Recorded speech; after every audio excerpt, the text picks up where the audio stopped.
Now I speak. Sorry. Okay, I think.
Good morning to everybody.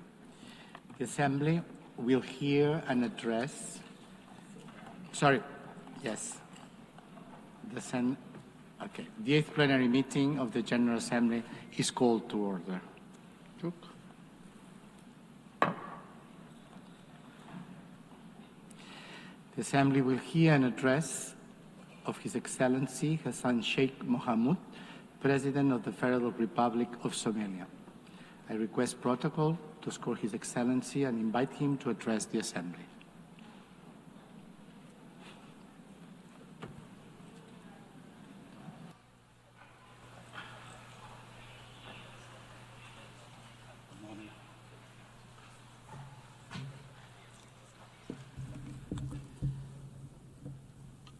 Bismillahir Rahmanir Rahim. Your Excellency, António Guterres, the UN Secretary General, Your Excellencies, Heads of States and Governments, ladies and gentlemen, it's a great honor and privilege to address the 8th UN General Assembly today at a time when our world is at a critical juncture. The UN was founded on the principles of advancing peace, security and development, and progress globally after the destruction of the Second World War. The UN is the embodiment of our common aspiration for a global governance anchored in international law, fairness, and equality.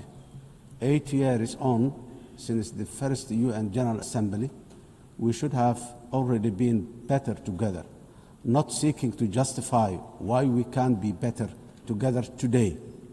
Global challenges across the world, people, and indeed humanity as a whole, is challenged with existential obstacles and threats that we can resolve through dialogue, cooperation, unity, and shared purpose. Yet, instead of seeking to strengthen existing and future partnerships and enhancing social solidarity, to achieve this, we are in a world of adverse competition and increasing governance uncertainty. Where we once strived to ask what is right under the international law, today we are witnessing the unapologetic rise of national might to settle disputes. This is a truly dark and dangerous path that threatens the hard-won, rules-based international order we collectively agreed on as UN member states.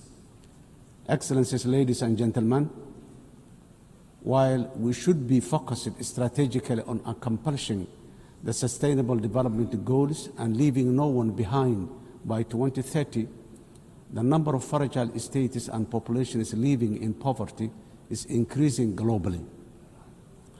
Over 30 member states of the UN today, including my country, Somalia, are classified as a fragile, conflict-affected because of both conflict and social and institutional fragility. When you add the vulnerability stemming from climate change, this number is frightening higher. In addition to this, urbanization is rising at the fastest rate in the human history because of conflict, climate, and lack of economic opportunities in rural communities. Furthermore, food insecurity remains a persistent, deadly challenge affecting billions. According to the World Food Programme, 319 million people are facing acute hunger in 67 countries today. These stark and startling facts must give us all pause for reflection and thought. If we, as a community of nations, are serious about achieving common progress and prosperity for all, as envisioned in the Sustainable Development Goals, we must redouble efforts to strengthen multilateralism, solidarity, and shared action for all our people and planet. Excellencies, ladies and gentlemen, Somalia, as a broad non-permanent member of the United Nations Security Council, is working tirelessly to promote the ideals and the values of peace, stability, and shared opportunities across the world. We are actively working with all Security Council members and the wider UN membership to find solutions for peace in the Middle East, Africa, and Europe. Somalia remains deeply concerned by the continued suffering of the Palestinian people. The ongoing violence, displacement, and deprivation faced in the occupied territories, including Gaza, demand our collective conscience and urgent action.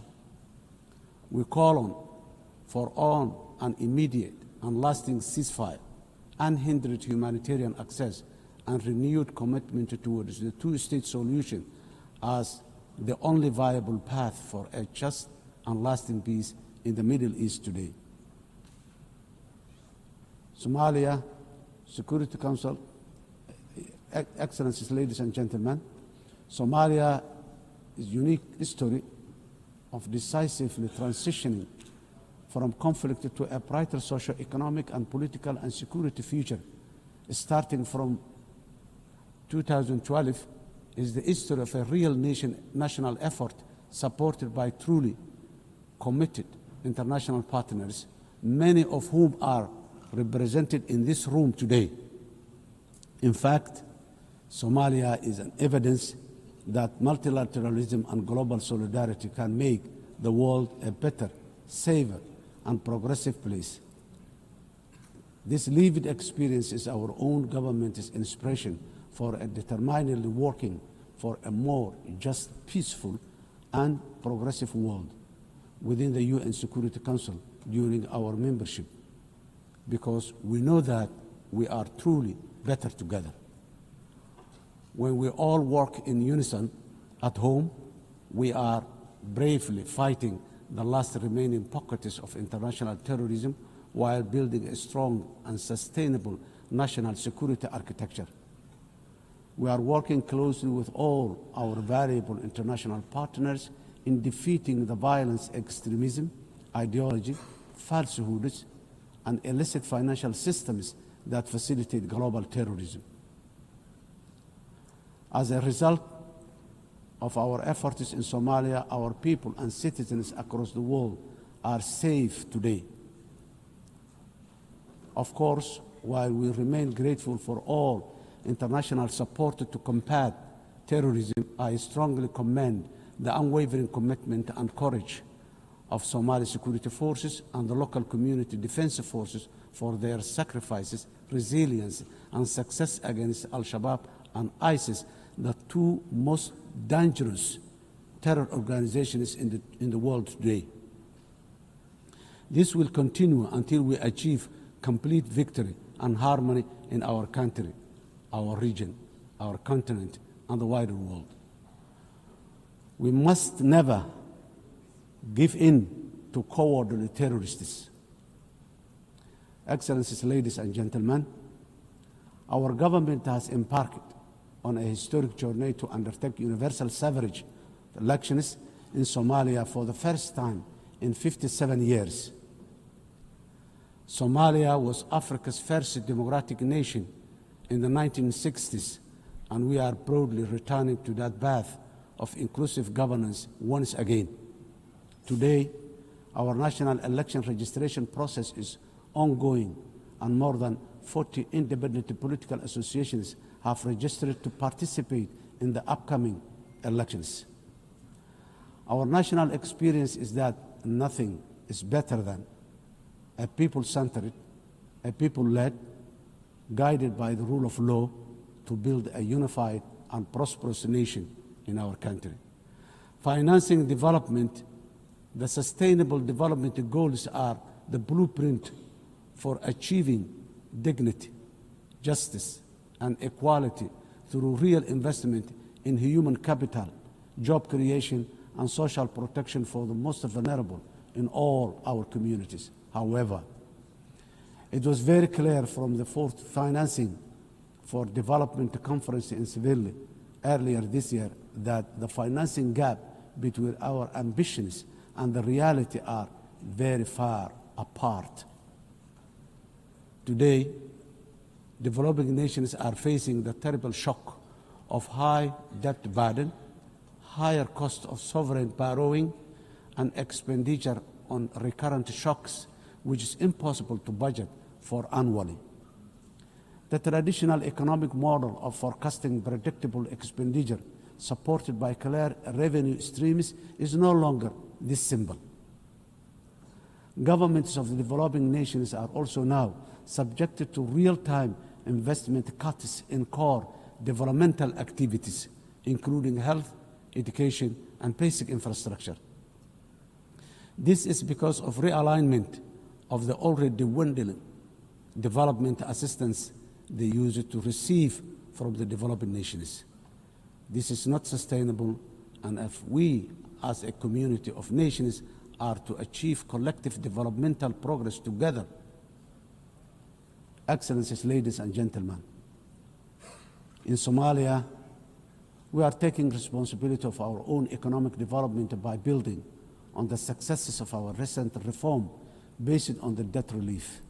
Today, we are focused on mitigating the excruciating cost of public service investment by continuously raising domestic revenue, strengthening public financial management systems, and enforcing strict expenditure controls while enhancing transparency and accountability.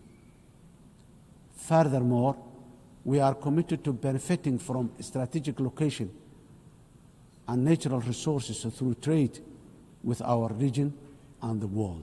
In line support of this ambition, Somalia has joined the East Africa Community and is ratifying the African Continental Free Trade Area policies and joining World Trade Organization.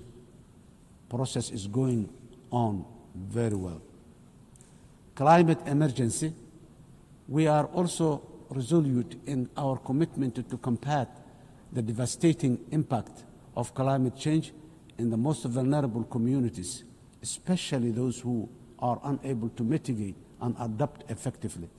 Climate change is wreaking havoc across the world, with the most vulnerable countries suffering systemic and repetitive meteorological and socio-economic shocks.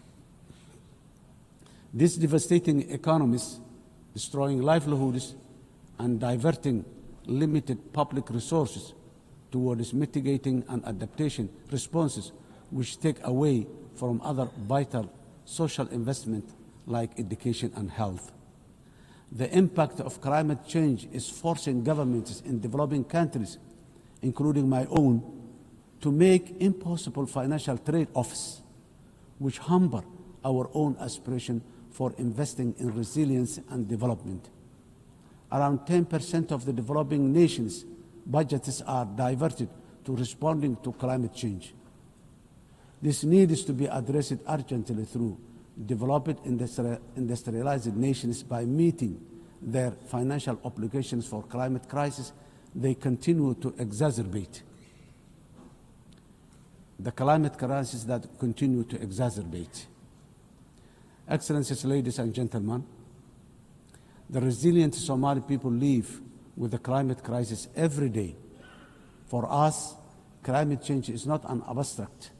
It is a horrible reality of disrupted and destroyed lives. Somalia's contributes almost nothing to global emission, yet we endure some of the harshest consequences.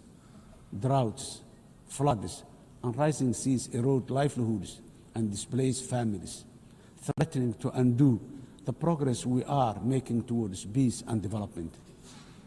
As a government, we understand that addressing the adverse impact of climate change is a global public good that requires strong partnership and genuine burden sharing. On our part, Somalia has adopted the national climate change policy, updated our national determined contribution, and is preparing its first biennial transparency report. We are also developing a robust national climate finance strategy to guide how we mobilize and manage resources to address the challenge. To ensure these resources are used effectively, we have established the National Climate Fund, a dedicated institution to channel climate financing transparently and directly to the communities on the ground, to the communities on the ground. We are restoring degraded lands, strengthening water security, and piloting nature-based solutions that protect both people and ecosystems.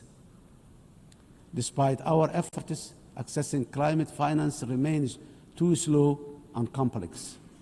As our government strengthens its domestic revenue capacity and initiates the process for pre-arranging disaster risk financing, we call for financial support that is accessible, affordable, predictable, and just from the international financing institutions and capital markets. Nations on the front line, like Somalia, cannot be left to face this crisis alone, unsupported by the dominant global financial architecture, which is not fit for the purpose in this age of great challenge.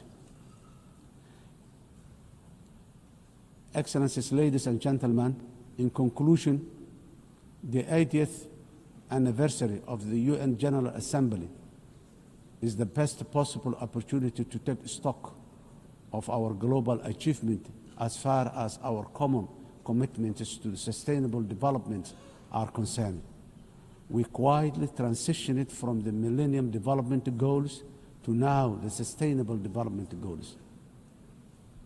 Now, I wonder, with the clock rapidly ticking very fast towards 2030, what the next acronyms of our global development aspirations will be. For us, being better together means common ownership, common responsibility, and genuine partner sharing on the global achievement of sustainable development through investment in a resilient and fair future for all. I thank you.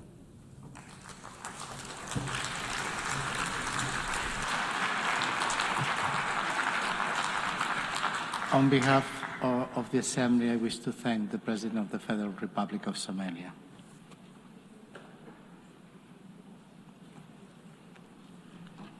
And now the Assembly will hear an address of His Excellency Jakob Mitovic, President of Montenegro. I request protocol to escort His Excellency and invite him to address the Assembly.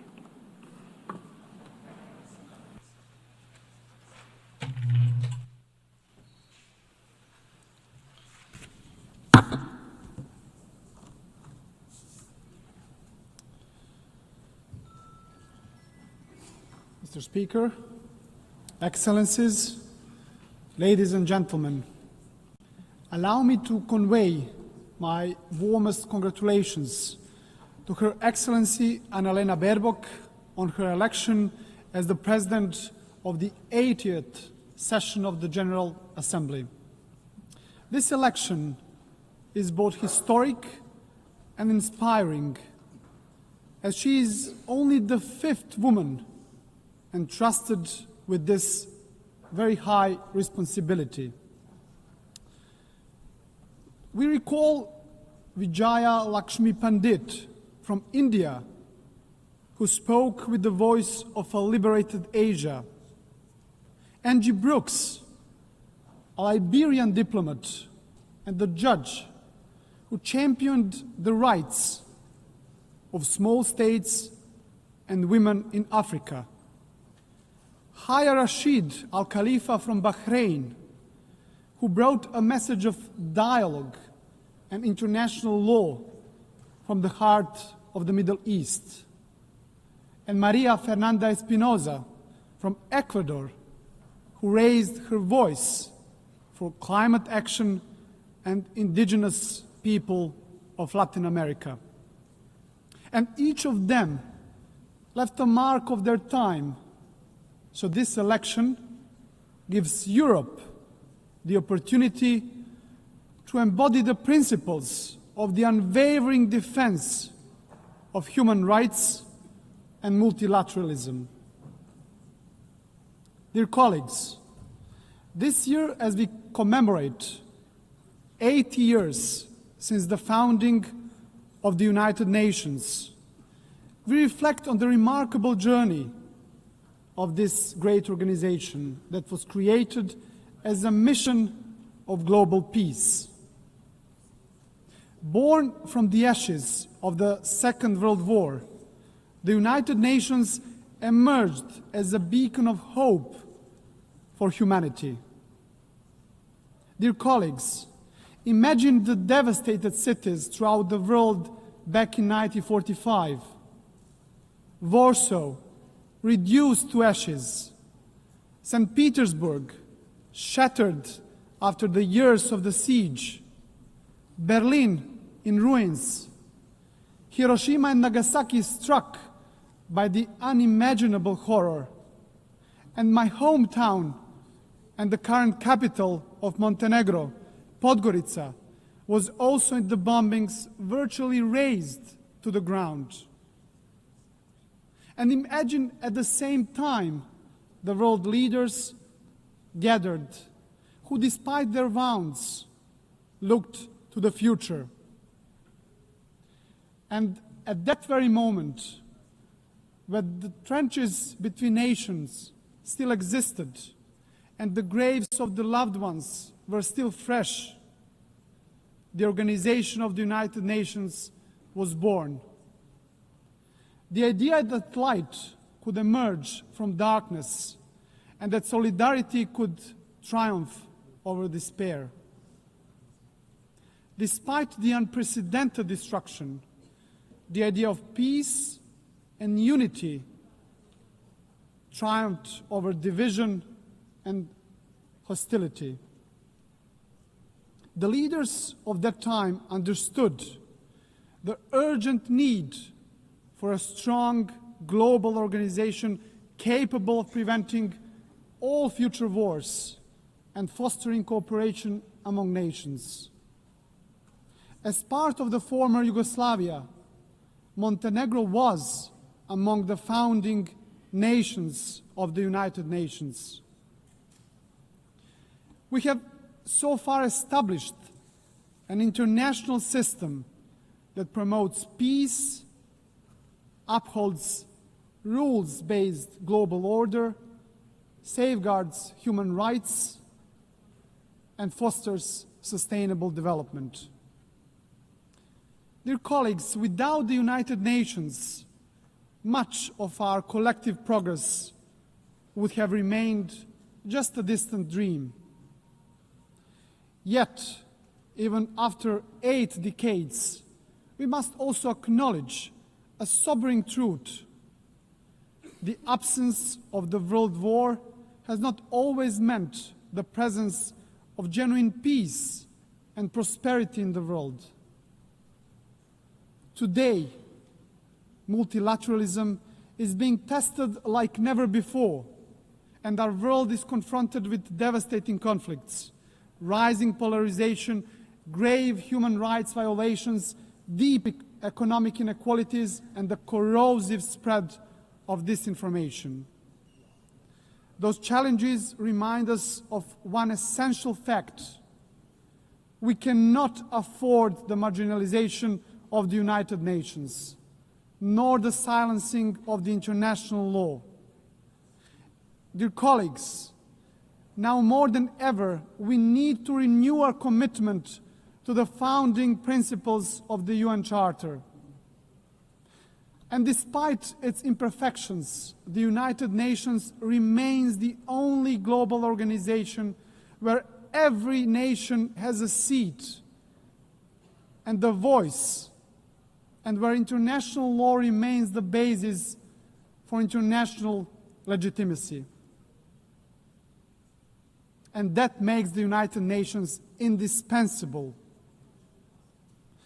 Ladies and gentlemen, since regaining our independence back in 2006, Montenegro worked hand in hand with the United Nations to advance reforms in sustainable development, human rights and good governance, and in line with our European Union membership aspirations.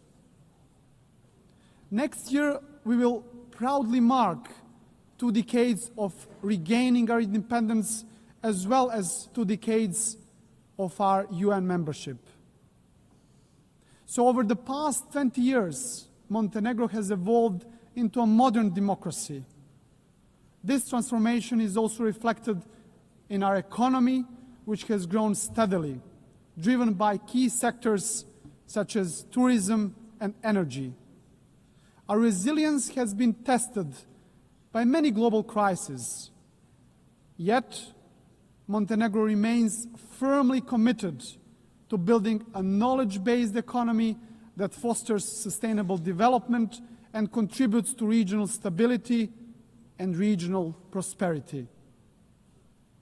Montenegro's commitment to the United Nations and multilateralism remains a cornerstone of our foreign policy, fully in harmony with our European and Euro-Atlantic paths, and our dedication to good neighborly relations and regional cooperation. With NATO membership as the pillar of our security, our strategic focus is now on joining the European Union by 2028. It's an ambitious goal, dear colleagues, yet one that is now firmly within our reach. And as the most advanced EU candidate country, Montenegro remains steadfast in implementing structural reforms and fully aligned with the European Union's common foreign and security policy. We are convinced that the EU integration is a catalyst for lasting progress, stability, and ultimately security of the European continent. And in this process, Montenegro is not only a beneficiary, but also a contributor, demonstrating that enlargement strengthens the European Union as much as it strengthens the candidate countries. Your Excellencies, to strengthen multilateralism, we also must confront its weaknesses. The Security Council is increasingly paralyzed and unable to fulfill its mandate as the primary guardian of peace and security. The latest example is the war in Ukraine, which has brought unimaginable suffering to the people of Ukraine. And Montenegro welcomes recent diplomatic efforts of the international community led by the United States aimed at achieving a just and lasting peace. And we sincerely hope that these efforts will succeed. At the same time, Montenegro is deeply concerned about the unfolding humanitarian suffering of the Palestinian people in Gaza, and we call for an immediate ceasefire. Montenegro also strongly condemned the horrific terrorist attack by Hamas on October the 7th, 2023, and calls for unconditional release of all hostages. Montenegro has consistently supported a peaceful resolution of the Israeli-Palestinian conflict based on the two-state solution in full accordance with international law and relevant United Nations resolutions.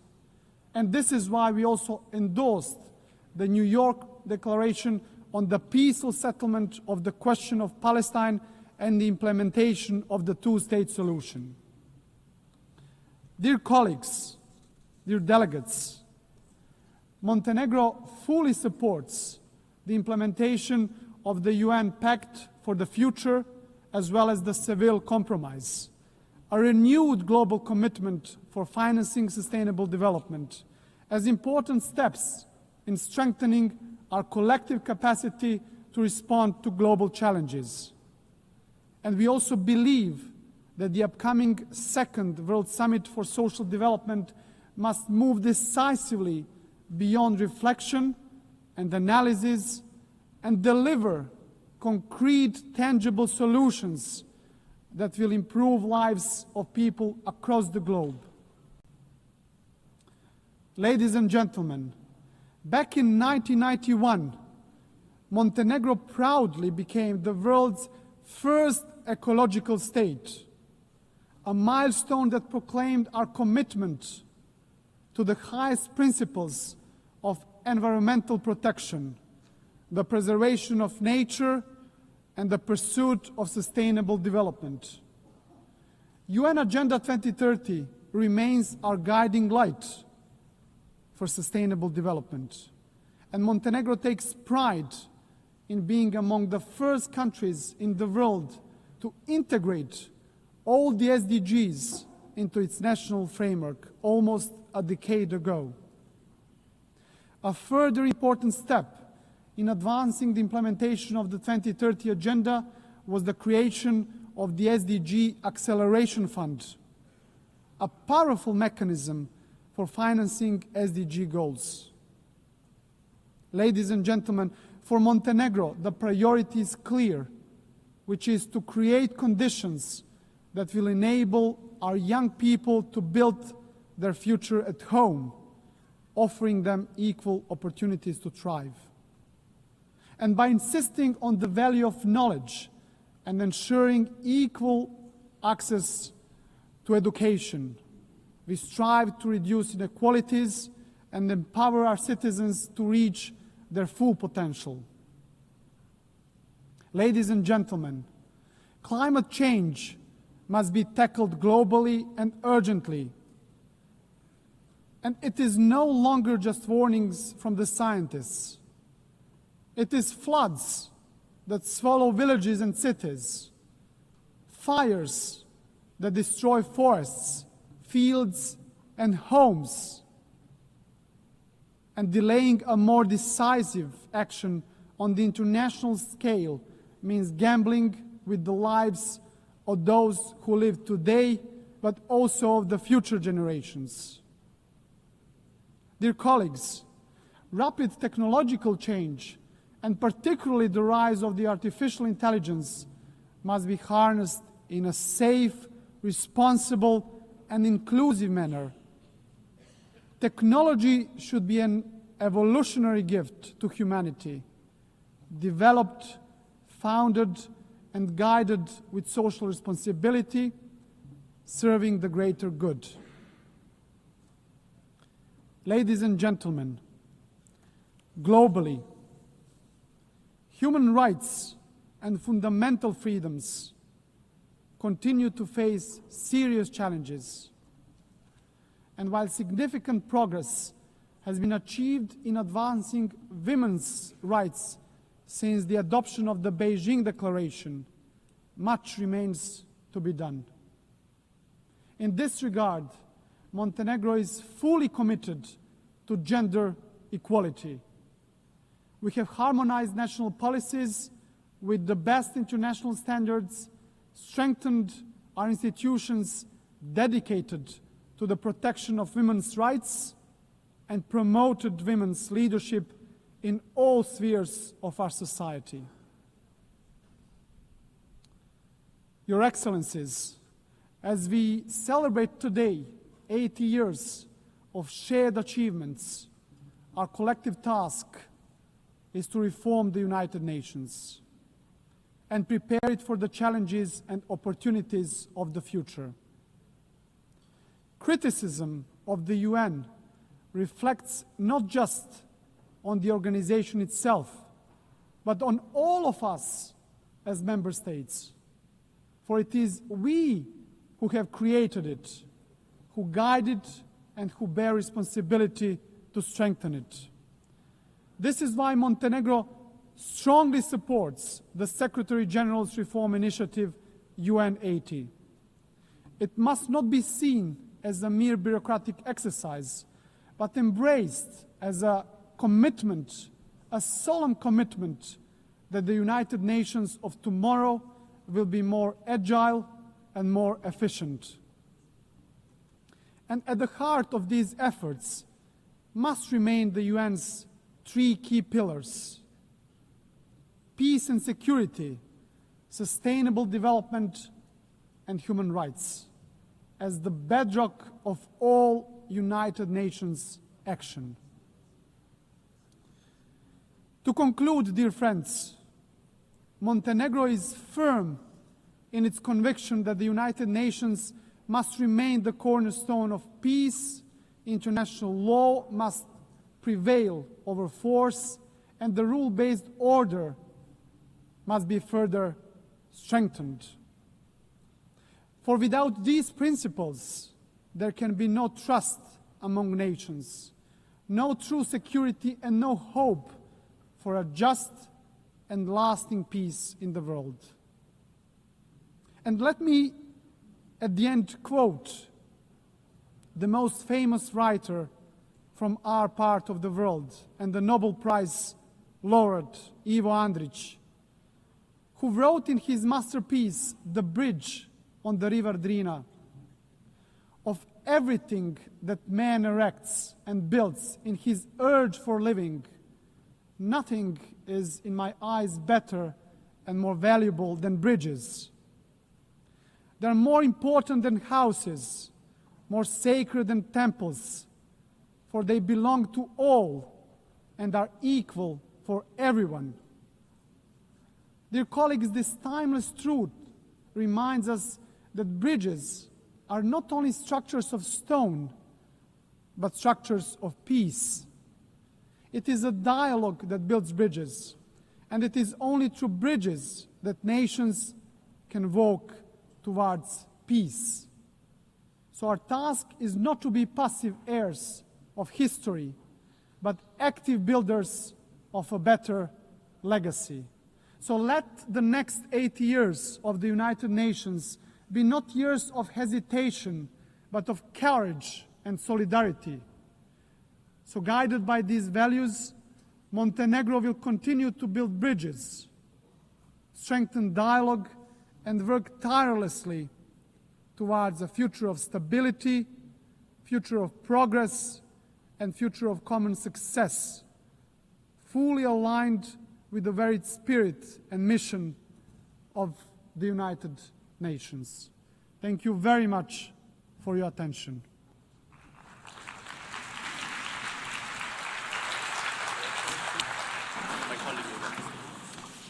On behalf of the Assembly, I wish to thank the President of Montenegro.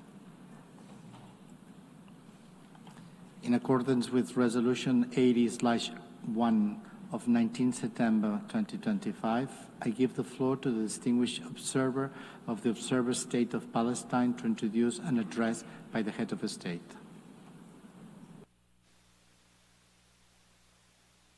Bismillahirrahmanirrahim.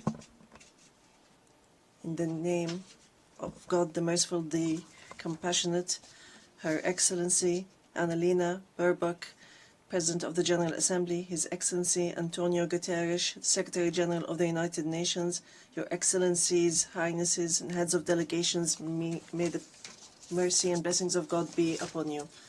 I speak to you today after almost 2 years in which our Palestinian people in the Gaza Strip have been facing a war of genocide, destruction, starvation, and displacement waged by the Israeli occupation forces, in which they killed and injured more than 220,000 Palestinians, the majority of whom are unarmed children, women, and the elderly. A war in which they displaced hundreds of thousands and prevented the entry of food and medical supplies and caused the starvation of 2 million Palestinians. They imposed a stifling siege on an entire people and destroyed more than 80% of homes, schools, hospitals, churches, mosques, facilities, and infrastructure. What Israel is carrying out is not merely an aggression. It is a war crime and a crime against humanity that is both documented and monitored, and it will be recorded in history books and the pages of international conscience as one of the most horrific chapters of humanitarian tragedy in the 20th and 21st centuries. In the West Bank, including East Jerusalem, the capital of the State of Palestine, the extremist Israeli government continues to implement its settlement policies through illegal settlement expansion and developing projects for annexing settlements. The latest was the construction plan for E1, which would divide the West Bank into two parts and would isolate occupied Jerusalem from its surroundings and would undermine the option of the two-state solution in a blatant violation of international law and relevant Security Council resolutions, specifically Resolution 2334. Furthermore, the Israeli Prime Minister announced a plan for what he calls Greater Israel, which we reject and completely deplore, and which involves expanding into sovereign Arab states. In addition to the brutal attack against the sisterly state of Qatar, which we condemn and see as an escalation that is grave and a blatant violation of international law, which requires a decisive intervention and deterring procedures and measures for such expansionary plans. With official support and through increasing facilities, the terrorism of settlers increases. They burn homes and fields, they uproot trees and attack villages and attack unarmed Palestinian civilians. In fact, they kill them in broad daylight under the protection of the Israeli occupation army. Furthermore, the Islamic and Christian religious sites in Jerusalem, Hebron, and Gaza Strip have not been spared the attacks which have damaged the mosques, churches, and cemeteries in a blatant violation of the historic status quo and in a clear violation of the provisions of the international law. Despite all what our people have suffered, we reject what Hamas carried out on the 7th of October. These actions that targeted Israeli civilians and took them hostages, because these actions do not represent the Palestinian people, nor do they represent their just struggle for freedom and independence. We have affirmed, and we will continue to affirm, that the Gaza Strip is an integral part of the state of Palestine, and that we are ready to bear full responsibility for governance and security there. Hamas will not have a role to play in governance. Hamas and other factions will have to hand over their weapons to the Palestinian National Authority as part of a process to build the institutions of a one state, one law, and one legal security forces. We reiterate that we do not want an armed state. Ladies and gentlemen, our wounds are deep and our calamity is great. 7 million Palestinians are still living the tragedies of the Nakba and displacement since 1948. Our people in the West Bank, including East Jerusalem, and in the Gaza Strip, are still living the tragedies of the Israeli aggression and occupation for decades. Years that our people have spent under occupation, killing, arrests, and settlement, and the theft of money, property, and lands. And this still continues without any deterrent or accountability.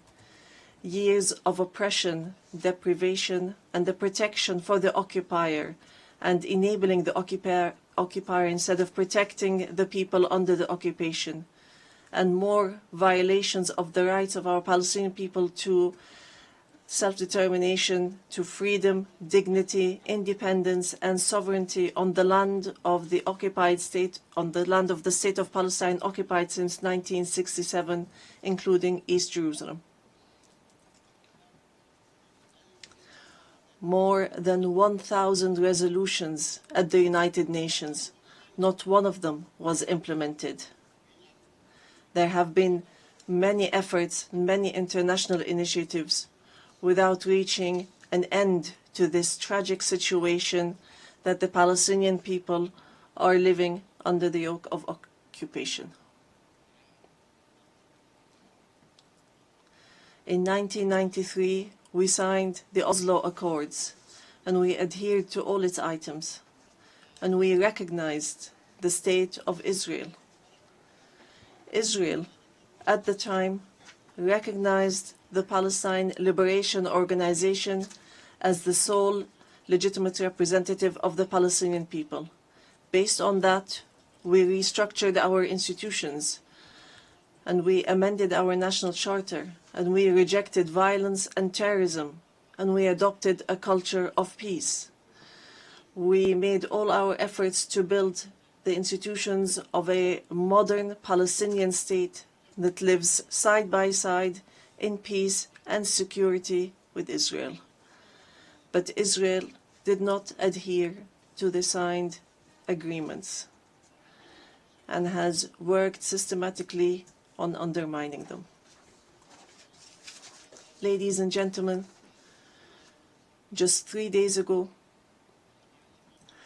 we met at a high-level international conference in New York under the joint chairmanship of France and the Kingdom of Saudi Arabia, with wide-scale international presence and united positions that expressed a genuine international will to put an end to this historic conflict by recognizing the State of Palestine, ending the occupation, and returning hope to both the Palestinian and Israeli people.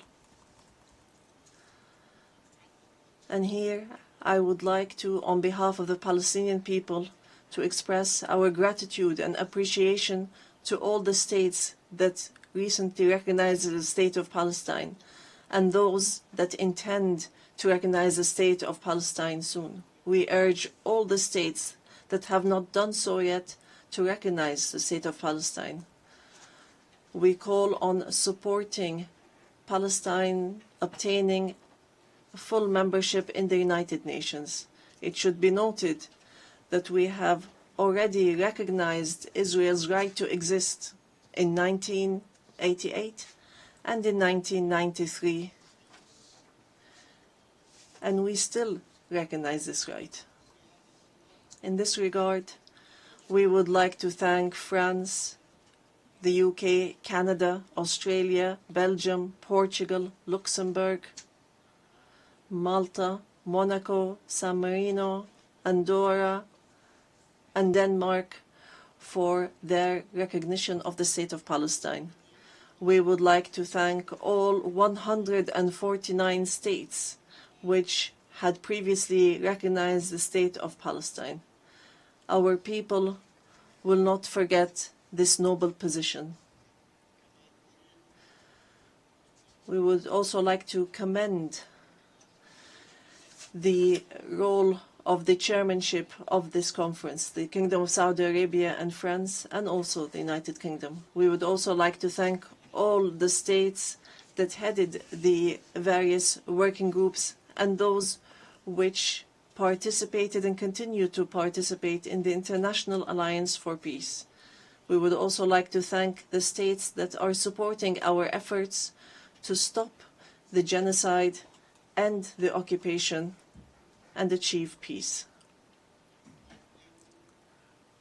We highly appreciate all the peoples and organizations around the world who protested in support of the rights of the Palestinian people to freedom and independence and to stop the war, destruction, and starvation.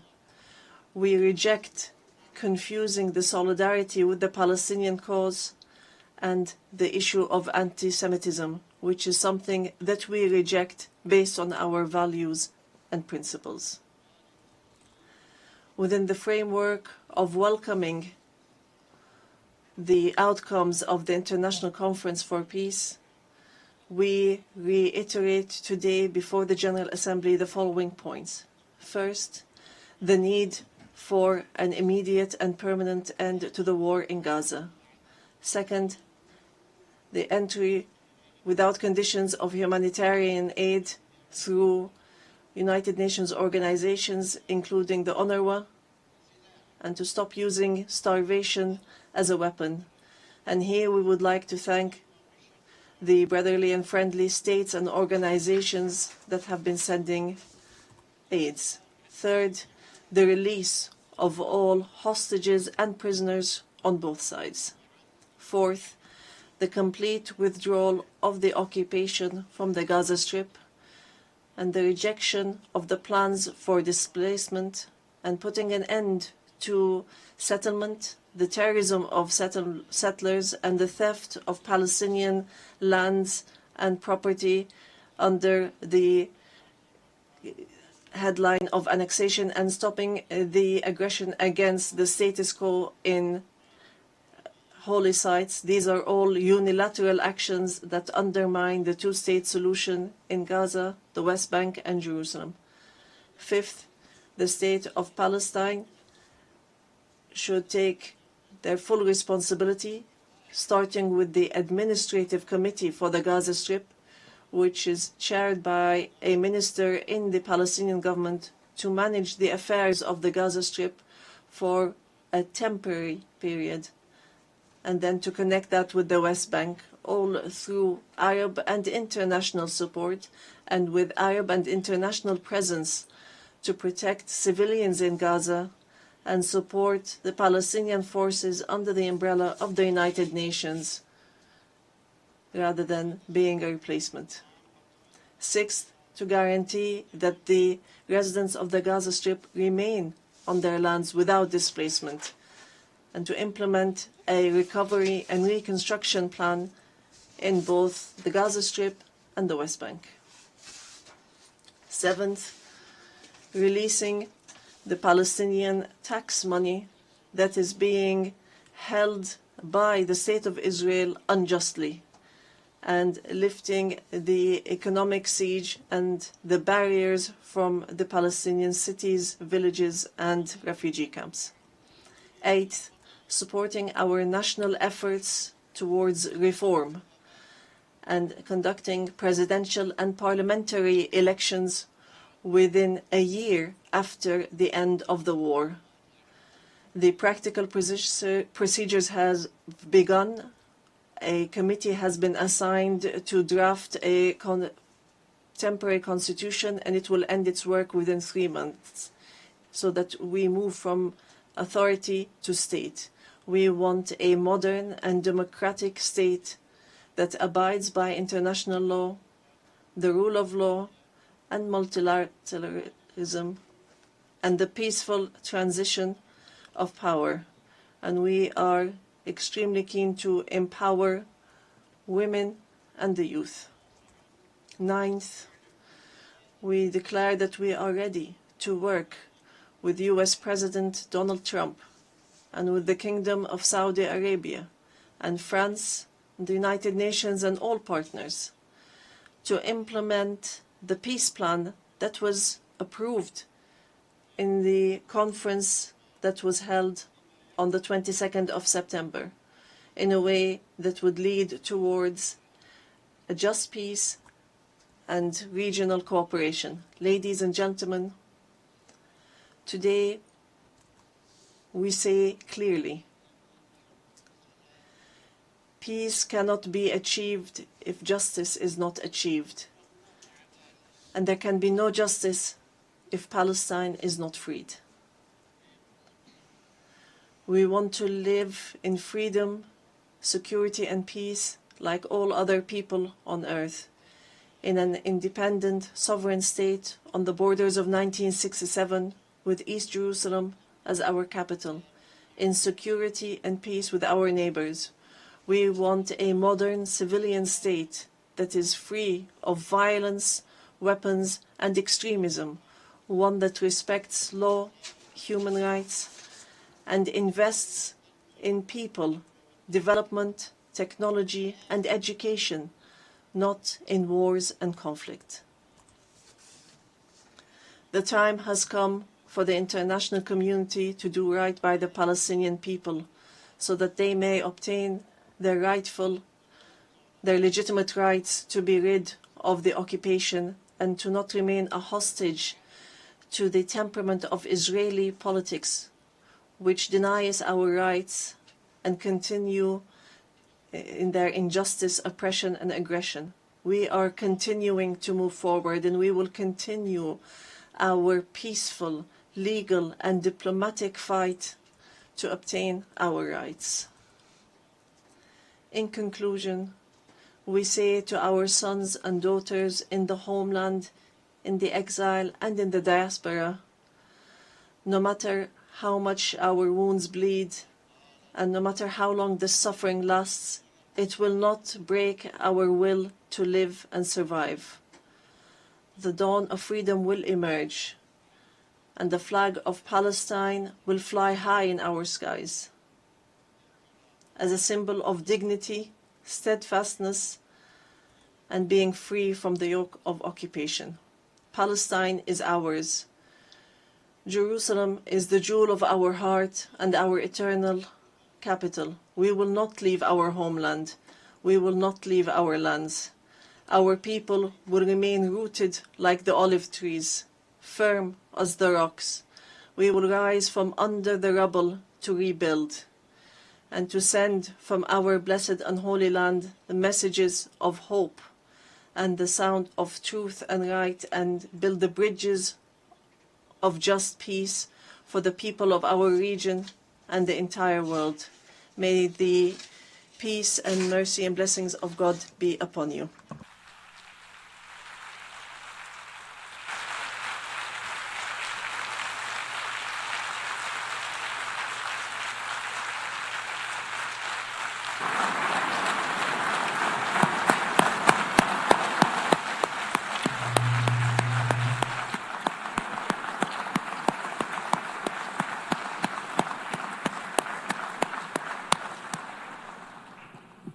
On behalf of the Assembly, I wish to thank His Excellency Mahmoud Abbas, President of the State of Palestine.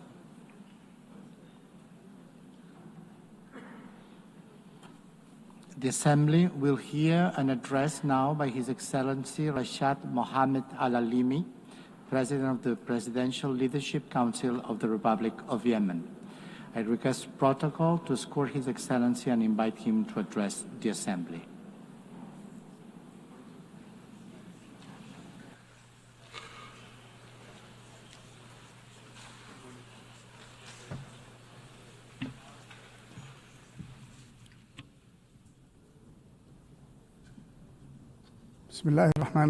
In the name of God, most gracious, most merciful.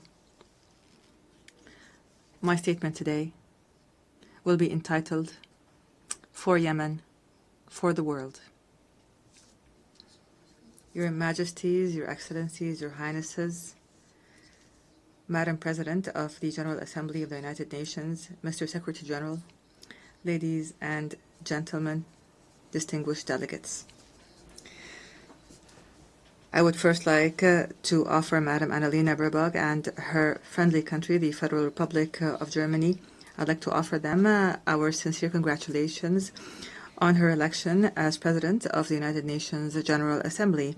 I wish her success in leading this session, which we attach great importance to as under the slogan, Better Together for Peace, Development and Human Rights. I would also like to commend the efforts of the Secretary General of the United Nations, Mr. António Guterres.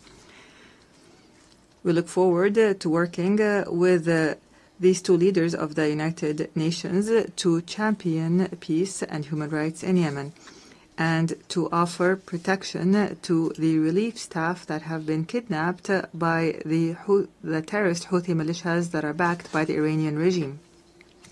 I also take this opportunity to offer our sincere congratulations to our great Yemeni people who tonight are celebrating the anniversary of the overthrow of the racist Imamate regime 63 years ago and the birth of the republic that is based on the principles of liberty, justice, and abolishing differences and class discrimination and encouraging the participation of women and guaranteeing rights and liberties. Ladies and gentlemen, within this organization, which was built in the aftermath of a horrific war, humanity 8 decades ago pledged that no people would be left alone to face dictatorship or chaos or famine without the backing of the international community.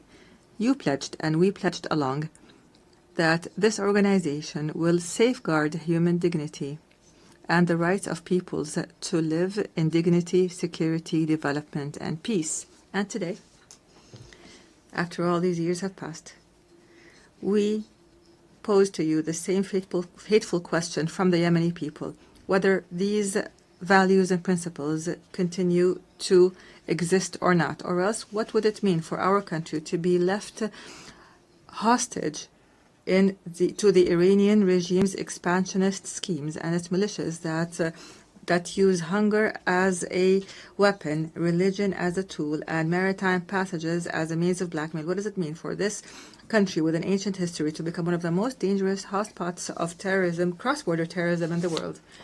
Therefore, we are here today not simply to speak of the epic confrontation of the Yemeni people against the most violent and arrogant of terrorist organizations at all. Rather, we are here to build on what was achieved and to call on the world once again to take action and not simply to take note, and to achieve the salvation that we have promised our people, not simply a repetition of statements of the past.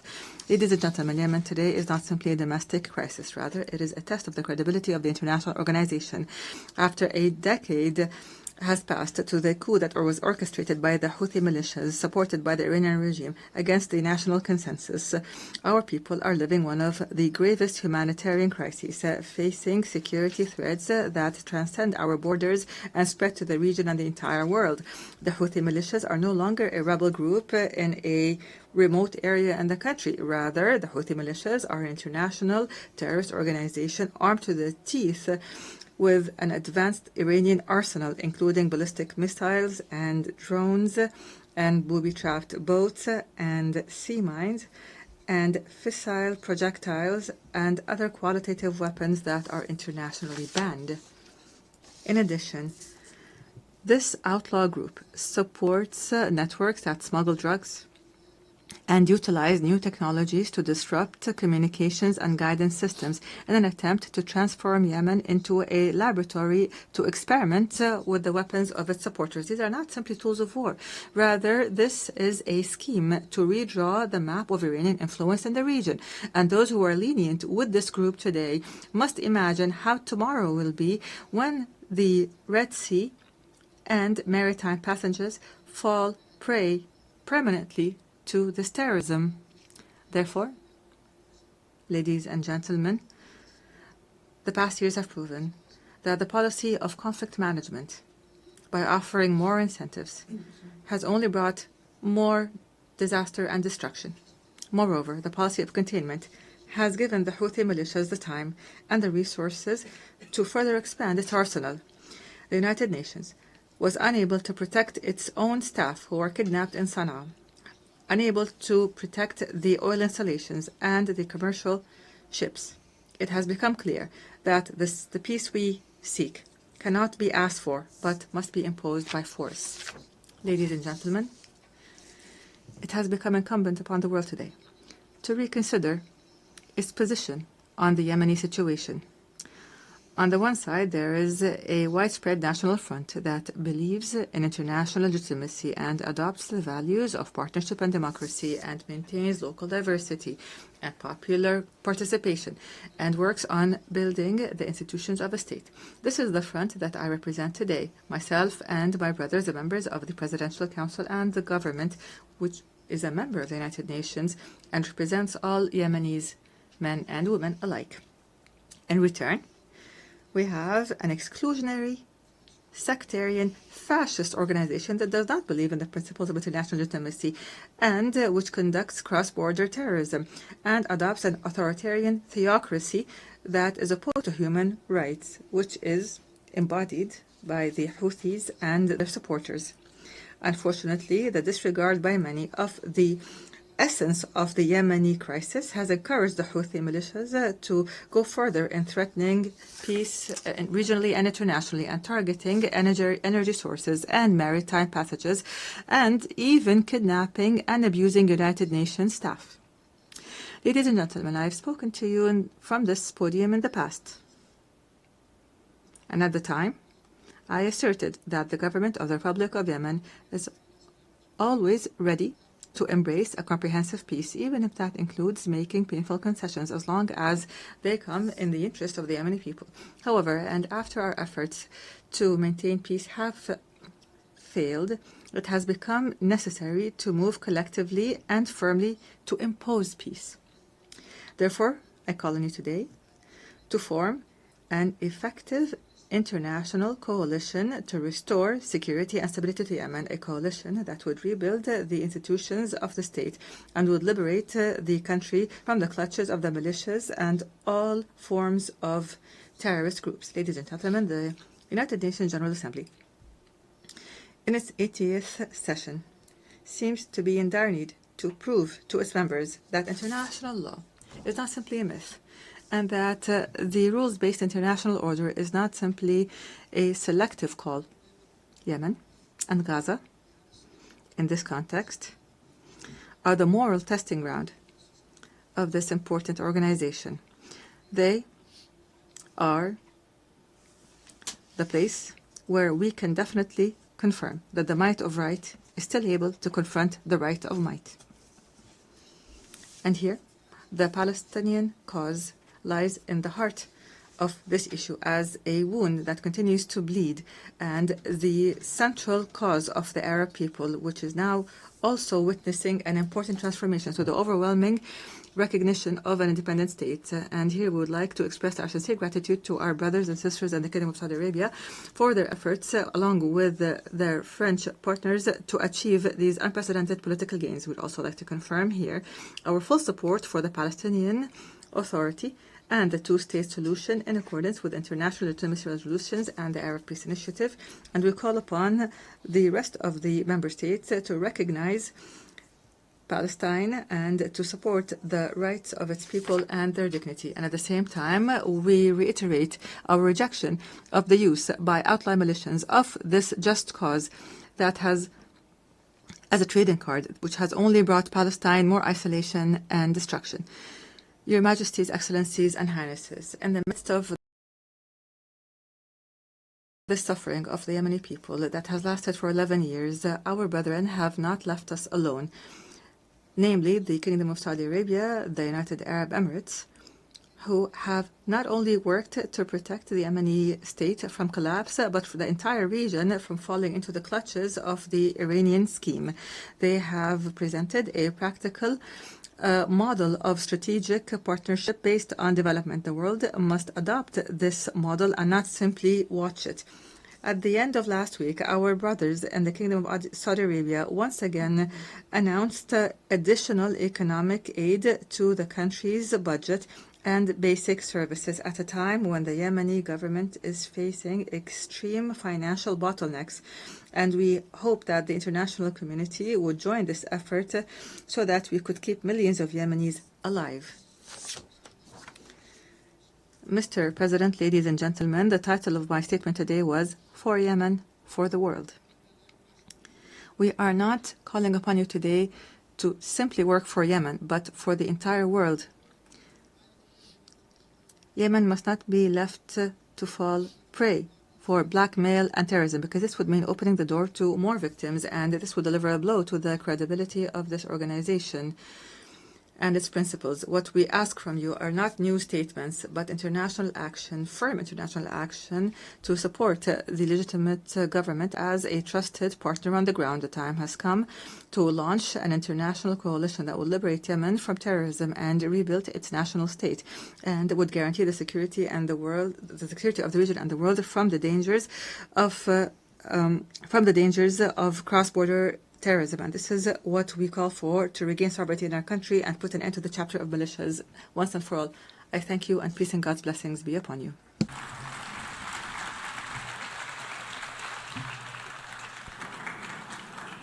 On behalf of the Assembly, I wish to thank the President of the Presidential Leadership Council of the Republic of Yemen. The Assembly will hear now an address by Her Excellency Gordana Dzizanowska-Davkova, President of the Republic of North Macedonia. I request protocol to escort Her Excellency and invite her to address the Assembly.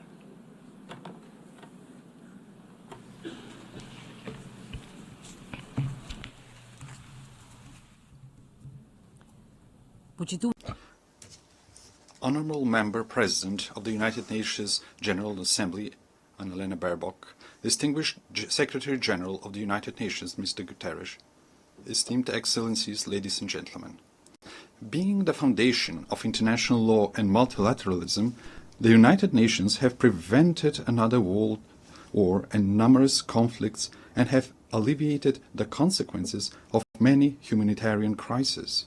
They have helped many nations embark on the path to sovereign equality, lifted millions of extreme poverty, and educated entire generations. They have inspired a global movement for rights and freedoms, for social justice and equality. They have raised awareness of environmental protection and mobilized humanity in the fight against climate change. For these and many other achievements, the United Nations, its agencies and leaders, have won no less than 12 Nobel Peace Prizes.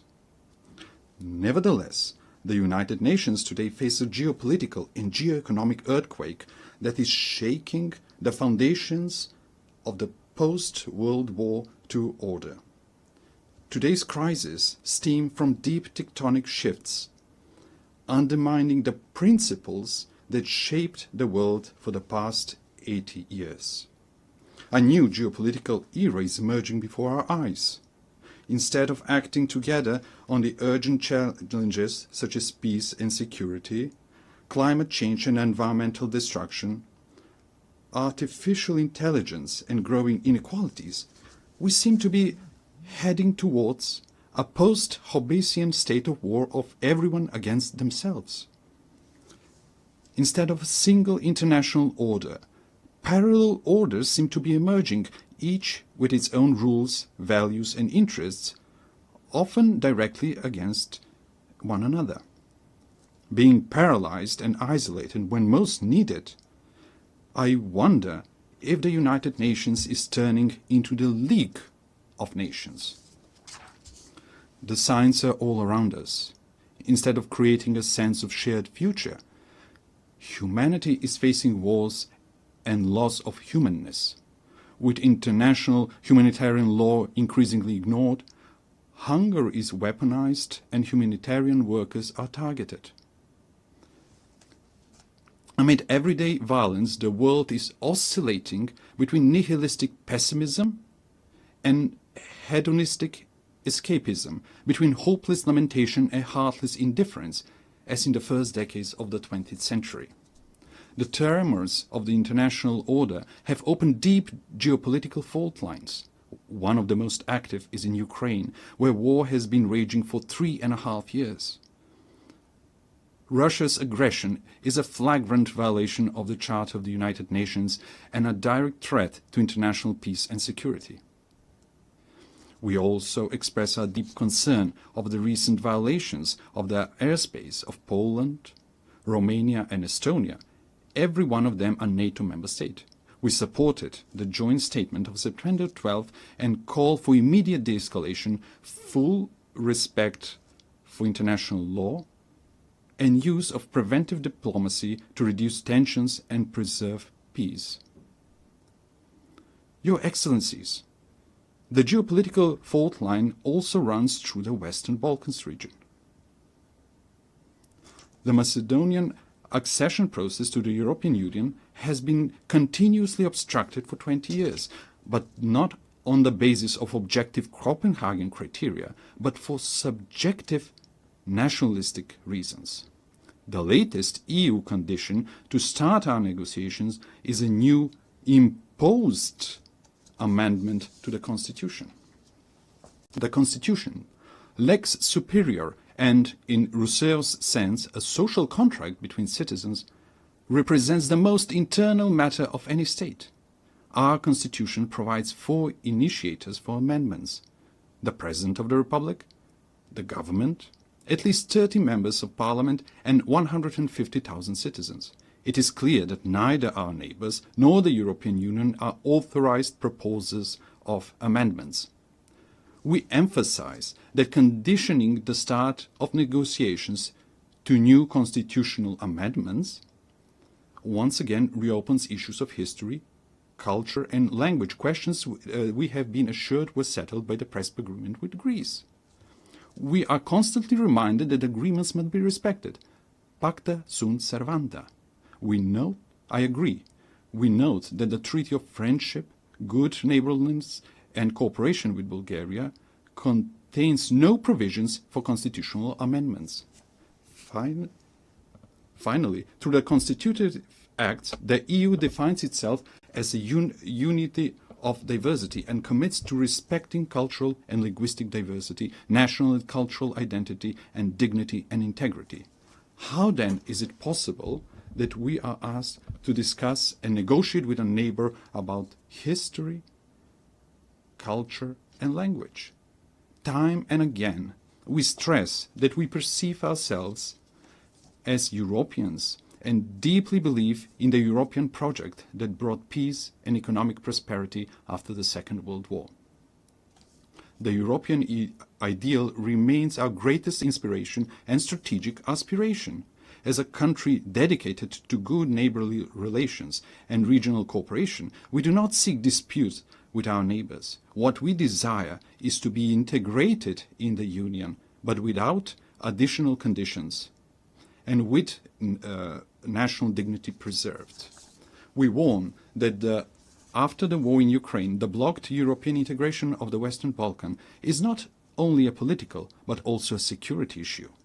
With the political door closed for the Western Balkan countries and the door wide open for influences of third geopolitical centers of power, it is ironic that the Union calls for resilience towards them. Must we end up on the Security Council's agenda for the EU to unblock enlargement? If the European Union wants to be a geopolitical union, it must not leave the Western Balkans in a geopolitical vacuum. As the President of the European Commission has noted, the European Union must break the armor of consensus as soon as possible if it wants to complete the reunification of Europe and become a strong geopolitical factor again. Madam President, esteemed Excellencies, finally, I cannot but not address one of the most geopolitically volatile regions, the Middle East and Gaza. The Middle East has an ancient and rich tradition of inter-religious and inter-ethnic coexistence. History has shown that diversity, when respected, can be a source of cultural enrichment and long-term peace. But also history teaches that violence, regardless of its origin, deepens divisions, prolongs human suffering, and distances the parties from a just and comprehensive solution. We are convinced that sustainable peace in the Middle East can only be achieved through dialogue and diplomacy, in accord with international law. The inviolability of human life and dignity must be respected, even in times of war, in accord with international humanitarian law. In that spirit, we reaffirm our support for international efforts aimed at de-escalation, inclusive dialogue, and direct negotiations. Esteemed Excellencies, These geopolitical fault lines and tensions point unequivocally to the following. Without multilateral institutions and procedures, without international law and principles that would tame the strong and protect the weak, we will reenact the Thucydides Melian dialogue, with the strong doing what they can and the weak what they must. Consider how repeated violations of the United Nations Charter were tolerated, clearing the path for new ones. Remember the General Assembly resolutions left unenforced, the International Court of Justice's judgments disregarded and its opinions ignored, and the peace initiatives obstructed in the Security Council. Facing with the dysfunction of the current international order, some realists advise forgetting international treaties and conventions as a needless burden and seeking shelter in regional blocs and alliances. For them, the fastest and best way to resolve crisis is outside the United Nations without a Security Council mandate. However, departing from universal principles and mechanisms in favor of pragmatic opportunism and reaching for ad hoc measures pushes us towards an uncertain future of growing geopolitical and geoeconomic competition and even confrontation in the race for resources. Is that the harsh world we mean to leave to our posterity? The alternative is to try to revitalize multilateralism and make its institutions more resilient to these systemic shocks. Respected Madam President, respected attendees, young generations have the right to a renewed charter, to a reformed and strong United Nations that will enable them to live in peace among nations and peace with nature. These reforms must not be cosmetic, but profound, to enable greater inclusiveness, harmonization between values and mechanisms, optimization of national and global interests, and functional institutions. The UN reforms depend on whether they are seen as an opportunity to renew the rules-based international order or as a challenge to the privileges of some member states. Yet, what is the point of being a privileged member state of a dysfunctional, irrelevant, marginalized international organization? For effective United Nations, it is necessary for the Security Council to be reformed, to be more inclusive, accountable, and responsible for maintaining international peace and security. The General Assembly must evolve into a representative policy-making body rather than a debate club. The implementation of International Court of Justice judgments must become mandatory for all member states, ensuring the rule of international law. Reform is needed not only for all challenges, but also for new ones.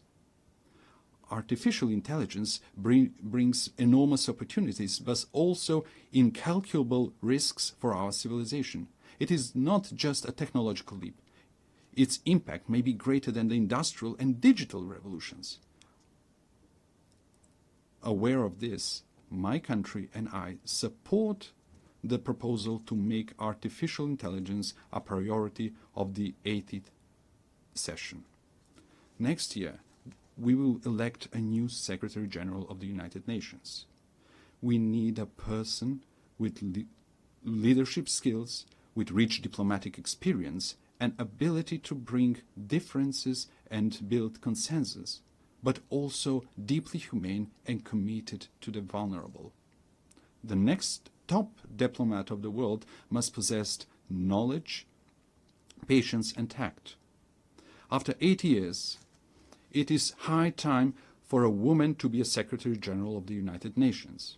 In a world dominated by strong men, often with weapons, we need strong women with wisdom and empathy. I believe that women who are, along with their children, are the greatest and most numerous victims of wars, have an inalienable right and obligation to prevent them. The anarchic international order is a threat to all, but especially to small states. It is natural for small and medium-sized states to be the greatest supporters of the United Nations reforms.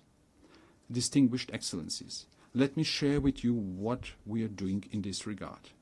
We supported the adoption of the Pact for the Future as a new global social contract. Living in one of the most climate-vulnerable regions in the world, the Mediterranean, Macedonian citizens are already experiencing the consequences of the climate crisis, such as extreme weather conditions. That is why we supported the implementation of the Paris Agreement at COP29 in Baku. We supported the Seville commitment on financing for development and integrated the Sustainable Development Goals in our National Development Strategy 2024-2044. At the third UN Ocean Conference in Nice, we committed to strong international ocean governance supporting the action plan. We are making great efforts to promote women's leadership and the implementation of the Agenda on Women, Peace and Security. We signed the new 2026-2030 framework for cooperation with the United Nations to ensure inclusive social and human development, sustainable economies and decent work, resilient and green societies and ecosystems, the rule of law and good governance. Esteemed Excellencies, we are standing in front of a great test. Either we will guarantee an international order based on visionary principles, or we will rush towards a catastrophe of unimaginable proportions for humanity. Former Secretary General Dag Hammarskjöld reminded us that the United Nations was not created in order to bring us to heaven, but in order to save us from hell. We should recognize the United Nations for what it is: an admittedly imperfect but indispensable instrument of nations in working for peaceful evolution towards a more just and secure world order. Let's give them that chance. Thank you.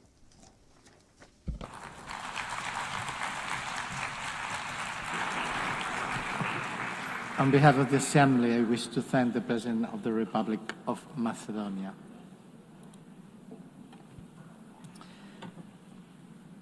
L'Assemblée va entendre l'allocution de son... The Assembly will now hear the statement of His Excellency, Mr. António Sancier, President of the Presidential Transition Council of the Republic of Haiti. I request Protocol to accompany His Excellency, and I invite him to speak before the Assembly.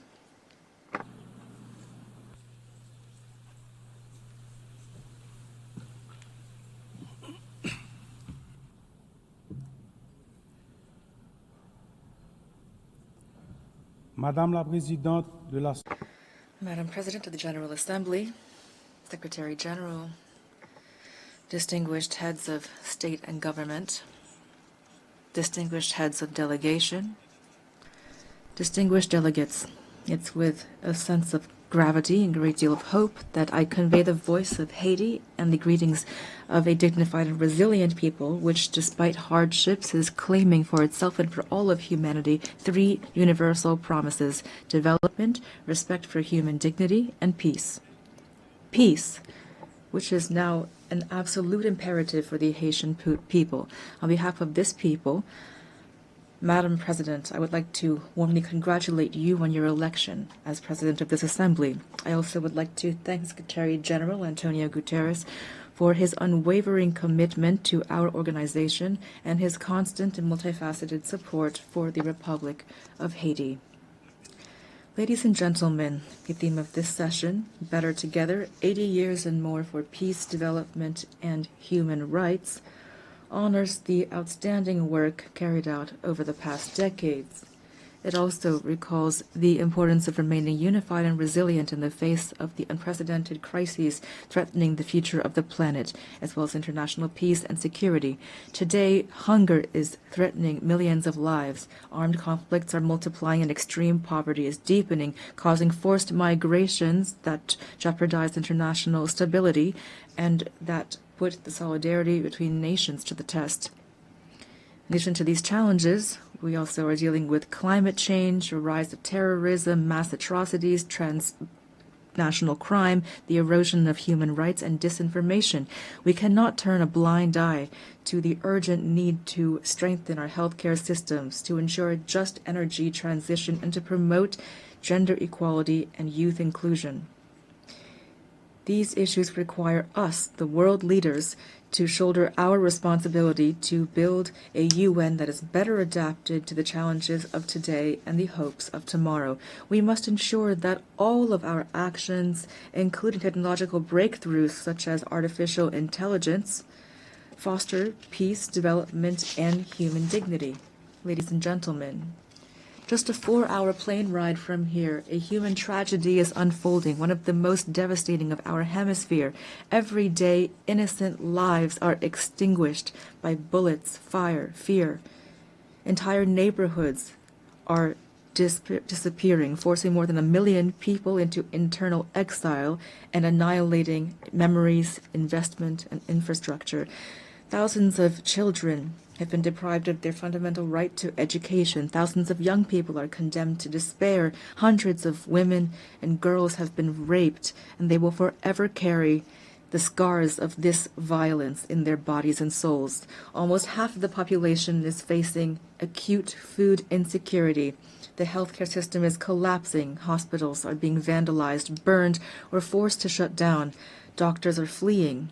Lives are being lost due to a lack of treatment.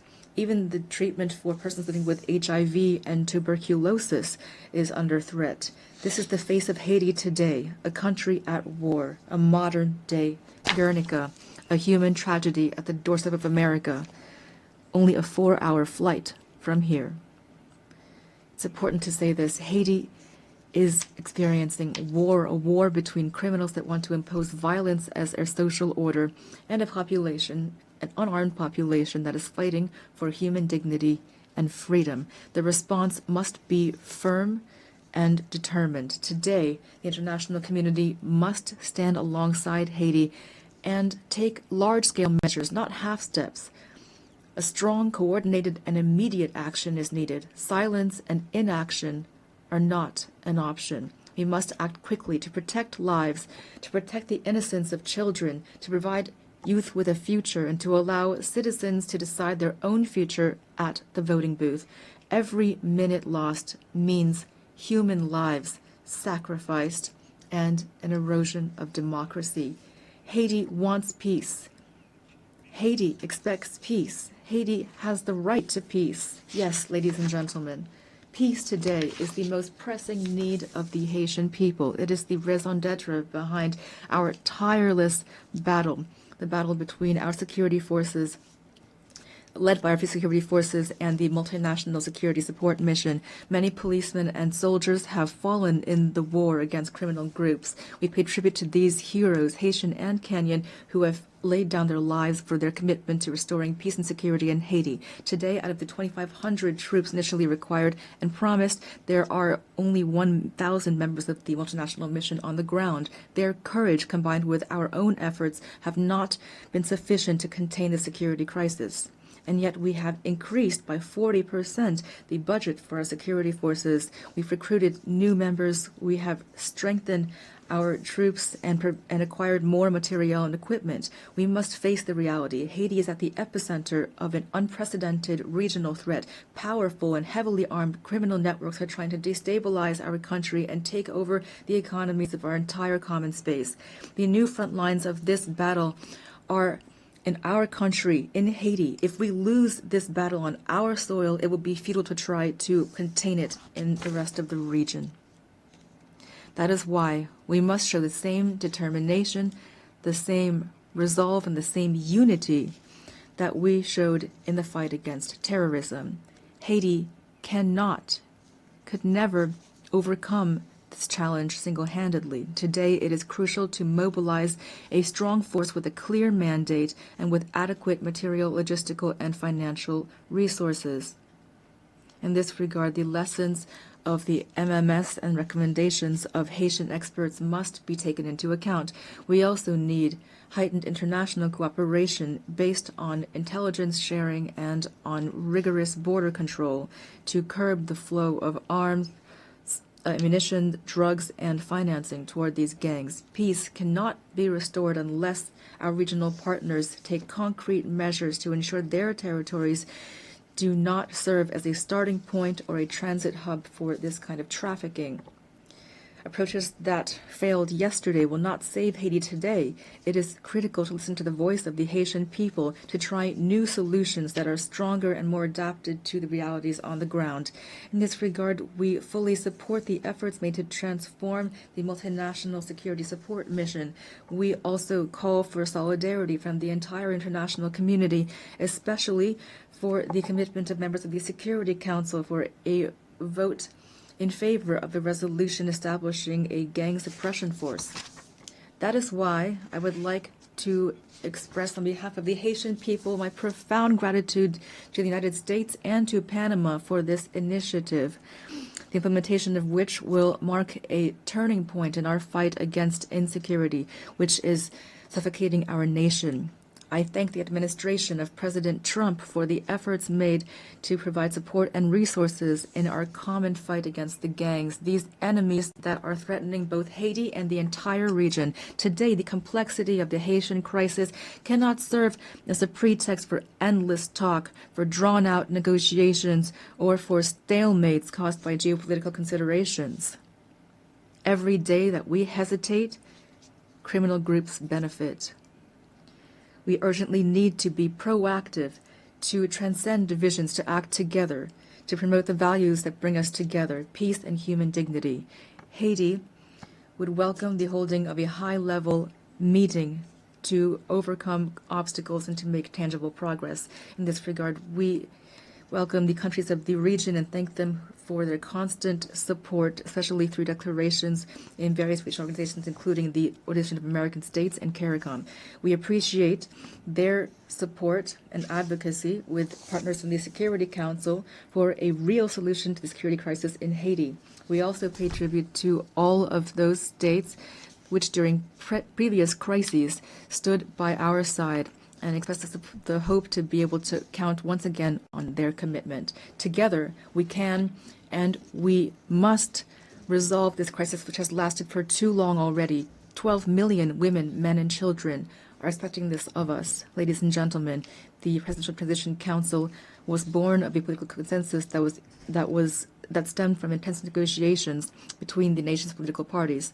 This council, establishment which was supported by various international partners and facilitated by leaders of CARICOM, has a clear agenda which centers on holding free and credible elections.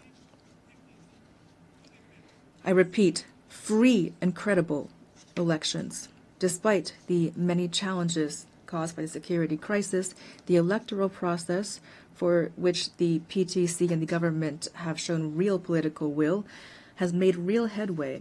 The Electoral Council, Provisional Electoral Council, has already identified more than 85% of the voting centers, mobilized more than 70% of the elections personnel, and national financing to the tune of $65 million is guaranteed.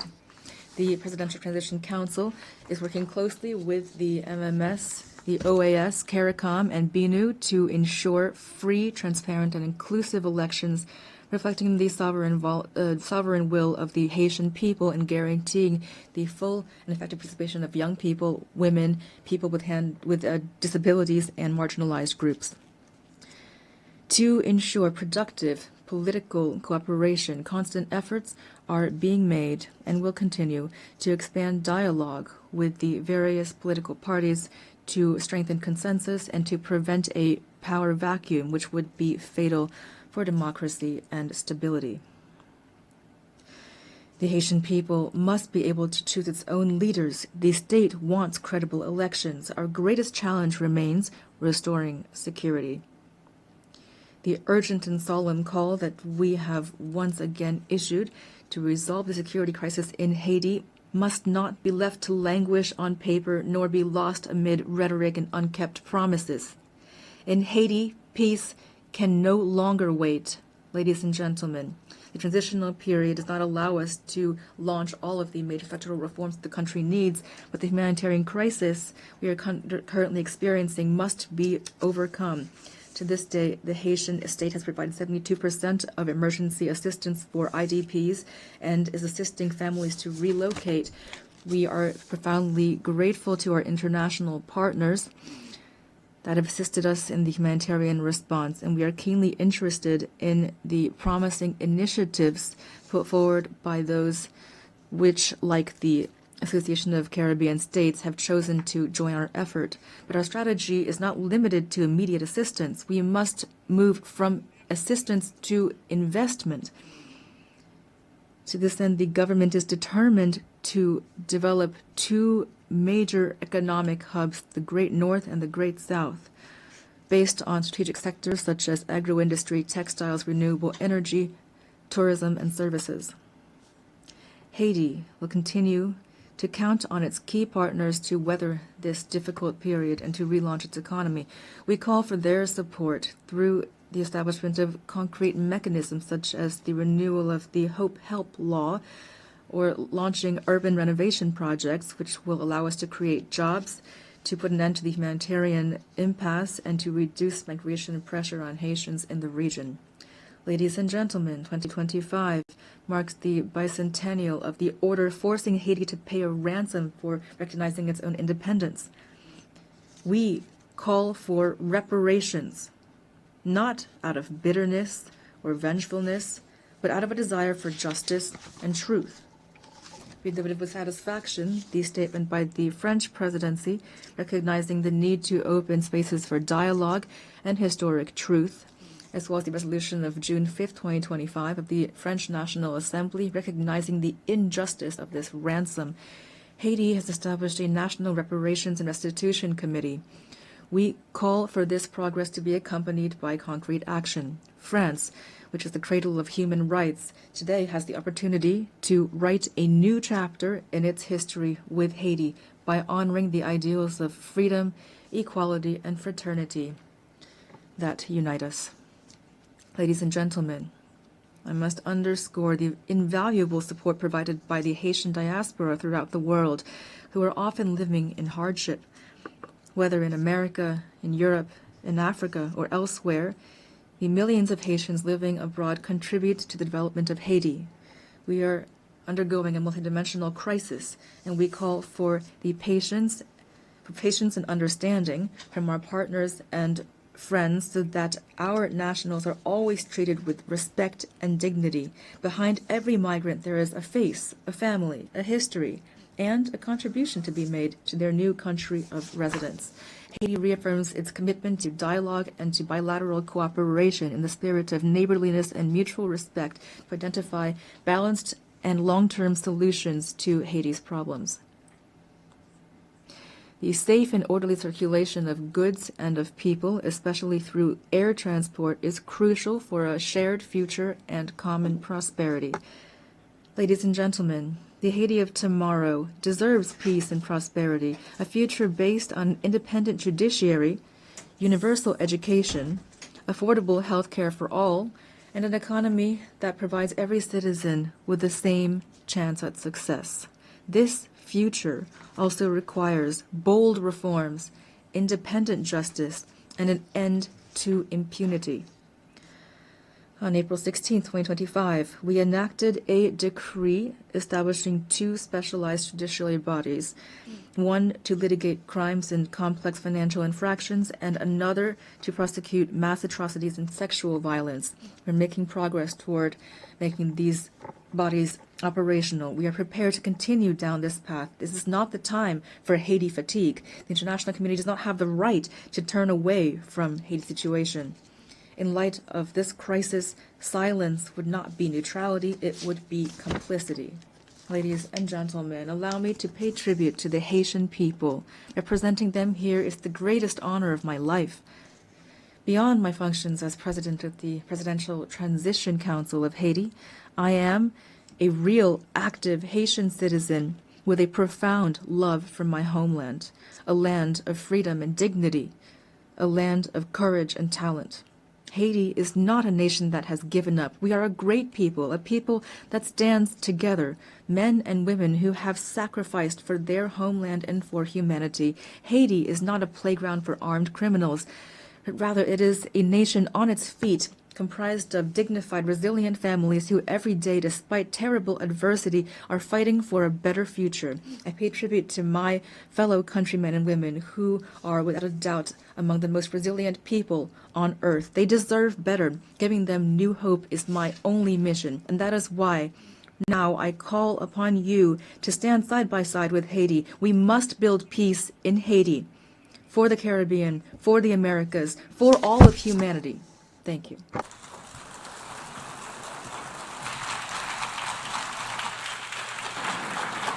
Au nom de l'Assemblée générale, On behalf of the General Assembly, I wish to thank the President of the Presidential Council of the Transition of the Republic of Haiti.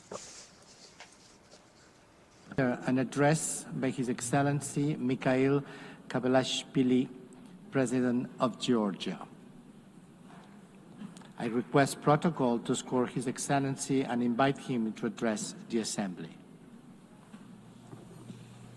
I can see it here. Yeah.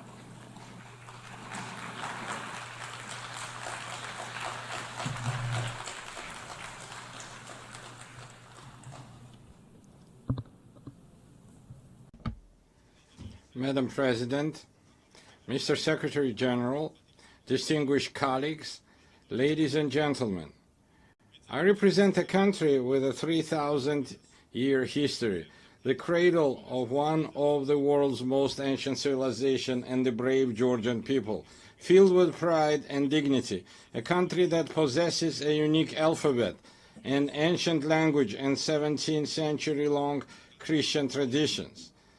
The history of Georgia is continuous chronicle of our people's struggle for survival against invaders, through which we have miraculously managed to preserve our cultural identity, traditions, and national character. Despite centuries of continuous warfare with invaders, the cultural environment in Georgia has always been distinguished by exceptional humanism, tolerance, and compassion for others. Tolerance, openness to others, harmonious coexistence, and diversity form the cornerstone of our ancient culture, which is brilliantly reflected in Georgian polyphony, in our national traditions, and in the world-renowned Georgian epic Shota Rustaveli's The Knight in the Panther's Skin. Georgia is a place where, throughout history, no human has ever been oppressed or persecuted on ethnic or religious grounds. Quite the opposite. We have always been known for our profound sense of justice. I represent the Georgian people, who know both the cost of war and the value of freedom and peace, a people who cherish their rich history and traditions, while at the same time facing with resolve the challenges that lie before our country. Amid a rapidly changing geopolitical landscape and unprecedented global challenges, such as ongoing conflicts, climate change, ideological polarization, cultural alienation, and war-driven humanitarian crisis, Georgia stands firmly as a guardian of dialogue, peace, stability, and sustainable development. Despite the many challenges surrounding us, we have managed to ensure the security of our people. The fundamental philosophy of the Georgian government remains to preserve peace, and no matter the cost, to spare our people from war. For the fourth year now, a horrific, bloody war has been raging in Ukraine, bringing catastrophic consequences and immense human suffering. Drawing on the bitter experience of the 2008 war, whose wounds have not yet healed for the Georgian people, we understand better than many the pain that Ukrainian nation endures today. Now as before, Georgia expresses its firm and unwavering support for Ukrainian people. As we deeply understand the importance of peace, Georgia contributes to the transformation of the South Caucasus and strives to turn it from a zone of conflicts into a space of dialogue among civilizations and economic prosperity. We welcome President Donald Trump's peace initiative between Armenia and Azerbaijan, as well as his efforts to bring the bloody war between Russia and Ukraine to an end soon. Georgia has always supported and actively strived to establish sustainable and long-term peace in the South Caucasus, as well as to deepen trust and cooperation amongst its neighbors. For centuries, our country has been a crossroads of civilization and a space for dialogue among diverse cultures. Today, Georgia is reclaiming its historical role. Close relations with the countries of the South Caucasus and Central Asia, existing agreements with the European Union, and Georgia's key position in the Middle Corridor all give our country a special significance, both within the region and across the Eurasian continent. Georgia is the shortest connecting route and natural bridge between Europe and Asia, the West and the East. Thanks to our geographical location and pragmatic foreign policy, Georgia is emerging as a multidimensional and multifunctional regional hub, both in terms of trade and energy transit. Georgia makes a significant contribution to the development of the Middle Corridor strategic route and does everything to ensure that the corridor becomes the fastest, most reliable, and most stable connecting route between East and West. We are actively working with international investors, developing infrastructure and facilitating the creation of new energy transit routes, all of which ultimately enhance the connectivity between Asian and European markets. Within the framework of the Middle Corridor and its development, Georgia has launched strategically significant projects aimed at increasing the volume and intensity of rail, sea, and air transportation. Among them, the railway modernization project has already been completed, while work is actively underway on the deep sea port in Anaklia, the new international airport in Tbilisi, and the Black Sea submarine cable projects.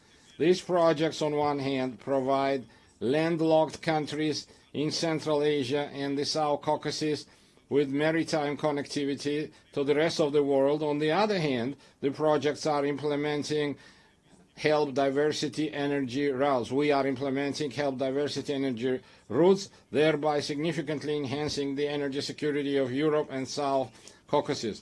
To promote the development of the Middle Corridor and enhance connectivity between the two largest markets, Asia and Europe, Georgia has been hosting the Tbilisi Silk Road Forum for 8 years. It is an international platform for dialogue and new opportunities, attended up to 2,000 delegates from 60 countries. Our goal is to develop constructive relations based on mutual respect and shared benefits with major economies such as the United States, China, European Union, and others. We are open to any dialogue and cooperation, but at the same time, we demand respect and fair and dignified approach. What the Georgian people will never accept is being spoken to in the language of ultimatums, blackmail, or intimidation. Georgia is a faithful adherent to the fundamental principles and values of the United Nations and a dignified, responsible member of the international community, as evidenced by the considerable efforts by the current government of Georgia to improve the protection of human rights. It is precisely thanks to the pragmatic and rational policies of the government of Georgia that we have maintained peace and economic growth, significantly improving the quality of life of our citizens. Despite numerous challenges in recent years, Georgia has demonstrated remarkable resilience to external shocks. The positive trajectory of Georgia's development is reflected in and confirmed by the international rankings and indicators of the world's most reputable organizations. Despite 20% of Georgia's territory remaining under occupation, we continue to pursue development and progress with great energy and determination. We are entrusted with the mission that our children may live in a stronger, dignified Georgia and peaceful world. And now I want to address our Abkhaz and Ossetian brothers and sisters on the other side of the occupation line. For centuries, we have written Georgia's history together, a history filled with the heroism of our ancestors through our shared struggle for survival of our nation and the love for our motherland. We have never been a large empire imposing its rules on the others. We have always been a country proud of its diversity. Georgia is a place where civilizations have met, blended and balanced each other for centuries.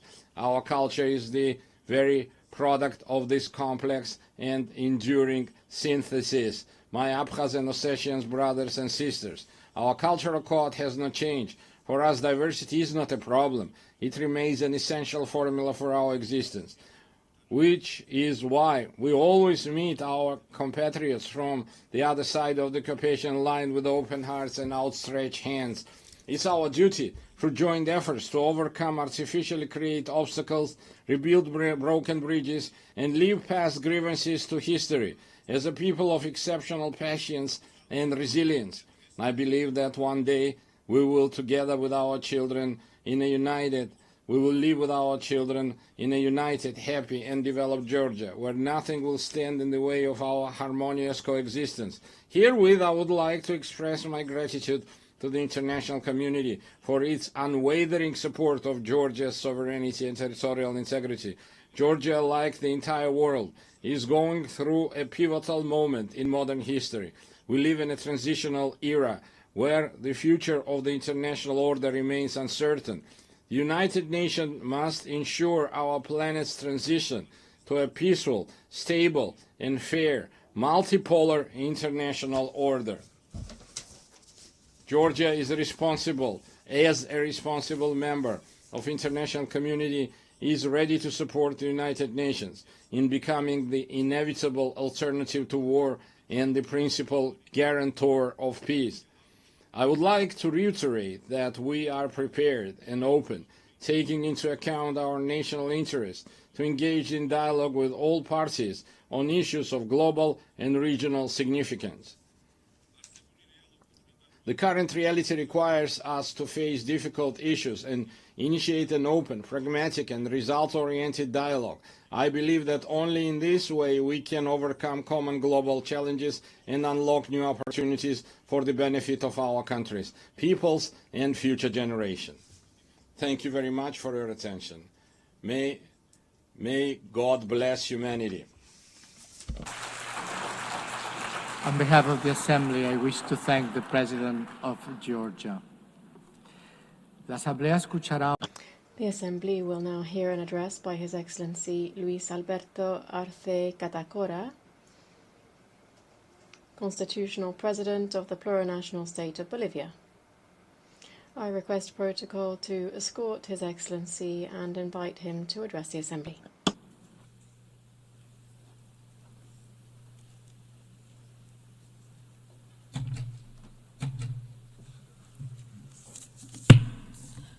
Muy buenos días. A very good morning to all of you.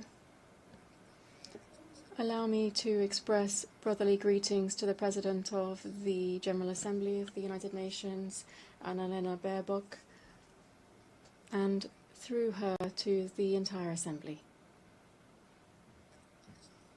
The 80th session isn't just any other date. It is a space for a historic time which invites us to stop and to look back, to remember why this organization was born and why it has seen the results that humanity was waiting for after the 2 world wars in which the fight for wealth and areas of influence left in its wake millions of dead, displaced and wounded. We are living with a wound that we're trying to overlook. Over 8 decades, in the concert of nations, we have seen the development of narratives that, using the skill of the great powers with long-standing experience in the international community, have camouflaged deep wounds and the devastating memories of humanity. They've done so using smart normative texts that pretend to be the duty of the United Nations through audiovisuals and others that are not very effective in facing flagrant problems such as neocolonialism in all of its expressions, territorial occupation, economic, political and cultural interference, racism, discrimination, the arms race and violence which is implicit in all of this without taking into account other aspects such as hunger, climate change, the food crisis and the increasingly frequent economic crises. The effects of these realities are clear to all. Confrontations and discourse that promotes hatred and division between kindred states, inequality, exclusion, poverty and inequality and injustice, still produced within institutions that were created to protect the rights of the weakest. And we're not even talking about economic, social and the cultural rights of people, and even more if you look at the rights of indigenous peoples. A sincere assessment leads us to confirm that in 80 years we have not met the expected results. Consequently, we are not in a good position. The world remains divided and confronted against itself more than 80 years ago.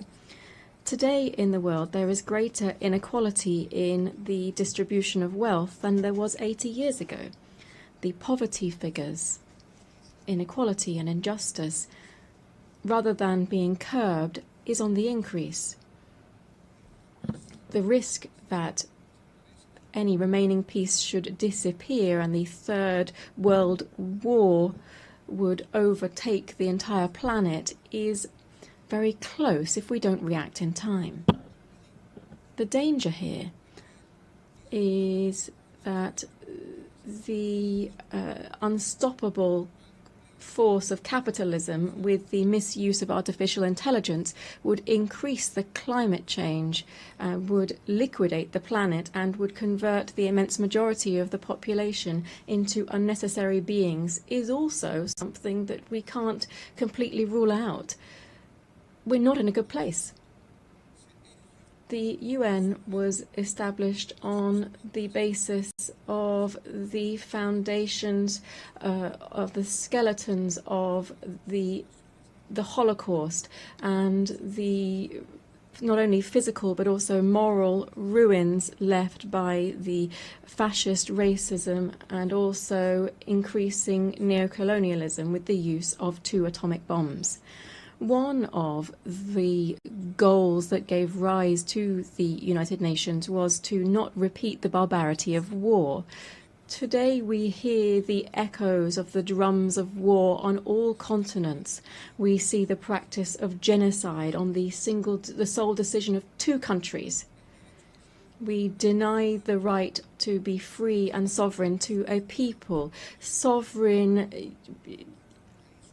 Sophisticated weapons are used against a sovereign country and increasing militarization is being promoted within a region with double standards in combating the war on drugs. And at the same time, we maintain a criminal blockade against its people and the state for the sole crime of having claimed its own independence more than 6 decades ago. Wars are not the same as we had 80 years ago. Wars now are multidimensional. They use economic, financial, media, information, cyber warfare, without even taking into account military warfare, which now encompasses biological warfare, war from space, and other technologies that continue to be developed with impunity on the basis of technology of war. It would be nothing new to have climate wars that would have an impact on sovereignty and food security jeopardizing strategic resources such as water. We are putting at risk the very survival of the human race on Earth and of life itself on the planet. Just taking off the mask from all of these tragedies, we can see that the cause of all of this is the wild capitalist system that places the greed of the few over the rights and lives of the majority on the planet. The cause of this is the current capitalist development, which tries to resolve its own crisis and ends up returning to the original forms of accumulation and increasing rates of profit. Capitalism and its imperialist face is once again using the deployment of violence, plundering natural resources from sovereign states, and with bloodletting to lead to the political and economic power and take that away from another. Added to that, we have a third cause of the current wars, which is more immediate. That is the obsessive zeal of the new Trump administration to give the United States back its position as a hegemonic power at the cost of the liberal system, free trade, globalization, and to cause pain and death. Why? For what? To take ownership over natural resources, to take control over commodities for the benefit of an imperialist system, and to subordinate the majority of countries for their insatiable thirst for privilege and wealth, and to try to maintain a unipolar order at any cost. The recent publication of the US Strategic Defense Policy sets out a deployment of its troops around the world to in its areas of influence, Canada, Central and South America, among others. The recent history with our neighbors has made us realize this is nothing else but a new way of implementing Monroeism, which was a doctrine which said that America is for the North Americans, generating conditions for a new era of neocolonialism. Madam President, distinguished heads of state and government, from the indigenous name for Latin America and the Caribbean, we can say that we are a zone of peace, and we did so at the second summit of CELAC in Havana in 2014. The nations in our region are complying with this mandate that we set ourselves, still bearing in mind our political and ideological differences on various topics and with regard to border and territorial occupation-based disputes that remain ongoing. We can say, when we invert the equation of the Pentagon, that it is peace rather than war that guides our international relations. In hearing this statement in 2022 in this same place, I came to appeal to the United Nations for a General Assembly to declare to the world that it would be an entire territory of peace. And 11 years have passed since that historic declaration of CELAC, and 3 years since I made that statement in this assembly. Not only have we not declared the world as a zone of peace, rather we are facing the harsh reality of seeing how death is becoming increasingly normalized in international relations. We also feel the threat of fascism in all of its variants to try to exploit and dominate peoples at the current time. The threat of death has made is covering Latin America and the Caribbean. We are seeing a bellicose potential, which would even go so far as to use missiles, submarines, helicopters, using the pretext that this maritime space is being used against the national security of the United States. Through the illegal introduction of cocaine through illegal gangs belonging to drug cartels. Beyond violations of international law, this provocative action of imperialism has two intentions. First, to intervene into our kindred Bolivarian Republic of Venezuela that since 1999 has been raising high the flags of the freedom of its people and the sovereignty of its state, and which possesses considerable natural resources, particularly in oil, which the North wishes to appropriate and claim. Secondly, to try to reconquer the Latin America and the Caribbean on the basis of it undermining liberal democracy, to impose militarization and to use other colonialist practices that we should call out. Imperialism is said to be used to combat drugs trafficking. This is a fallacy, because if this were true, it would actually be taking effect within their own country, where the demand for this type of drugs is high, and where in its origins, where we see different types of organized crime. What the United States is trying to do is to give our region the role of holding back the edification of a multipolar world and to submit it to its own interests. Added to these military actions, the images of which have been seen around the world, we see other types of devastating actions, such as those aimed at strengthening the economic blockade against Cuba. Billions of dollars are owed by the United States to the Cuban state due to these unilateral coercive measures, which are explained on the basis of rejecting the first communist revolution, which will never be destroyed. The threat of death is also afflicting the Middle East. In the Middle East, the pain of millions of families and the death of hundreds of thousands of Palestinians finds no consolation. All of this history tells us has the unconditional support of the United States, which wants to speed up the displacement of the Palestinian people as quickly as possible.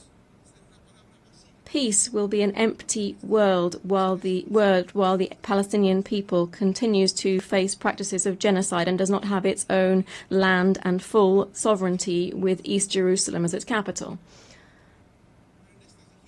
But in this region, that's not the only thing that's happening. The fragile political and geopolitical stability is threatened by preventive attacks against the Islamic Republic of Iran and against the small nation of Yemen, very similarly to what is happening, what was done by ex-President George Bush. The threat of death is also clear in Eurasia. In Eurasia, despite the intermittent attempts to achieve a political outcome, the expansionist ambitions of NATO, which is nothing else than the military arm of concentrated capital, is trying to protract the military conflict by using Ukraine as a launch pad against the Russian Federation. The threat of death also hangs over Asia.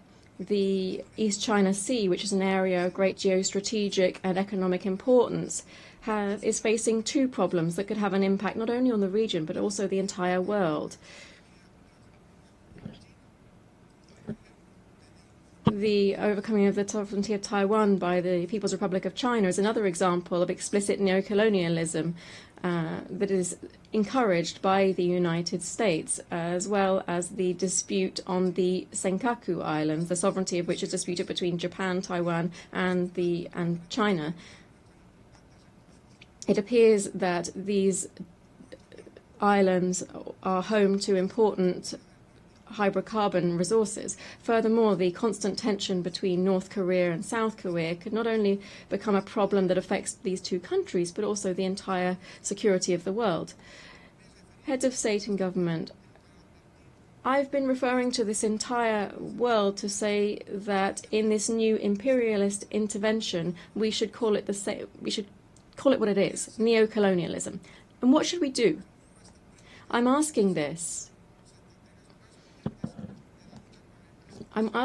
because it's led to one of the most outstanding strategies of the fight for the emancipation of labor over capital. This is also the fight of life over death. I wish to propose that we firstly establish a commission for reparations following slavery, apartheid, genocide and colonialism in the countries of the global south. To do so, the United Nations should find a way to ensure that those designing war and death pay their billions of dollars rather into a reparations fund. I hope that this rostrum, the highest on the international stage, will also serve to be able to launch an appeal and recognize that colonialism and neocolonialism was and is an historic mistake that brings and continues to bring a social wound over the population that it victimizes. It also does this with indigenous societies that it affects in particular. Today, on behalf of the construction of a fair future, we have to condemn the devastating impact of colonialism in the past and the present. I appeal to the heads of state of CELAC and the African Union to join forces and to oppose the adverse consequences of colonialism. This commission that I've mentioned should set up effective mechanisms to restore historic justice in the following spheres: reparations, land rights, recovery of the environment destroyed through the action of the colonizers and transnational corporations, apologies for the colonial past through the restitution of cultural goods of the indigenous peoples that were taken by the colonizers during the period of expansion and genocide, the prevention of neocolonial practices, programs for the development of indigenous peoples and the preservation of their cultural identity. We should also provide compensation to people who have resisted the military occupation of their territories and those that are suffering under unilateral sanctions and economic blockades. Secondly, we should convert the UN General Assembly into a body with binding power so that it can be an effective voice for all peoples and not a space where we simply realize the will of the most powerful. We need this forum to be an ethical nucleus, a political heart, and the living spirit of a new era guided by the culture of life. We need the resolutions adopted within the UN General Assembly to not be vetoed by any superpower and to be truly complied with. This means ensuring that multilateralism is truly valid and not just a formality. We should declare the world as a zone of peace and promote demilitarization as far as possible. The immense majority of the population in the world refuses to accept that the revitalization or overcoming the cyclical crises of capital should be done on the basis of investment in billions of dollars to manufacture all types of conventional and unconventional weapons. Just 1/3 of military expenditure would give us better and greater education, health and housing guaranteed for everyone. The UN has to become a pact for peace and for life as the shared destiny of everyone who believes in living together. 4, we need to undertake a profound reform of the Security Council that would prevent one of two countries holding up global stability. We need to ensure this reform and ensure the reform that the countries of the global south have been insisting on for several years. Democratizing the Security Council would be giving effect to the principle of the legal equality of states and democratizing the future. It would be to ensure that the voices of Africa, Latin America, and the Caribbean, Asia, and the historically marginalized peoples would also count. 5. We should move towards the Universal Declaration of the Rights of Mother Earth. Bolivia, together with the Amazonian peoples, speaks up to recall the urgent need for international cooperation to strengthen the conservation of the Amazon. We should do so through strengthening the sovereignty of Amazonian countries over this strategic biome for the world. Defending the Amazon means defending life. 6. We must reject all forms of commercial war and work to reduce economic and social divides between the countries of central capitalism and the countries on the periphery. Trade wars not only affect companies, but also the immense world of work. It also lessens to alarming levels the possibility for lower classes to access acceptable food. The hegemonic and capitalist interests don't have any right to overtake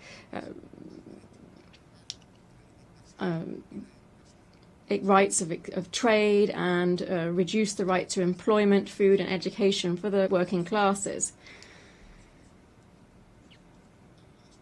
Dear guests here at the 80th session of the UN General Assembly, I'm very grateful that on this occasion of the 80th anniversary of the establishment of the United Nations, having listened to the analysis and the outlook of the plurinational state of Bolivia over critical problems facing us today, and as we look ahead to working together for peace, development and collective human rights, the Bolivian people, to whom we have guaranteed a democratic transit that we have not seen in 28 years in our country, is looking forward to seeing the changes that we must see within the United Nations in order to guarantee global peace. Thank you very much. Gracias. On behalf of the Assembly, I wish to thank the Constitutional President of the Plurinational State of Bolivia. The Assembly will hear an address by His Excellency Brice Clotaire Oligui Nguema, President of the Gabonese Republic, Head of State and Head of Government. I request protocol to escort His Excellency and invite him to address the Assembly.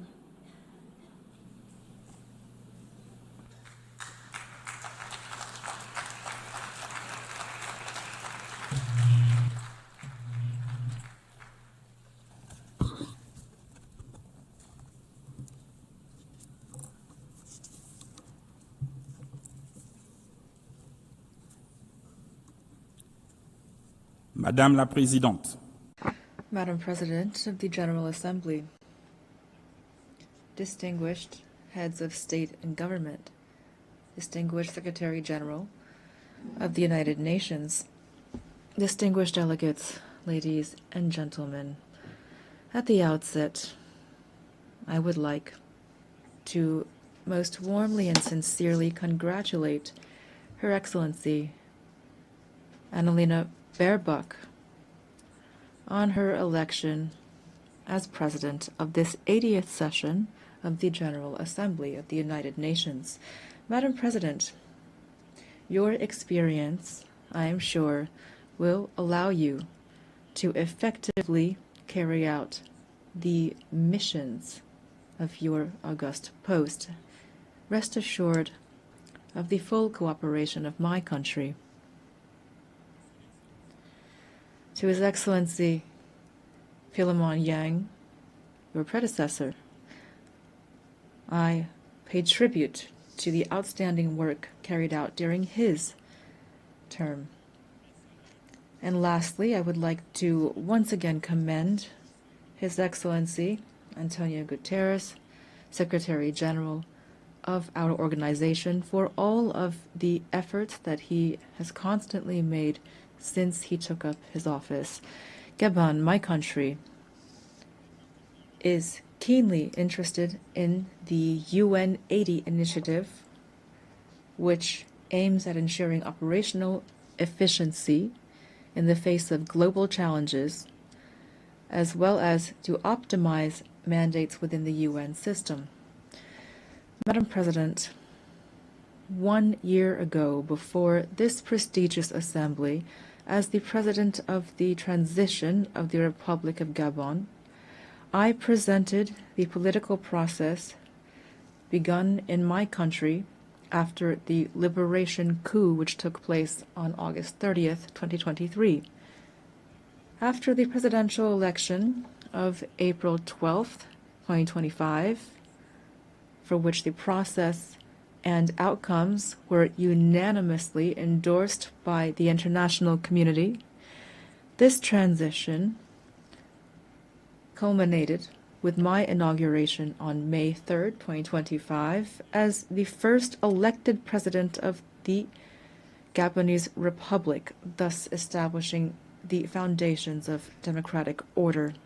As you know, Gabon has undergone a peaceful and exemplary transition that included all of the political parties in our nation. This smooth transition led to an inclusive national dialogue and a constitutional referendum in accordance with the agreed-upon timelines, and it will continue through the holding of legislative, local, and senatorial elections that are free and transparent. To this end, the first and second round of combined legislative and local elections will take place on September 27th and October 11th, 2025. With regard to the election of senators, this will take place on November 8th, and the second round is scheduled for November 29th, 2025, with a view toward a definitive restoration of constitutional order by January 2026. We believe that this peaceful and historic process can serve as a lesson and a model in many other spheres. The people of Gabon have drawn this success from its history, its culture of peace, and its shared vision of the future. Here I would like to express, on behalf of the Gabonese people and on my own behalf, our sincere gratitude to the United Nations for its multifaceted assistance. I know that I can count on the support of the UN as we implement our National Growth and Development Plan. This plan focuses on bolstering our energy capacity, on strengthening infrastructure, developing the digital sector, and on enhancing youth employment. Ladies and gentlemen, Gabon is standing before you again with a clear message. Our country has changed. After decades of tensions and political and economic missteps, the Gabonese people has chosen the path of reconciliation and renewal, thus becoming the symbol of and testament to the transformation of hardship into hope, of dependency into dignity, of division into unity, and all without bloodshed. Today, Gabon is no longer a country in limbo. It has returned to stand alongside other states, upright, dignified, and ready to take up its rightful place in the community of nations. The new Gabon, the exemplary Gabon that my compatriots are calling for, also means that the state in Gabon must serve its people from now on.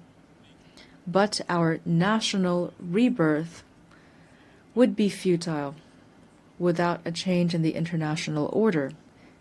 It is no longer acceptable for African nations to remain relegated to the role of providers of raw materials for which others set the price and from which others profit.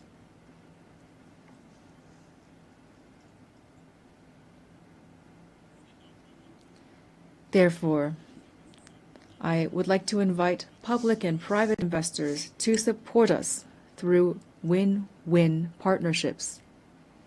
We have decided to process our resources on our territory, to create jobs at home, to develop African industries, and to interact with the world on the basis of equity, integrity, and mutual respect as we strive toward happiness. In its path toward development, Gabon, a country of peace and opportunity, will continue to welcome all those who commit to upholding our laws, our Republican values, and to contributing positively to our national rise. Distinguished delegates, ladies and gentlemen, this 80th session of the General Assembly has the theme, Better Together, 80 Years and More for Peace, Development, and Human Rights.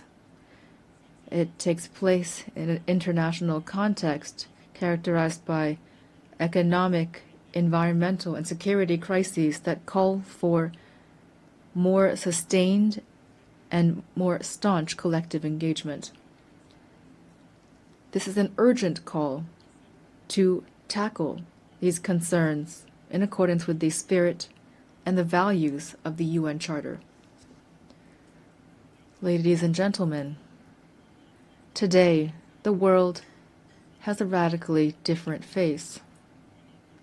Humanity has never had so much technological prowess to ensure its well-being, and yet international peace and security have never seemed so fragile and so under threat. It is high time that peace reign on earth, and especially in Africa, which has so long suffered under conflicts that have been stoked and financed from outside the continent. Let the guns at last fall silent in the DRC, in Sudan, in the Horn of Africa, and in the Sahel. In this regard, instead of constantly stigmatizing and condemning the states of the Sahel, the international community would benefit from supporting them in their battle against the many-headed threat of terrorism. Ladies and gentlemen, on December 12, 1988, Gabon officially recognized the State of Palestine. Then, as now, we support the two-state solution, the only way, in accordance with UN resolutions, to guarantee a just and lasting peace between Israelis and Palestinians, as well as to guarantee international security. In this vein, Gabon must reaffirm its position in favor of lifting the embargo imposed on Cuba due to its negative effect on the well-being of Cuba's people. We solemnly reaffirm our full support for international efforts carried out throughout the world to achieve peace. These efforts must be centered on humans, especially women and youth. Through the Pact for the Future of 2024, the UN must continue to encourage and support the crucial action of women, stemming from the Declaration and the Beijing Declaration and Program of Action, of which we're celebrating the 30th anniversary this year. Madam President of the General Assembly, Secretary General of the United Nations, the triple planetary crisis of climate change, biodiversity loss, and pollution is an existential threat for humanity. And yet, the efforts of the international community to address these challenges remain drastically inadequate. The Treaty on Biodiversity Beyond National Jurisdictions, which we have just ratified, fills a legal gap and provides an ambitious framework for equitable and sustainable governance of biodiversity. Together, we have a real opportunity to make this treaty a true driver of transformation for present and future generations. Gabon is the guardian of part of the Congo Basin, the second largest green lung of our planet. This extraordinary heritage must not be sacrificed to financial rapacity. We call for an equitable global partnership in which the protection of our forests is accompanied by fair compensation for the ecological services these forests provide to humanity. Ladies and gentlemen, the new global order is underway. The changes taking place in our societies are inevitable and cannot be overlooked.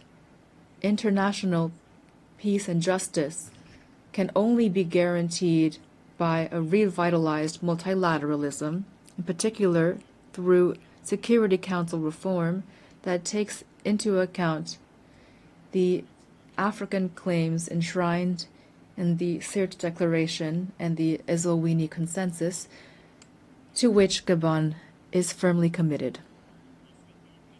I wish every success to our work, and I wish a happy birthday to our organization. Thank you.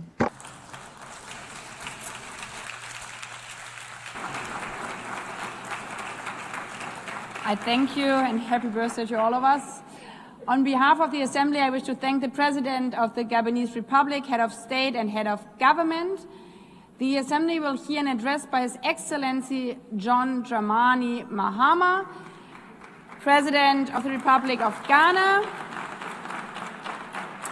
I request protocol to escort His Excellency and invite him to address the Assembly.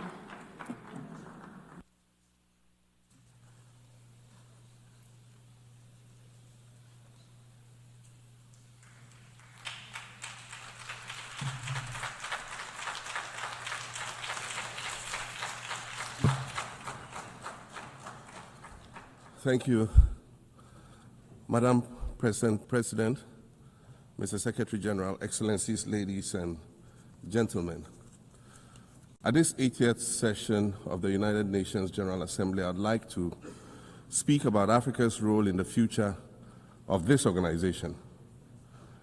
However, it's impossible to do that without first considering the collective role that Africa played in its founding, which was small and relatively insignificant.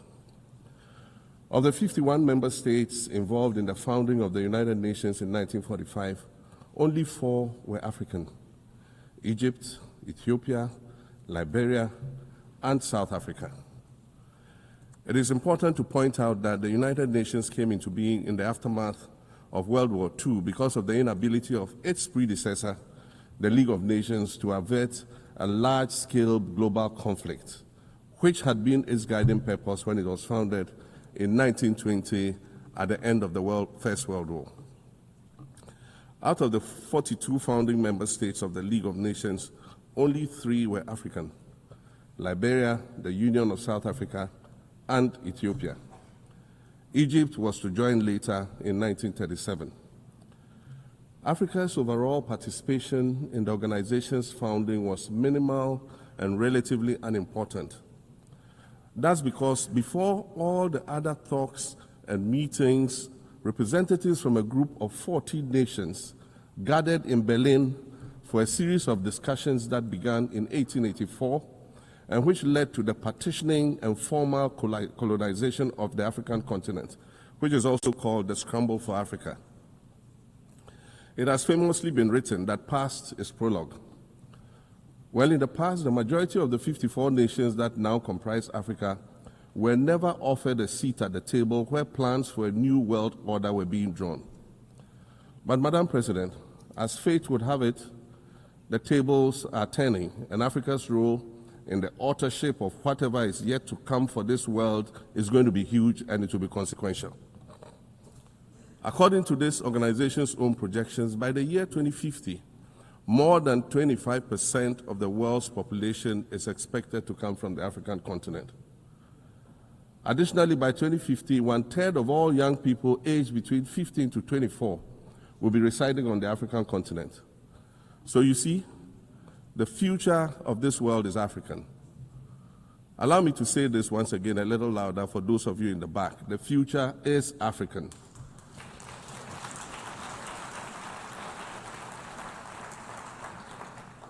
Already today, Africa is a catalyst for human potential and development, as well as for economic reform and ecological stability.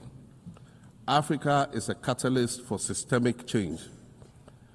If this reality, which is fact-based and straightforward, seems provocative or unsettling, perhaps it's because you are viewing it through the lens of centuries of filters, colonialism and imperialism, and the resulting implicit bias.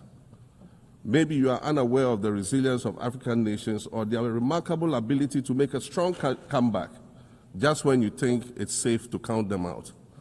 That is what is happening right now in my own country, Ghana. Our constitution limits leaders to 2 4-year terms. In January, I was sworn in for a second term, which, let me point out, was non-consecutive with my first term. Our currency, the Ghana cedi, was rapidly depreciating, faced with rising inflation, a huge debt burden, and low morale amongst our citizens. My new administration settled down quickly and embarked on an ambitious program of comprehensive transformation designed to restructure Ghana's economic foundation and enhance our competitive standing globally. We refer to this process of recalibration as our reset agenda.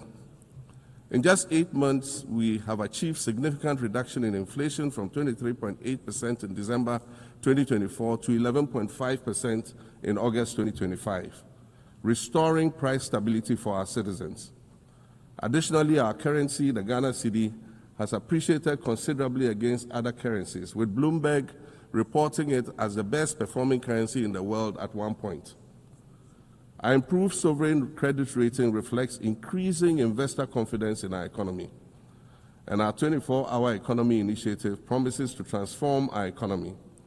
And there's a renewed willingness amongst our people to trust that their elected officials have Ghana's interests at heart and that we're progressing together. Madam President, I believe that in honor of this milestone celebration, the United Nations should also embark on a process of serious recalibration and establish its own reset agenda. Since the organization's founding, the number of UN member nations has nearly quadrupled. And quite frankly, it is not the same world that it was back then when the UN was formed. I mentioned earlier that I began my second non-consecutive term as president this past January. My first term ended in January 2017. In that span of time, 8 years, the world has changed with such ferocity. My first days in office after my return felt as though I had just awakened from a Rip Van Winkle-style sleep. Now, no, that was only after 8 years. Imagine then what it will be like after 80 years since the founding of the United Nations. In 1945, the sun had not yet set on the largest empire in history. The most common mode of international travel was by sea. The personal computer had not been invented, let alone made portable. And television, a new convenience, was still in its infancy, albeit in black and white color. Relations between the US and the Soviet Union were turning frosty, with Winston Churchill declaring that an iron curtain has descended across the European continent. Fast track 80 years on. In today's world, hundreds of thousands of commercial flights take off and land every day. Libraries have been digitized so that volumes of literature can exist on a small device, small enough to fit inside your pocket. We live in a world of cryptocurrency, artificial intelligence, social media, the internet and its dark hidden dungeon of the dark web, all of which carry a potential threat to global peace and security. climate change is real, and we're fighting a losing battle against the loss of Maldives and other island nations to the rising sea level, against the loss of Timbuktu to desertification and the Amazon forest to global warming and deforestation. Madam President, the UN Founding Charter is outdated when it comes to representation in this August Assembly. The most powerful post-World War II nations are still being rewarded with an almost totalitarian guardianship over the rest of the world. And yet, the first sentence in Chapter 2, Article 1 of the UN Charter declares that the organization is based on the principle of sovereign equality of all its members. If this were true, and was the case, a continent as large as Africa, with its numerous UN member states, would have at least one permanent seat on the Security Council.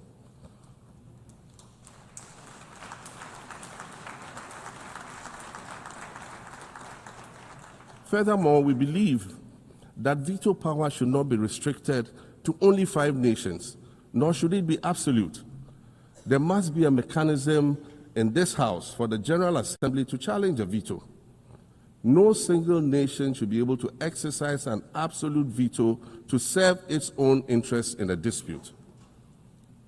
In 1995, during the 50th anniversary of the United Nations, Nelson Mandela stood in this very spot, and he said, "The United Nations has to reassess its role, redefine its profile, and reshape its structures. It should truly reflect the diversity of our universe and ensure equity among the nations in the exercise of power within the system of international relations in general and the Security Council in particular." I close quotations. 30 years later, we African leaders are still making the same simple request for a permanent seat on the Security Council with the power of a veto. So today, Madam President, I stand here in this exact spot and ask the world, if not now, then when? We demand not only a reform of the Security Council, but also a reset of the global financial architecture, which is currently rigged against Africa. Africa must have a greater say in the world's multilateral financial institutions. And while I'm making requests, I'd like to call for the removal of the blockade on Cuba. As Dr. Kwame Nkrumah, our nation's founder, famously said, "We seek to be friends with all and enemies to none."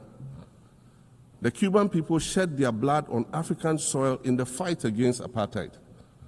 And indeed, Cuba has been and continues to be a faithful friend of Africa.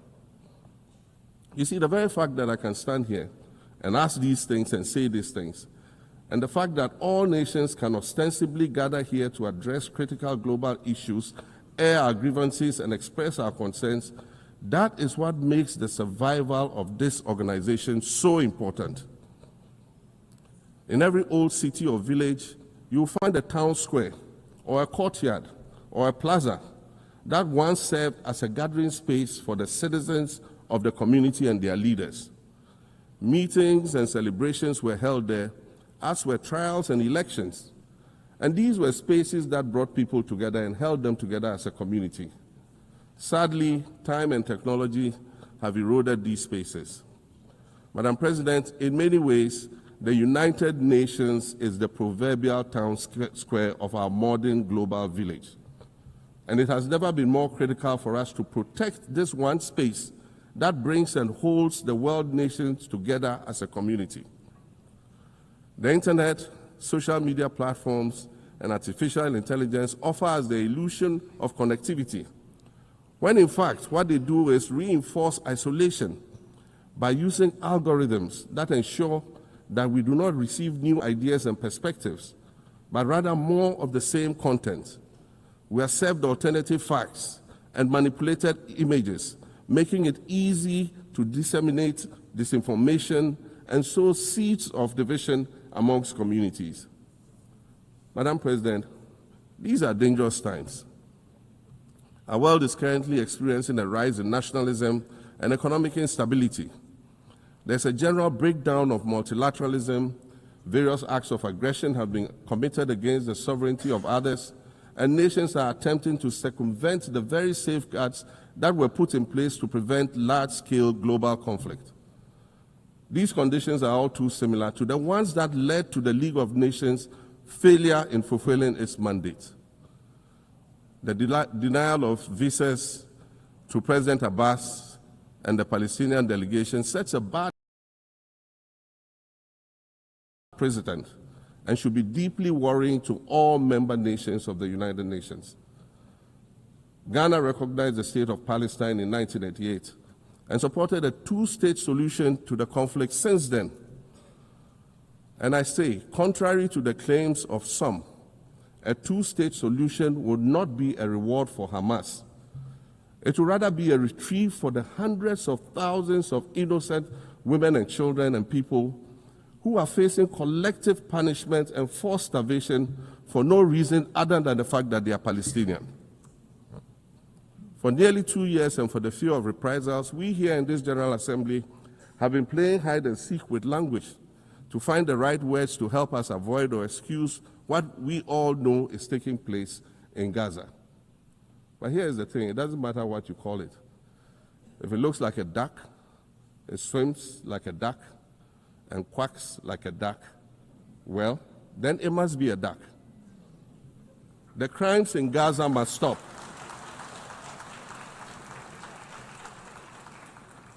The crimes in Gaza must stop. Madam President, I also want to draw particular attention to the conflict in Sudan, which this body has described as the world's largest humanitarian crisis. 12 million people have had to flee their homes. And when we speak of migration, we refer to the 12 million new Sudanese refugees, whom we as a global community should be willing to assist in much the same way that many member nations readily assisted new refugees coming out of Ukraine. Let's dispense with the euphemisms and dog whistles and speak frankly. It is not a mystery that when leaders of Western nations complain of their migration problems, they are often referring to immigrants from the global south. But many of those immigrants are climate refugees. And interestingly, the global north emits 75% more greenhouse gases than the global south. However, the effects of climate change are more severe in the global south because we lack the resources to address them effectively. And so when the desert encroaches on our villages and towns and they become unlivable, we are forced to flee. Warsan Shire, a Somali-born prophet, a Somali-British poet born in Kenya to Somalian refugee parents, was London's first youth poet laureate. She writes in her poem titled Home. And it says, you have to understand that no one puts their children in a boat unless the water is safer than the land. No one bends their palms under trains beneath carriages. No one spends days and nights in the stomach of a truck feeding on newspaper unless the miles traveled mean something more than just a journey. Madam President, we cannot normalize cruelty. We cannot normalize hatred. We cannot normalize xenophobia and racism. If we're going to tell a story, let's not tell it slant. Let's tell all the truth. When we speak of migrants, we speak of Mami Ewusi Mensah Frimpong, a judge on the U.S. District Court for the Central District of California. She's the first black female judge on any of California's 4 federal district courts. She was born here in America to immigrant parents from Ghana. We speak of Peter Bosman, a medical doctor in Ghana who moved to the town of Piran in Slovenia in the 1980s and later became the first black mayor of Piran, the first black mayor in Slovenia and in the whole of Eastern Europe. We speak of T. Michael, the iconic Ghanaian Norwegian artist and designer. And of course, we speak of the late Kofi Annan, former United Nations Secretary General.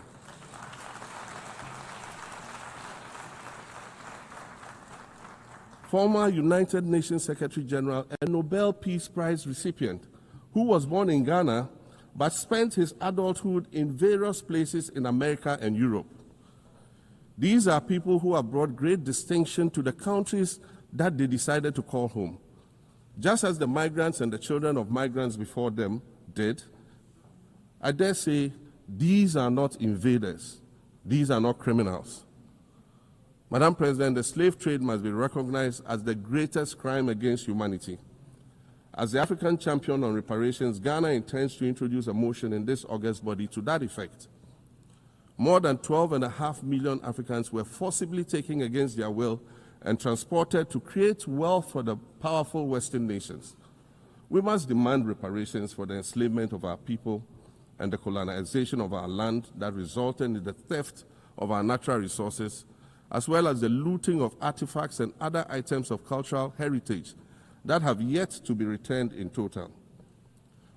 We recognize the value of our land and the value of our lives, as did our colonizers, as well as the governments that happily paid reparations to former slave owners as compensation for the loss of their property, in quotes, and that property for which they received compensation was paid referred to enslaved people who had been freed.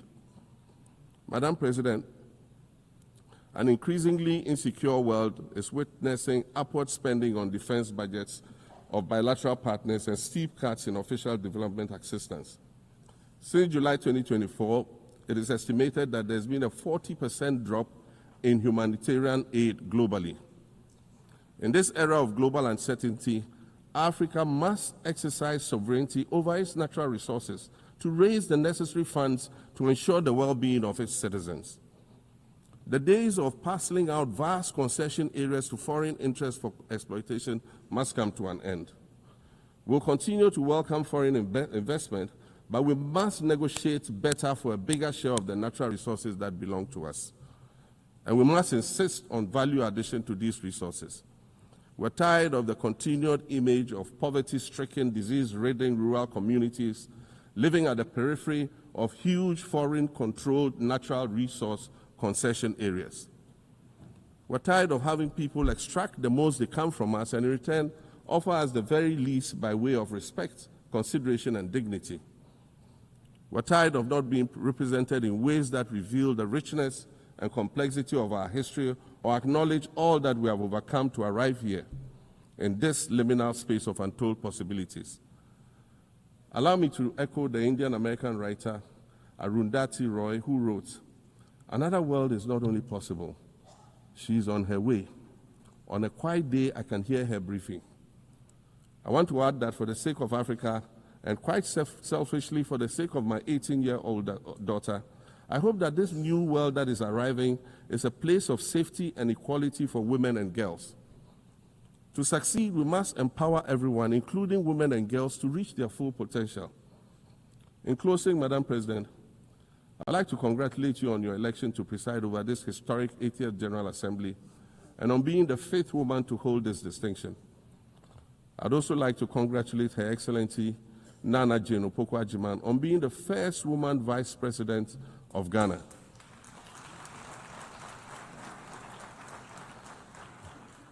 Now every Ghanaian girl knows the heights to which she can ascend.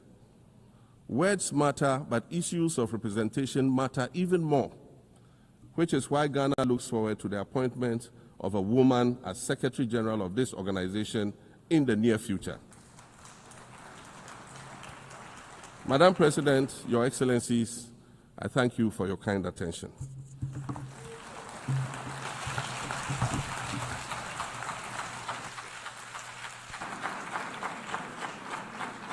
On behalf of the General Assembly, I wish to thank the President of the Republic of Ghana.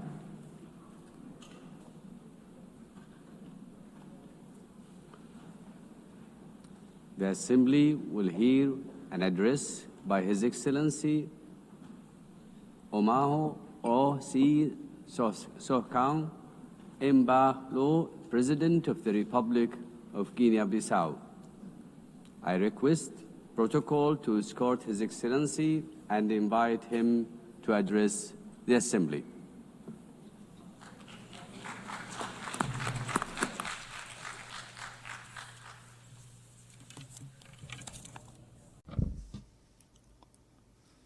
Madam President, distinguished heads of state and government, Mr. Secretary General, ladies and gentlemen, allow me to begin by congratulating Mrs. Annalena Baerbock on her election as President of the 80th session of the United Nations General Assembly.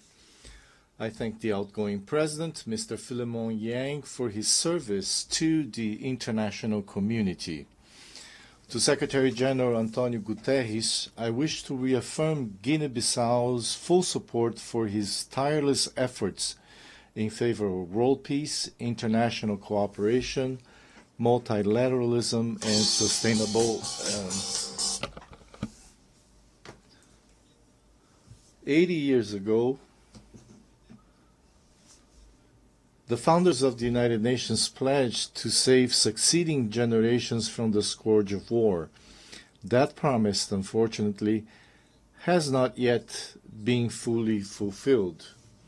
Yet this commitment, undertaken by each member state upon joining the UN Charter, remains valid and continues to be honored through the dedication of every UN peacekeeper and every humanitarian worker who often make the difference between life and death in conflict zones or following natural disasters. UN agencies such as WHO, UNESCO, UNICEF, FAO, WFP, UNHCR, and UNDP, among others, provide treatment, education, vaccines, food, and protect every day millions of human beings and contribute to the fight against poverty and discrimination against women and girls all over the world. The United Nations remains relevant, especially in these times of deep global uncertainty and crisis. It continues to be the only forum where all nations, large and small, have a seat and a voice.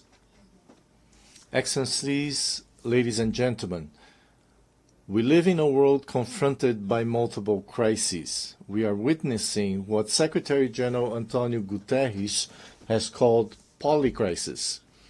Conflicts in Ukraine, Gaza, Sudan, and other regions persist. Socioeconomic inequalities, environmental shocks, political instability, and humanitarian emergencies disproportionately affect developing countries, with the greatest impact on small island developing states. Progress towards the Sustainable Development Goals has slowed significantly or even stalled. The sovereign debt burden of poor countries is increasing, while development assistance is declining. Guinea-Bissau welcomes the UN 80 initiative, and we hope it will contribute to strengthening the organization, especially in promoting peace, international security, and the achievement of the SDGs. The Pact for the Future offers a roadmap and an action plan that must not remain on paper. Madam President, Excellencies, ladies and gentlemen, last July, Guinea-Bissau hosted the 15th Conference of Heads of State and Government of the Community of Portuguese-Speaking Countries, CPLP. I have taken on the presidency of the CPLP for the 2025-2027 term. The CPLP places high importance on its cooperation with the United Nations and its specialized agencies. During our term, we will continue to work with all partners and multilateral organizations toward the implementation of global commitments, especially concerning the Paris Agreement on Climate Change, the 3rd UN Ocean Conference, and the 4th UN Conference on Financing for Development, held last June-July in Seville. We are convinced that two major international meetings scheduled for November, namely COP30 in Belém, Brazil, and the 2nd World Summit for Social Development in Doha, Qatar, will serve as key platforms and opportunities to strengthen our cooperation and to advance our shared goals. Madam President, Excellencies, ladies and gentlemen, Guinea-Bissau is scheduled to hold presidential and legislative elections on the 23rd of November this year.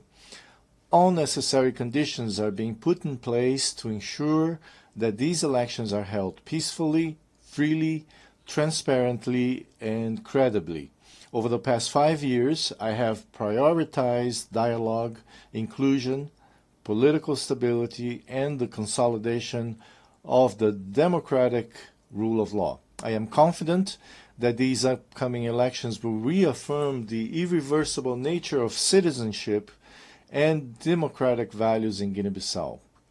Madam President, Excellencies, ladies and gentlemen, allow me to conclude by saying that in an increasingly interdependent world, we need, now more than ever, a world order grounded in the principles enshrined in the United Nations Charter, in respect for international law and in peaceful coexistence. In this regard, Guinea-Bissau reiterates our call for an end to the economic, commercial, and financial embargo and other forms of restrictions imposed on Cuba. 80 years after the creation of the United Nations, the world has changed. We are no longer just the 51 countries who signed the UN Charter in 1945. Today, the United Nations is all of us, the 193 member states, plus observer states, NGOs, civil society organizations, and other actors represented in this great assembly hall. To meet the challenges of the 21st century, the UN must undertake urgent reforms, reforms that reflect today's geopolitical realities and global power balances, reforms that expand and democratize the Security Council, reforms that provide a place and a voice to the Global South, reforms that restore confidence in the multilateralism and international cooperation. The UN continues to be a unique multilateral space where dialogue is still possible, even when diplomacy and good offices fail elsewhere and in other circumstances. The legitimacy, strength, and future of the UN lie in the inclusion and full participation of all of us in deliberations and decision-making. Its core details, peace, dignity, equality, poverty eradication, cooperation, and peaceful resolution of conflicts remain alive and continue to inspire the purposes of the international community and the March of Humanity. Thank you very much.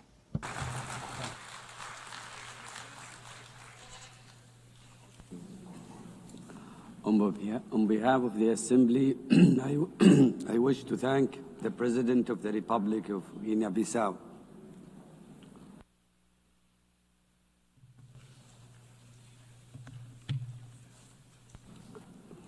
The Assembly will hear an address by His Majesty King Mosawati III, Head of the State of the Kingdom of Eswatini. I request protocol to escort His Majesty and invite him to address the Assembly.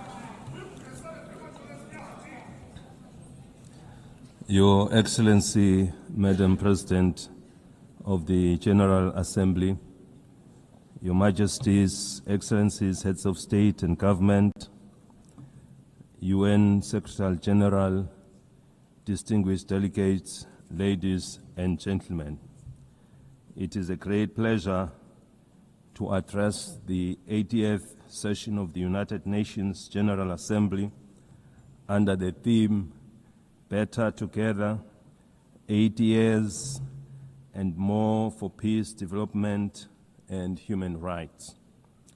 At the outset, we wish to assure you, Madam President, of Eswatini's unwavering support during your tenure. We also commend the UN Secretary General and the Secretariat for their steadfast leadership in navigating our world through unprecedented challenges. As we gather today, mankind is confronted with many challenges, including conflicts around the world. We must remind ourselves that when the United Nations was established in 1945, it was during a time of widespread global strife. Its founding fathers resolved that no country or people should endure suffering due to conflict. The UN Charter and structure were designed to be clear and resolute. Now is the time to ask ourselves what has gone wrong and what steps must be taken to correct these challenges and restore the UN's mission of fostering peace. The question we must ask ourselves further is, what is the UN doing to address these issues effectively? I propose that the United Nations establishes ad hoc committees to tackle global conflicts and promote peace. These committees should have equitable representation in dealing with the relative conflicts in the diverse regions of hotspots, including Africa, the Middle East, Europe, and beyond, ensuring that all affected nations have a voice. Supported by the Secretariat of the United Nations, these ad hoc committees would visit conflict zones, engage with local communities, and work towards peaceful resolutions. For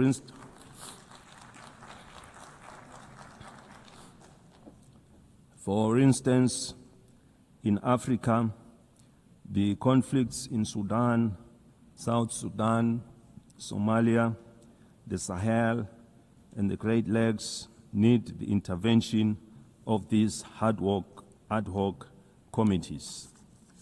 In the Middle East, they should facilitate dialogue with all parties involved. The team could ask the Palestinians what it will take to release the hostages, given the fact that the Israelis would remain aggrieved as long as their loved ones are not with them.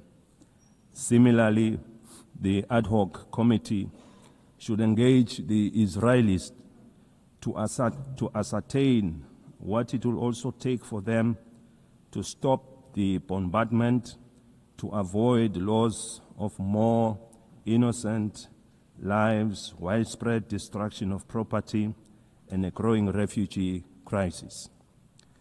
By engaging directly with the affected communities, these communities could help broker solutions that address the concerns of all sides to reduce tensions, suffering, and foster stability. In the conflict between Russia and Ukraine, these ad hoc committees could mediate discussions to identify pathways to peace. Their role would be to engage in meaningful dialogue and report back to the United Nations with actionable recommendations on what it would take to end the war. In Eswatini, we encourage that yield positive outcomes proving that dialogue is the cornerstone in nation building. We thank those countries already making means in finding solutions. This suggested approach is not meant to undermine their efforts, but it would complement them as they are already working towards peaceful resolutions. We must avoid actions that could escalate tensions further and instead focus on saving innocent lives. Millions of lives have already been lost during the COVID-19 pandemic. We therefore cannot afford to lose any more to conflict.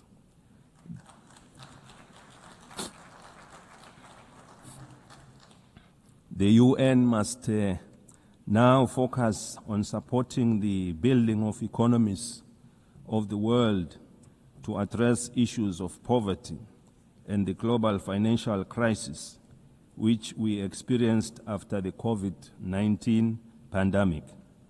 By investing in these areas, we can create conditions for lasting peace.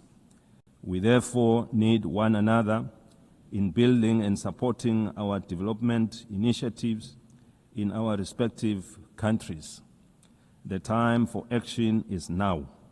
The UN was established in pursuit of international law and peace, and its mandate dates back decades. In 2025 and onwards, we must renew our commitment to this mission by forming these ad hoc committees and making informed, inclusive decisions. We can work towards a world where peace prevails and no nation or people suffer needlessly. We have been calling for the restructuring of the United Nations as a body representing all member states. It must lead with decisions that are inclusive and widely respected, as no one will question the process taken. These reforms should be fully representative of all countries through the regions of the world in the Security Council to create an all-inclusive structure. Without such reform, the legitimacy and effectiveness of this body will remain incomplete. We have been encouraged to witness UN high-level meetings prior to the General Assembly being held to address various issues. These include the Seville and Awaza declarations on financing for development and socio-economic challenges faced by landlocked countries. We are aware that for any growth to take place, nations must have enough resources to achieve sustainable development goals. As we convene to advance international cooperation and to uphold human rights and fundamental freedoms for all, we are reminded that our work is both urgent and indispensable. The theme Better Together underscores the imperative of delivering on the United Nations Sustainable Development Goals and reinvigorating global cooperation. Eswatini continues to believe that working together remains our most powerful tool for addressing global challenges that transcend borders. The world stands at a critical juncture in pursuit of Agenda 2030. With only 5 years remaining, we must face the reality that progress on the SDG is far off track. This is a sobering reminder that our collective efforts must be redoubled and that international solidarity, cooperation, and shared responsibility are more urgent than ever before. Through my national call to all Eswatini, to all Emaswati of Ngwe, for a greater sense of agency in the pursuit of sustainable development, the Kingdom has made important strides in advancing Agenda 2030, particularly in the areas of the economy, in various sectors, health, education, and gender equality, to mention a few. Furthermore, Furthermore, the country's literacy rates have improved, reflecting our investments in education, while the nation continues to be empowered through targeted programs that strengthen their role in our society and economy. These achievements demonstrate what is possible when determination and partnership come together. While we have witnessed the GDP growth of our economy, we remain with a number of challenges to address, and we count on the UN for support to become one of the advanced economies of the world. We have implemented initiatives to grow our economy and attract new investments by opening trade opportunities with other countries that give access to regional and international markets. Your Excellencies, the global economy remains fragile. Persistent inflation resulting in rising food and energy prices, as well as tightening financial conditions, have eroded fiscal space for many developing nations. Across sub-Saharan Africa, countries spend on average 12% of government revenues on debt servicing, diverting resources urgently needed for social cohesion programs. Eswatini also advocates for trade facilitation and economic diversification, simplifying customs procedures, reducing regulatory barriers, and enabling greater participation in regional and global value chains. In this regard, the African Continental Free Trade Area has the potential to boost intra-Africa trade by up to 52%, drive industrialization, and create millions of jobs. For countries like Eswatini, the AfTA offers more than market access.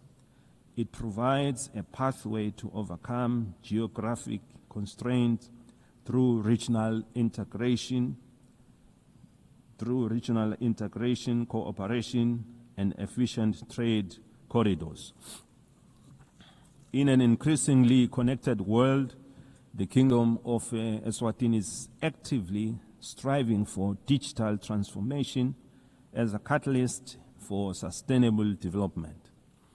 Eswatini is open for business in technology and looks forward to partnering and sharing experiences with other developed countries in advancing our technologies.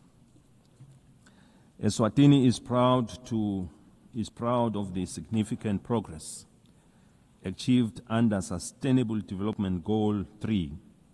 We welcome the progress made in the ratification of the Pandemic Treaty. This landmark agreement is essential for strengthening preparedness and resilience against future health emergencies, fostering effective and equitable cooperation. We remain deeply concerned about the decline in bilateral and multilateral support for global health priorities. Weakening our joint efforts threatens to erode decades of progress in this sector, as health is a global security. The Kingdom of Eswatini recognizes that the increasing frequencies and intensity of natural disasters, emergencies, and protracted crises highlight the urgent need for integrated responses that bridge humanitarian relief, long-term development, and peace building. We urgently need to strengthen disaster preparedness, build resilient communities, and integrate emergency responses with sustainable development. Eswatini, like other countries in the region, has many young and marginalized groups who face unemployment and inequality in various sectors. Ensuring empowerment, capacity building, and employment is our priority, and with the support of the UN programs, we are taking deliberate steps to provide a more enabling environment to guarantee their future. We equally recognize the rights and potential of persons with disabilities who continue to face disproportionate barriers to education, employment, and social participation so that they can fully contribute to and benefit from national development. The United Nations General Assembly Resolution 2758, adopted in 1971, did not address the issue of Taiwan's representation in the United Nations, and it does not preclude their participation in the UN system. The United Nations must seek suitable ways of including Taiwan so that she can better contribute to realizing the UN Sustainable Development Goals. In that way, this will fulfill the UN mandate to ensure that no country is left behind.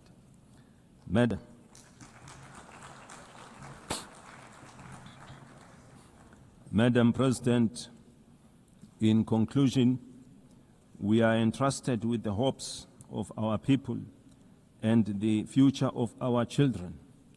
Let us not leave this assembly without reaffirming our commitment to justice, peace, and sustainable progress for all.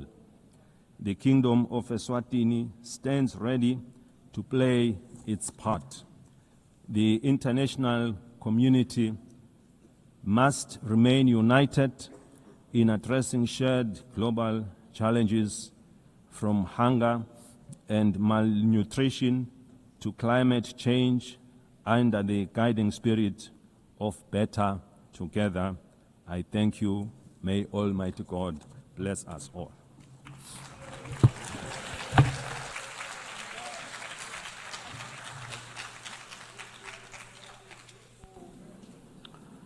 On behalf of the Assembly, I wish to thank the head of the state of the Kingdom of Eswatini.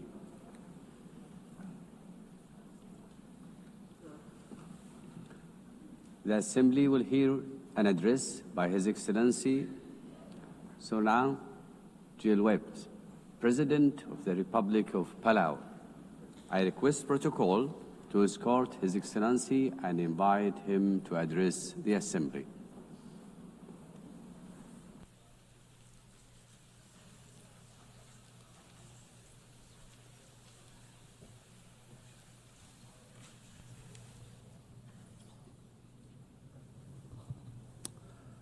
Madam President, Secretary General, Excellencies, distinguished guests, delegates, it is my great honor to address this assembly at a milestone moment, the 80th anniversary of the United Nations. 80 years ago, nations scarred by war came together to say, never again. They built this organization on the belief that cooperation, not conflict, could guide humanity forward.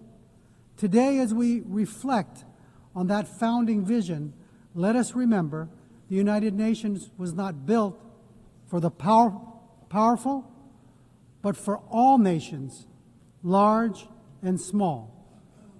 In Palau, we have a saying, "Ndisan son embrari akloes." Small twigs banded together can light the fire that can bring the pot to boil. This wisdom reminds us that even the smallest among us, when united and determined, can drive meaningful change. The recent International Court of Justice advisory opinion affirms this truth, that our voice, though often overlooked, carries the weight of justice. We thank Vanuatu for their leadership and recognize the Pacific youth who co-led this charge. The advisory opinion confirmed that what we have always known. 1.5 degrees is not optional. It is now the benchmark for international law. Let us defend this limit as the political, moral, and legal anchor of the Paris Agreement. The world is at war. Defense spending is at an all-time high, approaching $3 trillion annually. We have many problems. And now more than ever, we need to come together. We are also at war. Our shores are being invaded by seawater. Our homes are being blown away by storms. Our roads are being washed away by torrential rains. Our reefs are overheating. Our fish are disappearing. And our land is on fire. This is our daily battle.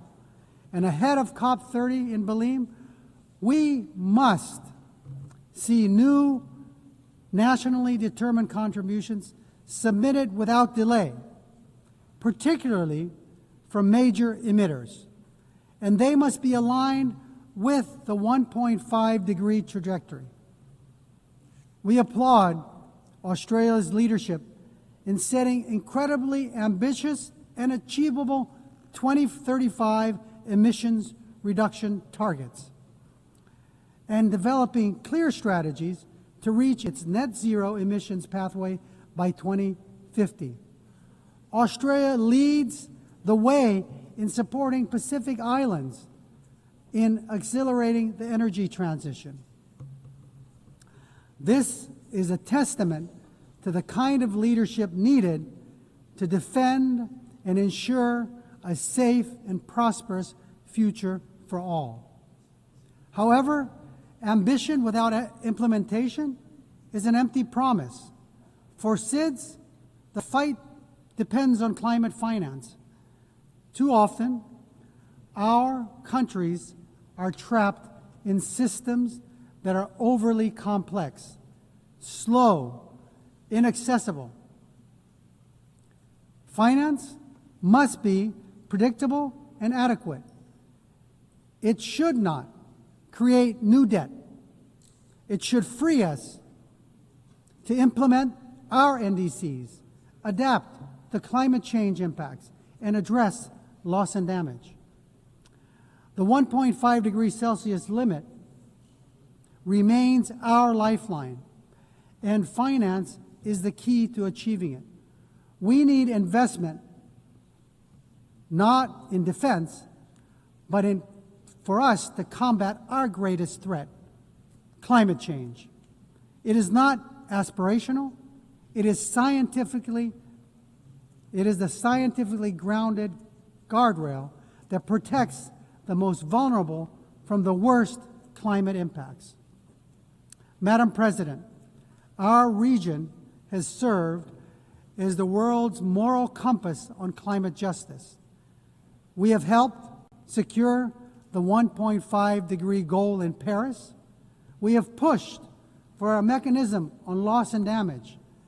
If the world is serious about 1.5, we urge you to come to our region, to see with your own eyes what the Pacific is facing, and be moved to act.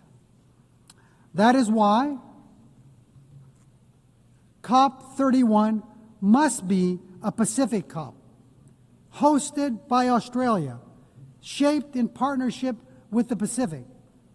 Madam President, on the issue of climate solutions, deep sea mining has been incorrectly promoted as a silver bullet for the climate crisis. If we rush forward without understanding the consequences, we risk inflicting irreparable harm.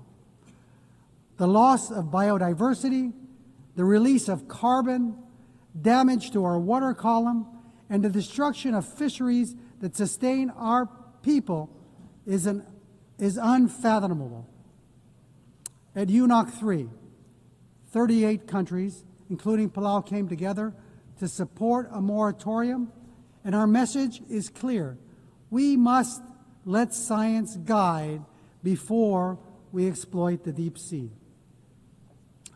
The historic BBNJ agreement enters into force in January. And while Palau is proud to be the first ratifier, we couldn't have lit this fire alone.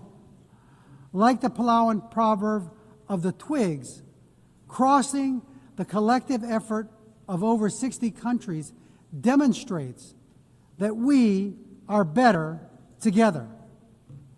While we celebrate this achievement, we need even more nations to join this commitment to truly safeguard our ocean's future. Colleagues, the BBNJ agreement presents an unprecedented opportunity to design new ocean governance institutions where SIDS have a voice from the start. We are big ocean states, and we call on our partners, including the EU, to support a SIDS seat in the BBNJ governance structure. Excellencies, the stakes for SIDS could not be higher. Our economies are small, our vulnerabilities are acute, and our physical space is painfully narrow. The Antigua and Barbuda agenda for SIDS gives us a blueprint for resilient prosperity, but it cannot stand without tools. That is why the Seville commitment matters. The world has finally recognized that the financial system cannot be fair if it measures only income and ignores vulnerability. Multilateralism is our only shield, yet too often it is sidelined, blacklisted, and cut off from finance and boxed in by rules we did not write. We demand a seat not as bystanders, but as equal architects of our shared future.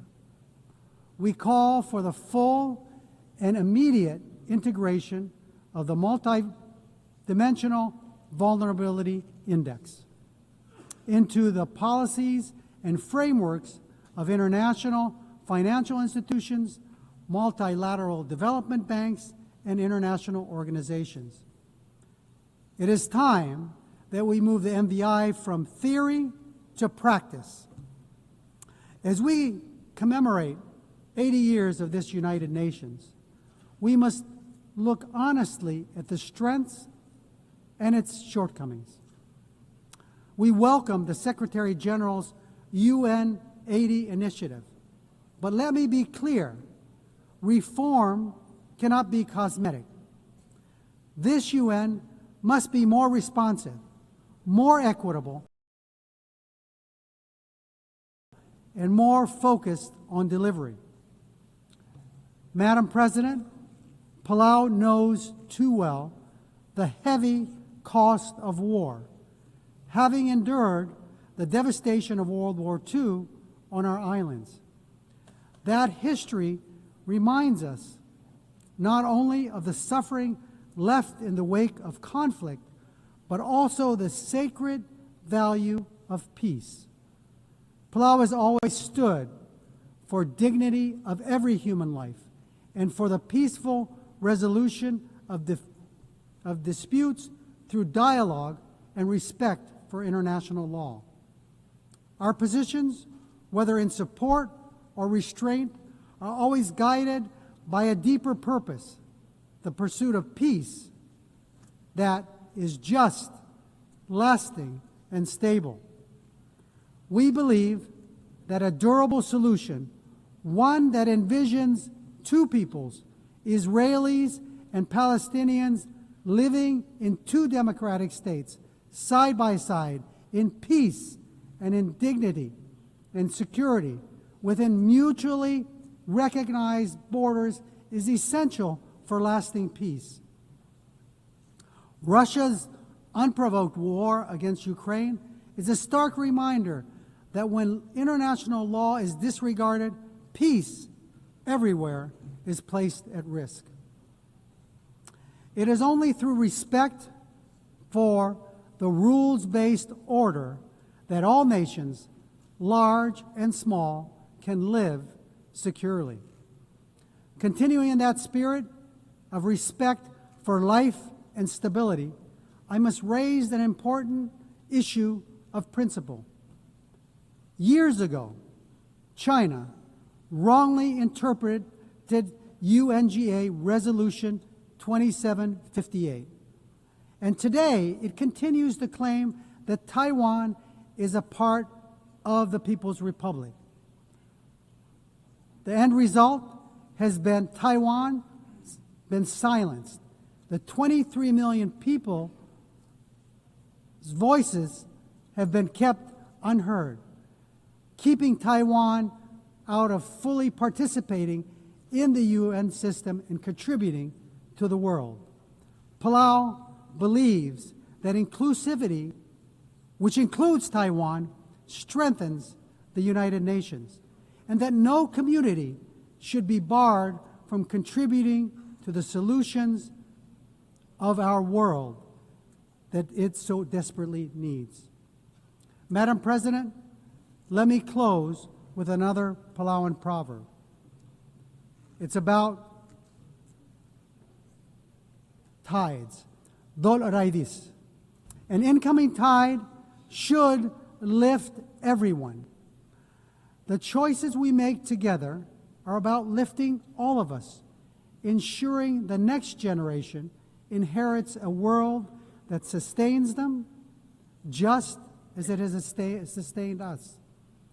As we face today's greatest challenges, climate change, ocean decline, debt, inequality, wars, and conflict, no nation can carry the weight alone. But together, guided by the spirit of the UN's founding and strengthened by 80 years of hard-learned lessons, we can turn the tide. Let this assembly be remembered not only for the words we speak, but for the actions we take and for the resilience we build, the justice we uphold, and the future we secure for the generations yet to be born. We are better together. God bless you. Sulang, thank you.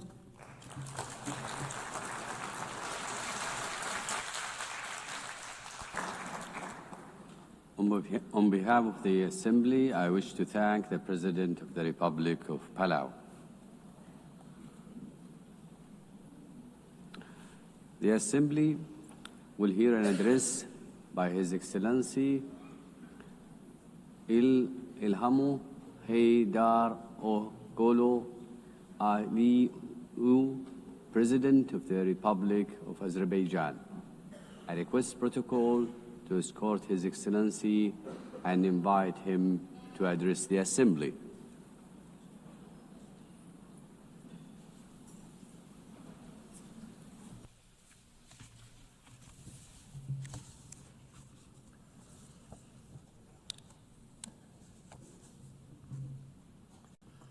Ladies and gentlemen, for many years I spoke from this tribune about tragedies of aggression, occupation, and injustice experienced by Azerbaijan. Today I will speak about our long road to victory and peace, and a new era in Azerbaijan's history, about how we managed to end the occupation through a liberation war and how we won peace by political means. For nearly 3 decades, almost 20% of Azerbaijan's sovereign territory remained under military occupation by Armenia. 1 million of Azerbaijanis were expelled from their homes as a result of the policy of ethnic cleansing and war crimes conducted by Armenia. Their fundamental human rights were grossly violated. 4 United Nations Security Council resolutions adopted in 1993 demanded immediate, complete, and unconditional withdrawal of Armenian armed forces from the occupied territories. Sadly, these resolutions were never implemented. Armenia demonstratively ignored them because no sanctions were imposed on it by the international community. The OSCE Minsk Group, established in 1992 to facilitate a settlement, has failed in its mission. Instead of enforcing the norms and principles of international law, its co-chairs sought to preserve the status quo and keep the conflict frozen. In 2020, after almost 30 years of ineffective negotiations, Azerbaijan was forced to exercise its legitimate right to self-defense under Article 51 of the UN Charter. During the war, Armenia shelled our towns and cities with ballistic missiles and cluster munitions, killing more than 100 of innocent civilians. Azerbaijan, in its turn, conducted the war in strict compliance with international humanitarian law. We ensured protection of civilians and refrained from targeting non-military infrastructure. In 44-day patriotic war, our armed forces liberated occupied territories and restored Azerbaijan's territorial integrity in accordance with international law and relevant UN Security Council resolutions. The 10 November 2020 marked the capitulation of Armenia and restoration of Azerbaijan's territorial integrity after nearly 30 years of occupation. Right after our victorious war, Azerbaijan declared its readiness to open a new page in relations with Armenia, based on mutual recognition of territorial integrity and sovereignty. We proposed 5 basic principles rooted in international law. We tabled the proposal for a peace treaty. Then we initiated a negotiation process on its draft text, which lasted from October 2022 to summer 2025. Despite several attempts to derail the process, the negotiations produced positive results as they were conducted on a strict bilateral basis, free from any kind of external interference. On August 8 this year, the foreign ministers of Azerbaijan and Armenia in Washington, in the White House, in presence of the leaders of the United States, Azerbaijan and Armenia, initialed the text of peace agreement. The same day, the President of Azerbaijan and the Prime Minister of Armenia signed the joint declaration. President of the United States, Donald Trump, also signed it as a witness. Moreover, Azerbaijan and Armenia jointly appealed for the closure of the OSCE Minsk Group and related structures as an obsolete mechanism no longer relevant to the peace process. Accordingly, on 1 September, the OSCE adopted a decision to permanently close these structures. Regional connectivity has been at the core of our vision for lasting peace.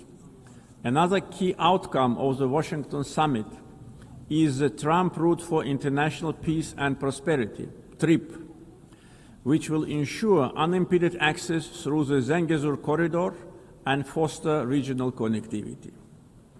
The recent Washington summit has also signaled a new phase in Azerbaijan-US relationship. Together with President Trump, we signed the Memorandum of Understanding between the two governments regarding the establishment of a strategic working group to develop a charter on strategic partnership between Azerbaijan and the United States. It opens new horizons for partnership in political, economic, energy, regional connectivity, defense, security, and other fields. The waiver by President Trump of the sanctions imposed on Azerbaijan in 1992 in the form of the Section 907 of the Freedom Support Act is a historic step as well. The permanent removal of Section 907 by the US Congress would eliminate a legacy of double standards and help strengthen trust and cooperation at a time when Azerbaijan is contributing to global security and stability. Overall, the agreements reached during my August visit to the United States carry historic significance. I want to express my gratitude to President Donald Trump for opening a new chapter in the US-Azerbaijan relationship, for his decision to elevate it to the strategic partnership level, and for his support to the peace process between Azerbaijan and Armenia. Right after the victory in the patriotic war of 2020, Azerbaijan started a large-scale reconstruction program in the liberated territories. During the time of occupation, Armenia leveled to the ground hundreds of Azerbaijani cities and villages, deliberately ruined 65 mosques. That was a policy of Armenia which was ruled by war criminals for almost 30 years. We are rebuilding villages and cities razed to the ground. Under the Great Return Program, already more than 50,000 people live, work, and study in the liberated territories. One of the gravest humanitarian challenges facing Azerbaijan in the post-conflict period is landmine contamination during the time of Armenian occupation. Since November 2020, more than 400 Azerbaijani civilians and military personnel were killed or seriously injured by landmine explosions. This massive contamination obstructs the safe return of displaced persons and delays reconstruction projects.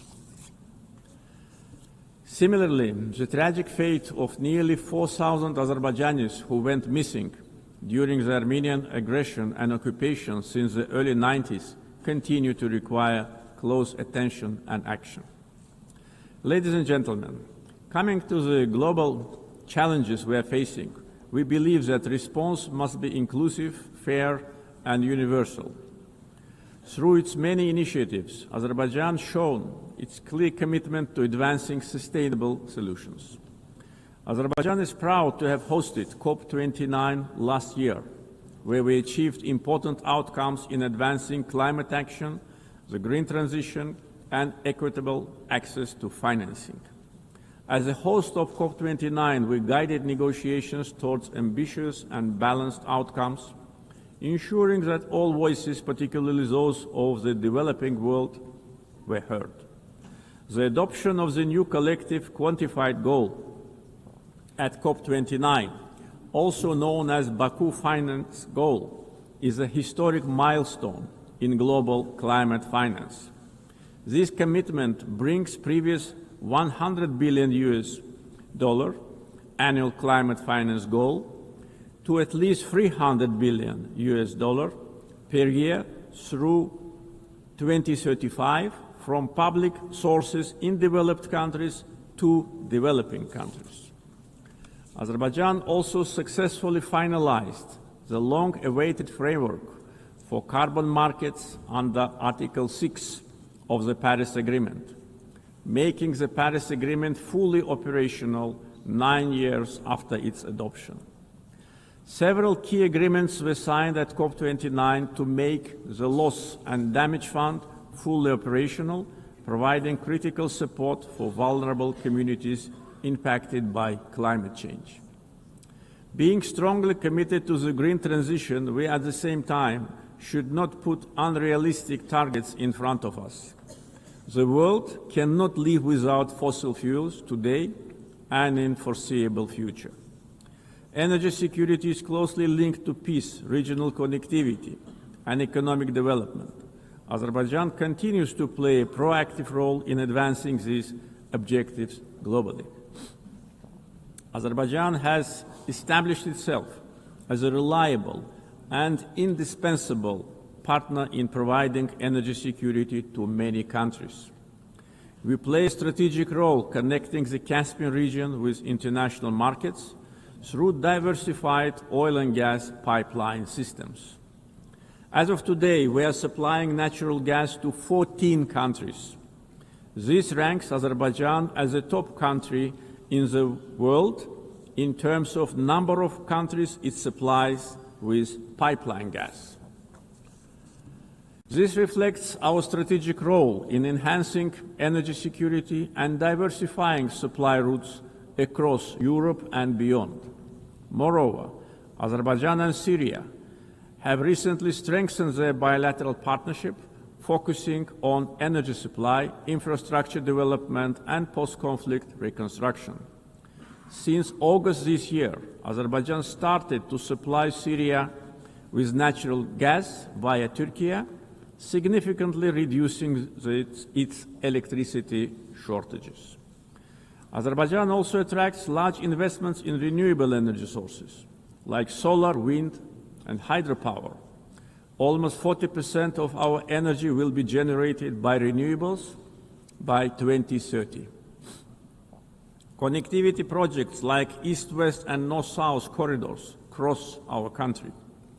We have witnessed almost 90% growth in cargo volumes through the Middle Corridor since 2022. The transit time along the corridor has been significantly reduced. The biggest trade fleet in the Caspian, Alat International Trade Port, with its annual capacity reaching 25 million tons in the near future. The Baku-Tbilisi-Kars Railroad, 9 international airports, the biggest air cargo company in the region, and many other factors have turned Azerbaijan into one of international transport hubs.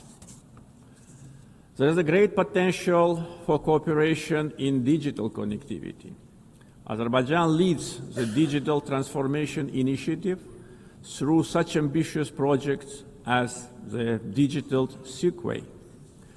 This project includes plans for the advanced fiber optic cable network under the Caspian Sea, establishing Azerbaijan as a key regional digital hub.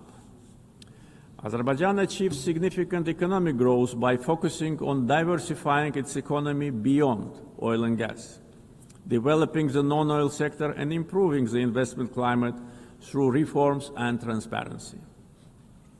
Reducing poverty and unemployment to the historic low of 5% is another achievement of our country. Recently, 2 major international rating agencies, Moody's and Fitch, have increased Azerbaijan's ranking.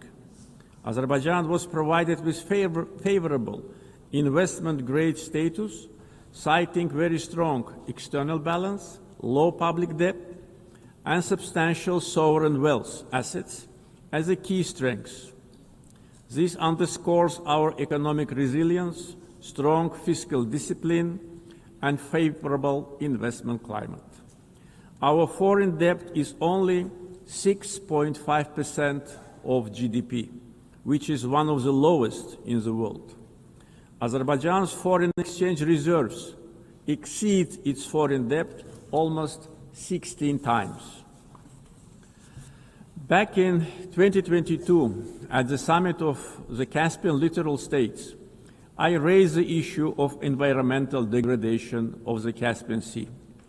Today's situation is much worse. Caspian Sea is shrinking rapidly. The main reason is not climate change. Joint efforts of littoral states are needed to stop ecological catastrophe with unpredictable consequences. Azerbaijan is also ready to cooperate closely with the UN to tackle this problem. Ladies and gentlemen, Azerbaijan is proud of its global humanitarian assistance efforts. We are providing aid to countries affected by natural disasters, conflicts, and public health emergencies. Azerbaijan contributed to the COVID-19 response, donating financing, protective equipment, medical devices, and vaccines to more than 80 countries in need. Azerbaijan has entered a new era. We won both war and peace. We ended the occupation and started reconstruction. Justice has triumphed. Sovereignty has been consolidated, and peace is de facto reached. We stand prepared to share our positive experience. The achievements of the recent years are not only a victory and success of Azerbaijan, they are also a demonstration that international law must ultimately prevail. Our vision is clear: peace and development based upon international law, non-interference in internal affairs of states, mutual respect and cooperation. Let us together build a world without double standards, where justice is not selective, the rule of law is respected, and peace is achieved not through words alone, but through actions. Thank you.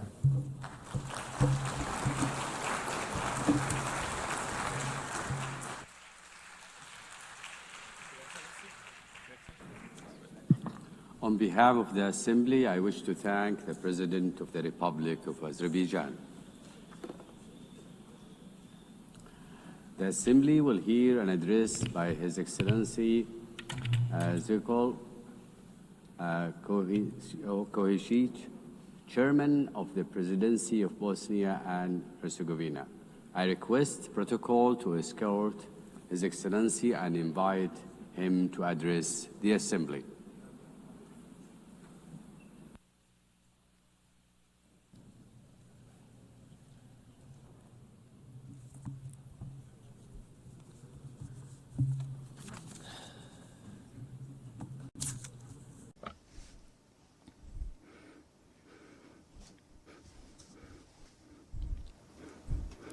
Dear Chairperson, Secretary General, dear colleagues, ladies and gentlemen. To start with the theme of this year's session of the United Nations General Assembly, Better Together, 80 Years and More for Peace, Development and Human Rights, allow me to express my congratulations to the United Nations from this important place on behalf of Bosnia and Herzegovina and all its citizens. The UN is celebrating 80 years since its founding, and at the same time 80 years of continuous work on the fundamental goal of this organization. That goal is to secure and maintain peace in the world. History will give the final judgment on how successful the UN has been in the past, as well as on the results of the work and participation of several generations in the United Nations itself, its bodies and organizations. At the same time, I believe it is important to clearly express our common position today. Peace in every part of the world has no alternative. We must continue to work together persistently on this. I would like to believe that we all share the same positive opinion, that we must protect peace in every part of the world. However, reality and what is happening today in different parts of our planet clearly show us that world peace is often not in the interest of certain geopolitical actors. For them, conflict or war is a means to realize their own political and economic interests. These interests largely diverge from the goals set out in the United Nations Charter. If we add to this the fact that attempts are being made to change the borders of state around the world by means of armed force in a manner that is contrary to the United Nations Charter, we can draw a simple conclusion. International law is not applied equally to all states that are subject of that very international law. We have been witnessing that in the past period, certain armed conflicts have been deliberately provoked. What follows is the use of significant armed force, which a state with a smaller or weaker armed forces simply cannot resist. After that, the attacked state is required to sit at the negotiating table and sign a waiver of parts of its territory, ostensibly in the name of peace, but in reality in the name of force. I believe that all of us in this room know that the United Nations Charter allows for the changing of state borders. However, this can only be done by voluntary agreement between states.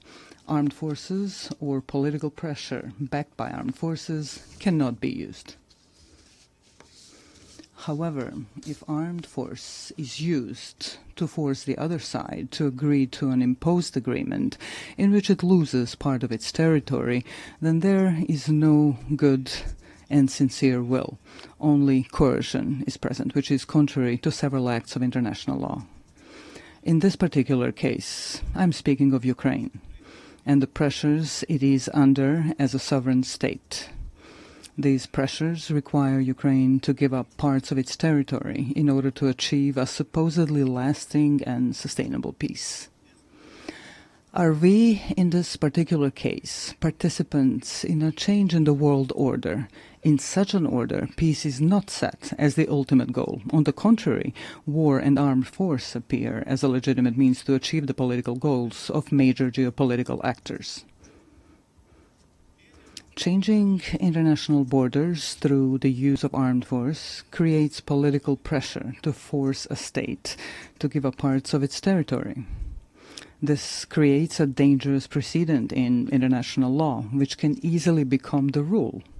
Ultimately, it means living in an unstable world in which peace no longer has value. This is certainly not the desired outcome. Such a thing cannot be justified by any provision of the United Nations Charter or other acts of international law.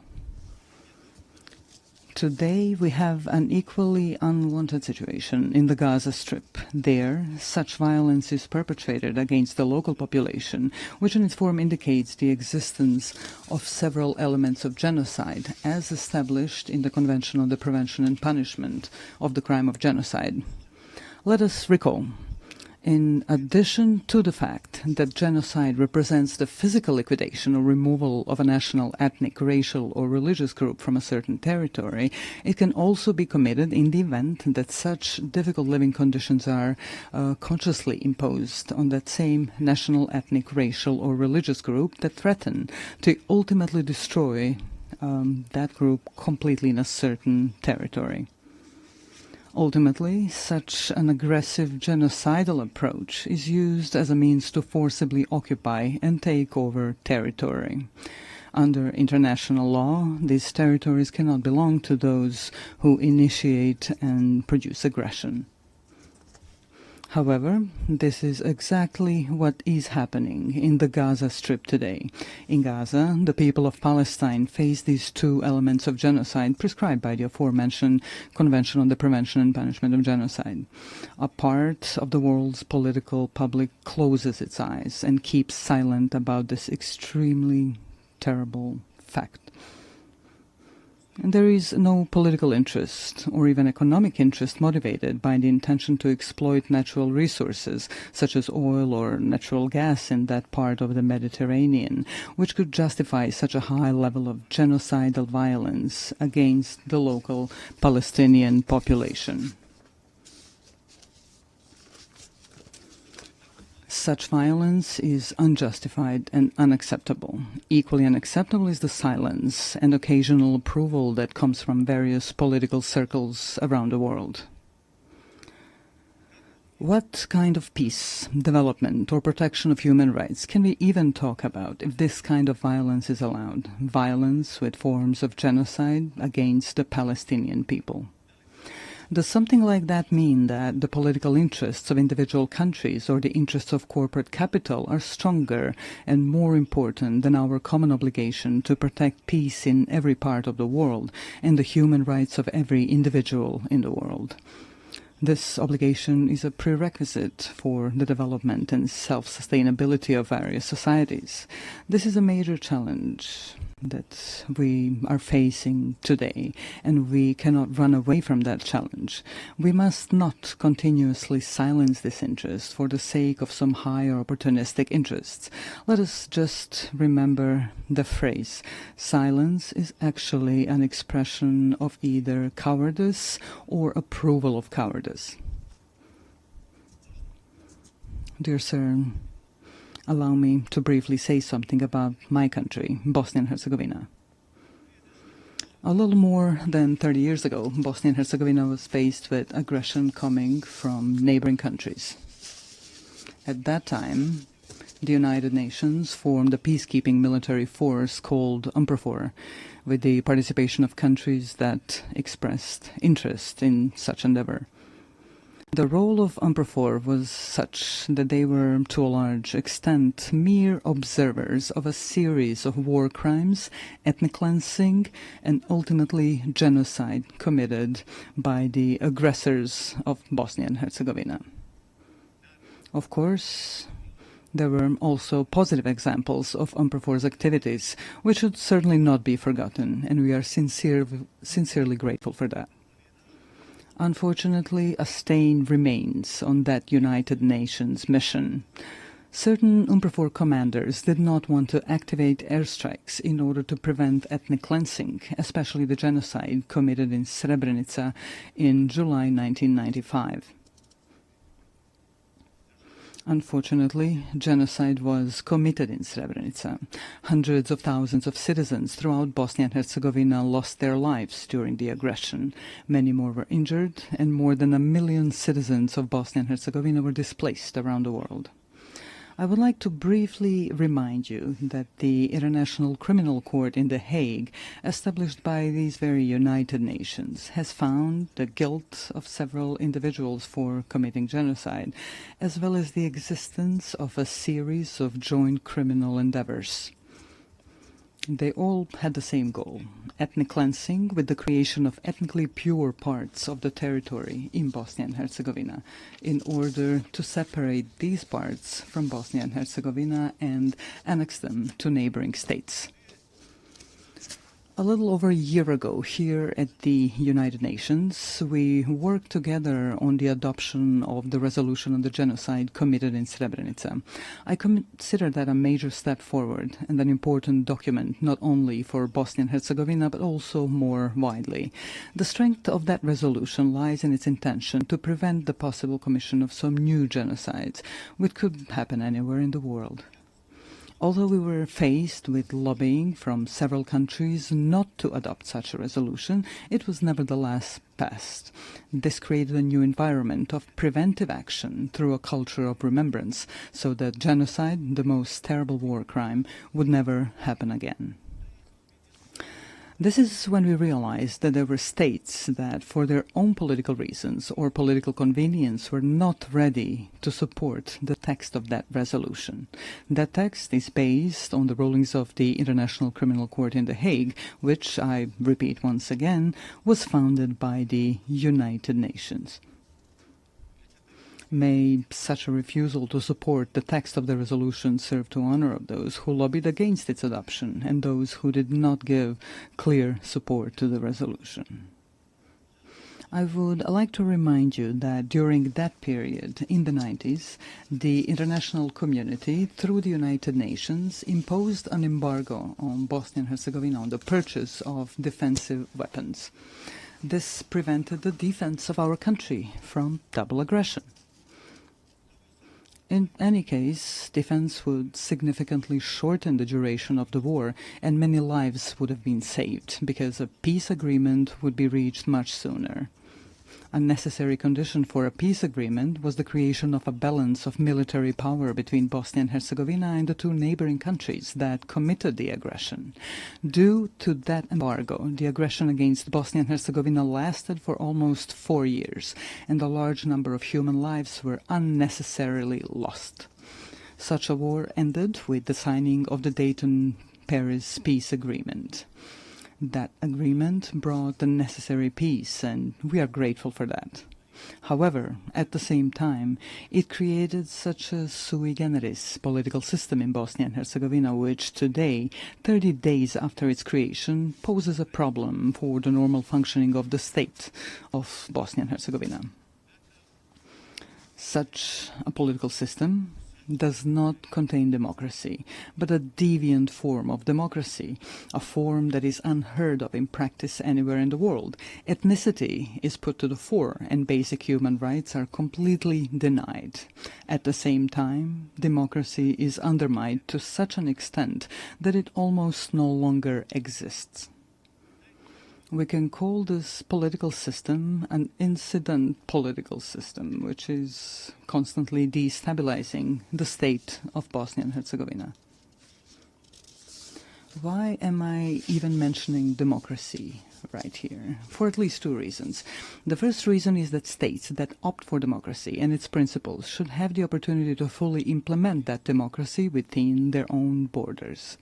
We must be fully aware that there are a number of states that, for their own reasons, be it historical, cultural, or religious reasons, do not want democracy and its principles.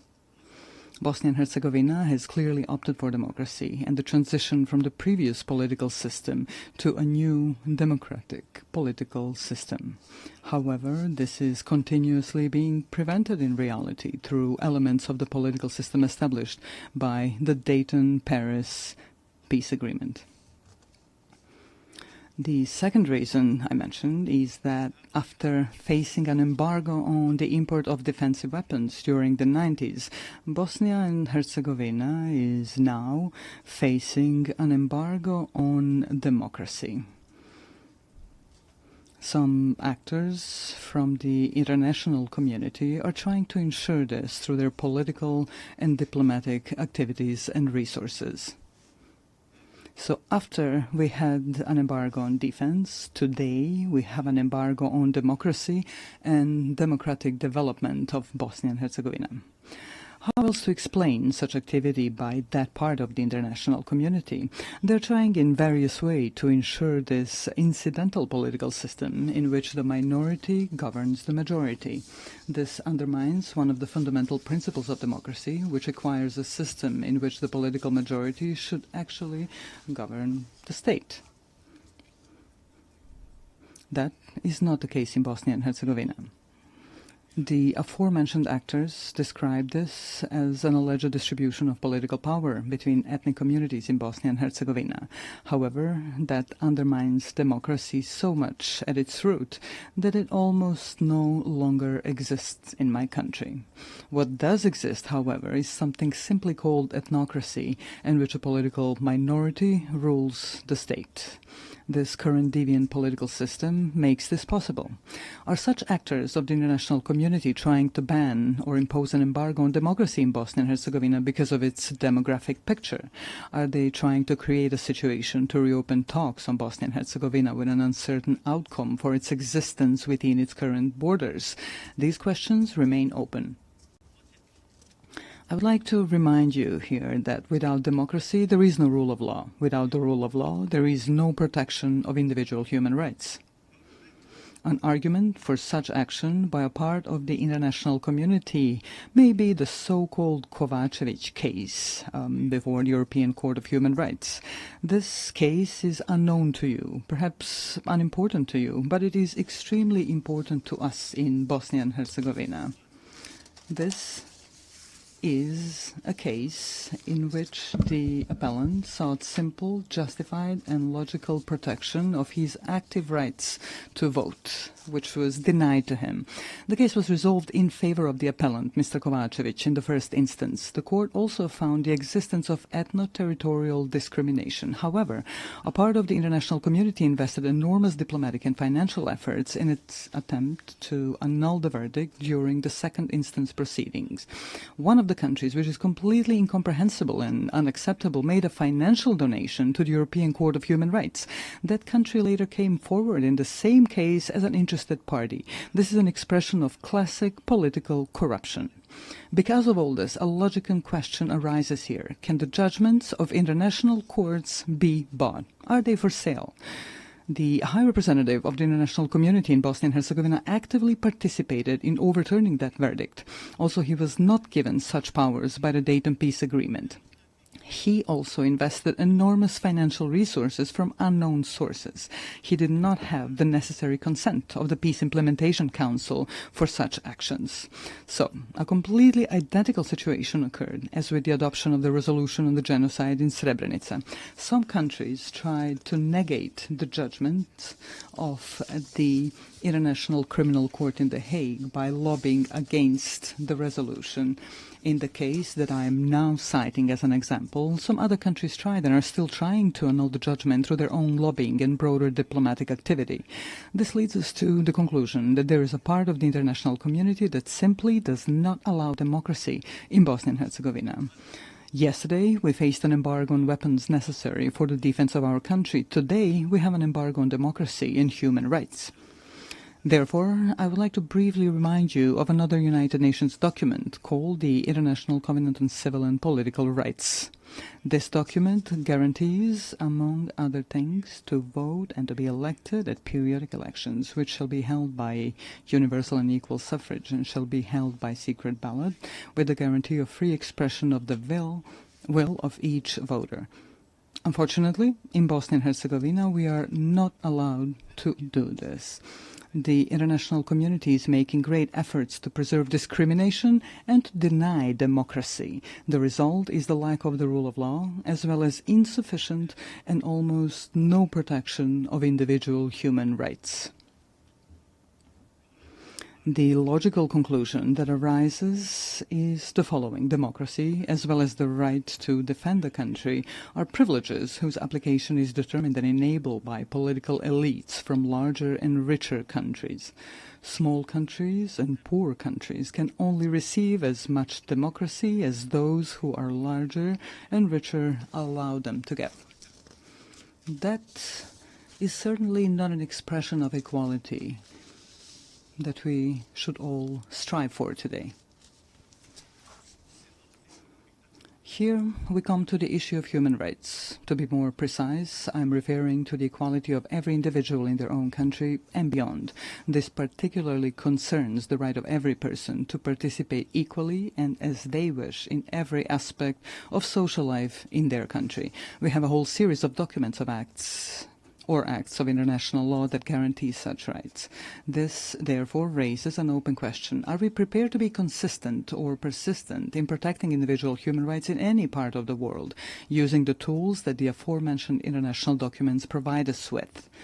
Every issue of human rights protection begins with a fight against discrimination or any form of inequality of individuals in all their rights guaranteed to them by international law. The logical continuation of this are the documents or laws in different countries.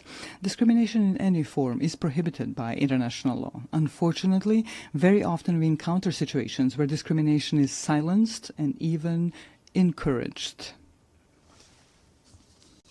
Speaking from the perspective of Bosnia and Herzegovina, we have 5 judgments of the European Court of Human Rights that establish the existence of discrimination against citizens of Bosnia and Herzegovina based on their ethnic origin or place of residence. Some of the political elites in Bosnia and Herzegovina, as well as part of the international community present in Bosnia and Herzegovina, do not want to accept these verdicts or implement them through constitutional amendments. Therefore, the 5 aforementioned judgments of the European Court of Human Rights have not been implemented. The aforementioned 6th judgment in the case seeking the rejection of ethno-territorial discrimination was overturned thanks to pressure, donations and similar actions by certain countries. The person who was authorized by the peace agreement to implement that very peace agreement and to protect all aspects of that agreement also participated in this. This includes all acts of international law that speak of human rights. All of this leads us to difficult questions and even more difficult answers. Are human rights and the protection of the same privileges of the larger and wealthier societies and states, while those that are smaller and poorer are consciously and internationally bypassed in the protection of human rights? It starts from the right to life, all the way to the right to equality and democracy. Finally, let me emphasize that we can only respond to all three open questions, which are the subject of this session of the United Nations General Assembly, through consistency and principled insistence on the protection of peace. Only in this way can we create the conditions for the unhindered development of societies in the member states of the United Nations and act together as active protectors of human rights in all parts of the world. Without that consistency on those issues, we will once again be just a group expressing concern over deviant phenomena in the world, such as wars, violent border changes, genocide and war crimes, denial of human rights. In fact, we will do nothing more than express our concern. The consistency I'm referring to means complete determination to confront various deviant phenomena in the world through the tools provided to us by international law. We must be resolute and unwavering in our intentions to protect the fundamental values of the United Nations without making any distinction between states as subjects of international law. Within this determination, I call upon you to do the following. Let us not differentiate between ourselves, dividing us into large and small countries, rich and poor. Together, as an organization, let us actively seek and facilitate solutions to all the outstanding issues that arise in the world. Peace is not a privilege. Peace is an obligation of all of us, which we must ensure at all times and in all places. Likewise, human rights are not a privilege. Human rights are a permanent civilizational obligation, which we must continuously fulfill. This is certainly an ongoing challenge, one that generations before us have faced and that generations after us will keep facing. Our mission is to leave them a better world than the one we live in now. Such a goal requires persistent and continuous active work. Ladies and gentlemen, Your Excellencies, thank you for your attention.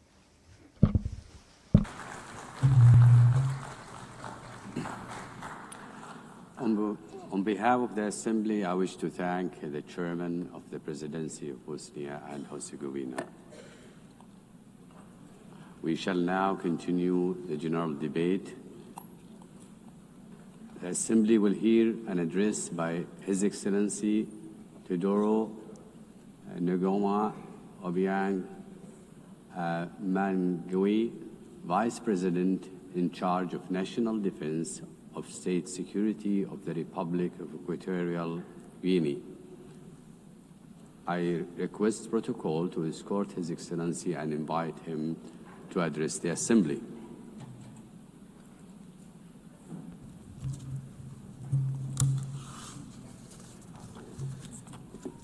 Excelentíssima. Your Excellency Ms. Annalena Baerbock, President of the 80th session of the United Nations General Assembly. Heads of State and Government, Heads of Delegations, Excellencies, Your Excellency Mr. António Guterres, Secretary General of the United Nations. Ladies and gentlemen, I am honoured to take the floor on behalf of His Excellency Obiang Mbaso, President of the Republic of Equatorial Guinea, to share with you my country's most dearly held convictions at this 80th session of the General Assembly, being held at a time in which the world is calling for a fairer, more equitable and effective international system. Madam President, 80 years ago, the founding states established this organization, aspiring to build a multilateral system based on cooperation, respect for international law, and the dignity of all human beings. This commitment was enshrined in the United Nations Charter. That charter remains a lodestar for states' collective action. Today, under the theme Better Together, 80 years and more for peace, development and human rights, we celebrate important achievements. The UN, over these 8 decades, has been a universal forum for dialogue and a space for international cooperation. It has helped to avoid conflicts. It has supported decolonization processes. It has promoted sustainable development. And it has served to pique our moral conscience in service of human rights. However, this anniversary must serve as an opportunity for critical self-reflection. It would be a mistake to simply mark the anniversary and not to recognize the woeful shortcomings of our multilateral system. Excellencies, the peoples of the world trust in the United Nations to tackle the major challenges of our time. Armed conflicts, violence, climate change, growing inequalities, migration crises, cyber threats, and the lack of technological transfer are all some of these challenges. However, all too often, the response provided to those challenges has fallen short. The United Nations has been brought to a standstill by individual interests and straitjacketed by an institutional platform which no longer reflects the reality of today's world.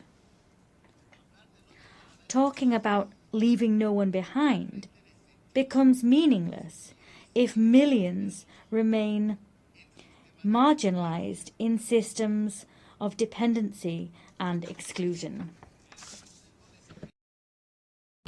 The Security Council, the body responsible for upholding international peace and security, is perhaps the clearest example of the extent to which the United Nations is out of step.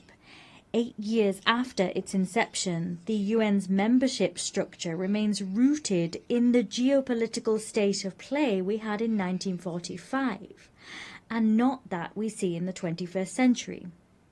Consequently, the United Nations' legitimacy and representativeness are quite rightly called into question. Security Council reform is an urgent need. Without that reform, the Security Council will continue to be perceived as an exclusive club of historical privileges, powerless to respond legitimately to current threats. Africa is demanding what is hers by right: full and permanent representation on the most important security organ in the world. We want to see an international governance system which serves the interests of all of us, not those of an elite. We demand a Security Council which represents the world of today, not the world of yesterday. Let us take real steps forward towards collective action which is more democratic, more equitable and effective. If not, we risk finding ourselves with a United Nations which is increasingly on the sidelines and one which holds less and less weight in the international arena. Our commitment with this organization remains intact. We believe in the United Nations. We believe in the strength of international law and the force it holds. We believe in international cooperation as the only way to address challenges which no nation however powerful it may be, can resolve alone. Our commitment is not unthinking. Rather, it must be rewarded with results, reforms, and a UN that can move with the times. On this anniversary, we must recall that peace, development, and human rights are inextricable pillars. Peace is not sustainable without development. Development is false if it is not rooted in dignity and rights for all. As such, let us state here again that we remain steadfast in our support for Agenda 2030, despite the fact that we recognize difficulties and delays in its implementation. Agenda 2030 is a collective commitment which reflects our desire to build a world free of poverty, free of hunger, and with dignity for all. However, we have less than a decade to fulfill it, and the pace of progress is all too slow. Excellencies, climate change is the greatest threat of our age. The most vulnerable nations pay a disproportionate price for climate change. At the same time, major emitters drag their heels with commitments. Climate justice is not a token gesture. It is a moral and legal obligation. Equatorial Guinea also defends the principle of sovereignty between states. Every people has the right to design its own development model, free of interference and arbitrary sanctions, which undermine their independence. We must believe in a world of peace and create one, a world in which no country is considered an enemy for being the friend of another. Allow me to share with you a recent example of the contribution that Equatorial Guinea makes to international peace. The historic agreement reached with the Republic of Gabon on the sovereignty of the Mbanye, Cocoteras, and Conga Islands. For decades, His Excellency Obiang Nguema Mbasogo handled this dispute with patience and dialogue until it was resolved peacefully before the International Court of Justice. This case has not only created a historic precedent on the African continent, rather it demonstrates also that conflicts can be resolved in accordance with the spirit of the UN Charter and in line with states' political will. Excellencies, promoting human dignity is a shared responsibility. Equatorial Guinea reaffirms its commitment to the protection of the rights of the child and those of persons with a disability. Rights to food security, housing, drinking water, and the sovereign exploitation of natural resources are an inextricable part of human rights as a whole. Without dignity that comes through material comfort, freedom is an empty ideal. Faithful to the principles of an inclusive international community, we insist that the economic, commercial, and financial embargo imposed on the Republic of Cuba be lifted. Keeping such measures in place not only gravely affects the development of a sovereign nation, it also runs counter to the fundamental principles enshrined in the United Nations Charter. Excellencies, to conclude, allow me also to address businessmen and women. I wish to invite them to come and discover Equatorial Guinea as a safe destination and one which is very attractive for investment. Our country offers a climate of political stability, fiscal incentives, and a clear vision of the future through our 2035 development agenda. We encourage you to accompany us on this journey, a journey which will not only generate shared dividends, but which will also consolidate the inclusive and sustainable development of our nation. I thank you.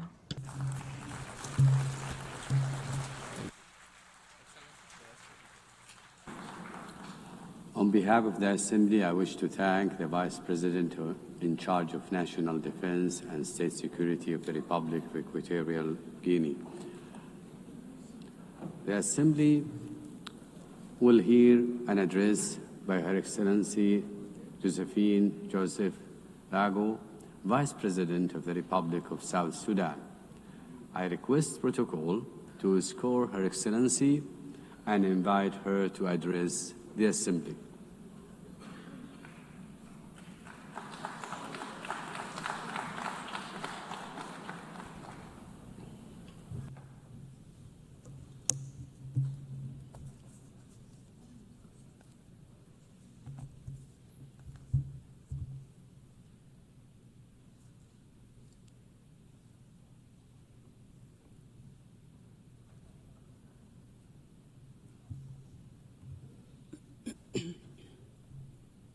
Madam President, Excellencies, Heads of States and Government, distinguished delegates, ladies and gentlemen.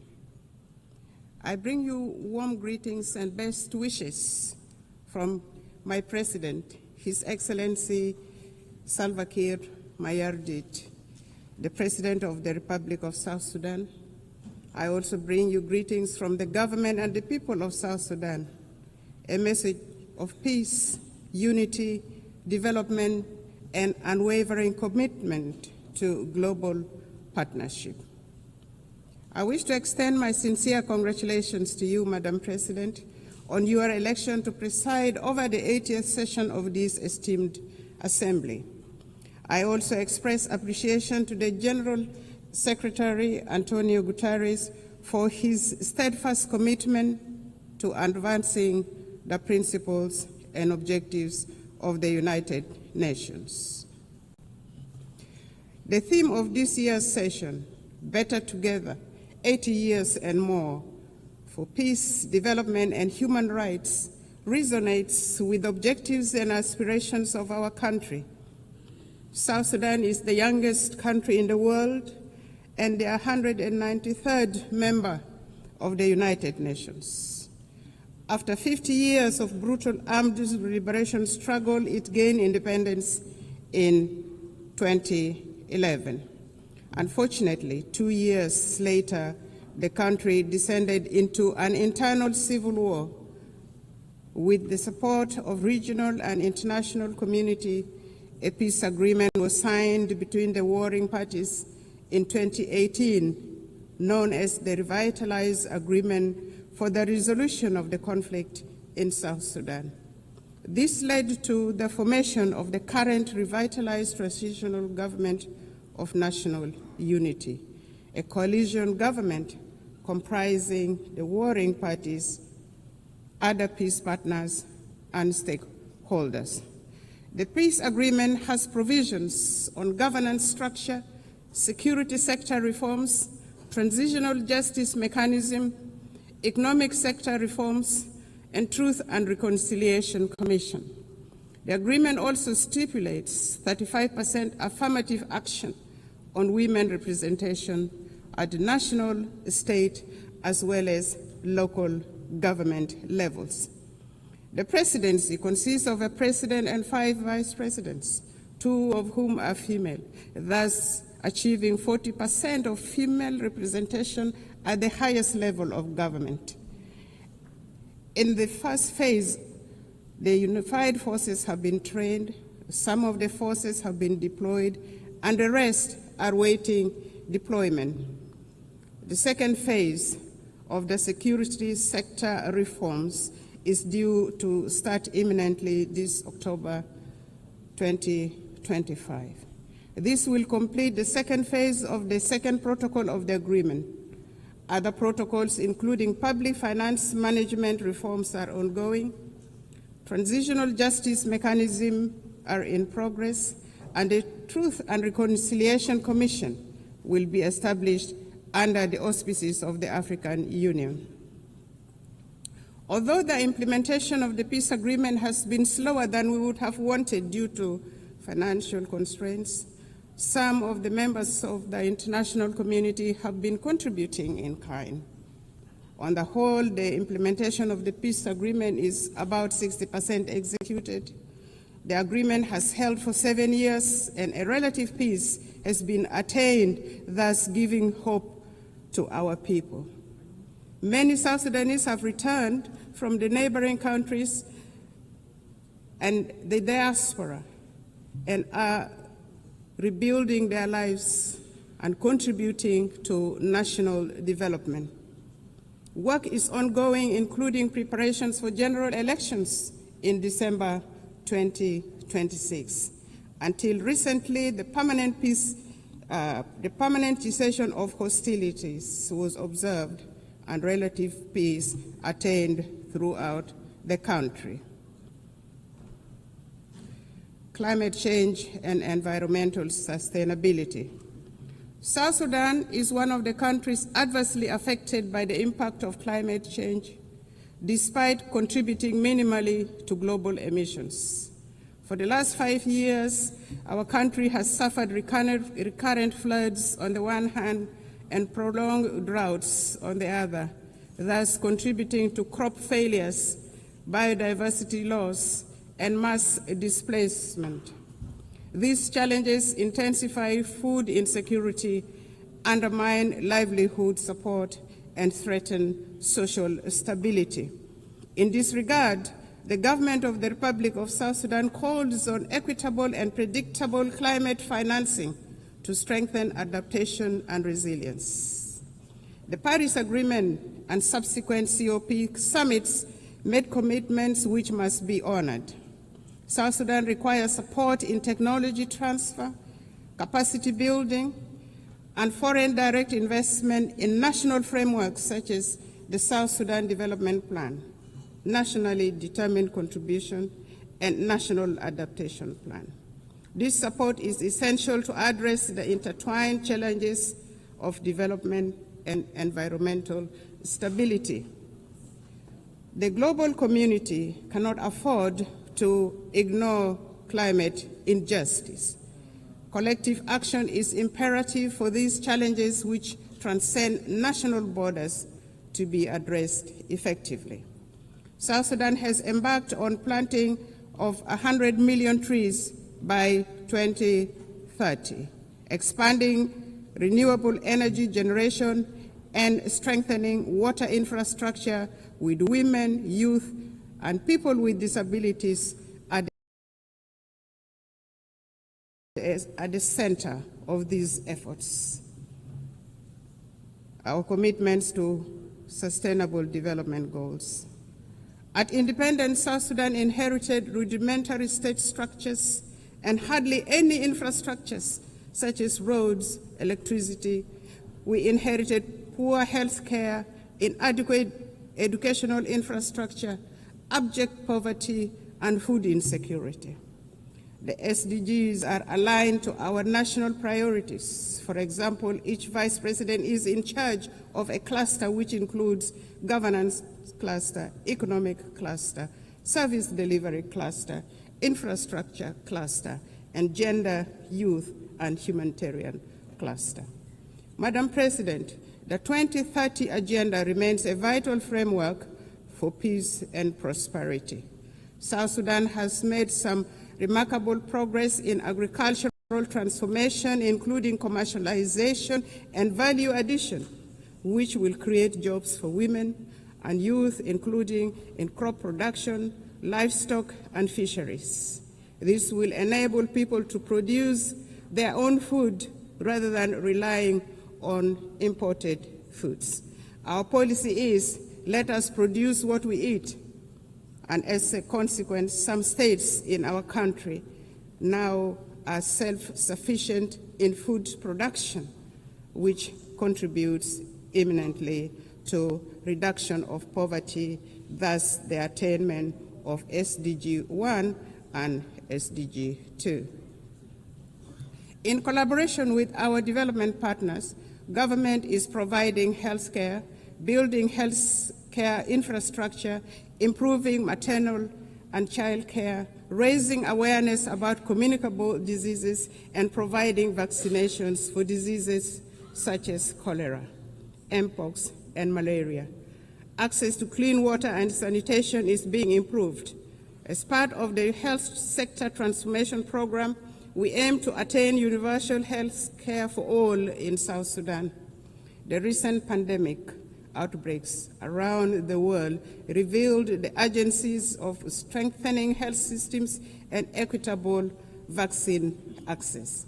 South Sudan advocates for global health framework that prioritizes preparedness for pandemics and embraces health as a universal human right. In his latest statement to Parliament in June 2025, His Excellency President Salva Kiir Mayardit identified education as a key priority area for the government. There is improved enrollment in primary schools and secondary schools, and many young people are aspiring now to go to universities and colleges. Enrollment has risen from 300,000 to 2.1 million children, with gender parity in primary schools nearly achieved. This is a remarkable national achievement. There is focus on teacher education to improve the overall quality of education. Despite these efforts and achievements, 2.8 million of our children are still out of school. South Sudan has expanded programs to promote girls' enrollment and retention in schools while investing in technical and vocational skills training for women and youth. Our government would like to take this opportunity to appreciate all those countries that have offered scholarships for our young people to study in their countries, and those supporting girls' education in particular and vocational training to provide employable skills for our young people. But more clearly needs to be done. South Sudan is a young population. Over 60% of the population is under the age of 30 years. In any society, the youth are the future of the country and the future of the society. Our youth are a source of great pride. South Sudan's recent participation in the Olympics Games in Paris last year was a unifying moment for the people of South Sudan and Africa at large. South Sudan athletes showcased talent, discipline, and resilience, embodying the spirit of a nation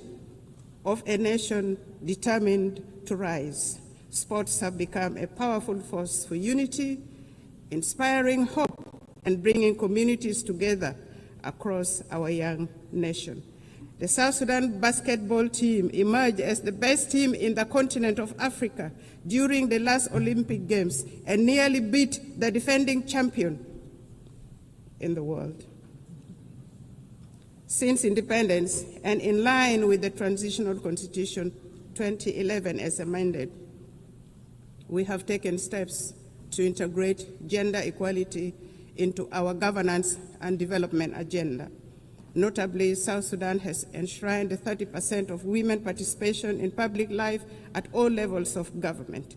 In addition to the two female vice presidents, our cabinet, the national cabinet, and state cabinets comprises of 30% of female representation. And our speaker, the Speaker of the National Transitional Assembly, is also a female. We have adopted national gender policies to advance women's rights and are working to harmonize our laws with international commitments. Efforts have been made to address gender-based violence through new legislation and establishment of a special court. We have mainstreamed gender into the National Adaptation Plan and nationally determined contributions for climate change. We are committed to advancing women's economic empowerment by improving access to land rights and credit facilities while creating opportunities for women entrepreneurs.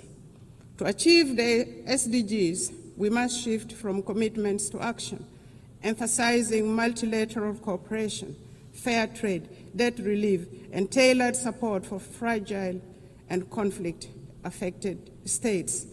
South Sudan has been advocating for debt cancellation and the support of the international community to complement these efforts will be appreciated.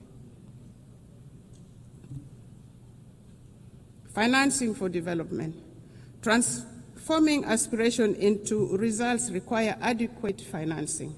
We urge developed nations to scale up contributions to the International Development Association, which plays a central role in protecting vulnerable populations, reducing poverty, and financing sustainable development in fragile states.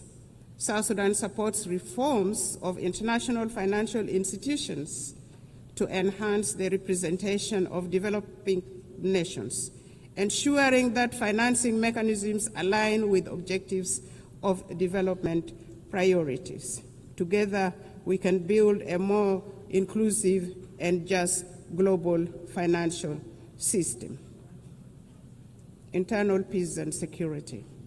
We acknowledge the delays in implementation of the revitalized peace agreement. However, the government has renewed its political will and is accelerating key benchmarks, including the deployment of the unified forces, electoral legislation, and launching of national civic education campaigns. His Excellency President Salva Kiir Mayardit announced on several occasions that he will not take this country back to war. And this became a theme of our engagement to restore peace and stability in the country. We reaffirm our commitment to world peace and security. In South Sudan, peace and stability remain our highest priority. Since the 2018 revitalized peace agreement, government has been working to consolidate peace through implementation of the peace agreement, transformation of the governance system, and security sector reforms. Additionally, government is also engaged in promoting peace building at subnational and community levels using the principles of people-to-people peace initiatives. The civil society, women's group, youth group, and faith groups are all actively involved in peace building activities supported by UNIMIS, the United Nations mission in South Sudan, among others. The security sector reform is progressing well. In phase one, the first batch of unified forces are already trained, as mentioned earlier. The second phase is ongoing. At the same level, the governments at state levels are disarming civilians to bolster security. The aim is to have one national army under one commander-in-chief, contrary to the current state of affairs where the country has several commanders-in-chief, which in itself is a source of insecurity.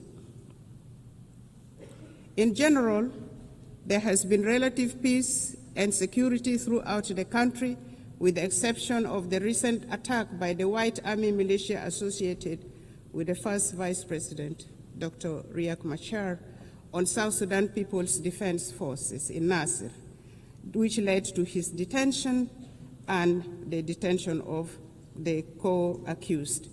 This matter is now being handled legally, and it will take due process, with assurance of a fair trial in a competent court. The government is committed to following due process to achieve justice in this matter. It should be noted that the arrest of the first Vice President, Dr. Riek Machar, and his co-accused was not politically motivated, but had endangered the peace process and constitutional order in the country. Notwithstanding the legal proceedings, Dr. Riek Machar and others have been formally charged and presented to court. Their legal rights have been respected, including granting access to their legal team and they appear on their behalf in court. South Sudan remains open to meaningful dialogue with other holdout groups. In this regard, the government is considering resumption of the Tumaini Peace Initiative and welcomes facilitation from regional and other partners. We urge regional and international communities to urge the holdout groups to renounce armed violence and engage in political dialogue. Furthermore, we appeal to the international community to continue supporting South Sudan's efforts and democratic process through provision of technical assistance, capacity building, and development support. It is worth mentioning that consolidating peace in South Sudan is not only vital for our people, but also for stability across the Horn of Africa, the Great Lakes, and beyond. Since our last statement to this General Assembly, South Sudan has embarked upon a transformative journey. We have launched the South Sudan Development Plan 2026 to 2036, a forward-looking 10-year blueprint to diversify our economy, fortify our institutions, and reduce reliance on oil. This plan is anchored in the principles of transparency, inclusivity, and resilience. It guides comprehensive reforms in public financial management and service delivery.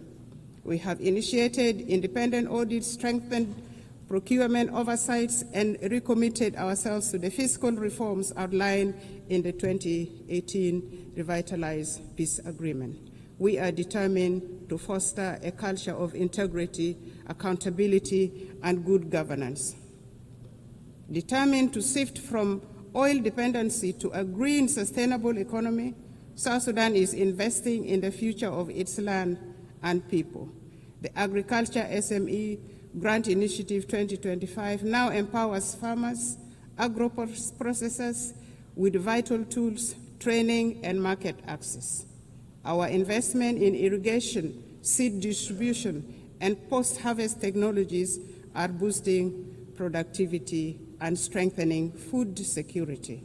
We have successfully established effective governance structures both at the national and local level, including establishment of relevant commissions such as the Constitutional Review Commission, the Judicial Review Commission, among others. The constitutional making process is in progress. Civic education and voter rights training have commenced and are progressing well.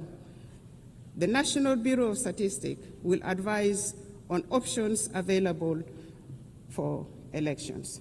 The Political Parties Council has been established and has started registering political parties intended to contest in elections.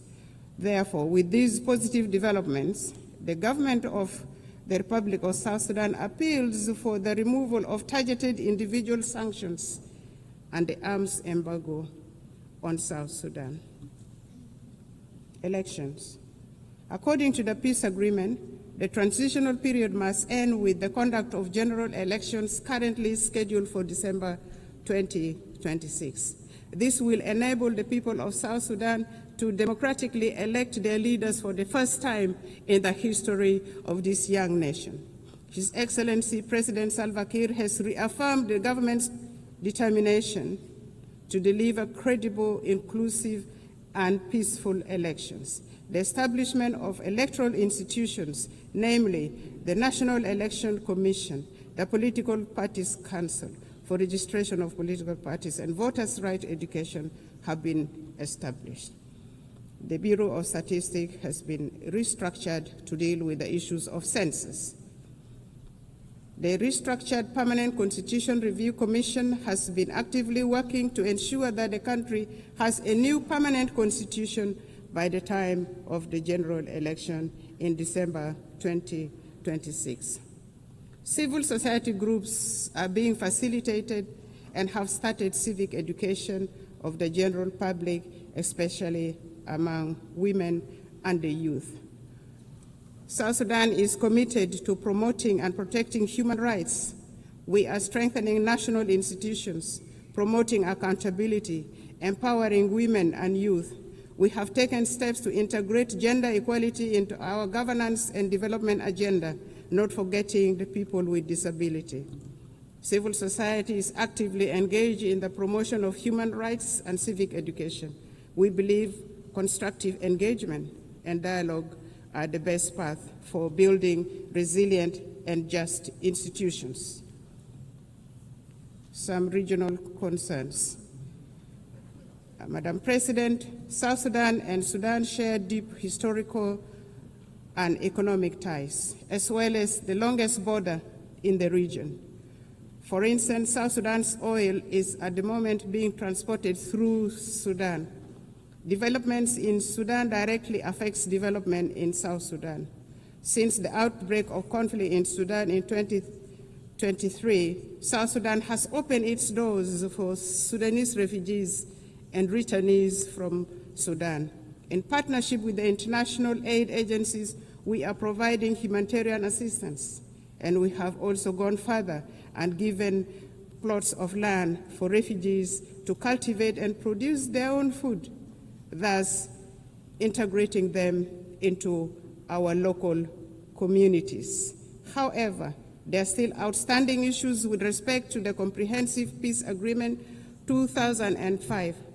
Among these are issues of border demarcation and final status of Abyei, including the status of the Ngok Dinka of Abyei, which remains unresolved.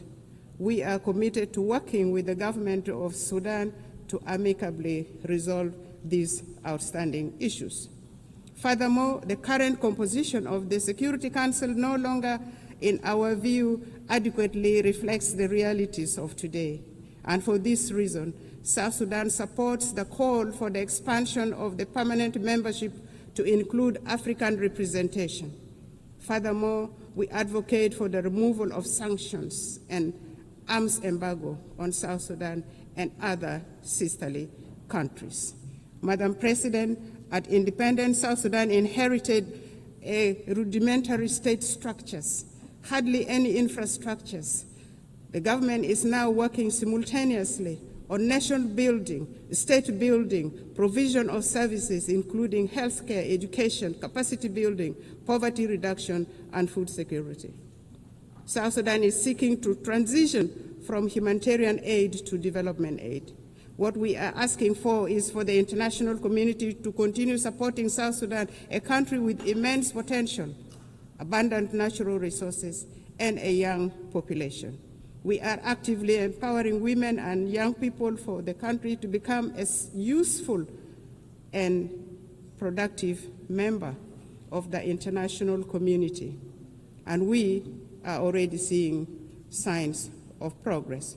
To conclude, Madam President, Excellencies, and distinguished guests, the United Nations was founded on the belief that humanity is stronger together.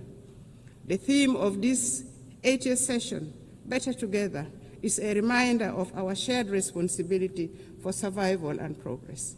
Notwithstanding the challenges, South Sudan, with the resilience of its people under the leadership of His Excellency President Salva Kiir Mayardit, remains committed to a multilateral solidarity and partnership with an aim of building a fairer, safer, and more prosperous world for all, for us in South Sudan. It is, a more prosperous world for all. And for us in South Sudan, we all know that it is better together. It is better together for us nationally. It is better together for us globally. Permit me in closing to reaffirm our unwavering faith in the principles of the United Nations and the possibility of a better world built upon solidarity and shared purpose. May God bless the people of South Sudan. May God bless the nations of the world. I thank you for listening. Thank you.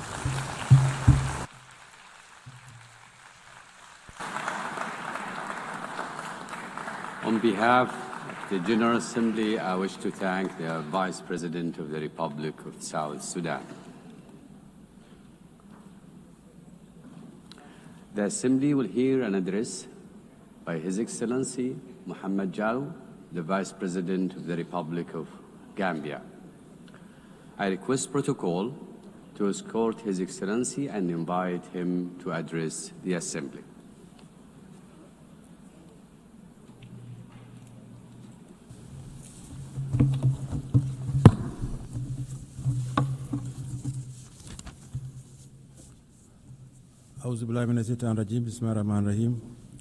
Your Excellency Annalena Baerbock, President of the 80th session of the United Nations General Assembly, His Excellency António Guterres, Secretary General of the United Nations, Your Majesties, Excellencies, Heads of State and Government, Heads of Delegation, distinguished delegates, ladies and gentlemen.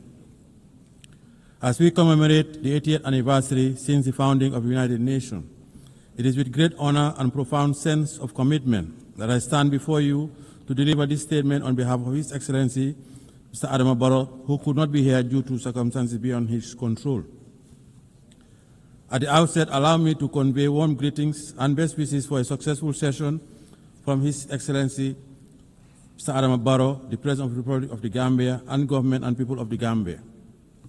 Madam President, let me also use this opportunity to congratulate you on behalf of the government of the Gambia on your election as President of the 88th session of the United Nations General Assembly. Your election is a testament to the importance our organization attaches to gender mainstreaming and the empowerment of women. It constitutes an affirmation that more than ever, women are capable of leading organizations like the United Nations and achieving remarkable success. The Gambia, therefore, assures you of its unwavering support and continued cooperation in the discharge of your duties while reaffirming our faith in the relevance of multilateralism and the sacrosanct foundational principles of the United Nations Charter.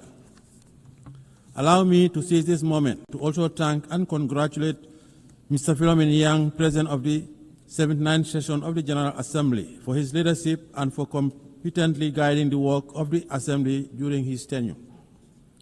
The 80th session of the General Assembly is being held at a very pivotal moment for the international community. The enormity of the challenges of managing and resolving various wars, conflicts, and ongoing threats to international peace and security require all member states to reaffirm their collective commitment to abiding by the noble principles stipulated in the United Nations Charter.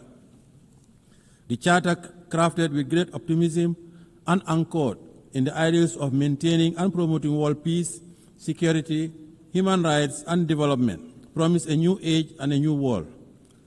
A world that comes together to reverse the hurdles of the past and define a common destiny premised on our shared humanity. Let us rekindle the ethos of solidarity through more multilateral engagement with all states, small or big, developed or developing, fight poverty, and address climate change. Madam President, the 80th session of the General Assembly conveys a profound symbolism for the Gambia. Our long-standing commitment to the United Nations and our election as chair of the second committee during this session is not only historic, but speaks to the great strides we have been making towards shaping a stable and prosperous multilateral global order. Let me assure you that the Gambia will continue its active participation in the work of the Assembly. We remain committed to supporting optimal ways in the search for innovative and timely solutions to the common challenges facing us, and would collaborate with all member states as we address these pressing global challenges. Madam President, in 1945, the world stood united with a deep sense of solidarity, strong commitment, and an enduring hope to establish the United Nations to save the succeeding generation from the scourge of war.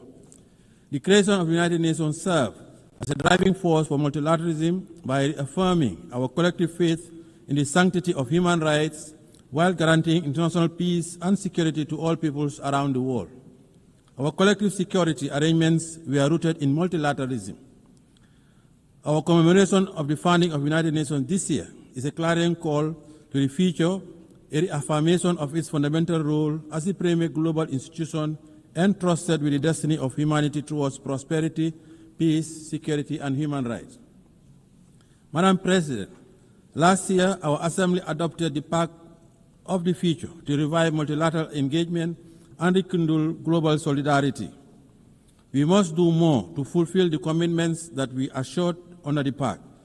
80 years on, the world is still encountering the challenges of protracted conflicts and geopolitical fragmentation, including the threat to the spirit of multilateralism under the United Nations. As the world continues to grapple with complex and unprecedented challenges on different fronts, the peace and security landscape of our world is becoming increasingly fragile.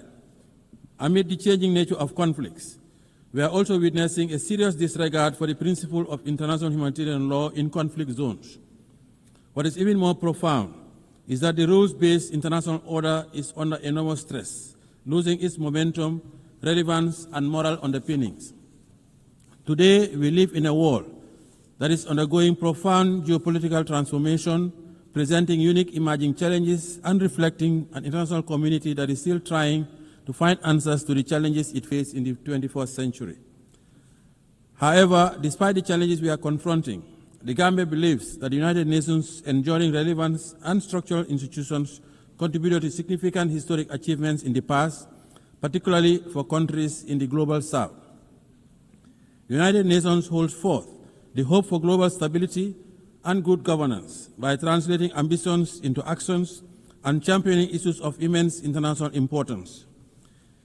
In the case of the Gambia, the United Nations used its convening power and preventive diplomacy through the Peace-Building Commission to support a democratically elected government that assumed power in 2017.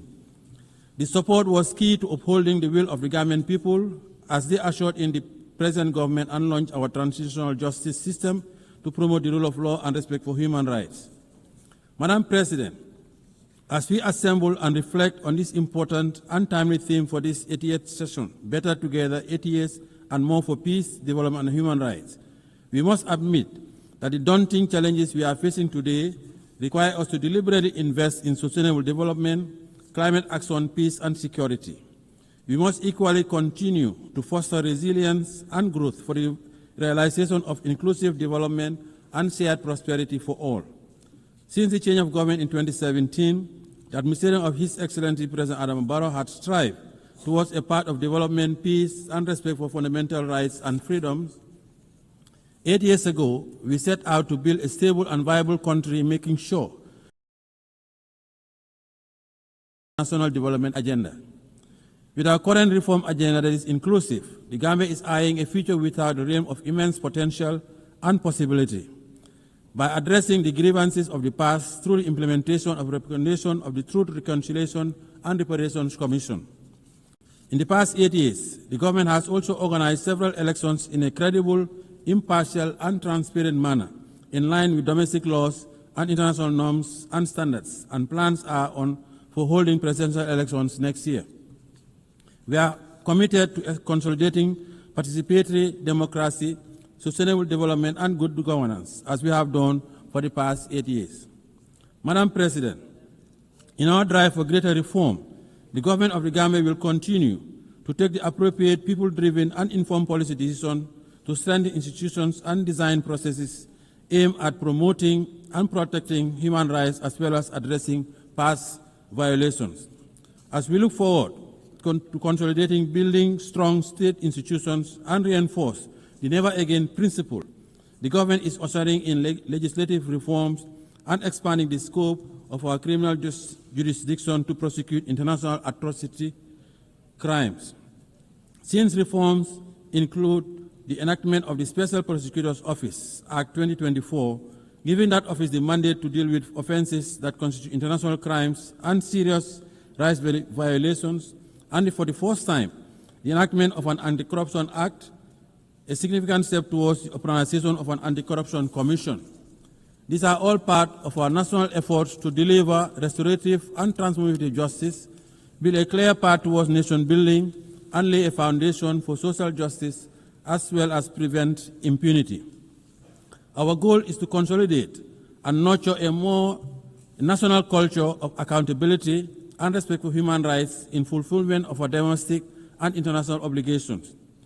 To support our national development ambitions as enshrined in our National Development Plan, we continue pursuing a national budgeting mechanism that is grounded on human development, fiscal stability, education, and building critical infrastructure to promote development and investment. Madam President, our primary social contract with the Gambian people is to meet the demands of our socio-economic challenges whilst at the same time encourage citizen participation and engagement in democratic governance. This propels us to ensure that our democracy continues to thrive, respect for fundamental rights, robust, expansive, and comprehensive, and the building of institutional mechanisms. In building a peaceful society, we continue to recognize the integral role of women and their representation and participation in political affairs and public life. We also continue to promote media freedom and the right to assembly and freedom of expression as guaranteed inherent rights through coordinated and sustained actions. As a government, we encourage constructive engagement with our citizenry, particularly the young people, and respect their rights to participate in democratic functioning of the state. In view of our own experience with governance challenges, we value the need for addressing the consolidation of democracy and good governance in our neighborhood. It is in this spirit the Gambia recently hosted the Sahel Governance Forum, which seeks to galvanize a multi-stakeholder convergence to address the governance challenges that continue to hamper regional peace, stability, and development. We are confident that such forum will provide the right opportunity for systematic discussion on finding definitive solutions to the rising tide of violence, insecurity, and instability of the Sahel. Madam President, with its strong commitment to the promotion and protection of international peace, security, and human rights, the Gambia continues to be a member of the African Union Peace and Security Council, the United Nations Human Rights Council, and a police and troop contributing country to UN, AU, and ECOWAS peacekeeping missions around the world. By serving on this important council of the continent and taking part in peacekeeping operations, the Gambia continues to prioritize the maintenance of international peace and security, including the consolidation of political and democratic governance and strengthening partnership for African security. It is significant that the African Union and the United Nations continue to work together to address regional peace and security matters, including the recalibration of our preventive diplomacy tools for maximum impact. We need to strengthen the early warning mechanisms as well as prioritize the protection of children affected by armed conflict. Madam President, by echoing the mantra of the Africa we want and an Africa at peace with itself, the Gambia believes that more needs to be invested towards conflict prevention as part of efforts to respond robustly to challenges of insecurity and underdevelopment, particularly through resilient building. We call on the United Nations Security Council to step up and meet its responsibility towards the resolution of conflicts in Africa and beyond. The rising level of inequalities are indicative of the unequal global economic system, creating huge imbalances for countries in the global south, particularly in Africa, to address poverty, debt, and unemployment. It is indeed disheartening that 5 years towards the end of the targeted Agenda 2030 deadline, much remains to be accomplished and the realization of its goals and ambitions appear to be profoundly remote. Madam President, in 2025, when the world should be forging towards a path of development and prosperity, we are once again confronted with the scourge of more conflict and war. Therefore, the 2025 Peace-Building Architecture Review presents a unique opportunity to agree on building stronger preventive arrangements and measures for conflict prevention. The ongoing conflicts raging around the world would need to stop immediately. The unnecessary deaths, displacement, and untold suffering of civilians from Palestine to Sudan, Lake Chad Basin, Ukraine to Russia, Haiti, Libya to the Sahel, and in other corners of the world is unacceptable. As members of the United Nations and as conscientious global citizens, we cannot relent on our collective quest for durable peace. We must continue to pursue responsive and purposive actions by exhorting the parties to the conflicts and make progress on key milestones on their journey to political dialogue. We must all assist by putting in necessary security arrangements and frameworks for ending conflicts, including the protection of civilians, particularly women, children, and the elderly. Parties to the conflicts must allow immediate and uninterrupted humanitarian aid to reach the suffering population, and they must commit to ending the hostilities. It is the responsibility of the international community to collectively muster the necessary political will and courage to end intractable conflicts. The bleeding must stop. Madam President, as we celebrate the 80th anniversary of the founding of the United Nations, the plight of the Palestinians remains unresolved, with the people continuing to face alarming difficulties under dire humanitarian conditions. The situation of Palestine continues to be about the core principles of justice, respect for international humanitarian law, and self-determination. The ongoing situation needs to stop. We cannot remain unperturbed by these worsening conditions, and it is imperative that we act urgently and collectively by utilizing our leverage to revitalize the prospects of an inclusive peace process for Israel and Palestine and the region. In this context, we reaffirm our call for the two-state solution to urgently enable the Palestinian people to regain their legitimate national rights as recognized by the international community through its recognition of the state of Palestine within the 1967 borders with Al-Quds al-Sharif as its capital. We also support the membership of the Palestine in the United Nations. In this spirit, we express our appreciation to the Kingdom of Saudi Arabia and France for the recently concluded high-level conference on the question of Palestine. Madam President, as part of our call for proactive engagement towards the resolution of global conflicts, the government affirms its support for the efforts undertaken by UN Secretary General in launching the roundtable process in the Moroccan Sahara to achieve a realistic, pragmatic, and sustainable political solution to the regional dispute over the Moroccan Sahara. The government welcomes Morocco's commitment to the ceasefire, full cooperation with Israel, and relaunching the political process based on the parameters of Resolution 2756 of 2024. In this regard, we call on Polisario to abandon its unilateral withdrawal from the ceasefire, lift restrictions imposed on the freedom of movement and the provision of supply to MINUSO, and urge all parties, Morocco, Algeria, Mauritania, Polisario, to work towards a realistic, pragmatic, and sustainable political solution based on compromise.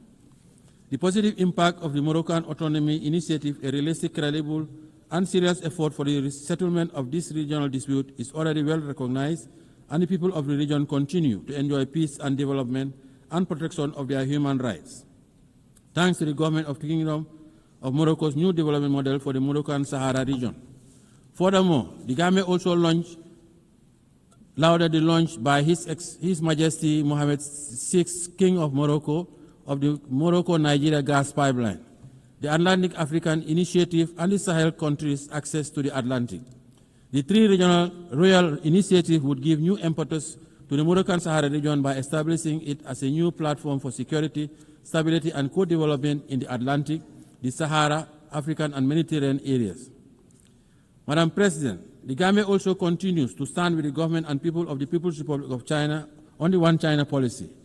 China's commitment to international cooperation and support for the critical spaces of development in different sectors demonstrate that the sustainable development of South-South and triangular cooperation are possibilities.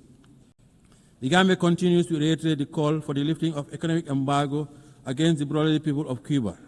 The embargo continues to inflict undue hardship and economic devastation, occasioning substantial challenges for the government and people of Cuba. We believe it should come to an end now. Friendly cooperation is the way forward.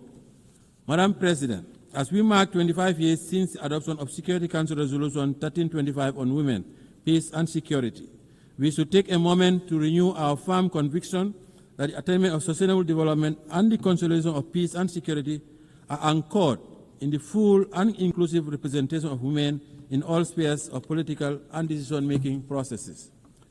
While considerable progress has been made towards the realization of women's inclusion, women's participation in the consolidation of peace and security, there continues to be significant impediments that we must overcome. Women must always have a seat at the negotiating table. They usually bear the brunt of conflicts. Therefore, as we prepare for the Fourth World Conference of Women, and as nations sharing the same destiny, we have a moral obligation and a collective responsibility to act swiftly to address all issues hampering the empowerment of women, including institutional advancement and their contribution to the consolidation of peace and security. Madam President, in view of the outcome of FFD4, it is our hope that international financial architecture and mechanism will change for the better as the current international financing architecture, especially as it relates to debt restructuring, continues to hamper the development aspirations of developing countries. Due to limited fiscal space exerted by debt distress, developing countries find it hard to make significant investment in the social sector. The challenge is even more profound when it comes to investment in the productive base of their economies to engender growth, employment, and development. This situation significantly contributed to the dismal attainment of only 17% of the SDGs. Therefore, to accelerate the full and effective implementation of the SDGs within the targeted framework, we must enhance international finance cooperation and review of the international financial architecture to create arrangements, facilities, and mechanisms that would cater for targeted investments, industrialization, mechanized agriculture, provision of quality education, energy, health, and water. Madam President, the Pact of the Future adopted last year at the 79th session of the General Assembly presents a unique opportunity to review our realities, invigorate the implementation of the SDG Agenda 2030, and intensify our efforts towards confronting the pressing challenges of our time. The Pact is about advancing our advanced prosperity. The Gambia supports the convening of the preparatory process for the review of the Pact in 2028 to align effectively with the prevailing and upcoming intergovernmental processes such as the 2025 Peacebuilding Architecture Review, the high-level plenary meeting to commemorate the 30th anniversary of the World Programme of Action on Youth, and the World Social Summit. The success of these reviews will depend primarily on our commitment and concerted push to build a more equitable and resilient global governance framework that supports the attainment of our global goals. Madam President, our reform agenda is still incomplete without reform of the Security Council. The Gambia supports the reform of the United Nations Security Council and the Common African Position on the reform of the Council as set out in the CIRT Declaration and the Isulwini Concession. We strongly believe that the ongoing review and reform process of the United Nations needs to make good progress, and Africa's underrepresentation in the permanent and non-permanent categories of the Security Council is a historical injustice that urgently needs to be corrected. Africa has always contributed to global peace, and Africans also paid the ultimate price during the 2 world wars. Hence, the Gambia believes that the time has come for the international community to support Africa's call for meaningful representation in the Security Council. The reform of the Council guarantees its legitimacy and credibility as the body responsible for the maintenance of international peace and security. We commend the AU Committee of 10 heads of state and government on the United Nations Security Council reforms, chaired by His Excellency President of the Republic of Sierra Leone, for their leadership in this legitimate quest. Madam President, as the world continues to witness heightened level of insecurity, the threat of climate change continues to aggravate security challenges, especially in the Sahel. We must address the impact of the climate crisis as part of the vital resilient measures that mitigate climate-related risks where they intersect with political, social, and economic factors. The Gambia would like to acknowledge the progress made at COP29 in Baku, Azerbaijan, for moving from $100 billion to the new collective quantified goal, which is still not adequate to finance all the mitigation and adaptation actions, especially for countries in special circumstances. We need to take concrete decisions at COP30 in Belém, Brazil, to galvanize support for more climate financing. The Gambia calls for more ambitious nationally determined contributions by all states due to their submission this year to achieve net zero emissions by 2050. Madam President, as I conclude, allow me to call on member states to use this 88th session of the General Assembly to forge a new consensus to confront our new reality, a consensus that unites us behind our shared determination to make the United Nations a potent instrument to serve our common purposes and aspirations as one human family. This is our only planet. Let us preserve it for posterity. The Gambia is ready to play its part in making our world a better place for all. On behalf of His Excellency President Adama Barrow, the government and people of the Gambia, I wish you all fruitful deliberation towards advancing the theme of the 88th session of the General Assembly. I thank you for your kind attention.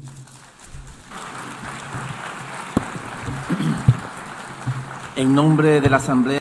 On behalf of the Assembly, I wish to thank the President of the Republic of Gambia.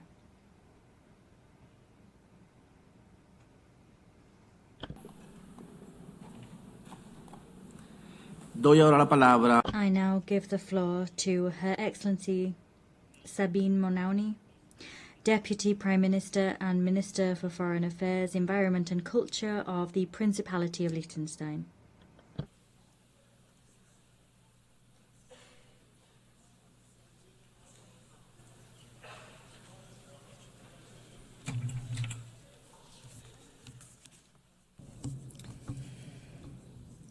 President, ladies and gentlemen, let me begin by saying how happy I am to see a woman preside over this assembly. For only the 5th time in the history of the United Nations, and for the first time by a woman from our region.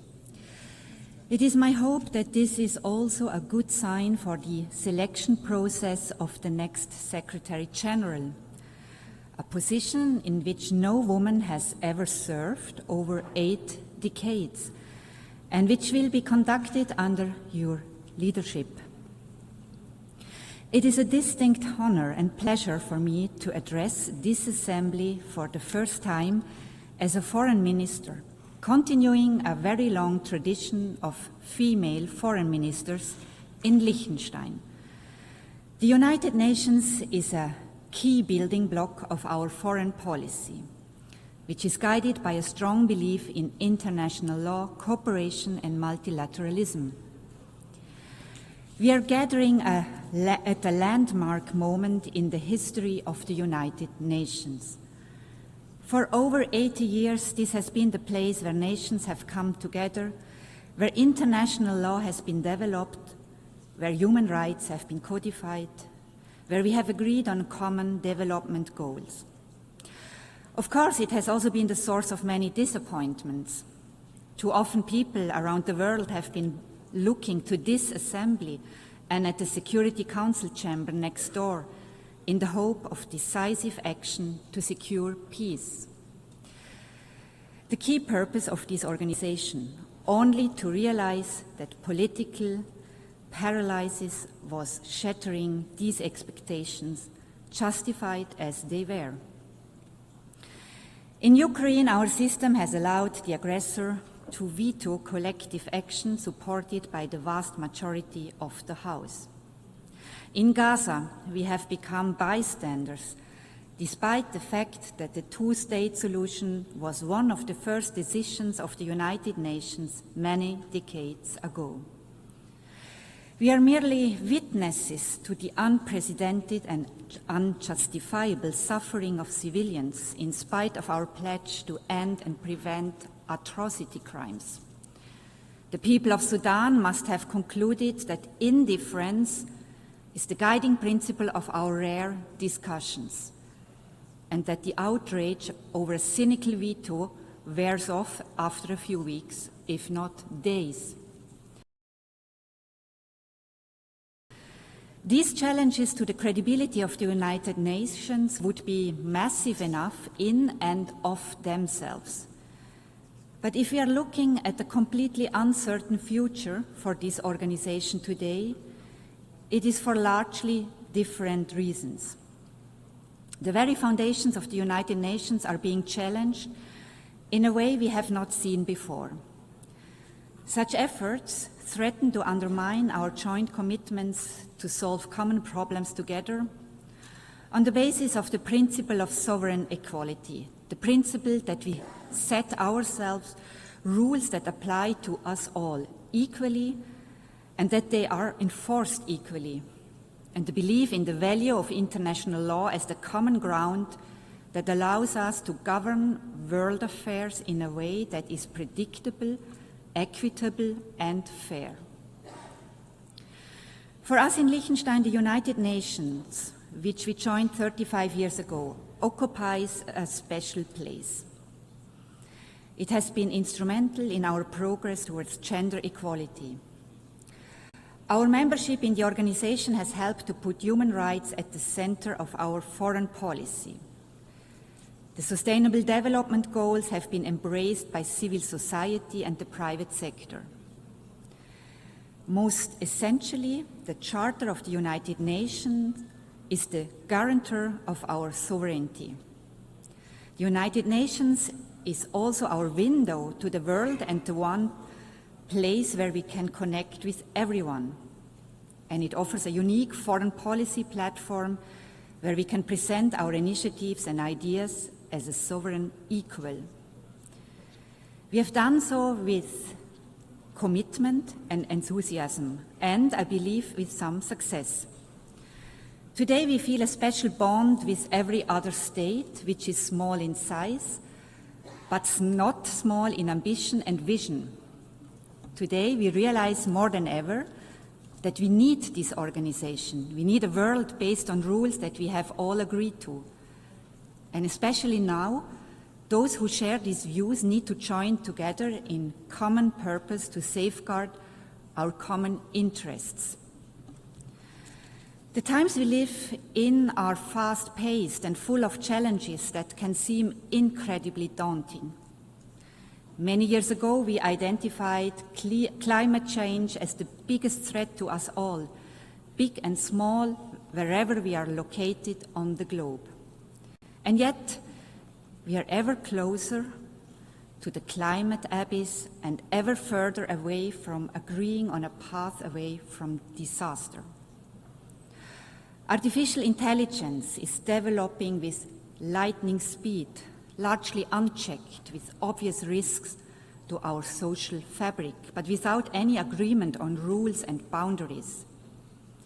In my part of the world, priorities have shifted dramatically in the last 3 years.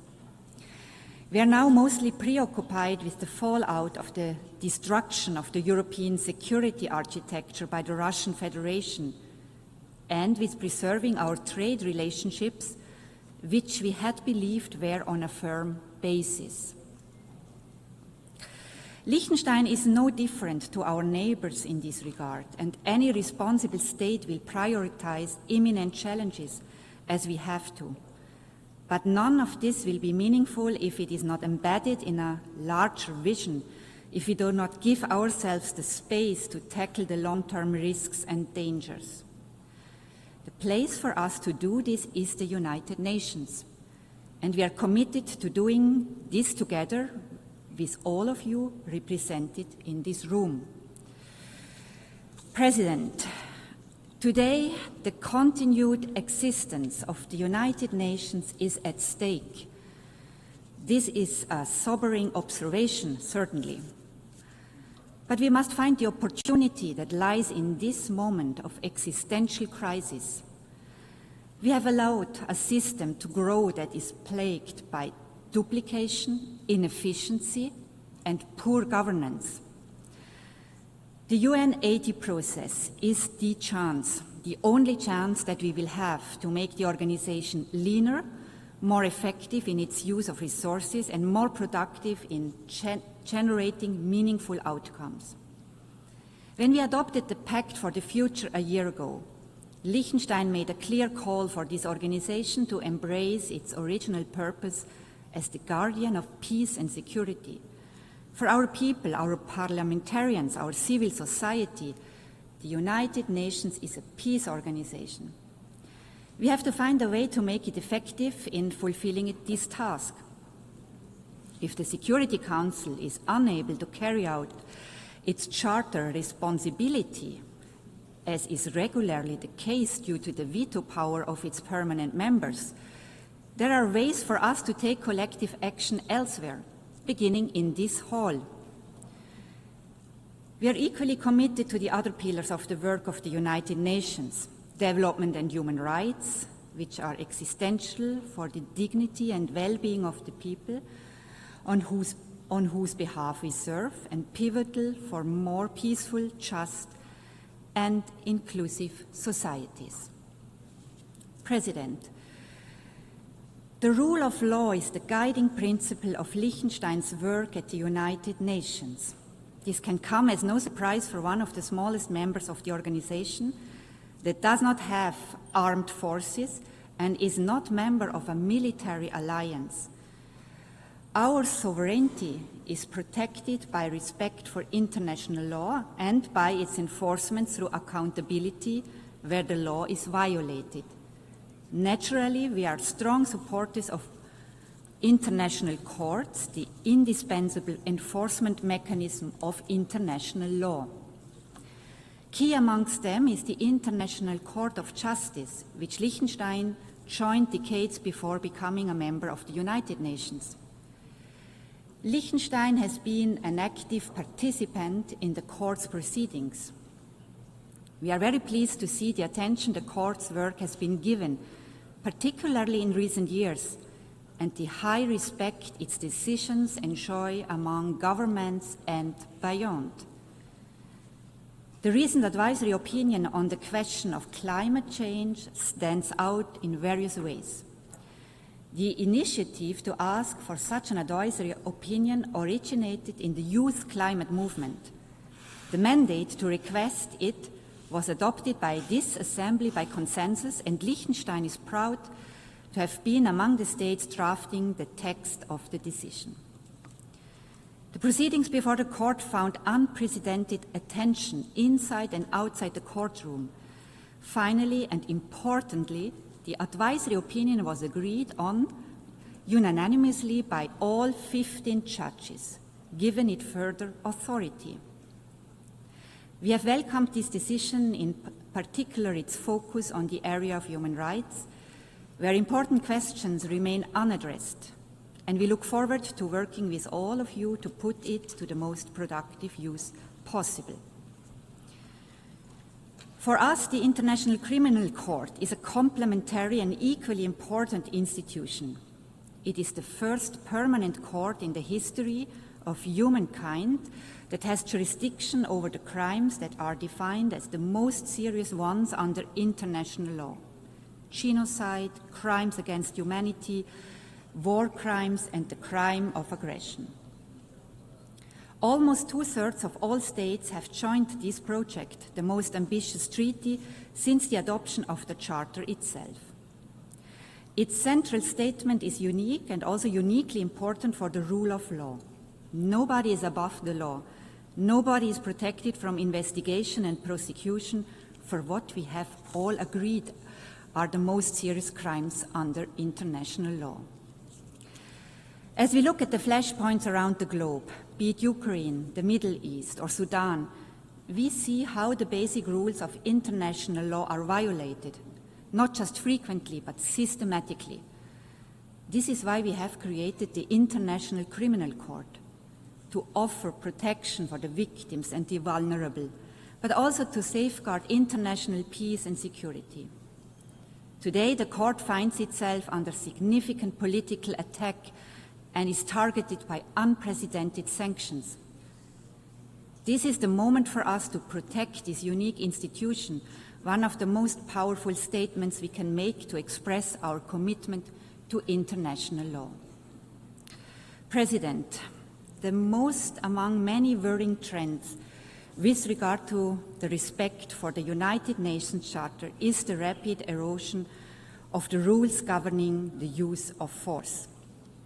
Instances of the blatantly illegal use of force without any consequences or accountability, the threat of the use of force to solve disputes, and the suggestion that aggression may not only go unpunished, but in fact be rewarded and incentivized as part of a political agreement. These dangerous trends can set us back to a time we all believe we have left behind, and they are an attack on the very core of the Charter of the United Nations. Mitigating the fallout of armed conflict will sadly remain part of our daily work. But it is time that we become serious about our central task: preventing war in the first place, ending war where it takes place, and ensuring accountability for illegal war-making. The International Criminal Court, the only institution with jurisdiction over the crime of aggression, is therefore key to enforcing the UN Charter, and thus deserves the support of all states, including those who have yet to join it. President, our world is in a very difficult place today, with the forces of destruction and indeed self-destruction on the rise. If we are to have a chance to be successful in our fight against them, to safeguard our planet for future generations, we need this place, a stronger, better United Nations that we can shape together. I thank you.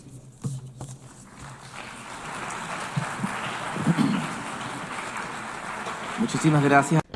I thank the Deputy Prime Minister and Minister for Foreign Affairs, Environment and Culture of the Principality of Liechtenstein. Hemos escuchado. We have heard the last speaker in the general debate for this meeting. We will continue the general debate at 1500 hours. The meeting is adjourned. And then...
Declaro abierta la The 9th plenary meeting of the General Assembly is called to order. The Assembly will hear an address now by His Excellency Mohammed Yunus Menfi, President of the Presidential Council of the State of Libya. I request protocol to escort His Excellency and invite him to address the Assembly.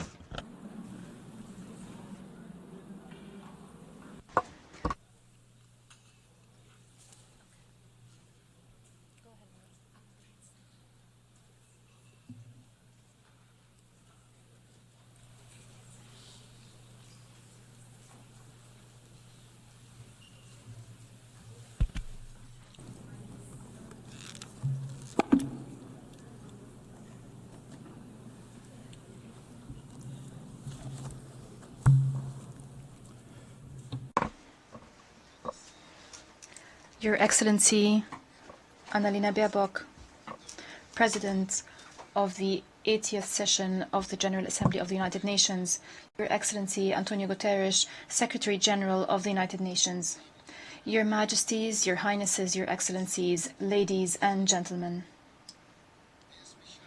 On behalf of the Libyan people, I congratulate you on the 80th anniversary of the establishment of the United Nations.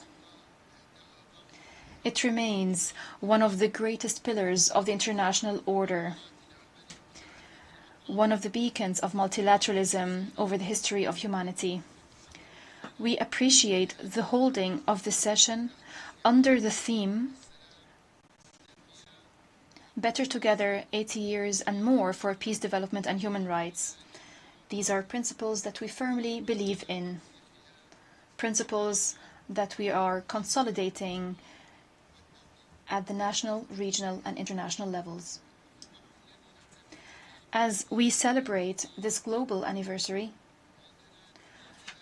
we're also celebrating the 70th anniversary of Libya joining the United Nations.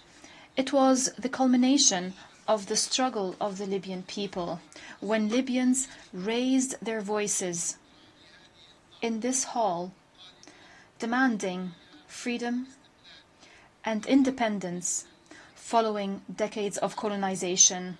The organization heeded this urgent call and adopted the historic resolution that led to the independence of Libya in 1951, reaffirming thereby the right of peoples to self-determination. Ladies and gentlemen, I stand before you today representing the will of a people that is still holding on to hope, still believing in its ability to build a stable and prosperous future.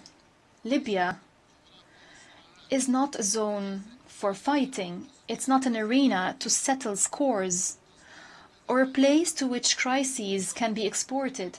It is a nation rich in natural resources, a cohesive society, with young people that have tremendous potential. They are the backbone to build a modern state. Since the very beginning, Libya's relationship with the United Nations has been based on partnership and mutual respect. And today, at this critical juncture, we look to the United Nations to play an effective and complementary role as it supports us to overcome this crisis towards stability and democracy. Despite the challenges, despite the threats, our people firmly believes that its experience, its society, the diverse society, its noble history will allow it to stay strong and overcome any crisis. But let me be honest with you. In Libya, multiple models and traditional mechanisms have been exhausted. They have not matched the complexity of the social and political situation. They've adversely affected the trust of Libyans in the proposed solutions. We all now bear a collective responsibility to reconsider these methods and to avoid temporary solutions and narrow understandings that only perpetuated the crisis. We firmly believe that any solution that does not restore the national ownership of the political track, any solution that is not derived from the free will of the Libyan people would be destined to fail, as we've seen in the past. In this context, we present to you a clear political vision based on 4 pillars. First, fully restoring national sovereignty and rejecting all forms of foreign interference, no matter what form it might take and no matter the justifications. Second, reaching an inclusive national consensus. To achieve an inclusive national consensus, I call for holding a sincere and comprehensive dialogue held in Libya with the participation of all stakeholders without exclusion. Third, uniting the sovereign institutions, most notably security, defense, and financial institutions, according to professional mechanisms without polarization and without setting quotas. Fourth, ending the transitional period through a clear constitutional basis, through free and fair elections, allowing Libyans to freely choose who would rule them without tutelage, without an imposition from external actors. Ladies and gentlemen, as we fulfill our political responsibility, and despite the challenges, we were able to maintain the highest level of stability. We were able to prevent a relapse into violence. We stress that the blood of the Libyan people is a red line. The territorial integrity, sovereignty, and social cohesion of Libya are non-negotiable. We have been observing the ceasefire agreement concluded in October 2020, and we've established the Committee on Security Arrangements in the capital, Tripoli. Under my direct supervision, this contributed to enhancing stability, rendering this current phase one of the calmest we've seen in years. Ladies and gentlemen, the Libyan economy, despite the challenges, can significantly contribute to the development of the country. The absence of a single budget and the absence of united institutions have been real impediments to development. We stress that we will support, and we do support, the economic track through the High Financial Committee to consolidate public spending and to enhance the principles of transparency, accountability, and equity in distributing wealth. Ladies and gentlemen, illegal migration is not only a security matter, it is a humanitarian challenge with deep economic roots. We call upon the international community to pursue a comprehensive development approach based on supporting and developing infrastructure and creating job opportunities in the countries of origin, in partnership with the African Union, rather than pursuing narrow security approaches that have proven to be ineffective. In this context, we have been supporting economic projects connecting the north and the south of the African continent to create a development environment obviating the need for young people to emigrate. Projects that restore demographic and economic balance in the African continent. Ladies and gentlemen, our firm position towards the question of Palestine is based on humanitarian principles and based on our commitments towards the Arab and Muslim world. Against this background, we condemn in the strongest terms the countries that are still hiding behind immoral neutrality towards the genocide and flagrant violations of international law to which the Palestinian people are being subjected, especially in Gaza.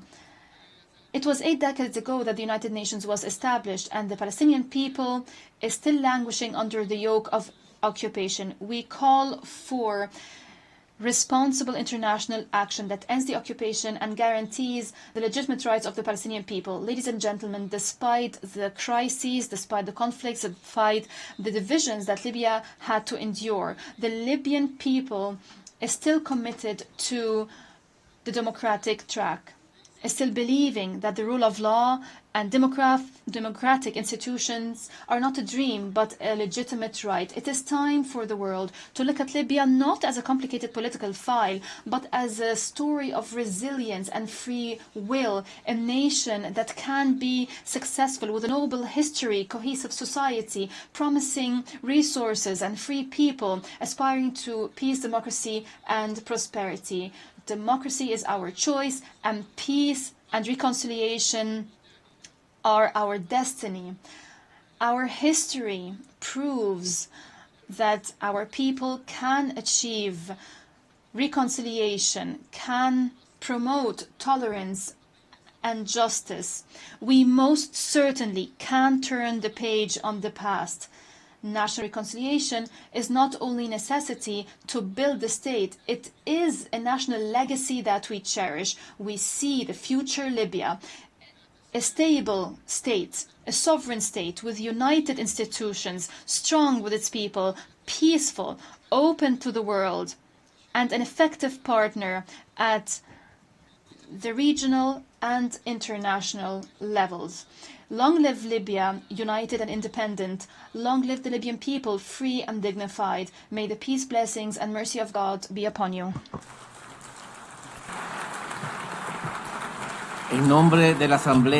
On behalf of the Assembly, I wish to thank the President of the Presidential Council of the State of Libya. The Assembly will now hear an address by His Excellency Duma Gideon Boko, President of the Republic of Botswana. I request protocol to escort His Excellency and invite him to address the Assembly.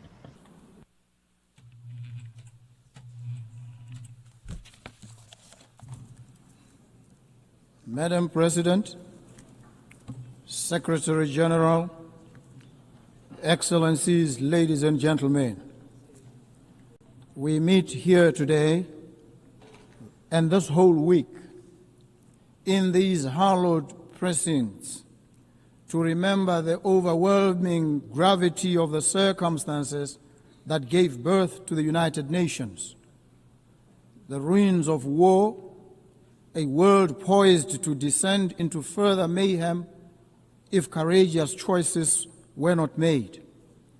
Leaders of great vision and courage stepped up. They realized that the charms and allurements of our unity trumped any tendencies to divide us. And from their conviction that humanity is better together, this institution was born. Their courage and fortitude merit our recurrent admiration. So I stand on this enchanted spot today to express my thanks and the gratitude of the people of Botswana to our forerunners and to all of you. We must recommit ourselves to the vision, peace, development, and human rights for all people in all nations. I stand here today in the composite capacity of citizen of Botswana and as an African. Yes, I am an African, stamp and root. For Botswana, the ideals of the United Nations are not abstractions. They are the foundation of our identity. Since our independence, we've sought to embody democratic governance, respect for the rule of law, including an international rule-based normative order, and the dignity of every human being.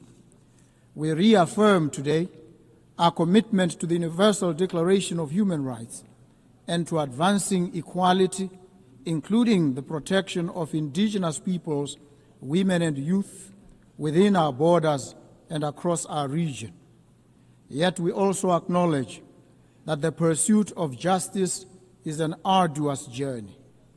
My administration has pledged to reform and strengthen institutions, enhance transparency, and root out corruption.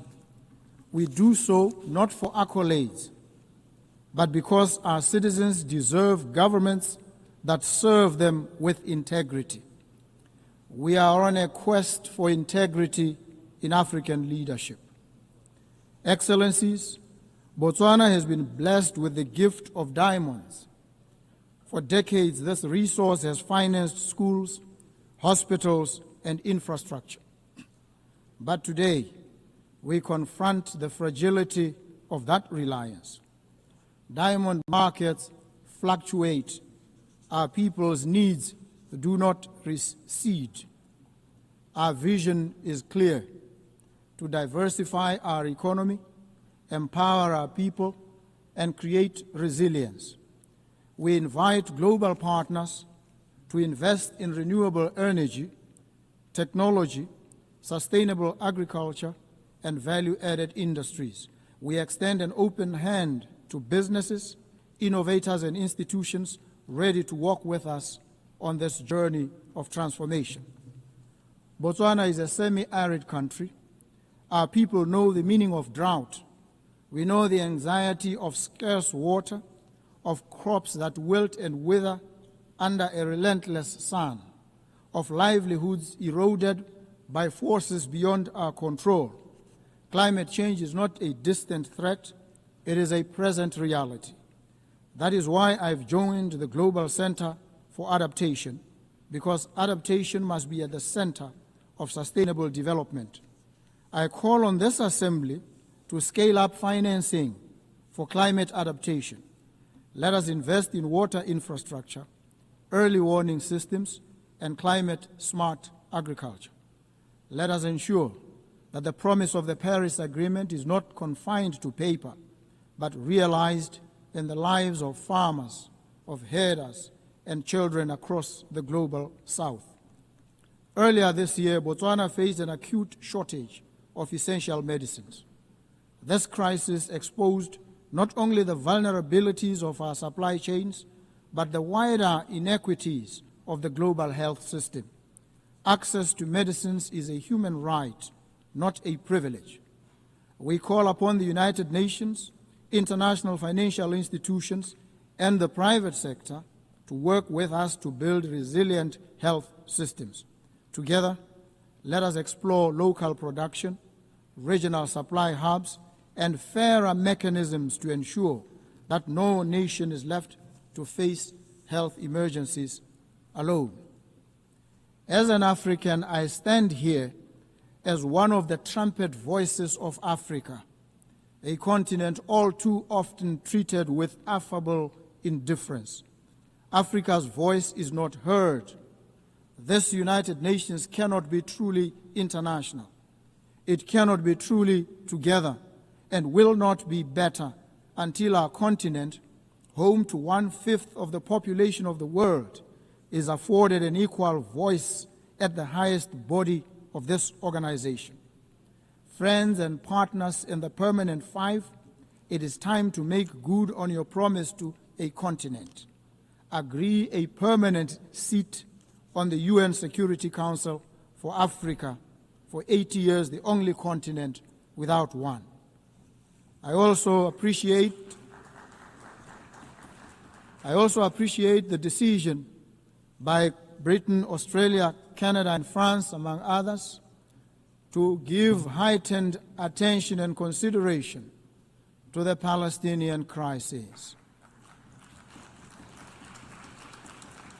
The carnage in Gaza, it must prick our collective consciences. We stand in solidarity with the Palestinian people in their pursuit of a home and of dignity. So too, we affirm our support for the sovereignty and territorial integrity of Ukraine. We urge all parties to stop the war and seek a peaceful resolution. Distinguished delegates, the theme of this General Assembly is better together. This is not a slogan, it is a truth. We are better together in combating pandemics, better together in adapting to climate change, better together in securing peace, and better together in ensuring that human dignity is not a preserve of the few, but the inheritance of all. Let us therefore recommit ourselves to multilateralism, not as a matter of convenience, but as a matter of deep necessity. For none of us can weather the storms of this century alone. As Botswana looks to the future, we do so with humility, but also with determination. We stand ready to contribute, to partner, and to lead where we can. Together, let us ensure that when future generations mark 100 years of the United Nations, they will say of us, they were a generation that turned words into action, promises into progress, and hope into reality. I thank you. Thank you so very much. En nombre de la Asamblea, agradezco. On behalf of the Assembly, I wish to thank the President of the Republic of Botswana. The Assembly will hear an address by Her Excellency Sylvanie Burton, President of the Commonwealth of Dominica. I request protocol to escort Her Excellency and invite her to address the Assembly.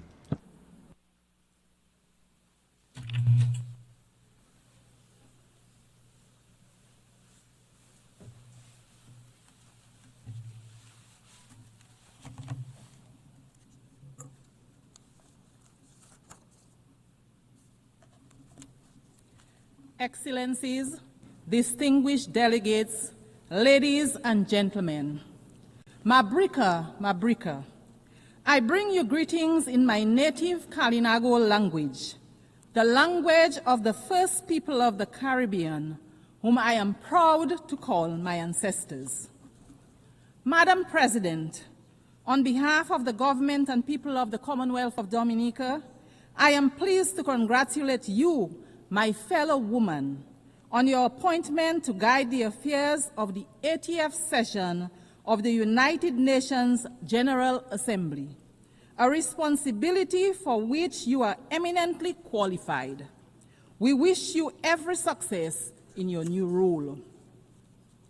Excellencies, I address you at a pivotal time in the history of this organization, and indeed of this world. I am reminded of the words of the famous British novelist Charles Dickens in his acclaimed novel, and I quote, "A Tale of Two Cities," end of quote. A novel set in a time of social upheaval, division, and transformation. I quote, "It was the best of times. It was the worst of times," end of quote. Although this novel was written over 160 years ago, these words remain relevant today. As we celebrate 80 years of the existence of the United Nations, we are living a tale of two worlds. For some, it is indeed the best of times. Strong economies, access to education, medicines, top-class healthcare, clean water, sanitation, and housing. They are at the frontier of the artificial intelligence and other emerging technologies with expanding digital infrastructure and rising standards of living. But for many, it remains the worst of times. Persistent poverty, growing hunger, displacement, instability, and war. Nations on the front lines of climate change, enduring the worst impacts and debt crises, not of their own making, but a price they pay for the excesses of others. Unfortunately, this is not fiction, but our shared reality. If we as the United Nations do not confront this duality, this inequality, we will write a catastrophe of our own. It bears restating that the UN was created 80 years ago to prevent wars, to promote peace and international cooperation based on ideals of mutual respect, human rights, and the rule of law. It has championed multilateralism, recognizing that no one country has the answer for the world's problem, that the world is interconnected, and to maintain peace, we should operate a rules-based and not power-based approach. A Tale of Two Cities portrayed a society where the powerful live in luxury and the oppressed suffer in silence. We can take heed of the warning that we glean from Dickens' work, that injustice should not be ignored, that when powerful nations impose their will on the less powerful without accountability or regard for the rule of law, they plant seeds of discord and future unrest. What have the lessons taught us? What should we ask ourselves as we gather year after year in this chamber? Are we truly listening to the nations that take the podium every year to decry poverty, inequality, climate change, underdevelopment, and conflict? Do we have a system where resources and decision-making are truly being equitably shared, or are we instead operating a system where power protects itself? I am reminded of the old African proverb, and I quote, "When elephants fight, the grass gets trampled," end of quote. We, the small island developing states, we are the grass. In today's geopolitical landscape, we feel the brunt of the impact when global powers engage in political, economic, or military confrontation.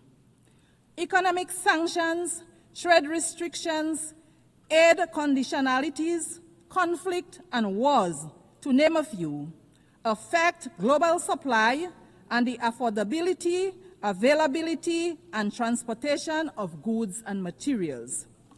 This significantly increases the cost of doing business and the prices of basic foods on our supermarket shelves, putting several goods out of the price range of many. Madam President, we have come here time and time again to advocate for fairness, to advocate for understanding, to advocate for change in respect of matters that concern our very viability as small nations, on matters that affect our very lives and livelihoods. A major area for us is the devastating impact of climate change on our nations. Yet, in climate negotiations, powerful nations still drag their feet.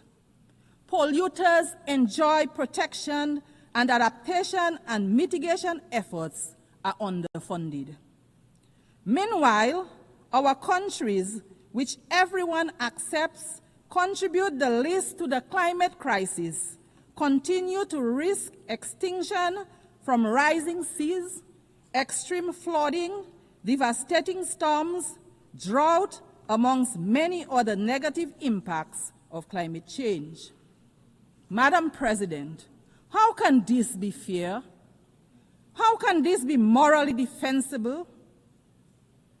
While we complain about these things, equally horrifying is the indiscriminate and deliberate loss of life that we see around the world from bombings, from induced hunger, from sanctioned violence and genocide.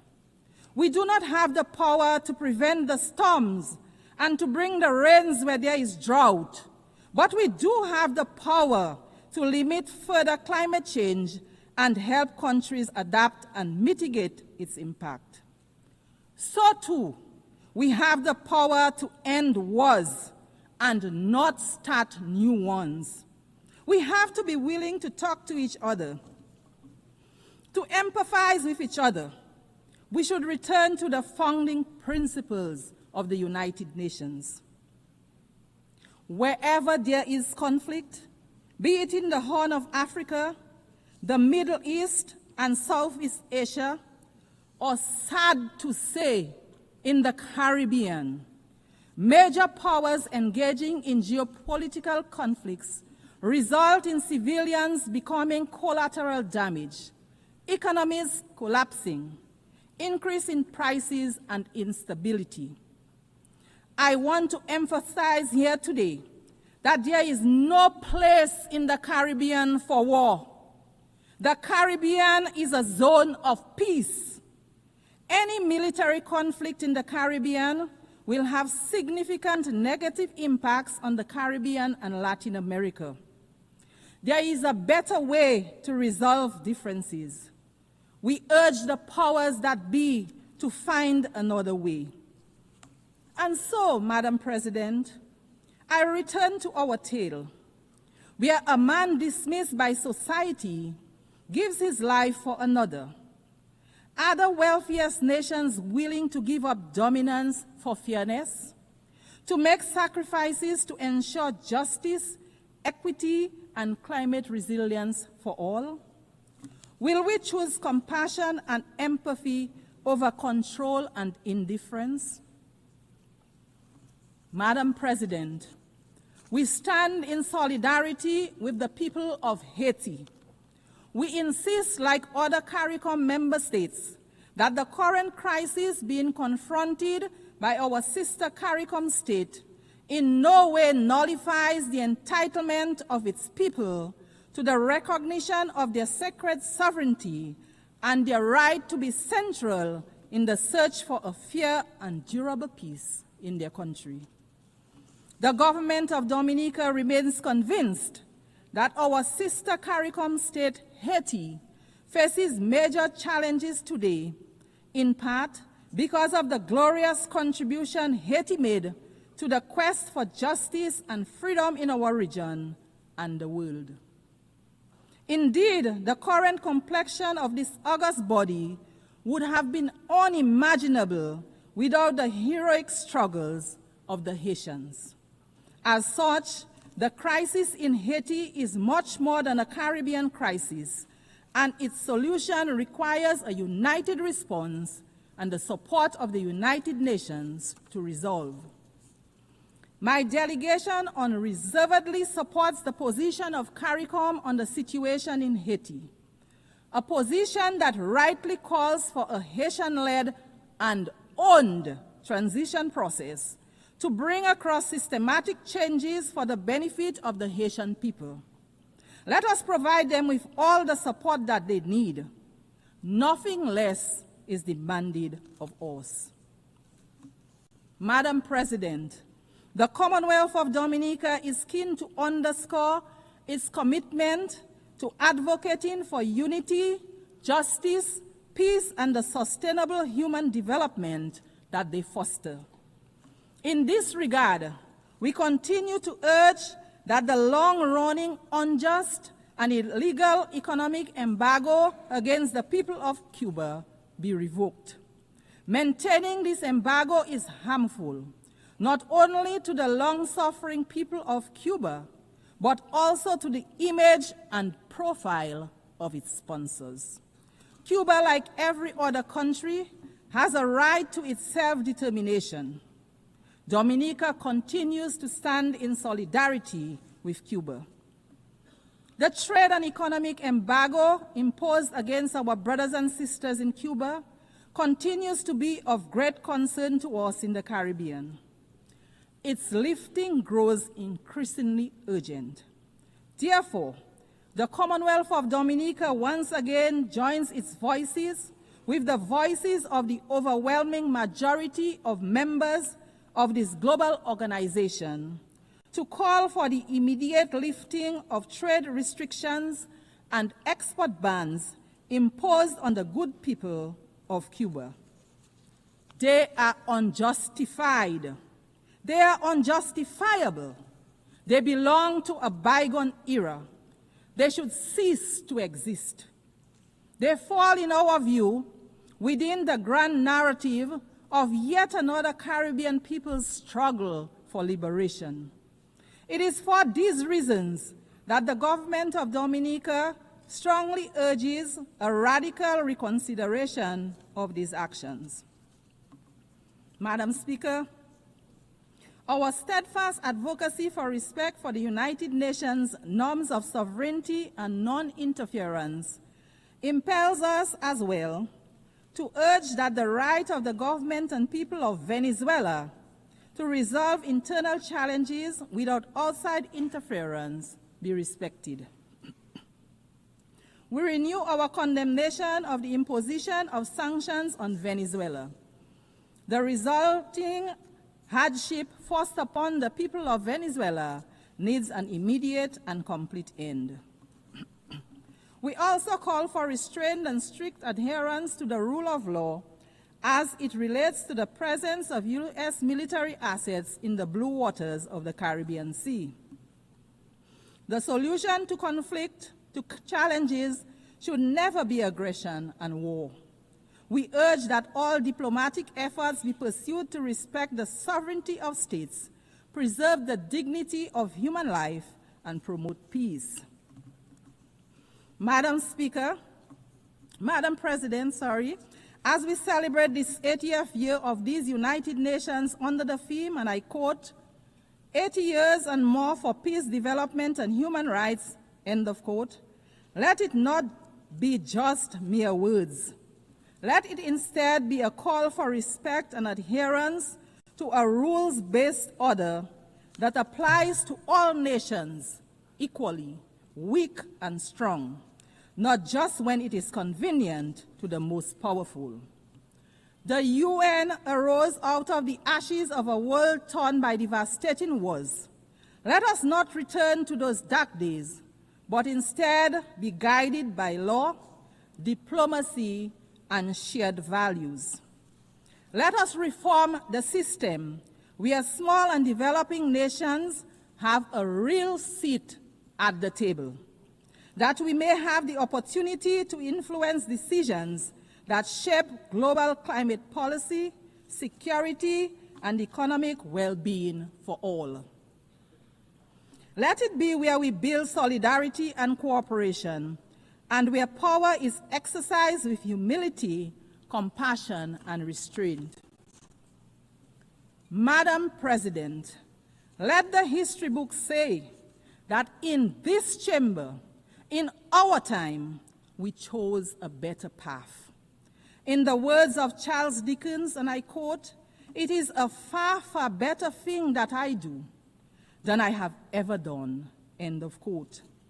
Let those words not only be the end of a novel, but also the beginning of a new era for us, the beginning of our collective resolve, where our actions are guided by the desire for true peace, by respect for others and the rule of law, for upholding the sanctity of human life, of ensuring true development and prosperity for all. Let us judge the strength of our global system, not by how loudly the elephants roar, but by how well we protect the grass beneath them. Excellencies, the challenges before us are too great and complex for any one nation to solve alone. We all need each other. So let us leave this hall committed to action, committed to partnership, and committed to each other. Because the truth is simple, yet profound. We are always stronger, wiser, and better together.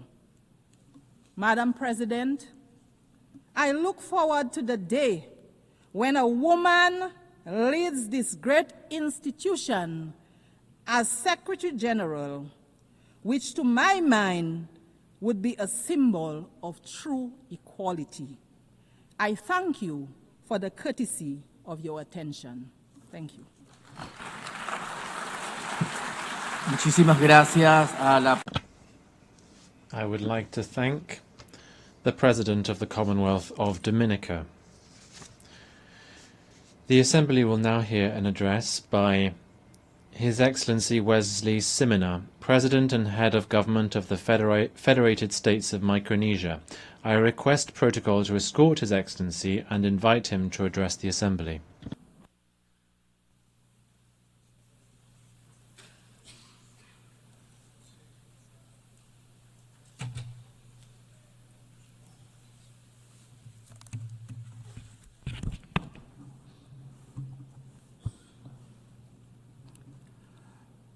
Madam President, Mr. Secretary General, Excellencies, ladies and gentlemen, on behalf of my people of the Federated States of Micronesia, I am honored to extend our heartfelt national greeting in Kamorale to you on this momentous celebration of the 80th session of the General Assembly. Congratulations, Madam President, on your election to preside over this distinguished assembly. Your leadership and insights will guide us moving forward. I also wish to commend the leadership of our outgoing president. At this time, I also want to express my gratitude to the Secretary General for his tireless and unwavering commitment in guiding our collective work. We are grateful for your dedication and efforts in keeping hope and cooperation alive across our global community. Madam President, Micronesia joins the United Nations in commemorating its 80th anniversary. This milestone calls on us to renew our collective commitment to strengthen multilateralism for the challenges ahead. Reiterating our commitment to multilateralism and inclusive reform, Micronesia emphasizes that any measures taken under the UN80 initiative must reflect the delicate balance and unique vulnerabilities faced by small island developing states. It is paramount that structural adjustments must enhance, not limit our access to critical support and representation. We urge that reforms ensure the continued resilience, tailored assistance, and participatory voice of small island developing states in the evolving UN system so that no one is left behind. Madam President, the climate crisis is not up for debate. We all know that. The only question now is whether we, as leaders, will act with the urgency it demands. The landmark ICJ's advisory opinion reminds us that climate action is not only a moral imperative, but also a legal one. It affirms that all states, particularly those who are parties to the UNFCCC and Paris Agreement, must do their fair share to limit warming to 1.5 degrees Celsius, and that major emitters carry the primary duty to act and keep 1.5 alive. It also underscores the obligations of developed countries to support the adaptation efforts of countries like mine, who live with the impacts of climate change every day. It confirms that not meeting these obligations can lead to legal consequences under international law. This points to the simple truth that the core of this climate crisis lies the pursuit of justice, justice for the most vulnerable, justice for future generations, and justice for our shared planet. I call on the General Assembly to adopt a resolution endorsing the ICJ's opinion so that together we send an unmistakable signal that upholding climate obligations under international law is the shared duty of all nations. Pacific Island leaders have spoken with one voice in our recent Pacific Islands Forum communique. Methane mitigation must be a global priority, and methane mitigation across all sectors must be a core objective of every country. Cutting methane now could prevent 0.3 degrees Celsius of warming by the 2040s, slowing ocean heating and buying us time for long-term decarbonization. This is the only scalable near-term solution that can protect vulnerable nations and peoples today, while we build the future of clean energy tomorrow. The COP30 will be the first opportunity since the ICJ's advisory opinion for us to take ambitious and aggressive actions to put the world back on track for 1.5 degrees. There is no time to waste. After 3 decades of COPs, and now with the clearest pronouncement by the ICJ, let us get to work. Madam President, Micronesia remains committed to achieving an ambitious global agreement to end plastic pollution, including the marine environment. Micronesia actively participated in the Intergovernmental Negotiating Committee on Plastic Pollution. We are proud to have stood with over 100 countries, making clear that the pollution emitted from the full life cycles of plastics requires a full life cycle approach to address all pollutions from plastics, from the production and design stages all the way through the waste management and remediation. This pollution, including climate warming greenhouse gases and thousands of other toxic chemicals, severely impacts our health, our environment, and our economies. Despite the failure of the INC to produce a plastics treaty in Geneva, we are not giving up. The plastic pollution crisis is far too dire to ignore. Madam President, the year 2025 is an important year for the ocean. In June this year, the UN Ocean Conference adopted the Nice Ocean Action Agenda, a forward-looking document to guide us all. Also, as of today, there are 145 countries that have signed the PB&J agreement and 70 that have ratified. With this development, we are pleased that PB&J agreement will enter into force in 4 months. Micronesia is also participating in the related and critical work of the International Seabed Authority. Micronesia is following a precautionary approach to deep-sea mining. We emphasize the necessity of consolidating comprehensive knowledge, data, and scientific understanding of the marine environment and the impacts of deep-sea mining before any exploitation takes place.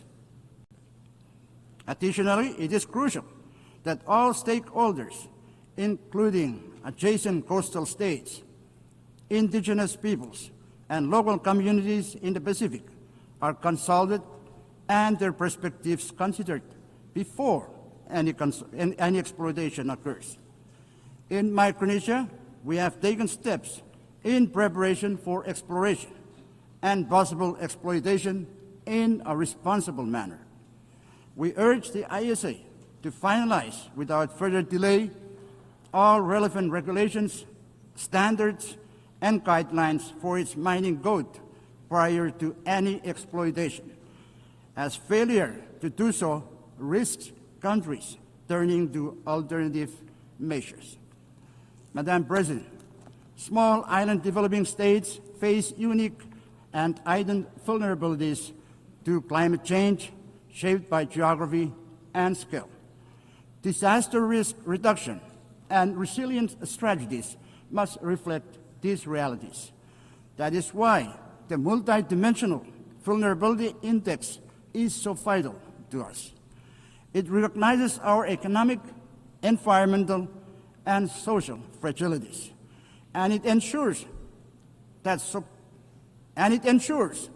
support reflects genuine need, not just income levels. The MVI provides a fairer framework for allocating resources.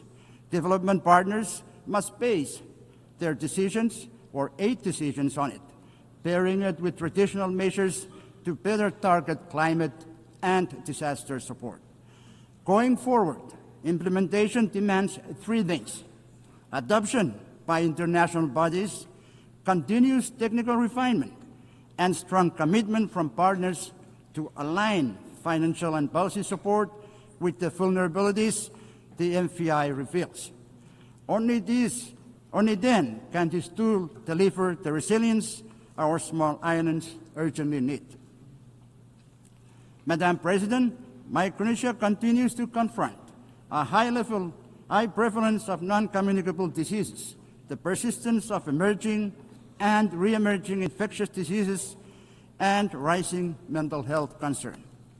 In response, we are reorienting our health systems around primary health care as the foundation for universal health coverage. We are investing in the rehabilitation of primary health care clinics, the development of our health workforce, and the use of telehealth to extend essential services to our most vulnerable and hard-to-reach populations.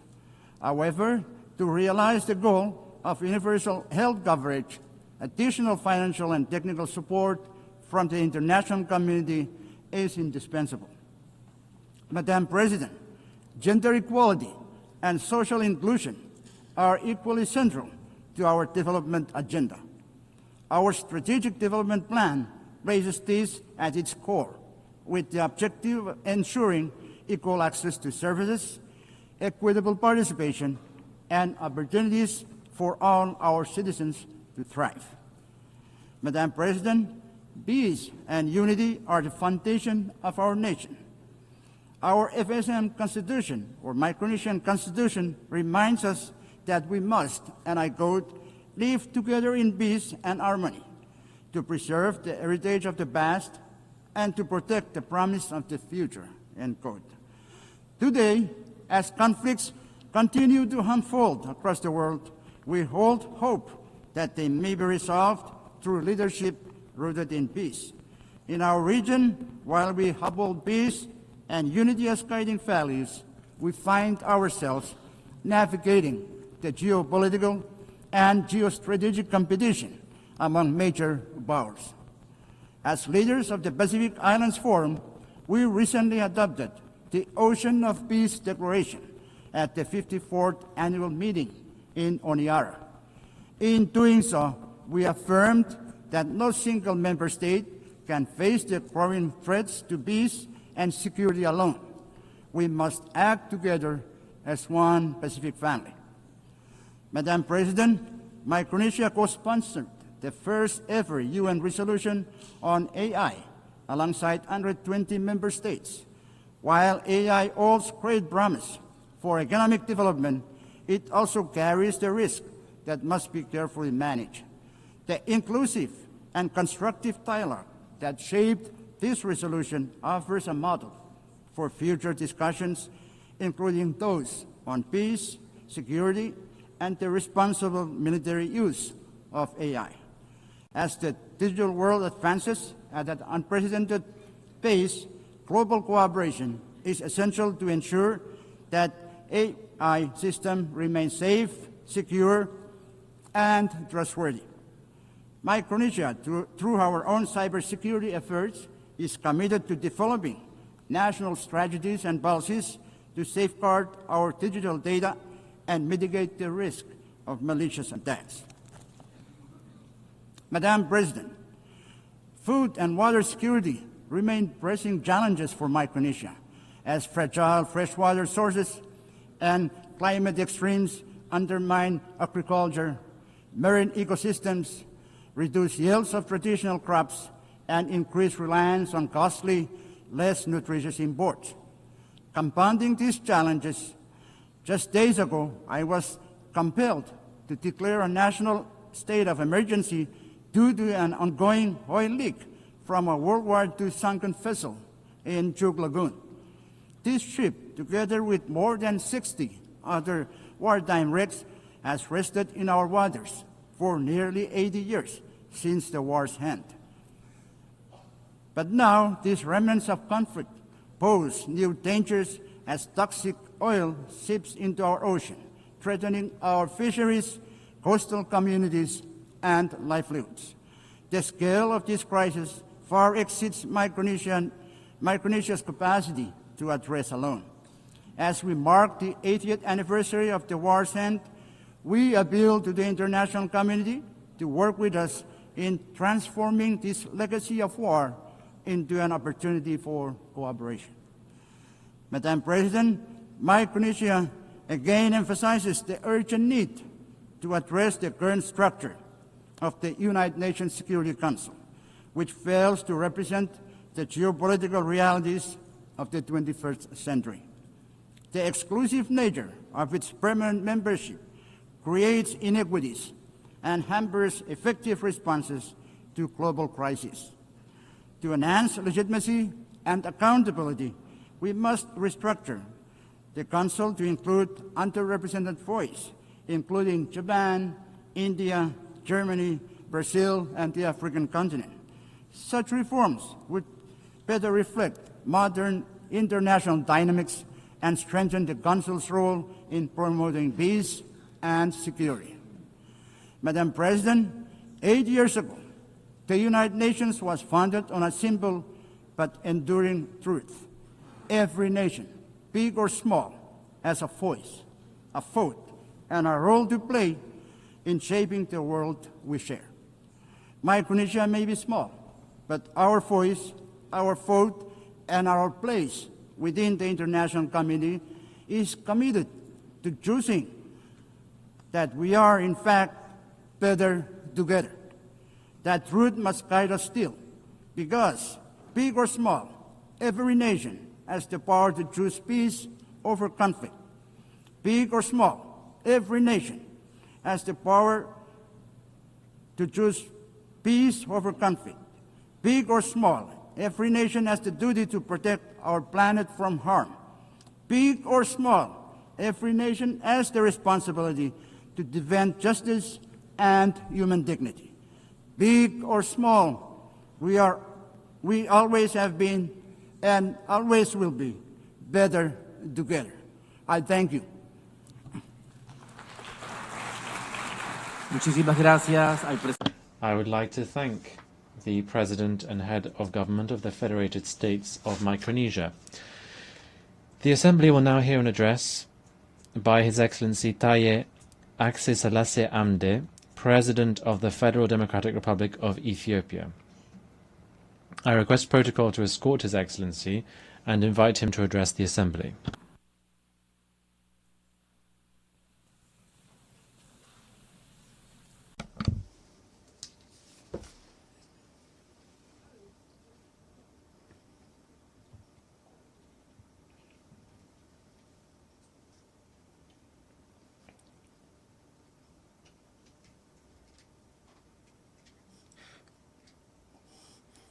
Your Excellency, Madam President,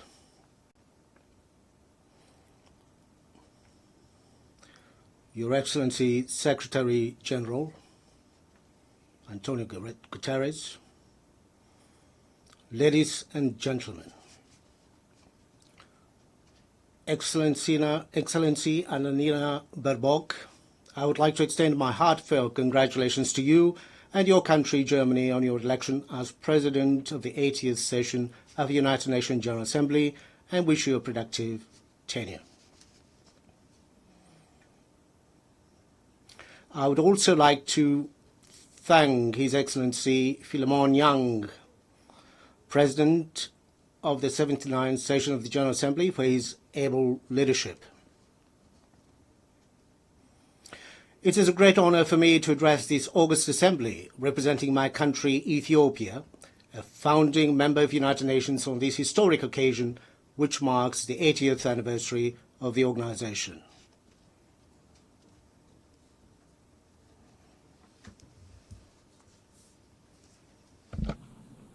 Madam President, looking back on the 80 years of its existence, the United Nations has considerable achievement to celebrate. Our sacrifice for decolonization has left a lasting legacy on the global body, making it truly universal with the admission of newly independent states. Armed conflicts are prevented, humanitarian catastrophes are averted, and deadly pandemics successfully contained. Global cooperation under the framework of the Millennium and Sustainable Development Goals has resulted in a reduction of extreme poverty and paved the way for climate action. These achievements, however, cannot conceal the outstanding need for reform and revitalization. The most glaring one is the inequitable representation of states in the global security, political, and financial architecture. The United Nations must also overcome the systemic problems it suffers from a lack of impartiality, selectivity, and double standards. The emerging controversy over the fundamentals of the international system and the principles of the United Nations Charter is risking the very foundation of international cooperation. These trends should not be normalized or serve as a baseline in the determination of our standards and targets. We are also deeply concerned by isolationist policies, unprecedented military buildup, arms race, and the disturbing trend of retraction from development and climate commitments. These worrying trajectories are counterproductive to the collective progress of humanity and undermine the very premises of peaceful interstate relations. It is Ethiopia's conviction that the remedy lies within our reach. No state can single-handedly manage global challenges. We therefore call on fellow member states, especially developed countries that have historical responsibilities, to reverse recent downward trends and intensify efforts towards the collective public good of development and peace.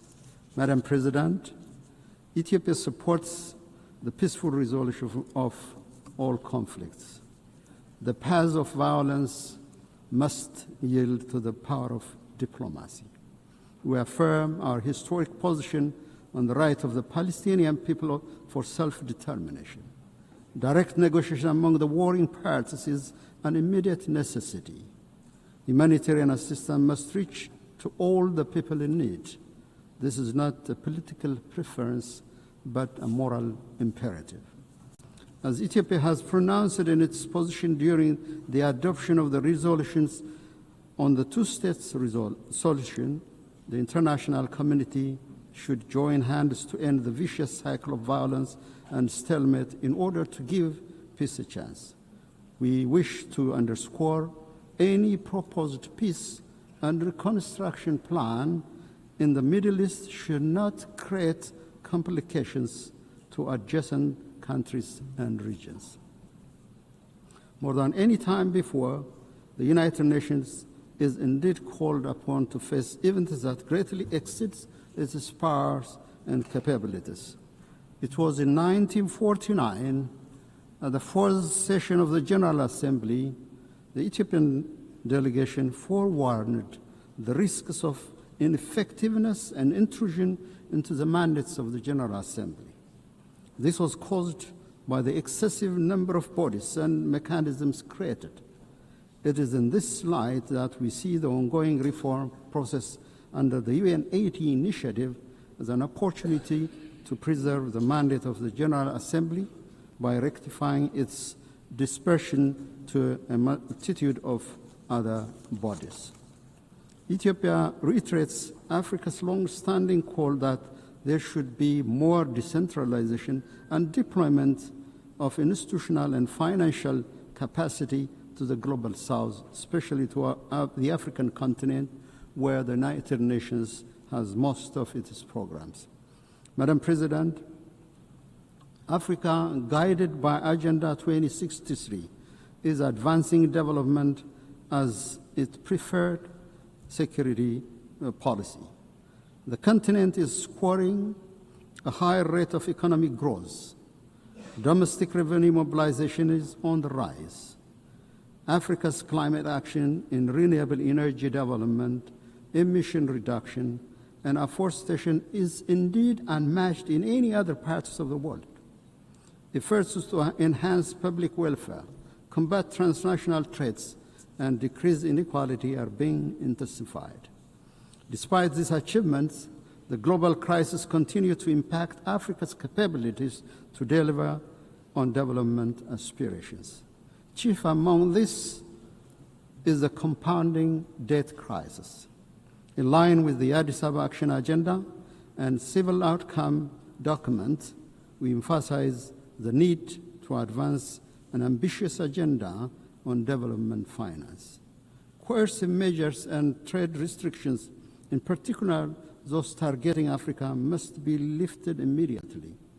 More importantly, Ethiopia calls for a new global action for debt cancellation, restructuring, and suspension.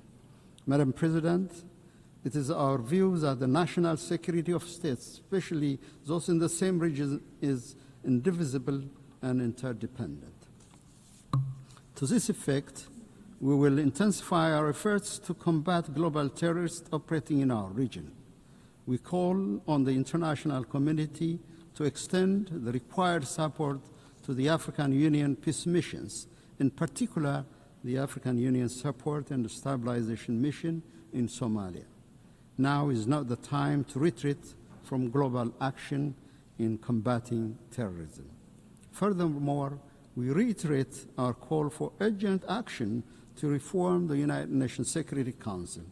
Africa's representation in both categories of membership of the Council must be given priority. There is no shortcut or half solution to this long-standing pursuit for justice. Distinguished delegates, excellencies, I have the distinct pleasure to share with this august assembly recent milestones of great significance achieved by the people of the Nile River Basin. With entry into force of the Agreement on the Nile River Basin Cooperative Framework, the Entebbe-based Nile River Basin Commission is nearing establishment. This year, we also celebrated another milestone. On the eve of the Ethiopian New Year, Ethiopia commissioned the Grand Ethiopian Renaissance Dam, which transforms Ethiopia's renewable energy generation capacity. The Grand Ethiopian Renaissance Dam, with an installed capacity of over 5,000 megawatts, signifies our commitment to clean energy for all. Its true meaning is found in the lives it transforms. The Renaissance Dam brings light to 60 million Ethiopians who currently lack access to any form of clean energy. It promises power to Ethiopia's energy demand, which grows by more than 20% every year. It is a symbol of liberation of millions of Ethiopian women and girls, freeing them from the back-breaking search for firewood. The dam will be instrumental in the attainment of all of the Sustainable Development Goals. It boosts our capability to provide clean water to our people who live under chronic shortage, create employment to our youth, and ensure food security. GERD also enhances regional connectivity. The overwhelming support and solidarity we received on the occasion of the inauguration inspired greater efforts to forge cooperation among the riparian countries of the Nile River Basin. Madam President, our Pan-African aspiration to break the vicious cycle of underdevelopment should bring our countries together to realize initiatives that will transform the lives of our people. The time is now to work towards Africa's true independence, driven by African agency and guided by the common destiny of our people. Ethiopia, with its second largest population in Africa and significant maritime trade, places high importance on the safety and security of maritime navigation in the Red Sea and the Indian Ocean. We concur with the Secretary General's statement during the Awaza conference that no state should be locked out of opportunities for growth, finance, and technology due to geographical circumstances. The international law maxim that defines the high seas as a common heritage of mankind and guarantees equal right of access and use to all states must be brought to reality. In collaboration with other states, Ethiopia will work towards a comprehensive approach to ensure equal development and security for all states along the Red Sea and the Indian Ocean. Ethiopia will also keep on advancing this legitimate policy objective through diplomacy and peaceful engagement. Madam President, in conclusion, I'm convinced the spirit, genius, and competence of humanity towards unity, justice, and collective well-being will triumph over the current atmosphere of rivalry and hopelessness. For its part, Ethiopia is firmly committed to upholding multilateralism centered on the Charter of the United Nations and to contributing to the maintenance of collective security and sustainable development. I thank you, Madam President.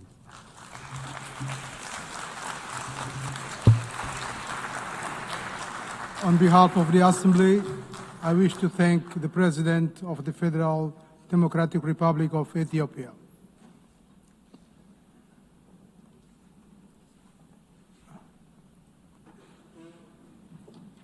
We shall now continue the general debate. The Assembly will now hear an address by His Excellency António Costa, President of the European Council of the European Union. I request protocol to escort His Excellency and invite him to address the Assembly.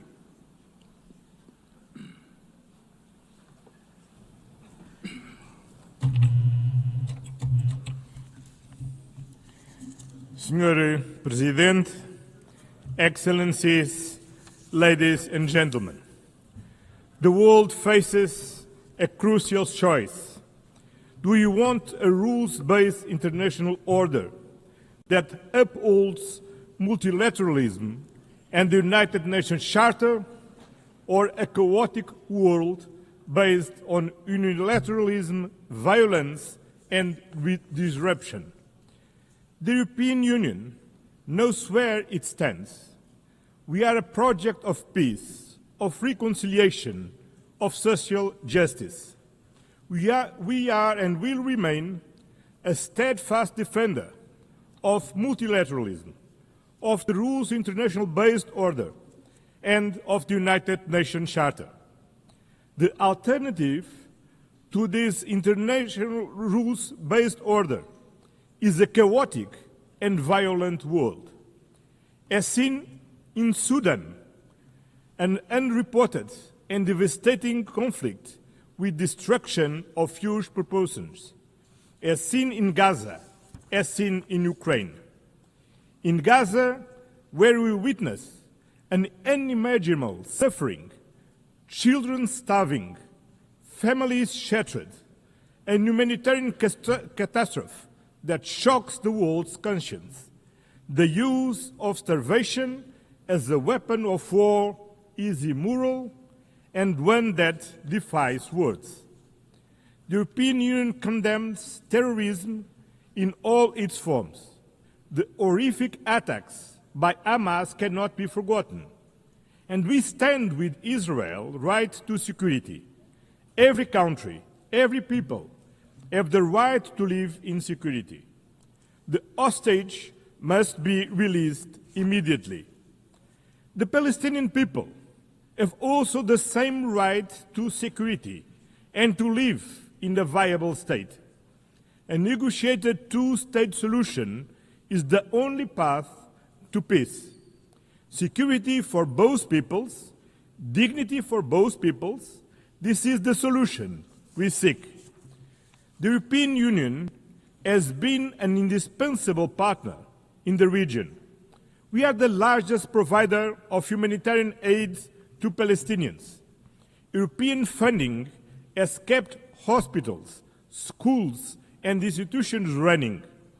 We have been, over the years, the largest supporter of the Palestinian Authority, supporting them in their reform agenda and in their efforts to ensure effective control of all the territory of Palestine.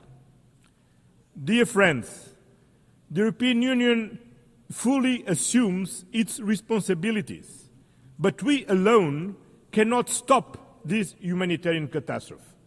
Peace in the Middle East requires a collective response, and we need everyone to assume their responsibilities. We must act together and demand the unconditional release of all hostages, an immediate ceasefire, full and unimpeded humanitarian access, an end to illegal settlements, a renewed, credible commitment to a two-state solution. This was the strong message from the two-state conference hosted on Monday by France and Saudi Arabia, to which the European Union is fully committed. In Ukraine, a sovereign nation was brutally attacked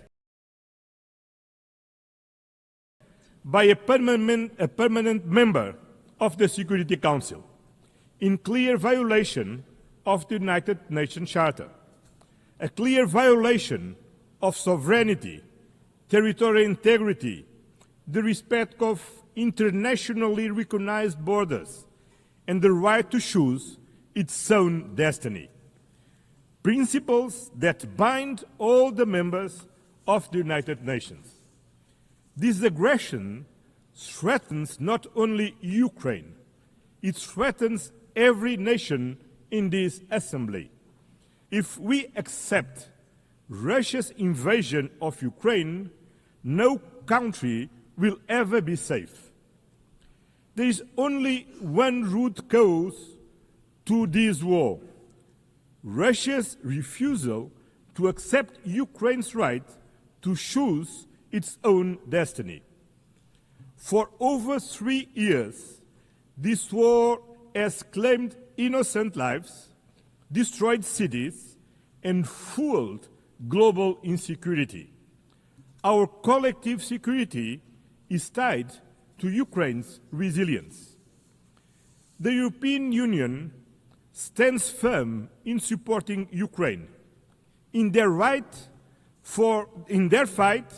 for a just and lasting peace, in their efforts to bring an end to the killing and Russia to the negotiation table, in their future reconstruction, in providing security guarantees to prevent future attacks, in their path to full membership in the European Union. We will continue to apply pressure on Russia to end this war. We call for meaningful negotiations and an immediate ceasefire and a just and lasting peace. This is not Ukraine's fight alone. It is a fight for the principles we all hold dear. Excellence. Your Excellencies, the European Union is determined to build a world founded on the fundamental values that we share with the United Nations: peace, human rights, and sustainable development. Human rights are the foundation for global peace and stability. Social protection, decent jobs, gender equality, and the fight against poverty are not optional. Rather, they are the guarantees of human dignity, of social stability, and of lasting peace between nations. The European Union defends freedom, democracy, and human rights, values which today are threatened by disinformation and by the abuse of digital technologies. We need to have global standards for transparency and accountability mechanisms, they also need to be as dynamic as the technologies that we are trying to regulate, to make sure that digital technologies give citizens means to act, and not autocrats or the new technology oligarchs. The European Union is in favour of a human-centred approach to artificial intelligence. We are at the forefront of the first global regulatory framework in the world for responsible AI, and we are calling for an equivalent level of ambition in the international domain. We are doing this based on our fundamental values: dignity, democracy, and the rule of law. Excellencias. Your Excellencies, climate change is not fake news. It is a scientifically proven fact that is affecting our present and our future. Destruction and deaths brought about by fires, floods, and hurricanes are not an invention. We're talking about something all too real. In addition, investing in decarbonization is key for the energy sovereignty of every country, for innovation, and for the competitiveness of our economies. And that is why the European Union fully shoulders and fulfills its commitments undertaken in the context of the Paris Agreement by reducing its emissions by 55% by 2030 and by achieving climate neutrality by 2050. We will continue actively promoting the protection of our oceans, which are lungs and the lifeguard for our planet. We welcome the ratification of the UN Treaty on the High Seas to safeguard biodiversity beyond national jurisdiction. Sustainable development also means building alliances, not dependencies. We are at the forefront of the fight against climate change. Through the European Union's Global Gateway programme, some 300 billion euros are being mobilized by 2027 in sustainable investments and connectivity throughout the world. This is a decisive contribution to help attain the Sustainable Development Goals. In addition, the European Union, together with its member states, accounts for some 42% of global development assistance. We are the main donors to the World Health Organization, UNICEF, and the United Nations Development Programme.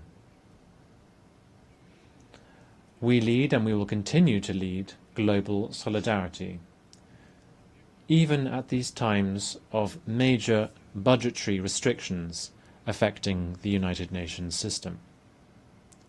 Lastly, we need to make headway in reforming the international financial architecture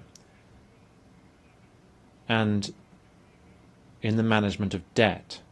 The international financial system needs to be fairer, more inclusive, and more tailored to current challenges, so that it can also help us to close the financing gap for development by following the path that has been set by the Seville commitment. Excellencies, the European Union is a global partner. The European Union and its member states are staunch political supporters and the largest collective donors to the United Nations.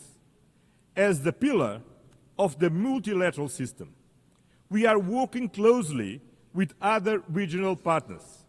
That is why we are building stronger trade and industrial partnerships across the globe. We are advancing deals with Mercosur, Mexico, India, Indonesia, the Philippines, and Thailand, not just to boost trade, but to increase global predictability and resilience. the trade and investment agenda based on fairness, sustainability, digital innovation, labor rights, and climate alignment.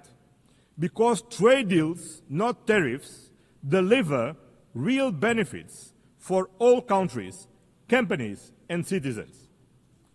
In the multipolar world, we are building a powerful global network of partnerships with Africa, Latin America, and the Caribbean, United States and Canada, the Arab world, Asia, and the Pacific, as well with our European neighbors. In today's multipolar world, there is no global south or global north. Both are plural. And the European Union will continue to work with all partners in the spirit of global solidarity and meaningful partnership. Because multipolarity needs an effective multilateral system, a rules-based international order under the United Nations Charter. And this commitment stems from our own history. Europe rebuilt itself from the ashes of World War II through peace, through reconciliation, and through integration. We know these principles work because they worked for us. At a time when international cooperation is being tested, the value of reliable partnerships has never been greater. The European Union is a reliable and predictable partner and stands firmly with the United Nations. We will defend its principles, support the reforms of the United Nations Secretary General António Guterres, work to make the United Nations more inclusive, more representative, and more effective, with the UN 80 reform initiative and the implementation of the Pact for the Future. At a time when multilateralism is under threat, let me leave you with one simple promise. You can count on the European Union. Count on us to stand for peace, for multilateralism, for justice, for human dignity, for sustainability. The time has come to choose clearly: peace over war, law over force, accountability over impunity, solidarity over division, sustainability over crisis, justice over inequality. The European Union has no doubts about where we stand, and you cannot have any doubt about where we are. Thank you very much.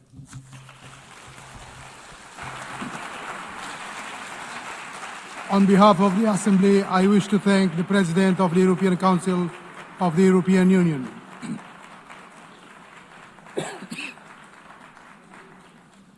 The Assembly will now hear an address by His Excellency Philip Isdor Mpongo, Vice President of the United Republic of Tanzania. I request protocol to escort His Excellency and invite him to address the Assembly.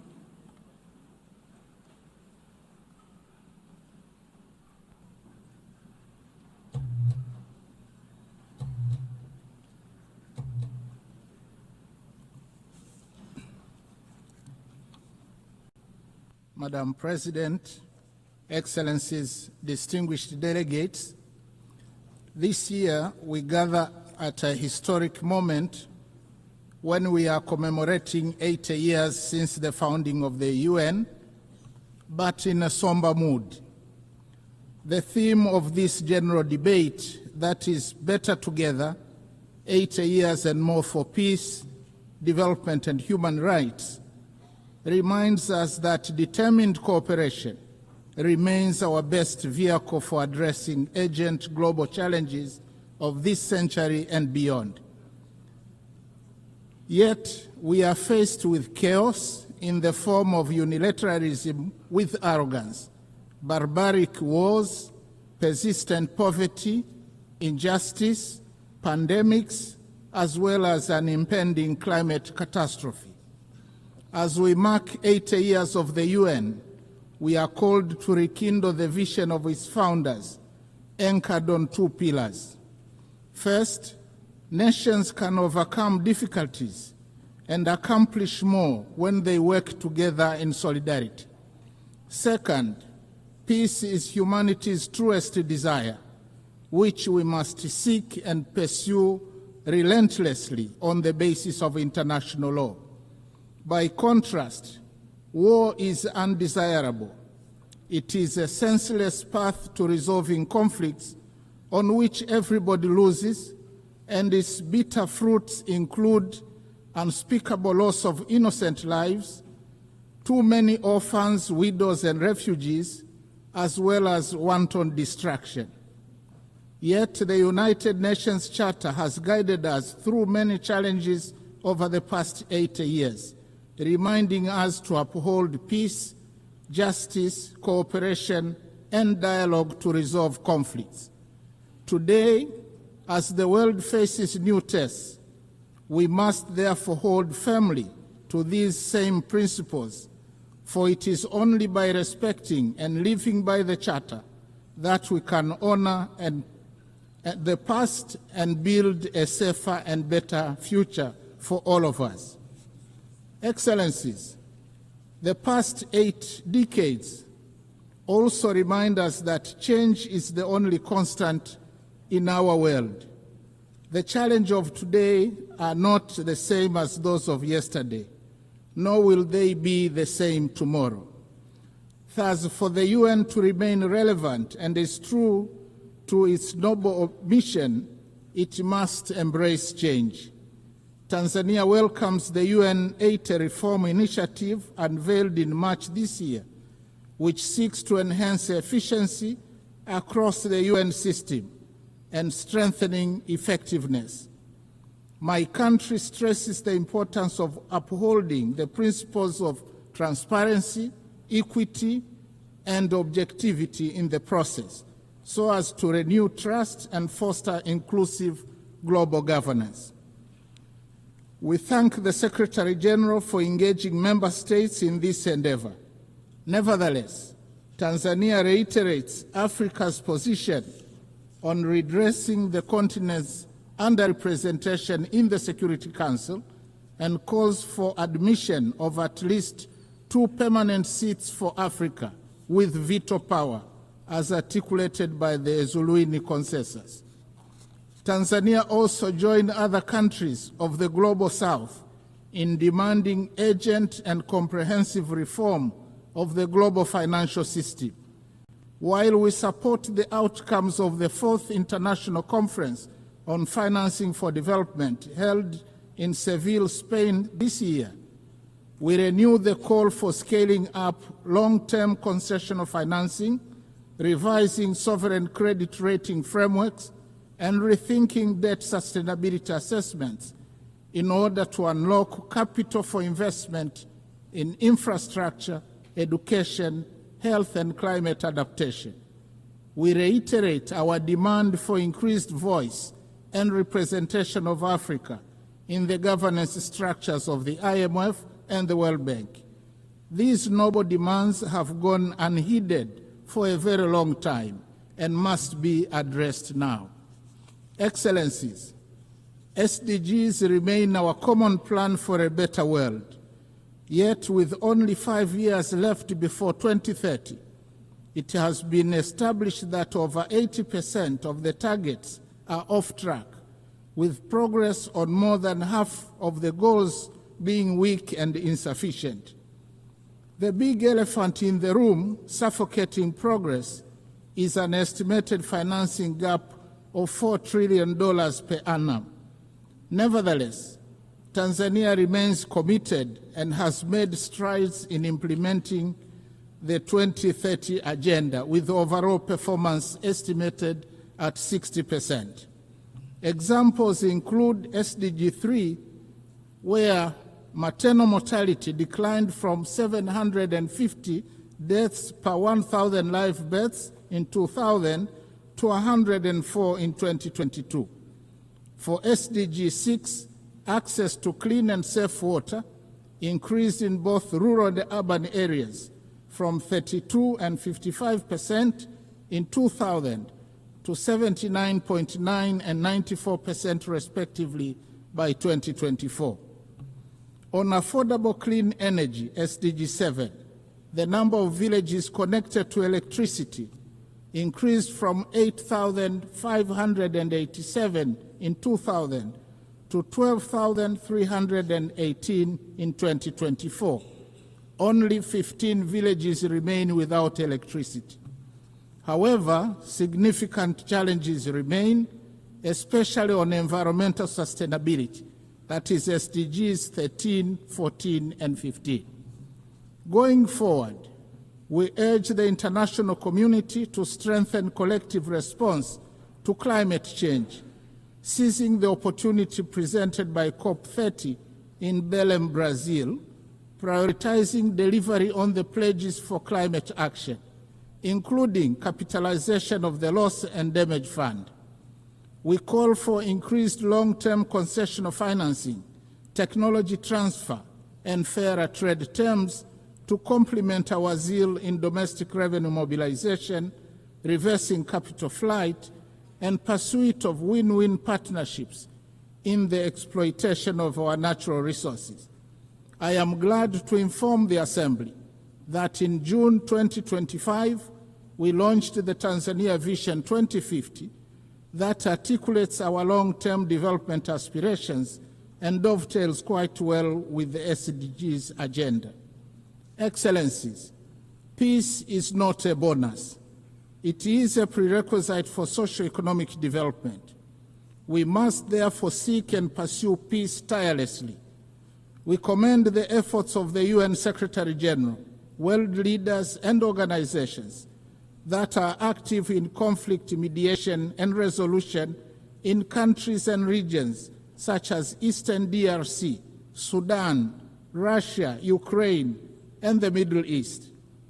As we commemorate the Beijing Plus 30 and celebrate the progress made in promoting gender equality and the empowerment of women, we call for full involvement of women in the quest for peace.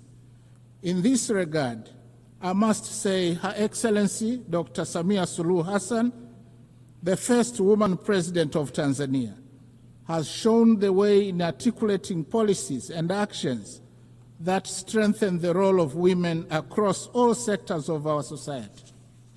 Regionally and internationally, she has been a champion of peace, justice, security, and clean cooking. Tanzania, as a member of the African Union Peace and Security Council, and in our then role as chair of the SADC organ on politics, defense, and security cooperation over the past year, actively contributed to peace initiatives and supported measures to prevent and resolve conflicts. In this spirit, Tanzania announces its candidacy for a non-permanent seat on the UN Security Council for the term 2029-2030, reaffirming our commitment to global peace and security. Excellencies, Tanzania opposes the continued imposition and proliferation of unilateral coercive measures which undermine the principles of sovereign equality and peaceful coexistence enshrined in the UN Charter. Such measures, often applied without mandate of the Security Council, represent a form of economic aggression that disproportionately harms innocent civilians by depriving them of essential needs such as food, medicines, and capital goods. In this context, Tanzania reiterates its principled solidarity with nations, including Zimbabwe and Cuba, and the peoples who continue to endure the adverse effects of the long-standing economic embargo and sanctions. We stress that these embargoes and sanctions contravene international law. Similarly, Tanzania stands in solidarity with the people of Palestine and Sahrawi, who continue to be denied the fundamental rights of freedom, sovereignty, and self-determination.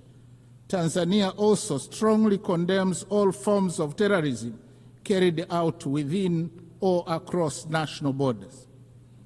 Madam President, Excellencies and distinguished delegates, in his last speech to the United Nations General Assembly prior to retirement in 1985, Mwalimu Julius Nyerere, the founding president of my country, articulated the principle that, and I quote, "To be silent when we see danger, to refrain from attacking policies which are seen as contrary to the interests of peace and justice, to do these things would be to surrender our freedom and our dignity. That we shall never do." End of quote. Following the same principle, Tanzania considers unilateralism and misuse of military might, as well as shameful incapacity of the international community and global powers to bring an end to bloodshed and horrific wars raging in many places around the world, to be unacceptable.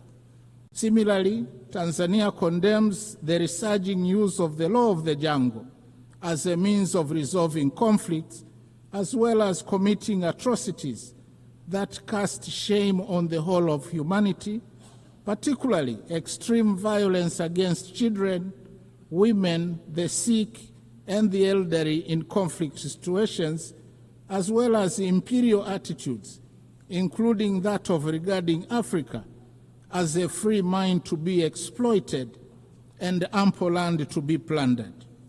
The hypocrisy and scandal of international companies, some of which are state-sponsored, to continue to prosper from the exploitation of Africa's natural wealth while causing or supporting conflicts, should be brought to an end now. Instead, Africa needs win-win partnerships in the exploitation of our natural wealth. Tanzania also reminds the international community that increased military spending on research and manufacture of weapons for money is tragic and morally wrong. It obstructs the quest for peace in the world and takes away an enormous amount of resources that could have been used to propel sustainable development and prosperity for all humanity. I thank you.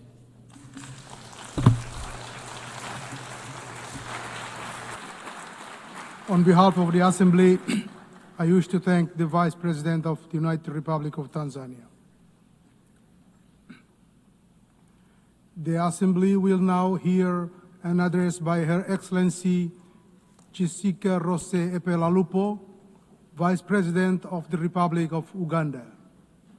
I request protocol to escort Her Excellency and invite her to address the Assembly.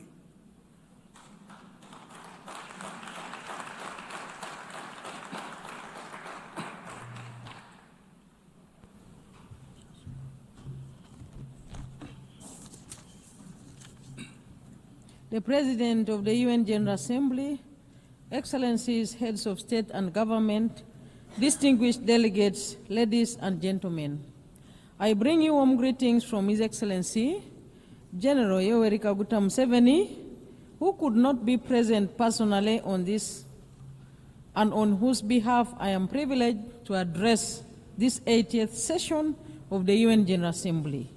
Madam President, let me begin by warmly congratulating you on your election as the President of the 80th session of the UN General Assembly. Uganda assures you of its full support throughout your tenure, and I also extend our appreciation to His Excellency Philomen Yang for his capable leadership during the 79th session. We commend the Secretary General, His Excellency António Guterres, for his continued commitment to the roles and responsibilities of the United Nations. This year marks 80 years since the founding of the United Nations, born out of the devastation of the Second World War, with the aim of preventing future wars and promoting global cooperation. This anniversary is timely and is a reminder of our shared responsibility to uphold multilateralism and strengthen global solidarity in addressing common challenges. The theme of this year's General Assembly, Better Together, resonates well with our national objectives. Uganda firmly believes that multilateralism remains an essential framework for building collective solutions to global problems. We reaffirm our commitment to the Charter of the United Nations as the cornerstone of multilateralism, international diplomacy, and cooperation with the global mechanisms to promote and support the intertwined values of humanity, namely peace and security, human rights, and shared prosperity. We are equally committed to fast-tracking the achievements of the 2030 Agenda on Sustainable Development and implementation of the Pact for the Future. Madam President, Uganda continues to play an active role in advancing peace, stability, and security within our region, e.g. in Somalia, South Sudan, DRC, and the Sudan. Uganda remains committed to the peaceful resolution of regional conflicts. We remain the largest troop contributor to the African Union mission in Somalia since 2007, which has been succeeded by the African Union Transition Mission in Somalia, and now the African Support and Stabilization Mission in Somalia. As a country, we have invested both human and financial resources in promoting peace and stability unreservedly. These efforts require reliable and predictable funding. We therefore call on the international community to commit adequate resources for peace-building and peacekeeping missions to ensure that their sustainability, effectiveness, and success becomes a reality. In South Sudan, Uganda continues to support the peace process as one of the guarantors of the Comprehensive Peace Agreement, contributing to efforts aimed at restoring stability and unity in the country. On the peace efforts in the eastern part of the Democratic Republic of Congo, Uganda has been working with regional leaders on the Nairobi and Luanda processes aimed at finding a lasting solution, and we also remain supportive of other complementary efforts by the international community. Madam President, we urge greater international support for regionally led peace-building and stabilization initiatives, recognizing them as vital foundations for inclusive and sustainable development. We also call for enhanced global cooperation in tackling the root causes of conflict, including inequality, climate change, pandemics, new technologies, transnational crime, and terrorism. Madam President, Uganda calls for the comprehensive reform of the United Nations Security Council to address the imbalance in its current configuration and make it more equitable, just, and democratic. We demand for Africa's representation on the Council as a special case, as a matter of urgency in both the permanent and non-permanent categories, in line with the common African position enshrined in the Eswatini Consensus and SATE Declaration. Africa must have 2 seats in the permanent category with all rights and privileges, and 2 additional seats in the non-permanent category. On the question of Palestine, we urge the international community to give renewed priority to the realization of the internationally endorsed 2-state solution. We appeal to the United Nations Security Council to play a decisive and just role in resolving the Palestinian issue, which is crucial for lasting peace in the Middle East and central to global peace and security. We join the international community in the long-lasting call to end the embargo on Cuba that has been tightened recently with unfair designation as a state sponsor of terrorism. Uganda is recognized globally for its progressive refugee policies. Madam President, we host the largest number of refugees in Africa, currently standing at 1.9 million. Uganda allocates land to refugees and integrates them into our national systems. sharing public services such as education and healthcare, etc. However, this model is under serious pressure due to declining international support amidst rising global geopolitical tensions. The drop in partner funding has strained our already limited resources, affecting both host communities and our ability to meet national development targets, including SDGs. Uganda remains committed to upholding its obligations, but we cannot do this alone, as it diverts vital resources from our national development needs. Madam President, we therefore urge the international community to meet its obligation and support host countries like Uganda. Refugee hosting should not become a debt burden. Uganda should not be expected to borrow money to care for displaced population fleeing conflict. Madam President, with just 5 years remaining to achieve the 2030 Agenda for Sustainable Development, progress in many developing countries remains far off track. Bridging the estimated $4 trillion annual financing gap is crucial. The failure to mobilize adequate resources highlights the shortcomings of current international financial cooperation. We call on the international community to fully implement existing commitments, including the Seville Commitment, the 2015 Addis Ababa Action Agenda, the 208 Doha Declaration, and the 202 Monetary Consensus. These agreements provide a framework for enabling developing countries to expand their physical and policy space and drive balanced and inclusive development.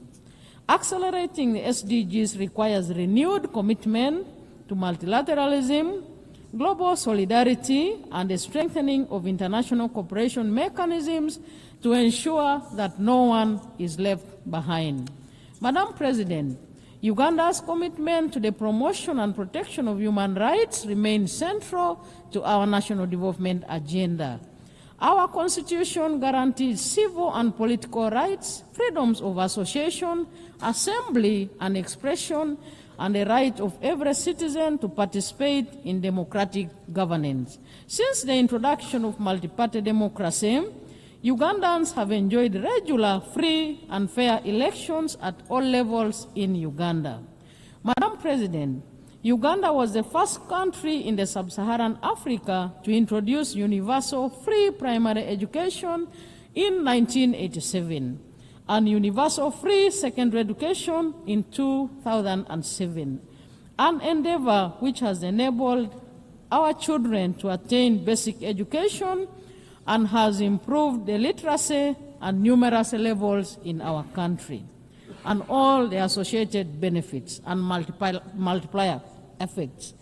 Health remains at the core of our development strategy.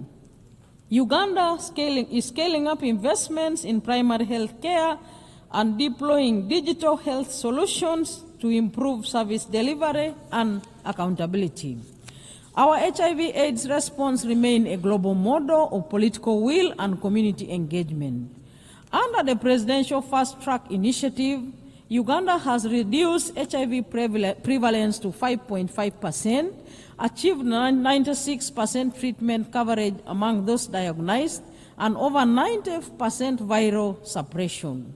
Madam President, as the current chair of NAM, Uganda is committed to advancing the principle of unity, peace, and solidarity among its members. We support stronger collaboration between NAM and the UN in promoting the interests of developing countries. In this context, we call for accelerated progress on the adoption of the long overdue Covenant on the Rights to Development. Uganda looks forward to welcoming honorable ministers of NAM member states and observers at the 19th Midterm Ministerial Conference scheduled to take place in Kampala between 15th and 16th October 2025.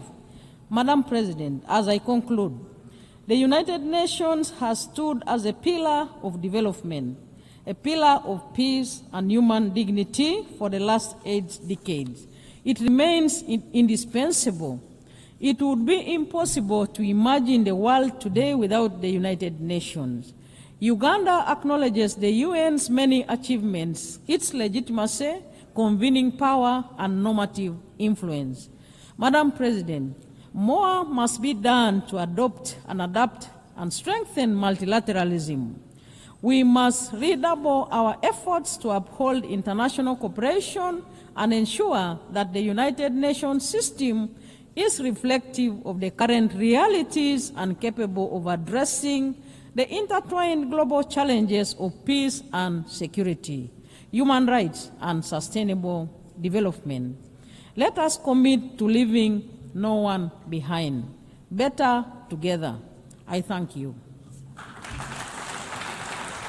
On behalf of the Assembly, I wish to thank the Vice President of the Republic of Uganda.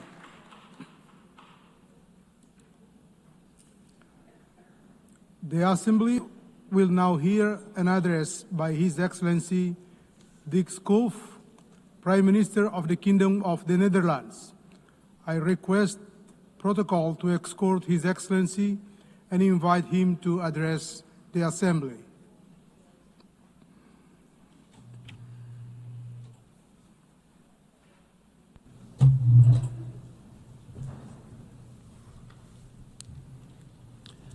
Mr. President, Your Excellencies, ladies and gentlemen, back in 1947, a 7-year-old boy, a Dutch boy called Dirk Salemans, and his father made a long car journey to the German city of Cologne. When they arrived, Dirk couldn't believe his eyes. It was a shocking sight, he said in a recent newspaper interview. Rubble everywhere, people living in abject poverty, the entire city flattened by bombing. Today, almost 80 years later, those images are still seared in Dirk's memory, and that was precisely his father's intention. He wanted to show me what war can do to a city, Dirk recalled in the interview. At the same time, he added, we were also hearing radio reports about the establishment of the United Nations in New York, and all my father's hope was invested in that. When the interviewer asked what exactly the hope was based on, Dirk recalled the opening words of the United Nations Charter, we the peoples. And indeed, it is the peoples of the world, the people, who task their governments with saving them from war, human rights violations and armed conflicts. We the peoples. It was those words on that day in Cologne that inspired Dirk Salemans to embark on a career as a UN diplomat that spanned almost 30 years. And it is those same words, 80 years on from the UN Charter, that still remind him and us of that task. Of course, the world has changed dramatically since then, and unfortunately we must acknowledge that the mission, no more war, has failed. In fact, this year, even as we celebrate the United Nations 80th anniversary, we have heard it said that the UN can no longer justify its existence. Anyone who says that, however, has forgotten where we came from. Without the UN, there will be no disarmament treaties, no International Court of Justice, no climate agreements on sustainable development goals. Without the UN, which is often the only organization capable of supplying aid in the toughest places on the earth, millions of people would be deprived of food, clean water, and medical aid. Over the past 80 years, we've taken the UN's achievement for granted. We've neglected to look back on where we've come from and all the milestones we have achieved along the way. And although the situation right now might be especially difficult, I know this too. It has never been easy. Every achievement was preceded by the lengthy consultations. Countries were often at loggerheads, and sometimes it was tempting to throw in the towel. But that never happened. And the reason can only be that, despite our many differences, we all understand what's at stake. That's the context in which I view the increasingly frank debate on the UN future. Yes, the world has changed. Yes, international relations have changed. And yes, the way we work together has changed. But I believe that this can lead us to only one conclusion. that we must change with times. And that's exactly what we're doing through initiatives like UN80, which aims to enhance the UN's impact on the ground, simplify structure, and forge stronger partnerships with other bodies, like international financial institutions, the private sector, and philanthropic organizations. Changing with the times also means making the most of today's opportunities. Earlier this week, I spoke with several UN youth representatives. They are growing up in a different time to you and me, with new concerns, but also new opportunities. We need their insights, not only because our decisions will affect their future, but above all, because they are the future. So if we are to move forward, we must work together by using AI and other technologies wherever possible. And the Kingdom of the Netherlands has already taken the lead on this by teaming up with donors and partners to explore new ways of boosting the efficiency and effectiveness of multilateral institutions.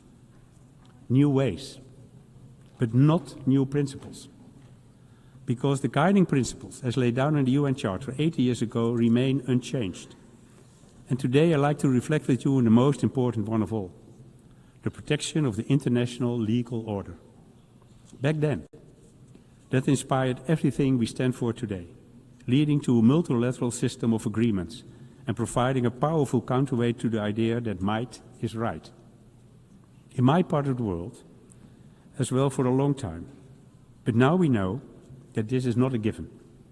We've seen that in Ukraine, whose people have been suffering under Russian attacks for 3.5 years now. As Ukrainian troops continue fighting every day to protect their country, their families and their right to self-determination, people in the areas occupied by Russia are enduring systematic oppression and grave human rights violations on a daily basis. We've seen several initiatives aimed at bringing peace closer since spring, just as the talks in Saudi Arabia, Turkey and the US. But peace still seems like a very distant prospect. Ukraine has adopted a constructive stand, but so far Russia has shown no real willingness to accept the US proposals. And in the meantime, the war of aggression and the suffering continue unabated. But in case you're thinking, there goes another European who only wants to talk about European problems, let me assure you, that is not the case. If the UN 80 years have taught us anything, it's that all the big issues are closely interlinked. As a kingdom of different countries in different parts of the world, we know that better than anyone. Take food security. In the European part of our kingdom, we are approaching the limits of what the earth can sustain, while the Caribbean part of the kingdom has seen how vulnerable people are when they're dependent on others for their food security. And there are those other matters that we hear far too little about, even though they give cause for grave concern. Just look at what's happening in Sudan. Since April 23, more than 150,000 people have been killed, and 14 million more have had to flee their homes. All trade routes and aid corridors have been cut off, so for the past year, humanitarian organizations have been unable to provide more aid. As a result, half the Sudanese population is living with the reality of food insecurity.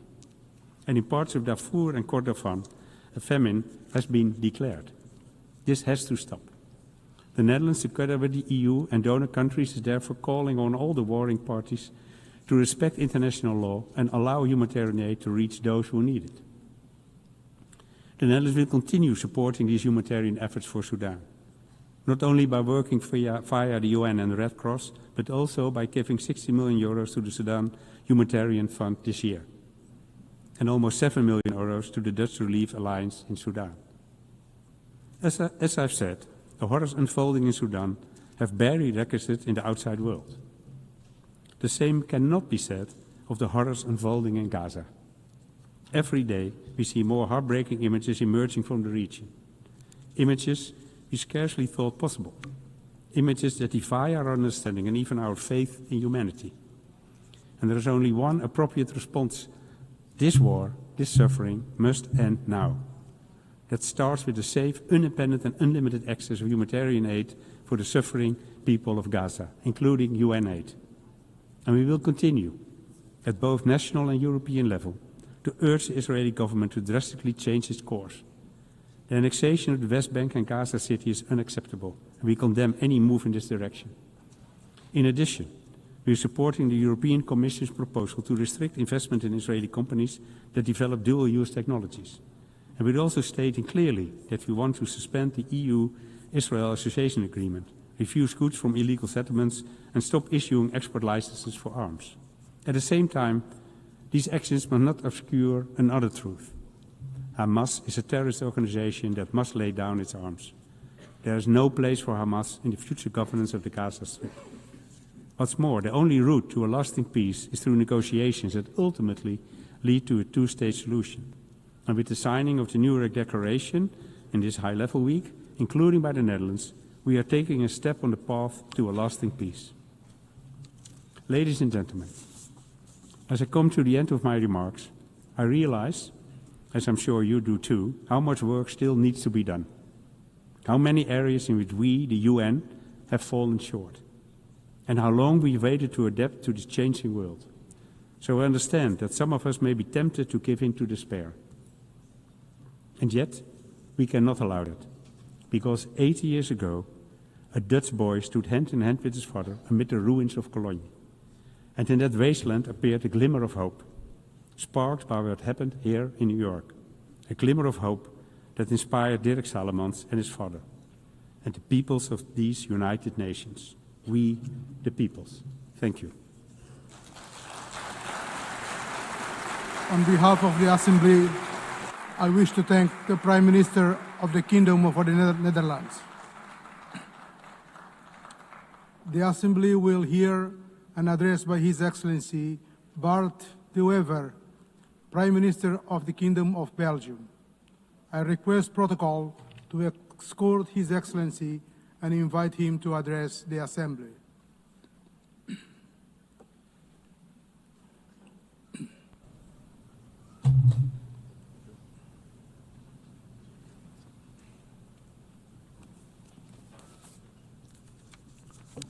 Mr. President, esteemed colleagues, ladies and gentlemen, it is the first time that I stand before you. I am 54 years old, which means that I was a teenager in the 1980s, when Ronald Reagan was president of this great country, a man that I admired and that I still admire. Today, I'm nostalgic of that time, because then I truly believed that the Western world was bound together by shared values and mutual respect. And I also believed that these values would eventually rule the entire world. Today, we are reminded of the Melian dialogue of the Greek historian Thucydides. He described how envoys from Athens forced the small neutral island of Melos to choose sides in the Peloponnesian War. If Melos refused, Athens would destroy it. Thucydides captured the brutal logic of power in one single sentence. The strong do what they can, and the weak suffer what they must. He may have been right about human nature, but that is not the world we want to live in today. Civilization means striving to be better than our basic instincts, to rise above them. The United Nations was born out of the most destructive war in human history to embody precisely that aspiration. And yet today, international organizations are under pressure. International law is under pressure. Respect for sovereignty is under pressure. Geopolitics often boil down to sheer ego politics, and I regret this deeply. That is why I stand before you today to advocate for a world anchored in mutual respect. A world of free and fair trade. A world of strong partnerships, respect and cooperation. A world based on international law. A world that tackles climate change.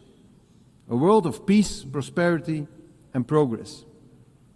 The United Nations remain crucial in pursuing that ambition.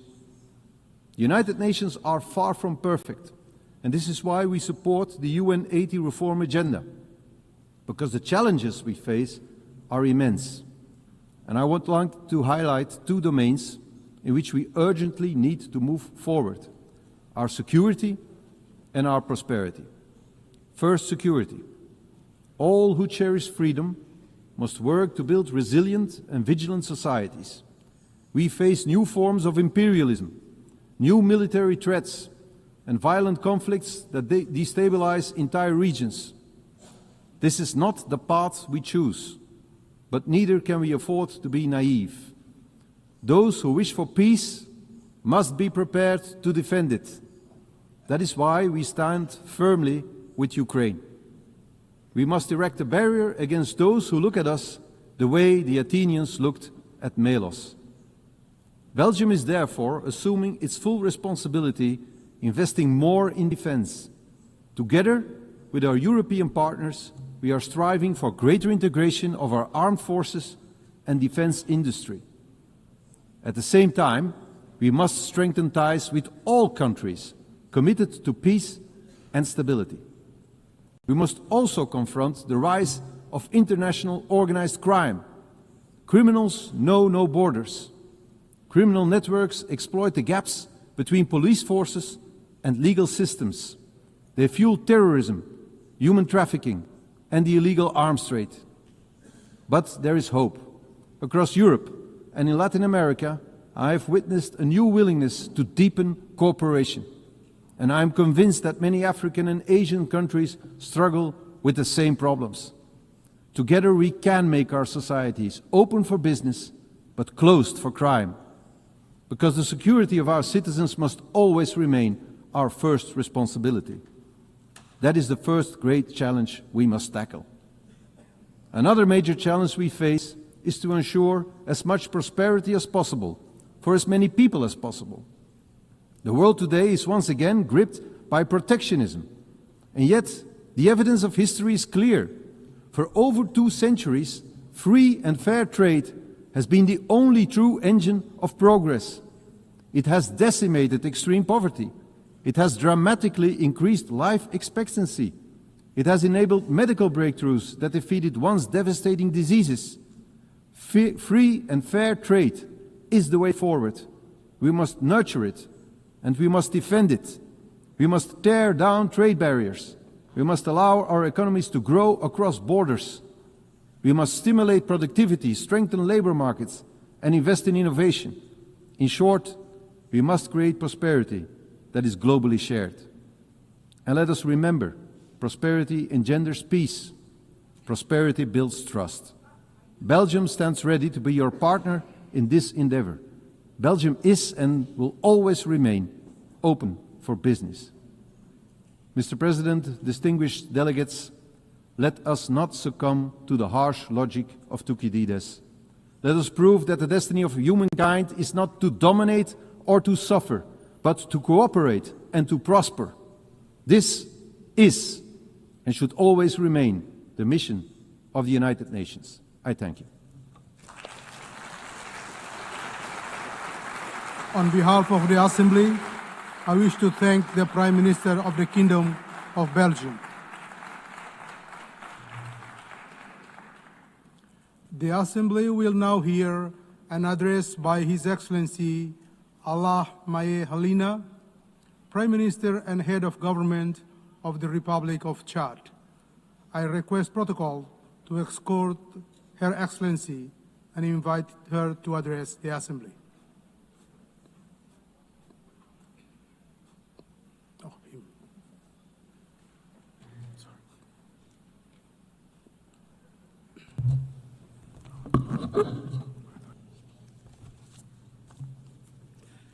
Madame la Présidente, Madam President of the General Assembly, ladies and gentlemen, heads of state and government, Secretary General of the United Nations.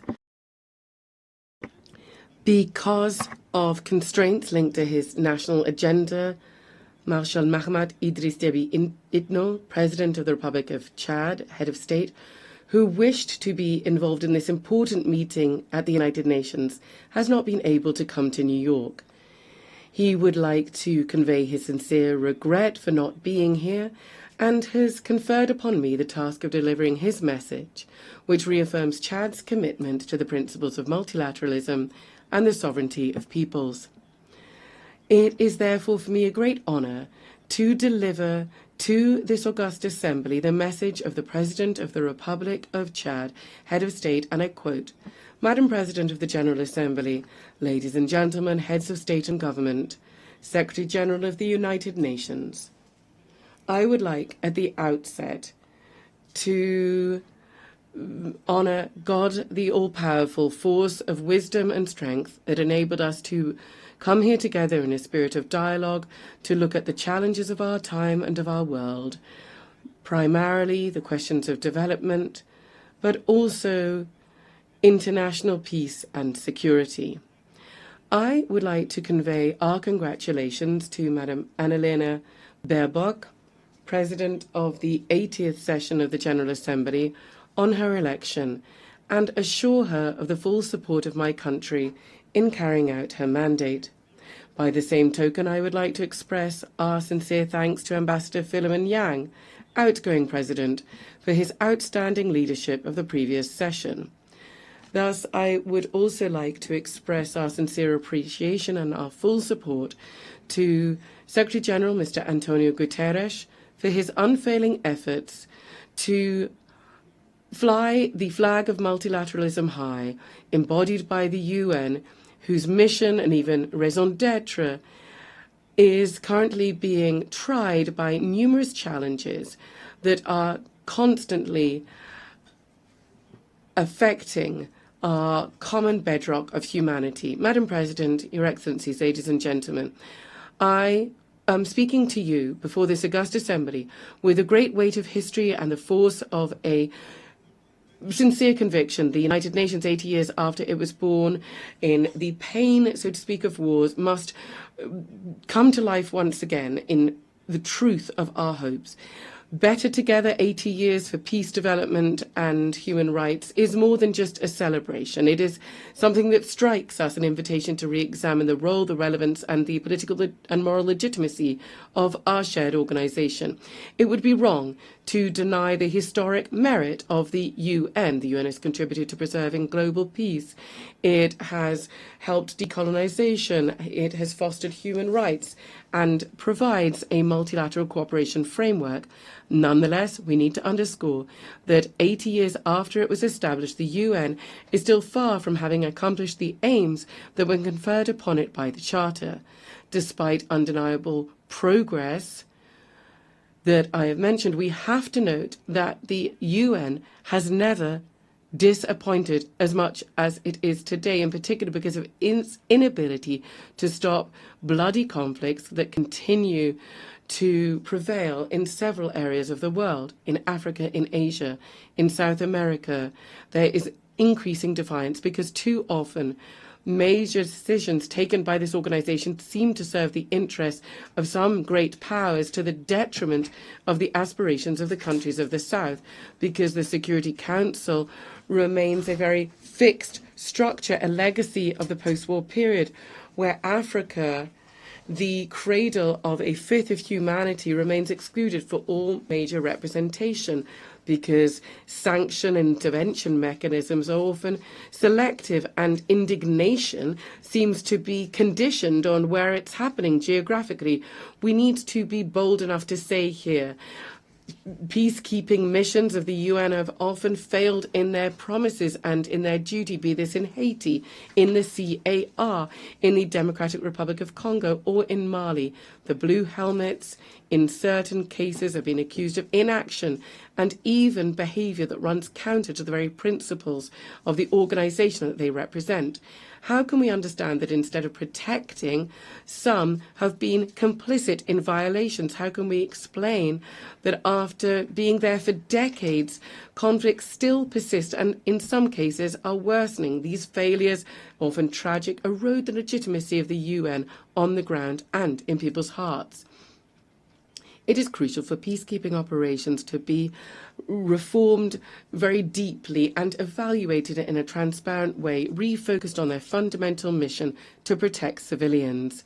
Madam President, ladies and gentlemen, for more than 7 decades, the world is witness powerless to a human and political tragedy. I'm talking to you about the Israeli-Palestinian conflict, the current situation in Gaza with indiscriminate bombing, millions of thousands rather, of civilian deaths and the systematic destruction of vital infrastructure is a collective failure of the international community. We're not just talking about a conflict anymore. We're talking about a humanitarian scandal and an unprecedented moral challenge. The latent war between Israel and Iran, regional tensions and the inability of the UN to bring a lasting solution undermines not only stability in the Middle East, but peace throughout the entire world. As long as justice has not triumphed in Jerusalem and Gaza, there will be no clear, people's consciences will not be clear here in New York. As long as international law is flouted in Palestine, it will be weakened elsewhere. We are calling this year, as we do every decade, for the effective recognition of the Palestinian state in the 1967 borders, the immediate end to illegal settlement, and a political solution that guarantees the coexistence of two viable, free and secure states. To this end, my country welcomes the adoption by a broad majority of the New York Declaration on Palestine, dated the 12th of September 2025. This is a historic step forward and a major step in the quest for a just, comprehensive and lasting peace in the Middle East. Our collective duty from now on is to transform this strong declaration into specific acts and to turn the hope of the Palestinian people into a reality. Madam President, ladies and gentlemen, in the area of development, the UN is struggling to make the collective step forward that is needed to ensure the implementation of international agendas, and primarily the 2030 Agenda. 5 years from the fateful deadline, we are going to have to mobilize annually more than $4,000 billion to meet the development financing deficit in poor countries. To this end, the civil commitment is, there is no doubt, our last chance to move from words to action to speed up the implementation of the SDGs. Madam President, ladies and gentlemen, whether we're talking about peace or international security or development or climate action, the future of multilateralism, to which we're all committed, is really at stake here.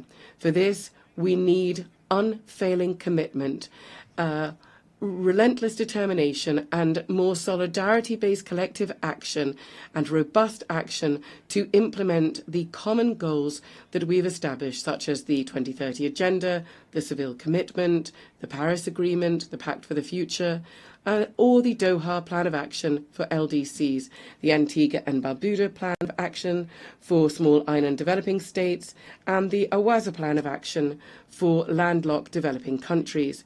Yes, the success of the UN will be judged in the light of our collective ability to help vulnerable countries such as African countries and countries in special situations, their ability to meet the challenges to ensure that no person be left behind.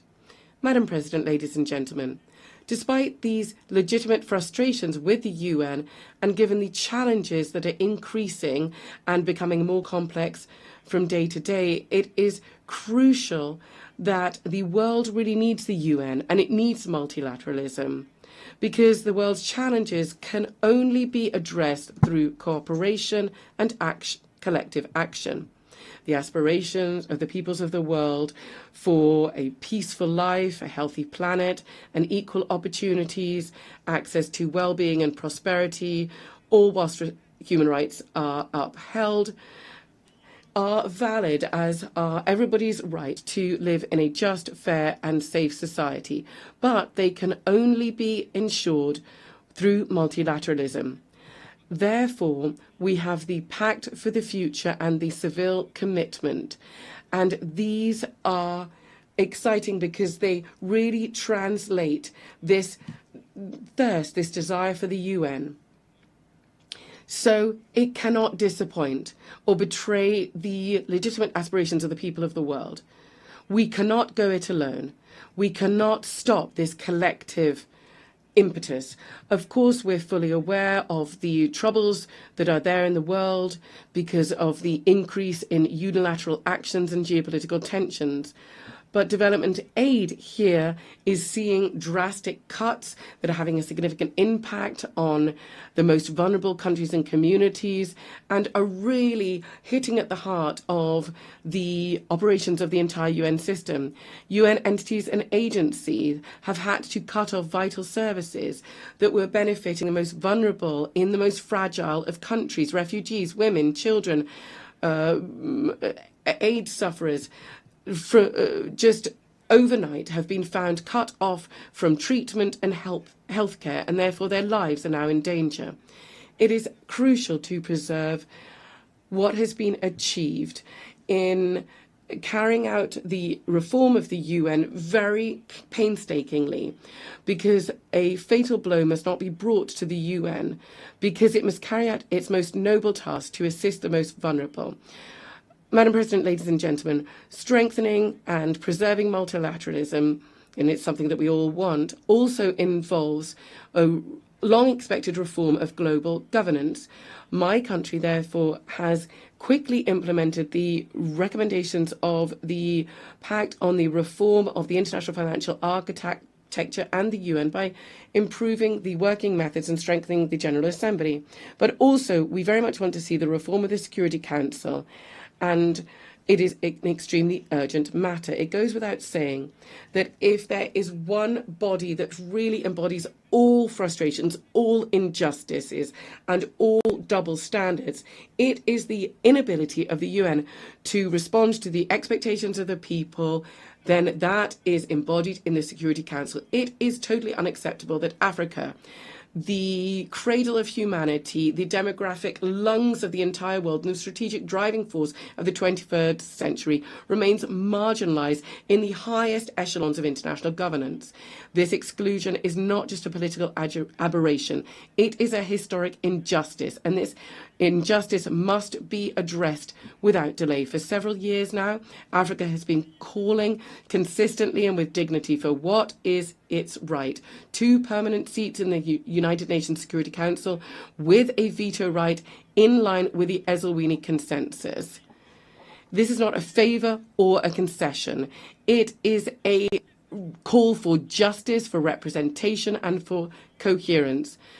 The world cannot claim to be in favour of peace, balance, and legitimacy while more than 1 billion people are held to one side, kept to one side of vital decisions for the future of the planet. We are not asking for permission in Africa. We are reaffirming our voice, our vision, and our vocation in Africa.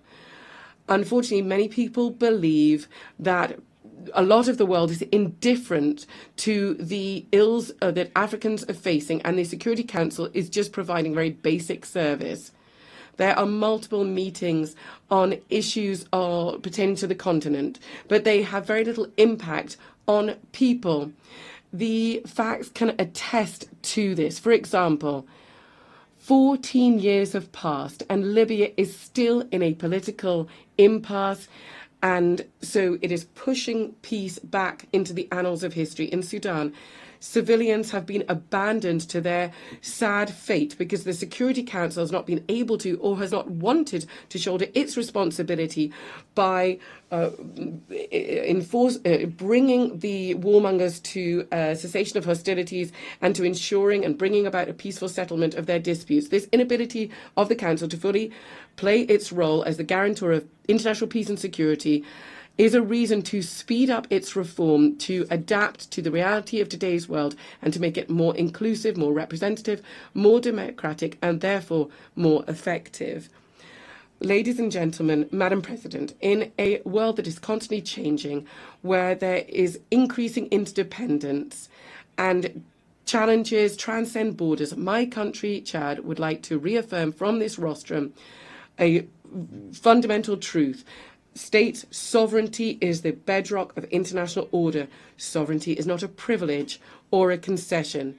It is an inalienable right enshrined in the United Nations Charter. It guarantees that each people can take ownership of their own destiny. It ensures the free determination of its political, economic, and cultural choices and the respect for its own identity. in this body of nations, each state is one particular note bringing about global harmony. Nobody should be silenced. Nobody should be constrained to be uniform. Sovereignty is the very precondition for dialogue, peace, and international justice. This is why we are calling for more fair global governance, where the states of the South, emerging nations, voices that have long been marginalized, can fully enjoy their rights to speak, to take part in decisions, and to enjoy dignity. Africa is calling for its legitimate place in global governance. The United Nations cannot just accept symbolic arrangements anymore. A root and branch institutional reform is necessary.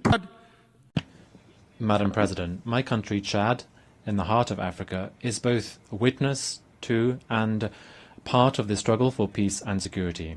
We're at the crossroads of all contemporary challenges: security, humanitarian, climate challenges, but also major sources of hope.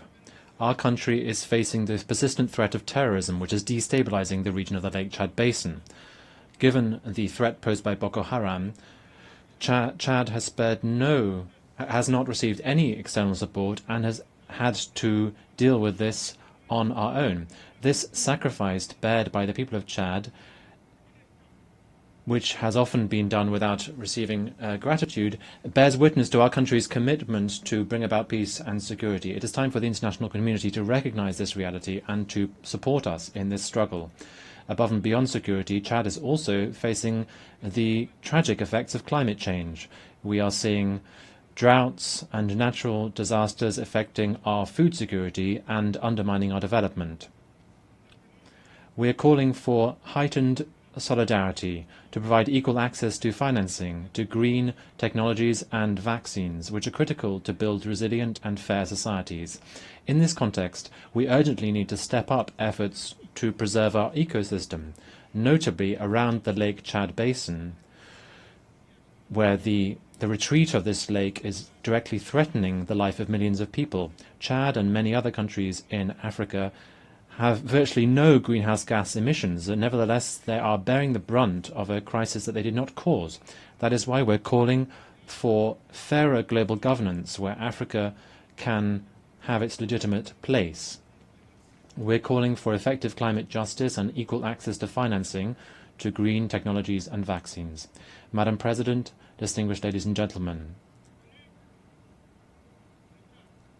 Chad has been through many different political convulsions and is part of a sub-regional context which is marked by crises, conflicts and wars. But we were able to overcome this transition, holding our head high. Our country has been able to overcome the most pessimistic predictions, and we have been able to make progress based on dialogue, which has been part and parcel of this transition. From this rostrum, I would like to express our gratitude to God and to the people of Chad who have made this success possible. We would like to thank our partners, and in particular the UN, for their decisive support. Thanks to this multifaceted support, Chad has been able to take decisive steps forward towards democratic and inclusive governance. I'm certain that my compatriots will continue with this momentum and that we'll be able to overcome the remaining challenges. And in so doing, we will continue dialogue and national reconciliation to bring about peace and national unity, to defend our territory, and to overcome the challenge of achieving socio-economic development. All of these measures are part and parcel of the political program which led to my election in May of 2024. It is in this context that the government has just adopted the new National Development Plan for 2025-2030, which is the Chad Connection 2030. This focuses on 4 key domains, and it aims to carry out significant changes in our economy and in our society. In order to realize this ambitious program, Chad is intending to mobilize $30 billion US, of which 46% are expected to come from the private sector. I'd like to take this opportunity to invite all our partners to the roundtable for the mobilization of resources, which is scheduled for the 7th and 8th of November in Abu Dhabi in the UAE. As concerns the situation in Sudan, we'd like to express our deep concern about the war which is devastating that country and which is affecting the entire region with incalculable humanitarian, socio-economic, environmental and security consequences. When it comes to the humanitarian domain, for instance, the situation to the east of Chad is deeply alarming. Ladies and gentlemen, the impact of this crisis on people is also significant. We are seeing that the number of refugees from Sudan into Chad is more than 2 million, of whom 1.5 million have arrived since the 15th of April 2023. In the east, the west and the south, refugees, notably from Sudan, Nigeria and Cameroon, have been coming in significant numbers. We have a sense of humanitarian duty, and we will continue to open our doors to welcome our brothers and sisters, notably from Sudan.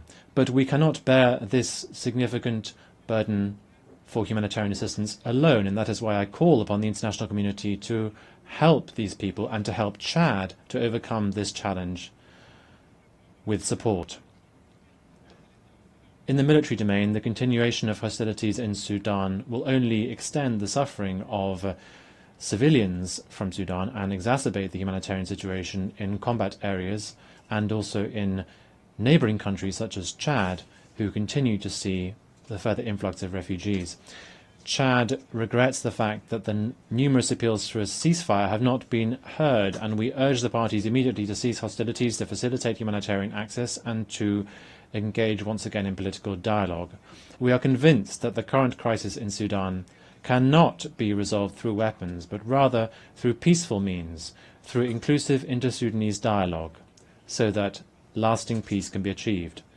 Chad, which has a position of strict neutrality vis-à-vis the conflict in Sudan, and which has always supported efforts to bring about peace in Sudan, reaffirms its commitment to peace in Sudan and its availability to contribute to any initiative that can promote dialogue between the protagonists to end this war which has lasted too long. On the situation in the Central African Republic, Chad welcomes the positive momentum towards bringing about peace, to achieve national reconciliation and socio-economic progress, which are all still ongoing in that country. We welcome the policy that His Excellency Faustin Archange Touadéra of the CAR has been rolling out, thanks also to the mediation that Chad has had the honor to be part of. We reaffirm our commitment to the peace and stability of the CAR, and we are willing to further make efforts to support peace and reconciliation in that country. Ladies and gentlemen, beyond our region, Africa as a whole remains a continent that crystallizes all attention, in spite of our marginalization in global governance. If the UN wishes to survive the next few decades, it must once again become the house of the people and not just that of the powerful. The UN must speak to young people in the Sahel, mothers in Gaza, to farmers in the Amazon, to displaced persons in Sudan, refugees in Ukraine and Burma, with one voice, that of shared humanity. Better together, that means recognizing our failures so that better to overcome them in the future. Better together means admitting that no one has a monopoly on truth or pain. Better together means finally building an international system where every nation counts and where every human life has the same value. We therefore call on the UN to once again find its soul and its moral power. Madam President, ladies and gentlemen, Chad believes in peace. Chad believes in the UN. But even more than this, Chad believes in humanity, because Chad is the cradle of humanity, because we are convinced that together, united in diversity, we can overcome the challenges of our time. We can change the world. We can protect fundamental rights. We can ensure that peace wins out, and we can bring about sustainable development for all. The words of Idriss Déby Itno, the President of Chad. I thank you for your kind attention. On behalf of the Assembly, I wish to thank His Excellency Prime Minister and Head of Government of the Republic of Chad.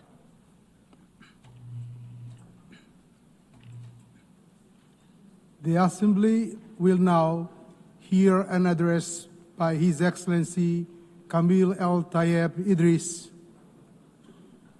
the Transitional Prime Minister of the Republic of Sudan.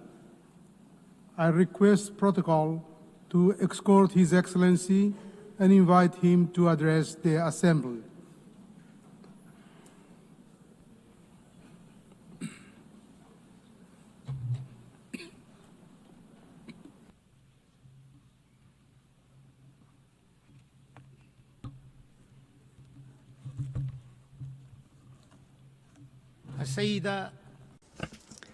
Madam Annalena Baerbock, President of the General Assembly, His Excellency António Guterres, Secretary General of the United Nations,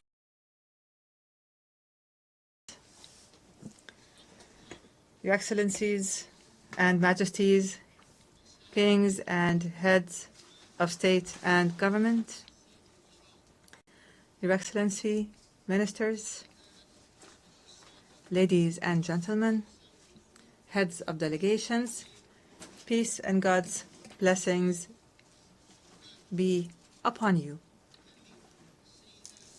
I congratulate Ms. Annalena Baerbock on her election as President of the General Assembly's 80th session. I also congratulate Mr. Philemon Yang on his presidency of the General Assembly at its previous session, and we appreciate his good performance and the efforts that he made for the cause of peace. We especially appreciate His Excellency, the Secretary General of the United Nations, Mr. António Guterres, for his tireless efforts and valuable initiatives for peace and justice, and for the achievement of the goals and principles of the United Nations, and for his support for the causes of developing countries. I stand before you today.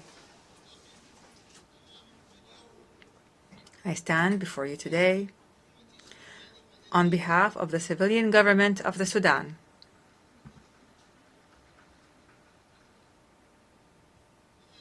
I stand before you today on behalf of the civilian government of the Sudan and on behalf of the proud Sudanese people to fulfill the pledge made by His Excellency President Abdel Fattah al-Burhan, Chairman of the Sovereignty Council, at this August Global Forum, a pledge to appoint a civilian prime minister with independent powers to consolidate the values of civilian governance and democratic transition. I stand before you from the banks of the Nile, from the land where history runs as deep as the river itself, from where the deserts know the footprints of ancient kingdoms, ancient civilizations, and from where, in this present hour,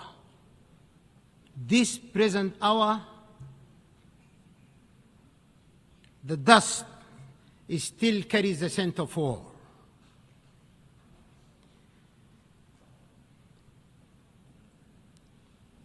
Sudan has bled.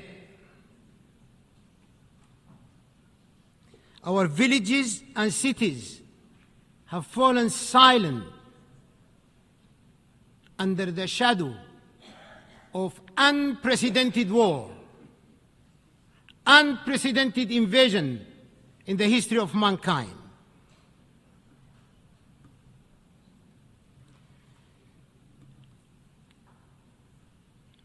Our children have known fear before they have known the meaning of life. And yet,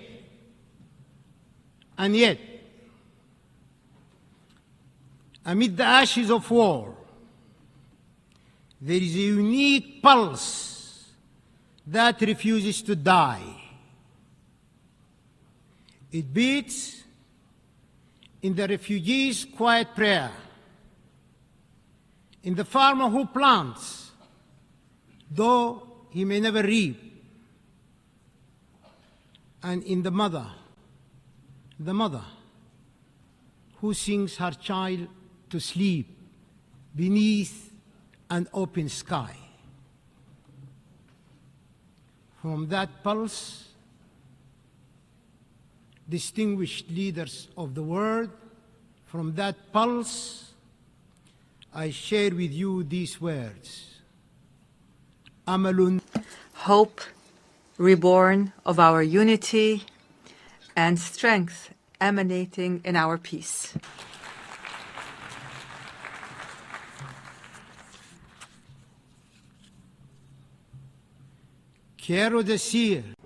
I wish to say, in addition to this, that Sudan is a great civilization. Its resources are necessary for the entire world. Madam President, we are witnessing great challenges. We are facing enormous dangers posed to the principles of the Charter and multilateralism,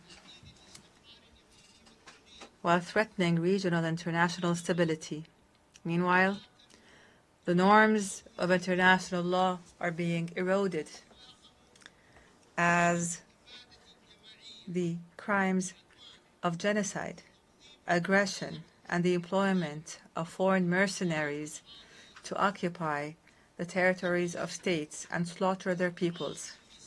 These crimes multiply in contempt of the Charter and in violation of international law, as is now happening in my country. Mr. President, we must build trust. We must reinforce transparency and strengthen the role of the General Assembly, preventive diplomacy, and the peaceful settlement of conflicts. The capacity and the role of the United Nations can be strengthened through collective action and multilateral international cooperation. We can take advantage of the momentum generated by the UN80 initiative, the outcomes of the future summit, and of major international conferences. Despite the international consensus on the illegality of unilateral sanctions and unilateral coercive measures which violate international law, these sanctions continue. They are imposed for political reasons, which threatens the values and bonds of international cooperation, international relations, and the rights of peoples to development, well-being, and the enjoyment of human rights, especially in developing and least developed countries. We are concerned over the political exploitation of human rights and their use as a means to pressure our country without considering the economic aspects of human rights that are affected by these unilateral sanctions and measures. We renew our rejection, our absolute rejection of hate speech, racism, extremism, Islamophobia, and all forms of discrimination and racial supremacy that threaten humanity as a whole. Mr. President, during the past 3 years, the people of the Sudan have been subject to existential dangers and threats as a result of the crimes perpetrated by the rebel Rapid Support Militia. The people of Sudan have been forced out of their homes and of their homeland to flee systematic killing and torture and looting and rape and humiliation and the savage destruction of all the components of life, the basic components of life. These actions were deliberate. These actions were part of an integrated project to control Sudan, to plunder its wealth, and to change the demographics of its population. Preserving the sovereignty of the state and its well-established national institutions is a top priority.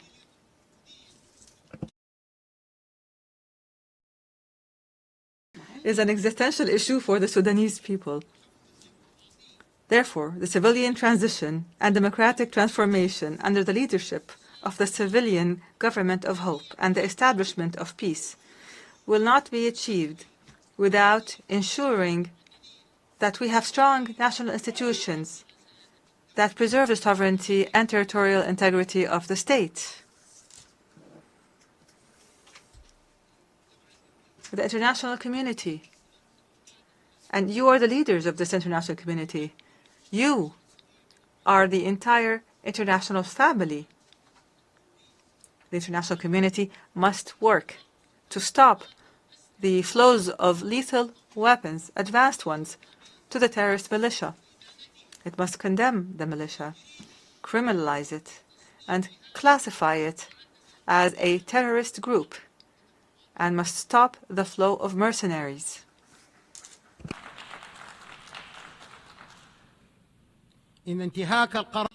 Violating Resolution 1591 threatens to prolong the war and prolong the suffering of civilians with it.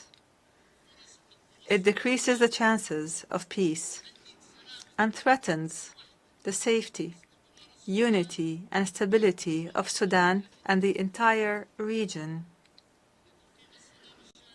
Achieving comprehensive peace in Sudan requires the participation of Sudanese political forces and the different walks of Sudanese society in decision-making and in determining their future, because they are the true stakeholders. There must be no foreign interference or pressure, no hasty partial solutions, and no support for ethnic political extremism that plots to destroy Sudan. We affirm from this podium the commitment of the government of Sudan to the roadmap, which was drawn up by a group of national forces and civil organizations, and which we presented to the United Nations and to the mediators.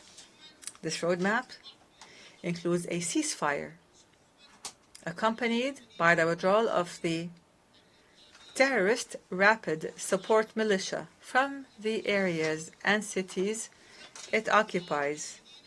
It includes lifting the siege of the city of Al-Fashir immediately. Lifting the siege on the city of Al-Fashir immediately. as well as the city's environs, in implementation of Security Council Resolution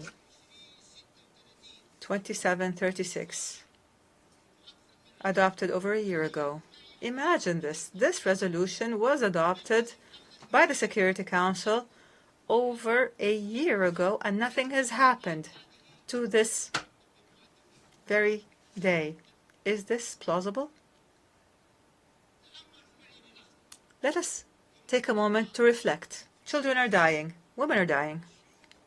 The elderly are dying because of starvation, and the international community is silent.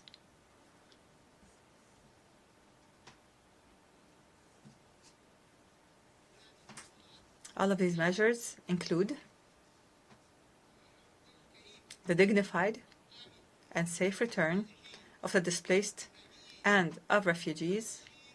It includes facilitating humanitarian access to the needy and affected, and continuing with the transitional political process towards democracy. Here, advanced steps, truly advanced ones, have been taken to implement this roadmap. I have formed a civilian government of technocrats that will engage in a Sudanese national dialogue that includes all political and societal forces to lay the groundwork for elections that are free and fair, and to engage positively with regional and international communities. In this context, the government has committed and continues to facilitate all procedures for all Sudanese citizens abroad to return and engage in this important historic dialogue. Mr. President, one of the priorities of the civilian government of hope is to work to achieve objectives that include the following: achieving peace as a top priority, establishing the rule of law, a state based on the rule of law, fighting poverty and corruption in all its forms, activating transitional justice, accountability, ending impunity, adopting a balanced foreign policy, engaging positively with international and regional organizations, providing services such as electricity, water, security, pensions, revitalizing rural development, providing national health care, and laying the groundwork for comprehensive national elections with regional and international observers. We will work to remove the remnants of war, to return to the capital, the national capital, Khartoum, and start reconstruction efforts, raise the quality of the health sector, and increase the participation of women and youth in the national dialogue for peace. Mr. President, the government of the Sudan affirms its commitment to humanitarian international law. The government of Sudan developed a comprehensive national plan for the protection of civilians that it submitted to the Security Council and the Secretary General of the United Nations. The plan covers all aspects of protection, including the establishment of a national mechanism of protection and a mechanism that facilitates humanitarian access and supports United Nations humanitarian efforts and the rule of law, accountability, and action to halt the proliferation of weapons and combat violence against women and children. This plan addresses issues of displaced persons and the refugees and seeks to achieve a comprehensive peace. Moreover, the government has signed a cooperation framework with the United Nations. And in this regard, the government renews its commitment to facilitate, protect, and secure the passage of humanitarian aid through all the agreed-upon crossings identified by the government of Sudan. The continued international silence on the crimes of the rebel terrorist militia and their siege of the city of Al-Fashir and their bombing of IDP camps and places of worship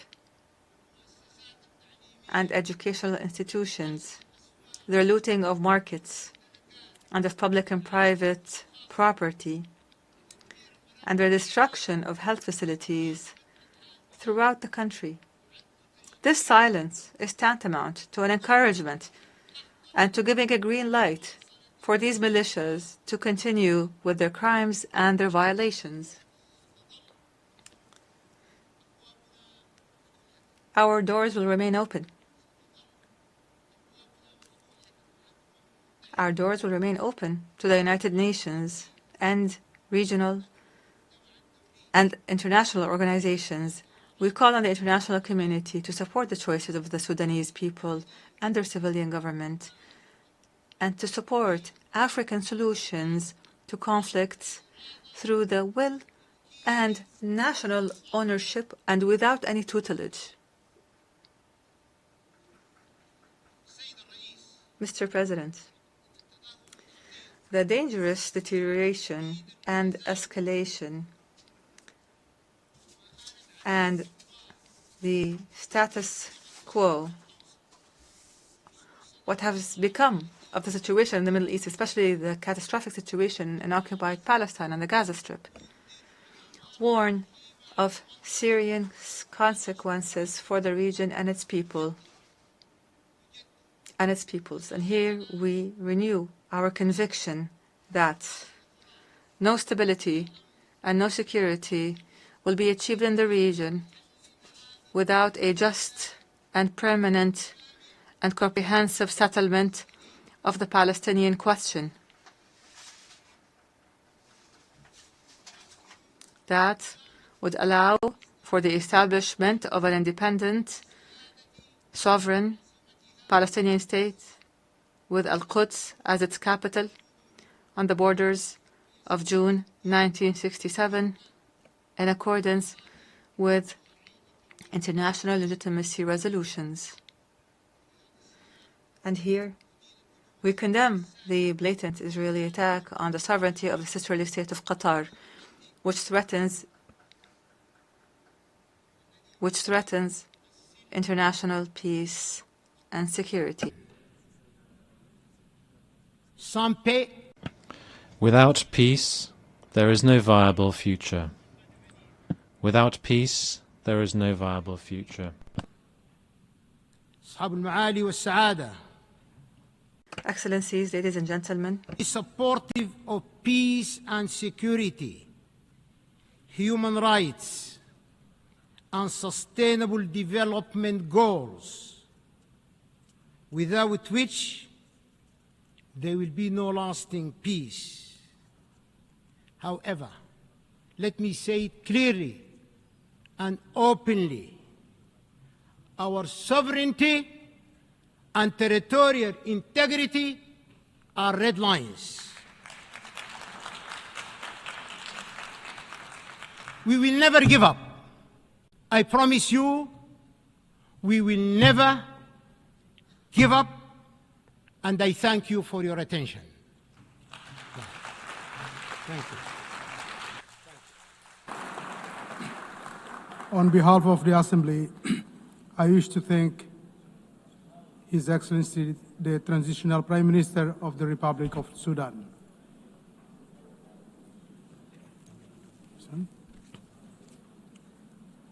The Assembly will now hear an address by His Excellency Américo de Oliveira dos Ramos, Prime Minister and Head of Government of the Democratic Republic of São Tomé and Príncipe. I request protocol to escort His Excellency and invite him to address the Assembly.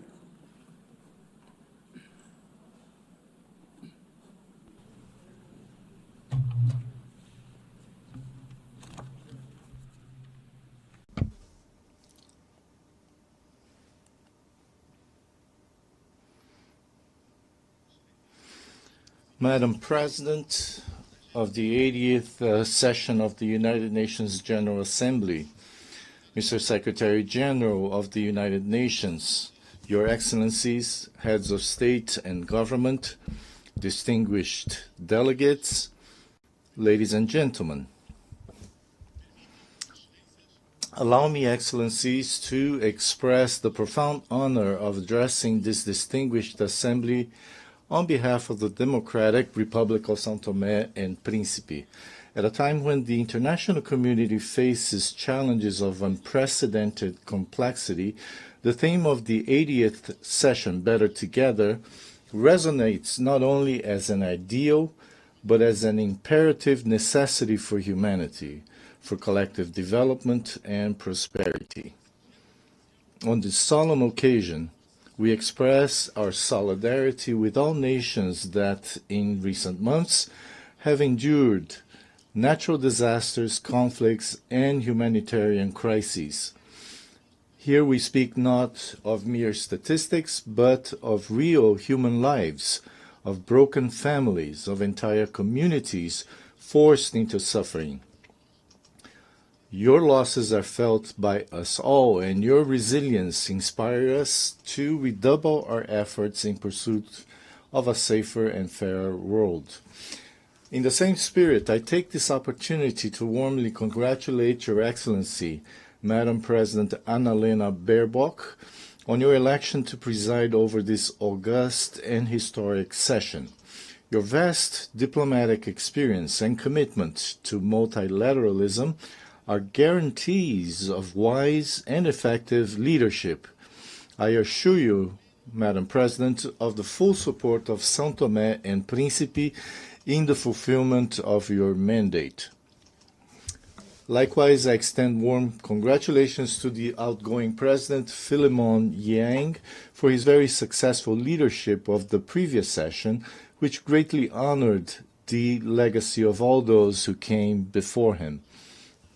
I could not fail to pay a well-deserved tribute to the Secretary-General António Guterres, whose tireless and persistent voice in defense of peace, human rights, and sustainable development continues to serve as a moral compass for our organization. His visionary leadership has contributed to revitalizing the United Nations and adapting it to the pressing challenges of the 21st century.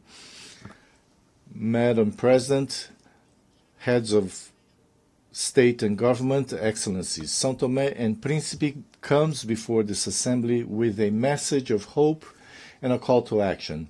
In recent years, our country has made remarkable progress in consolidating democracy, promoting peace, and defending human rights. We are an example that even with limited resources, it is possible to build an open, pluralistic, and tolerant society and to sow the seeds of a better future. The privileged geographical position of São Tomé and Príncipe in the heart of the Gulf of Guinea grants us an added responsibility in promoting regional stability and security. Our country has sought to establish itself as a natural bridge between continental Africa and the Atlantic island communities, facilitating dialogue, cooperation, cultural and economic exchange, combating piracy, and promoting safe trade routes that benefit the entire international community.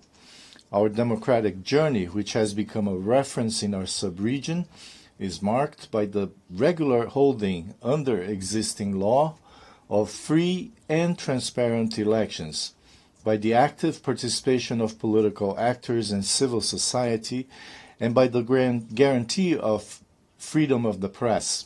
We believe that democracy is a fundamental pillar of sustainable development and lasting peace.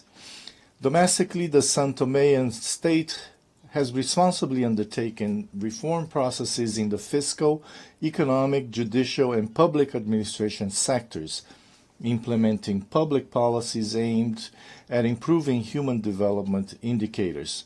Yet we recognize that the progress achieved remains fragile and constantly under threat. Excellencies, The recent graduation of São Tomé and Príncipe to the category of middle-income country in December 2024, becoming the 8th to achieve such milestone, constitutes without a doubt a significant achievement and a just recognition of the efforts made by our people. This graduation is the fruit of concrete and measurable gains that attest to our progress. Between 2020 and 2022, our gross national per capita income reached $2,271, significantly surpassing the graduation threshold set at $1,306. At the same time, our Human Development Index showed remarkable progress, rising from 59.3 in 2002 to 91.4 in 2024, far above the threshold of 66 points. These indicators reflect advances in fundamental areas such as health, education, and macroeconomic stability. Nevertheless, while this achievement honors us, it also places us before new and demanding challenges that require appropriate responses. It is in this context that we appeal to the international community to ensure that this transition is carried out gradually and harmoniously, accompanied by continuous and transformative support, so that we may advance in the economic and productive sectors, preserve the gains achieved, and prevent our hard-won progress from being undermined.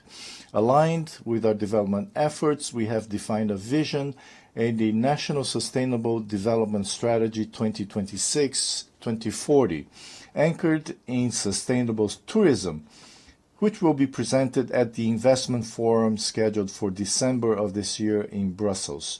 On this occasion, we appeal to and invite our bilateral and multilateral development partners to participate actively in this important event, which represents a unique opportunity to establish lasting strategic partnerships.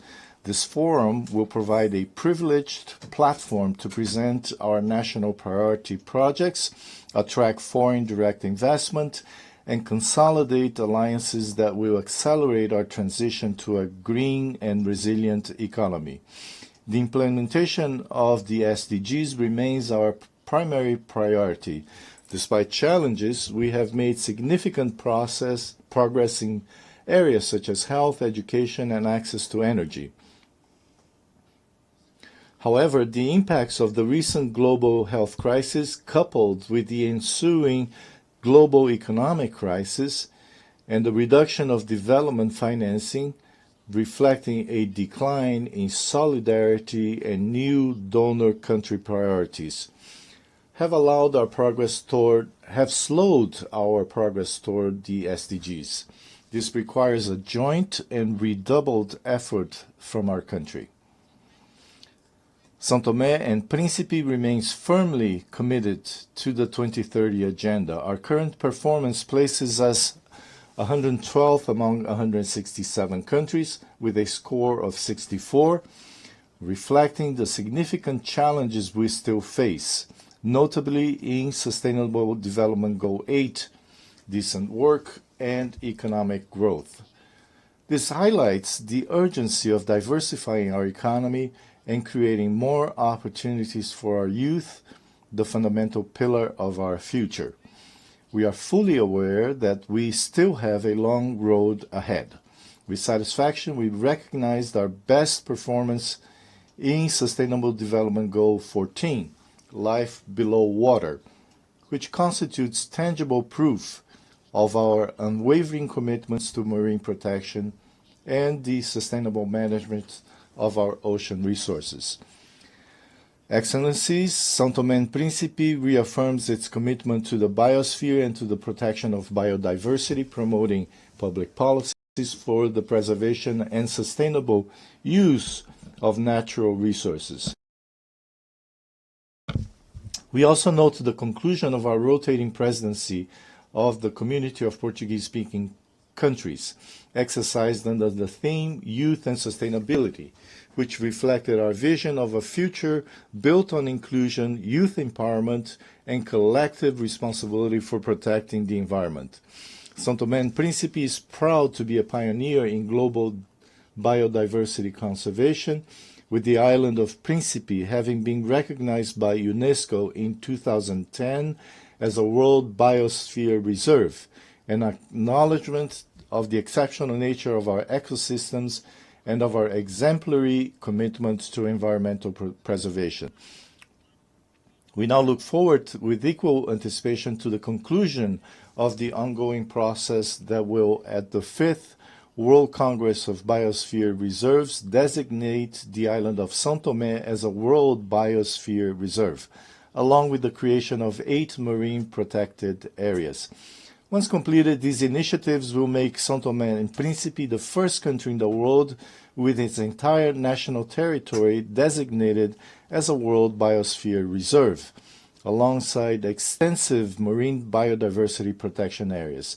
This will represent an unprecedented milestone in global conservation history and position our archipelago as a living laboratory of sustainability and global model for a small island developing states. I also highlight the decision of the Economic Community of Central African States to establish in São Tomé and Príncipe the regional headquarters dedicated to the blue economy. This initiative reflects our vision of sustainable development that balances economic growth with the preservation of marine ecosystems, a vital heritage for all humanity. Ladies and gentlemen, as a small island developing state, we face one of the greatest injustices of our time. We are among the main victims of climate change, despite not contributing to this global scourge. Our greenhouse gas emissions are practically negligible on the global scale, yet we suffer from heavy rains, floods, the destruction of infrastructure, displacement of populations, and social problems, all consequences of climate change driven by the irresponsible actions of the world's largest polluters. In light of this reality, we need new approaches to financing mechanisms that incorporate multidimensional vulnerability criteria, integrating environmental, climate, and structural risks that do not focus solely on per capita income. We require financial instruments that are more predictable and accessible, with concessional conditions, lower interest rates, and repayment terms compatible with our real capacity, as well as simplified procedures for accessing multilateral climate funds, namely the Green Climate Fund and the Adaptation Fund, whose current administrative complexity excludes countries with limited institutional capacity. These reforms are essential to ensure that international financing translates into tangible resilience and sustainable development for small island developing states. Excellencies, development requires a context of peace and security. We are deeply concerned by the proliferation of conflicts in various regions of the world, from Ukraine to Sudan, including the Sahel, the Great Lakes, and the Horn of Africa, causing immense human suffering and undermining development efforts in those regions of the continent. In this regard, we advocate for the peaceful resolution of all these conflicts, because only silencing the guns can create an environment in which a better future with peace and development for all peoples can be built. São Tomé and Príncipe strongly condemns all forms of violence and aggression. We stand for full respect of international law and the Charter of the United Nations. We reiterate our call for a peaceful and lasting solution for the Israeli-Palestinian conflict based on the coexistence of two states with secure and internationally recognized borders. We urge the international community to intensify support for African peace and security initiatives, always respecting African leadership and endogenous solutions. São Tomé and Príncipe solemnly reaffirms its unwavering commitment to the fundamental principles of non-interference in the internal affairs of sovereign states and respect for territorial integrity, essential pillars of the international law and the UN Charter. São Tomé and Príncipe also expressed its deep concern regarding the persistent disregard of the international community's appeals for the lifting of economic, financial, and commercial restrictions imposed on the Republic of Cuba. We observe that with concern the worsening of these policies through new extraterritorial measures that compromise Cuba's economy and affect its resilient people. Domestically, we remain committed to consolidating peace and stability, essential conditions for our progress. In this regard, a reform of our security and defense system is underway, aimed at institutional modernization, technical capacity building, and the construction of a more effective, transparent, and resilient sector, founded on a preventive approach to conflict. However, this is a demanding process that requires the cooperation of our international partners, both technically and financially, to guarantee its success.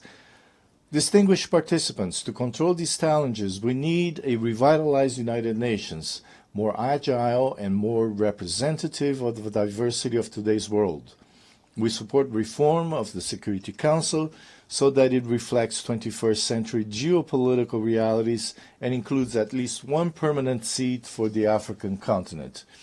It is equally crucial to reduce bureaucracy within the UN system so that our organization can respond more rapidly and effectively in global crises.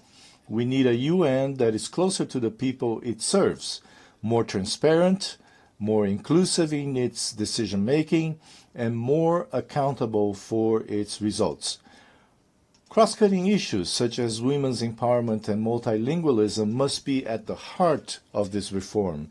São Tomé and Príncipe has made significant progress in promoting gender equality, with women occupying leadership positions in government, parliament, the judiciary, and the private sector.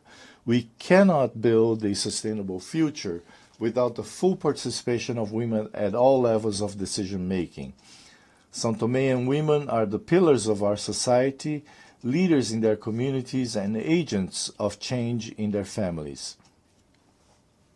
Madam President, in conclusion, I wish to reiterate the unwavering commitment of São Tomé and Príncipe to multilateralism. In an increasingly polarized world, we believe that cooperation and solidarity are the only weapons capable of overcoming the challenges that threaten us all. As a small island, our voice may be modest, but we bring a message of great significance to the world. Our strength lies in the unity of peoples and in our capacity to converge efforts toward a common destiny. Our hope is nourished by the conviction that, united, we can build a more just, sustainable, and harmonious future for all, and by our resolve truly to be better together. In this spirit, I cannot fail to congratulate the United Nations on its 80th anniversary.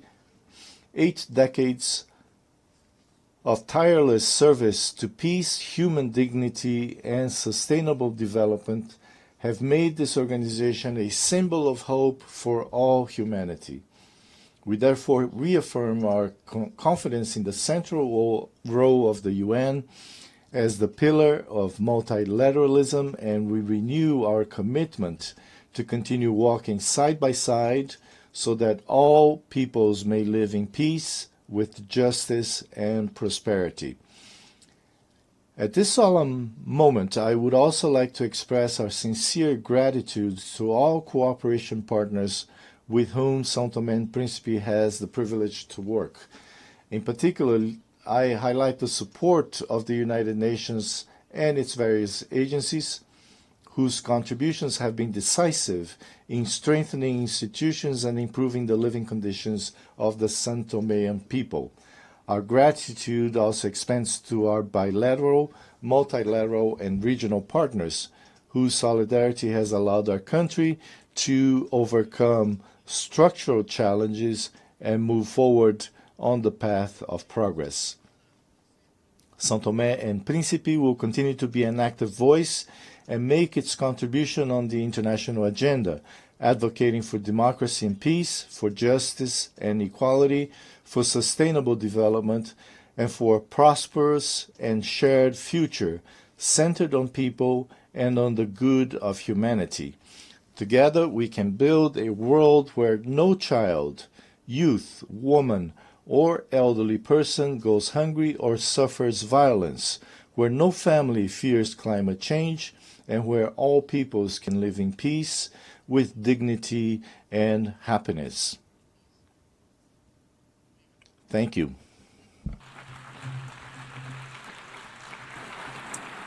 On behalf of the Assembly, I wish to thank the Prime Minister and Head of Government of the Democratic Republic of São Tomé and Príncipe. I now give the floor to His Excellency David Lammy, Lord Chancellor and Secretary of State for Justice and Deputy Prime Minister of the United Kingdom.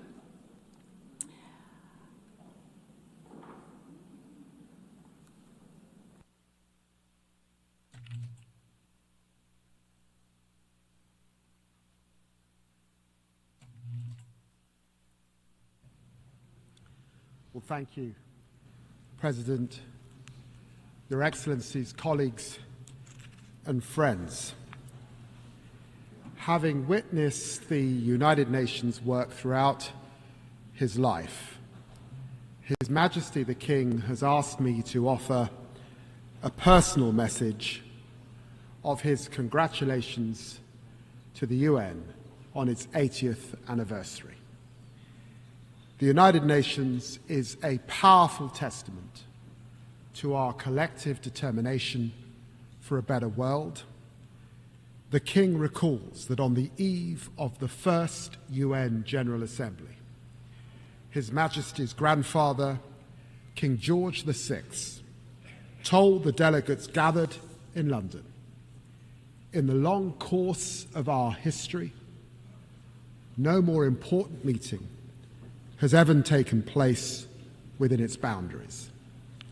Millions of people across the United Kingdom, the Commonwealth, and the wider international community share the view that the UN's founding principles and the work of its organizations remain essential, particularly as the world must face new and pressing challenges.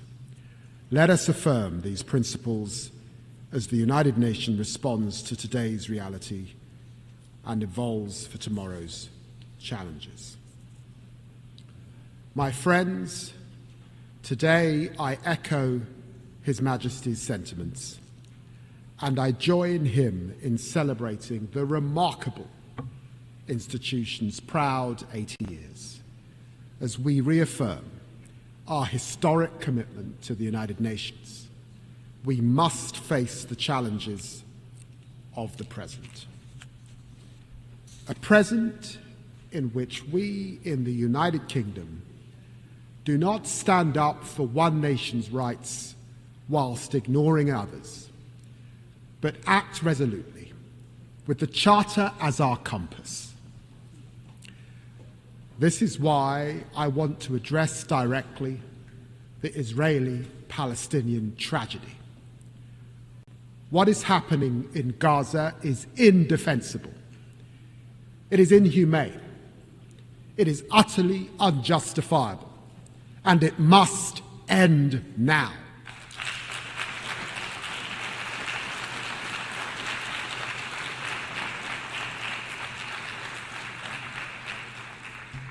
The people of Palestine, whose state we proudly recognize this week, and the people of Israel deserve better than the horrific acts by Hamas on October the 7th that left children without their parents and parents without their children.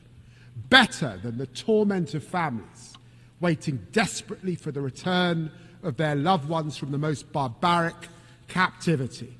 Better than the fanatical rule by Hamas, a vile, pitiless terrorist organization that must have no future in Gaza. Better than Israel's denial of life-saving humanitarian aid and the catastrophic famine that it has caused.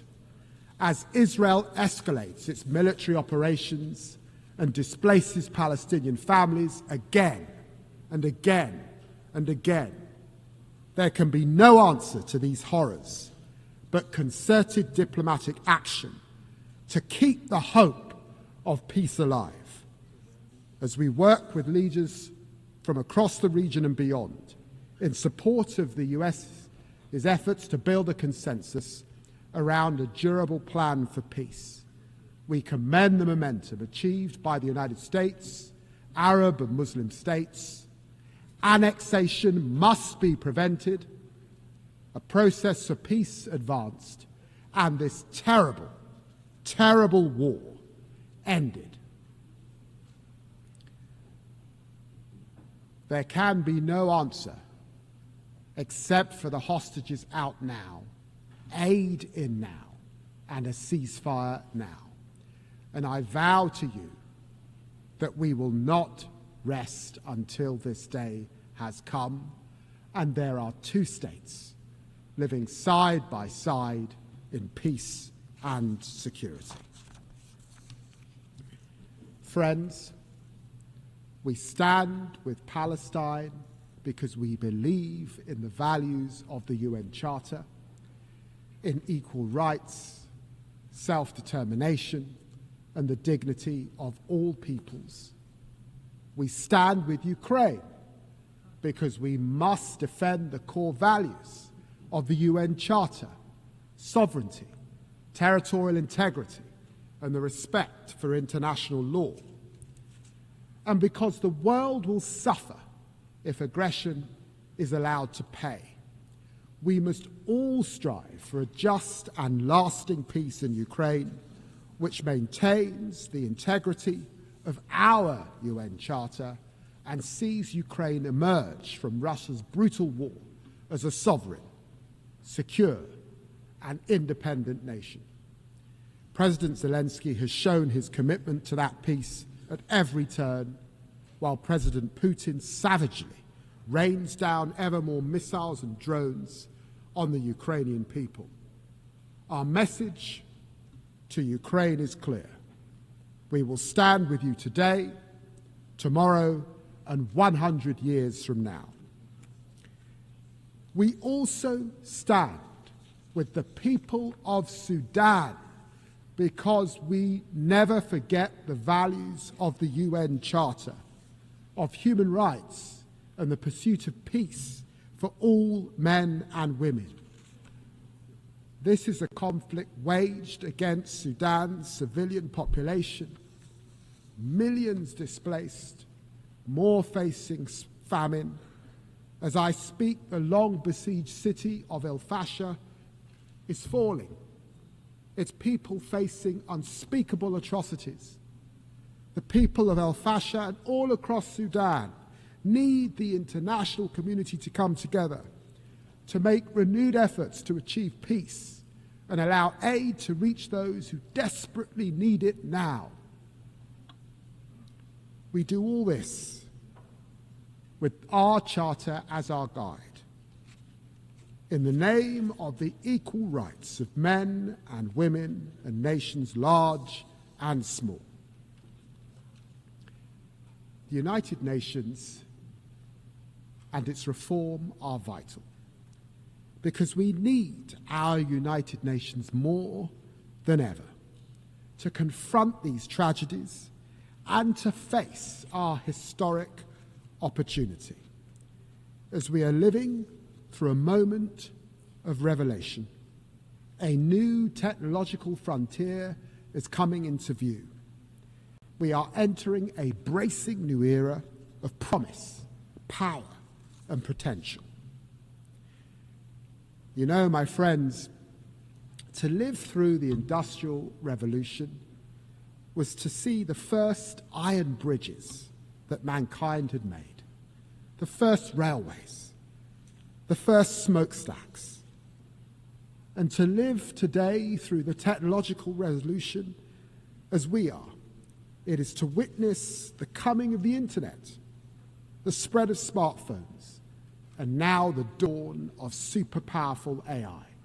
This is a lightning strike of change, a technological revolution which our leading scientists think could only be compared to the Industrial Revolution, compressed into a decade. This is a moment of truth for us, our institutions, and our ability to work together. And I believe we must act.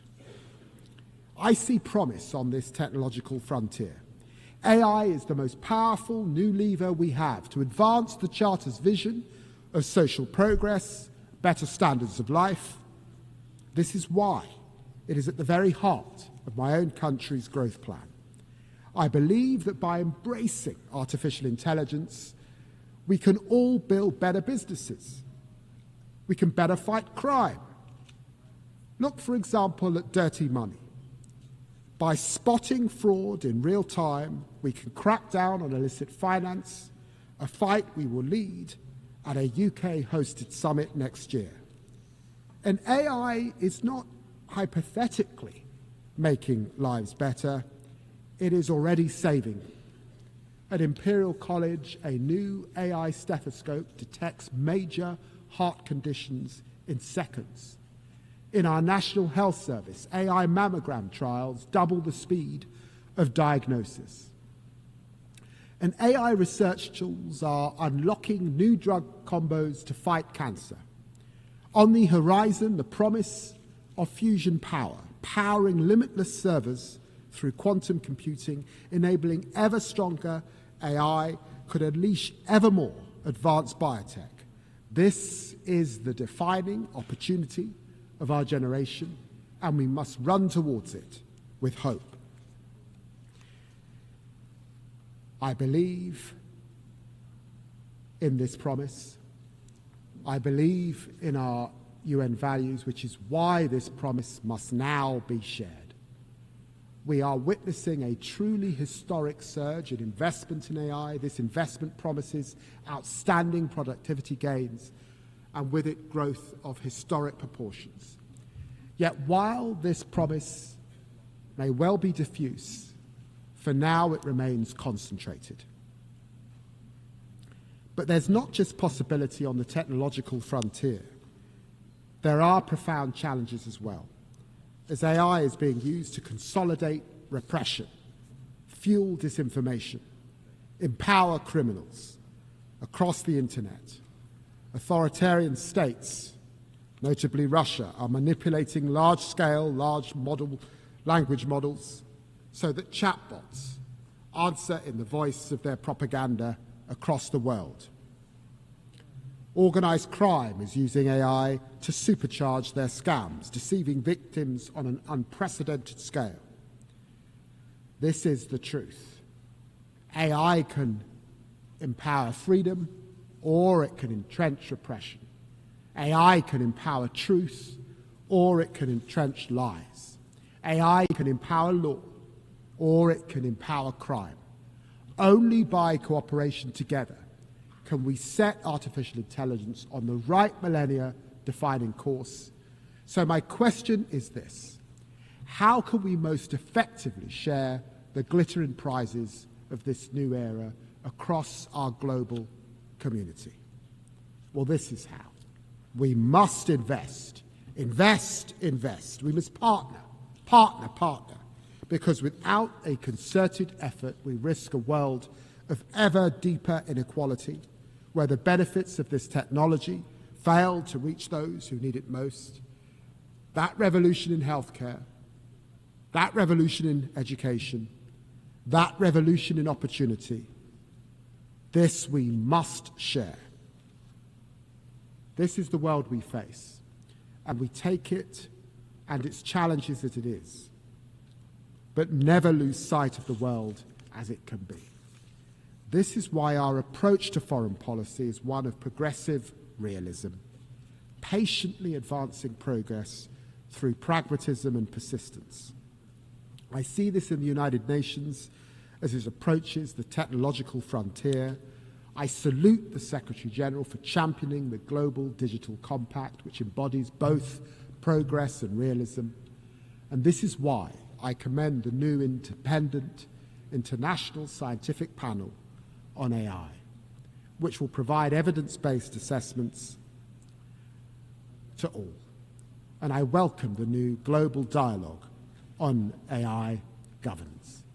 It is in this spirit of progressive realism that the UK champions AI as a bridge builder across the Atlantic, across the Commonwealth, and across continents, seeking everywhere to share its extraordinary potential. This is why we invest so heavily in the AI Security Institute, with more dedicated researchers than anywhere else in the world, and this is why we launched OpenBind and its gigantic data set. And this is why we champion AI for development, working with 10 African partners, creating AI ecosystems that empower thousands of communities to meet the Sustainable Development Goals. And this drives our digital access programs, which seek to narrow the technological divide for millions. I have seen this happening with my own eyes.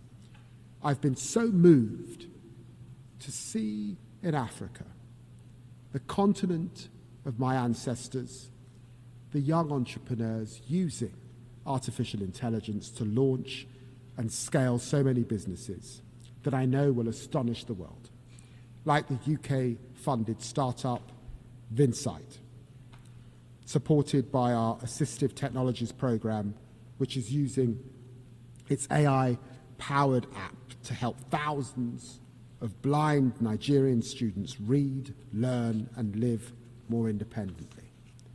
This is the promise of tech, the promise of growth, the promise of a better world. A better tomorrow turns on one pivotal question. Can we seize the potential in the technological revolution? Can we commit to forging AI as a force for freedom, prosperity, and human dignity? I believe we can together, and together we must. Thank you very much indeed.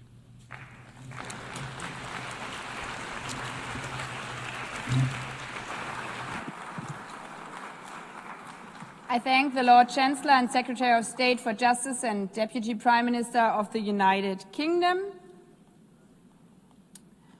I now give the floor to Her Excellency Beate Meinl-Reisinger, Federal Minister for European and International Affairs of Austria.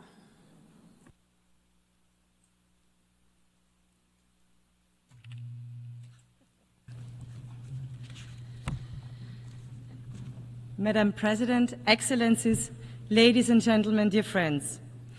As the Austrian Foreign Minister, it is both truly an honor and a profound responsibility to address this assembly today.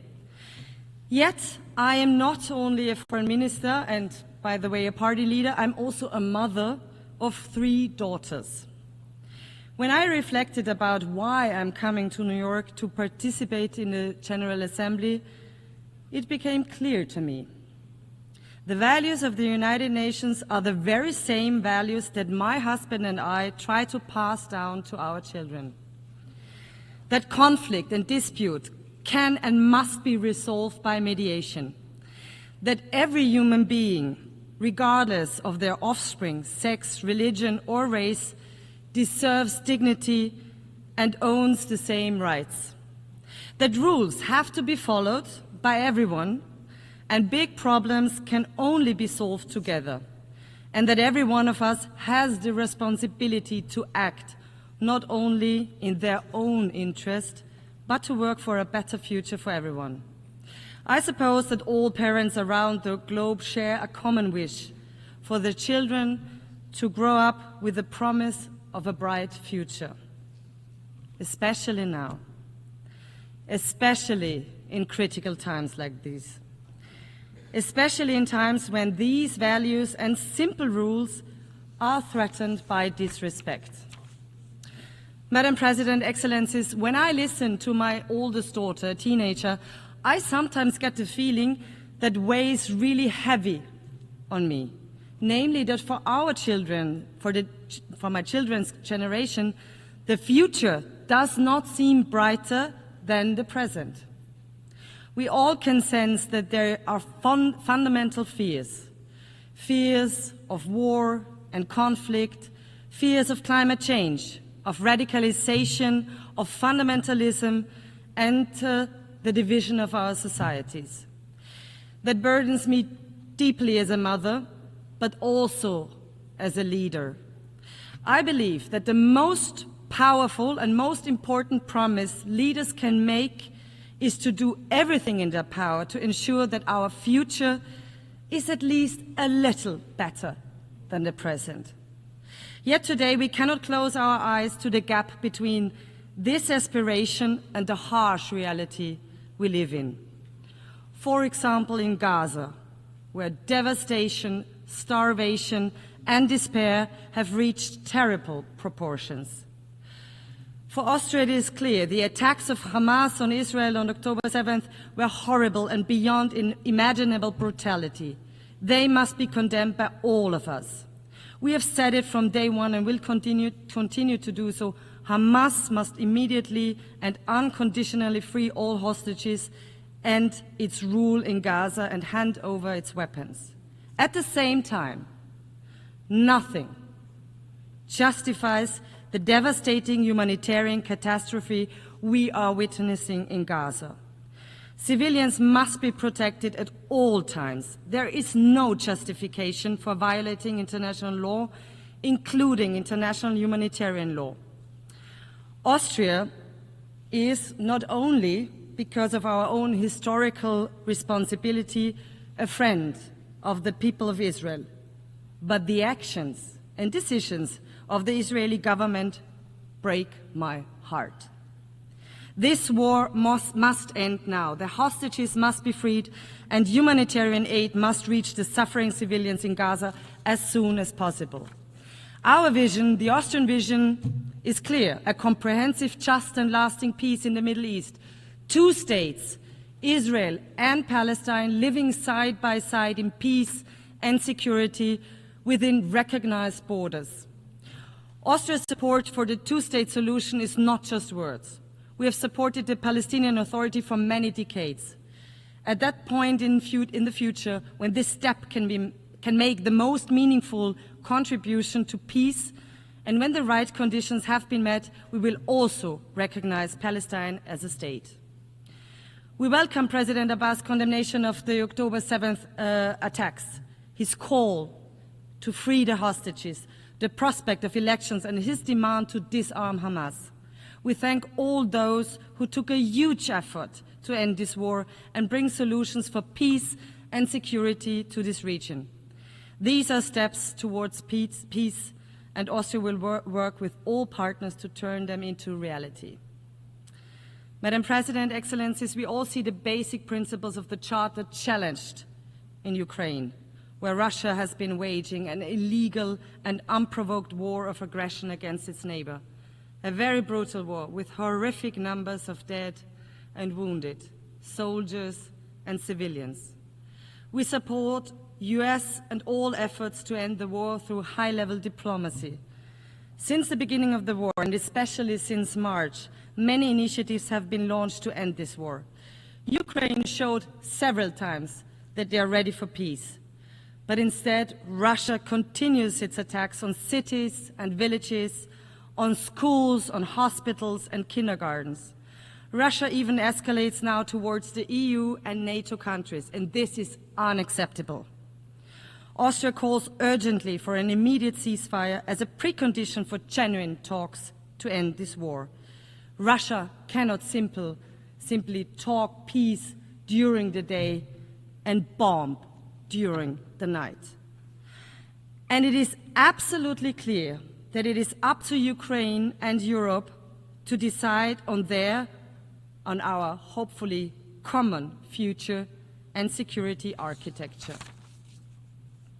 But Ukraine and Gaza are not alone. In Sudan, civilians face massacres while a humanitarian catastrophe unfolds on an unparalleled scale. In Haiti, gang violence and organized crime hold an entire nation hostage. In Afghanistan, women and girls are denied their most basic human rights. Against the backdrop of rising insecurity and armed conflicts, countries are now heavily investing in security and defense, also in Europe, also in Austria. We all have the duty to protect our citizens. This is necessary as we are confronted with the biggest war on our continent since 1945. But let us not fool ourselves. Growing nuclear arsenals or uncontrolled autonomous weapon systems will not make our world a safer one. While we all must ensure the safety and security of our populations, we must never give up on international humanitarian law, and we must ban weapons which kill randomly. Excellencies, today we face growing disregard of the UN Charter itself, a rising tide of coercion and unilateralism, a dangerous erosion of trust. The United Nations were born out of the ashes of war and the promise of never again. Does the UN still live up to this promise? Is the UN still fit for purpose? What we do today matters. We must not fail our ancestors. We must not fail our population. We must not fail our children. We must therefore ensure our activeness, an active world community, and effective United Nations that can deliver. Austria is ready to do its part to fulfill the UN's promise, to engage in open and fair dialogue, to build true partnerships, to rebuild trust that has been eroded by reckless actions of one country without considerations of others.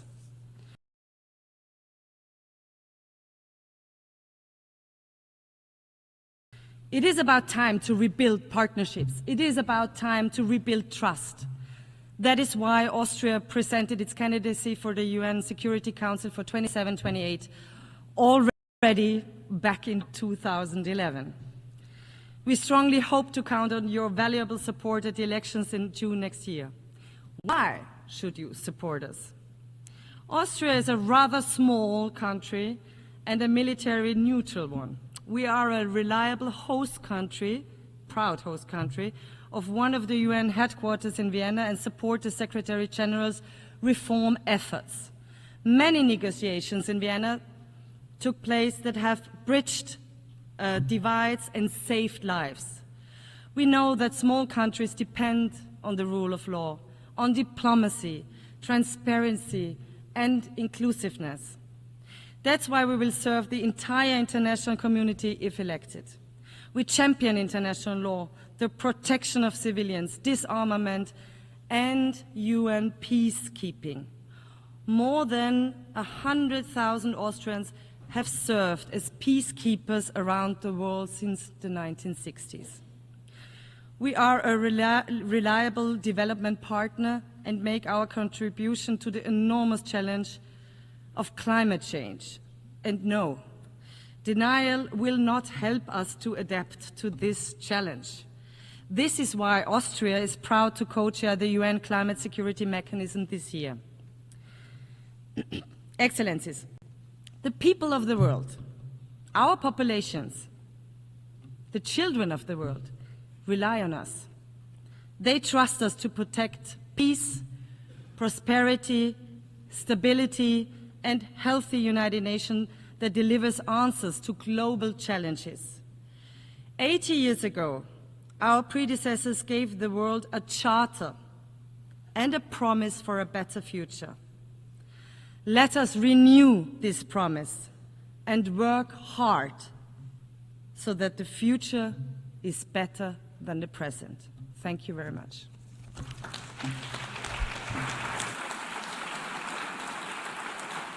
I thank the Federal Minister for European and International Affairs of Austria. I now give the floor to His Excellency Juan Ramón de la Fuente Ramírez, Minister for Foreign Affairs of Mexico.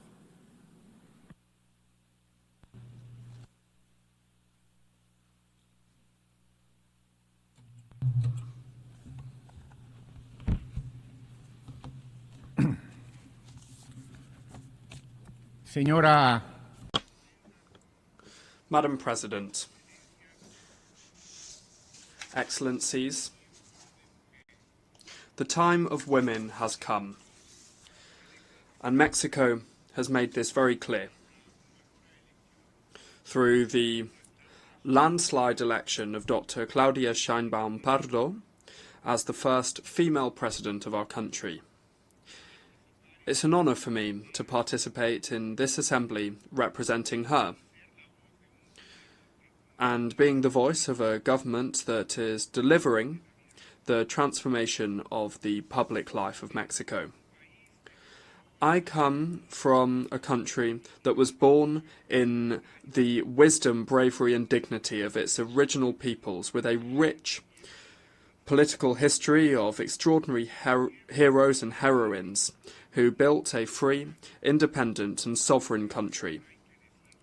Now, we must also say that we are becoming an ever more prosperous country with shared prosperity. The Mexican people are a fraternal people, both within and beyond our borders. We have shown this being an active and responsible member of the United Nations community under the premise of defending the dignity and the rights of individuals and nations who love peace, with full respect for the sovereign equality of states. The historic time that we are living through in Mexico, under the leadership of our first female president, is rooted in a vision that we have called Mexican humanism. The trail blazed over the last 7 years is a clear one and has a universal vocation, that is, to build a society based on democracy, freedom, equality, and shared prosperity for the benefit of everyone, putting the poor first. The guiding pillar of this project is a vision of justice, full recognition of the dignity of people, and inclusive social development without discrimination. It is a project that establishes a separation between political and economic power that moves towards achieving a moral economy that seeks coordination and cooperation with external actors and doesn't accept any type of subordination, because national sovereignty is non-negotiable. This new way of doing politics has given voice and agency to those who were historically marginalized and forgotten. Women, girls, indigenous peoples and persons of African descent, youth, LGBT plus persons and the elderly. And the results speak for themselves. The UN itself has recognized that 13.5 million Mexicans were raised out of poverty thanks to a policy of labor justice and social programs. Inequality is being reduced, peace is being built and violence contained, justice has reached indigenous peoples, there is democracy, freedoms, plurality and the right to dissent. Justice is being transformed, and today an indigenous person is president of the Supreme Court of Justice of our nation. We have the largest reforestation program in the world, with 1 billion trees planted. Girls, boys and youth are being included in social programs and have access to school. Elderly adults have a guaranteed and universal pension, and women are exercising power. These are some of the good things that we have achieved in this fourth transformation of public life in Mexico, and that deserve to be proudly proclaimed loud and clear from this podium, from this rostrum. As members of the international community, the challenges that we face are huge. Poverty persists in a world of exorbitant wealth. There are countries that spend more servicing their debt than they do in investments in health and education for their peoples, and expenditure on arms has tripled, has grown at tripled the rate of the global economy, just to mention a few.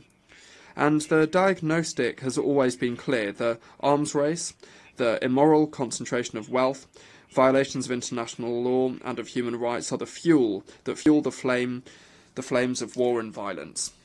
Mexico has not forgotten the lessons of history. 80 years ago, we participated in founding the United Nations, convinced of the moral obligation that we have as a nation to contribute to avoiding the scourge of wars.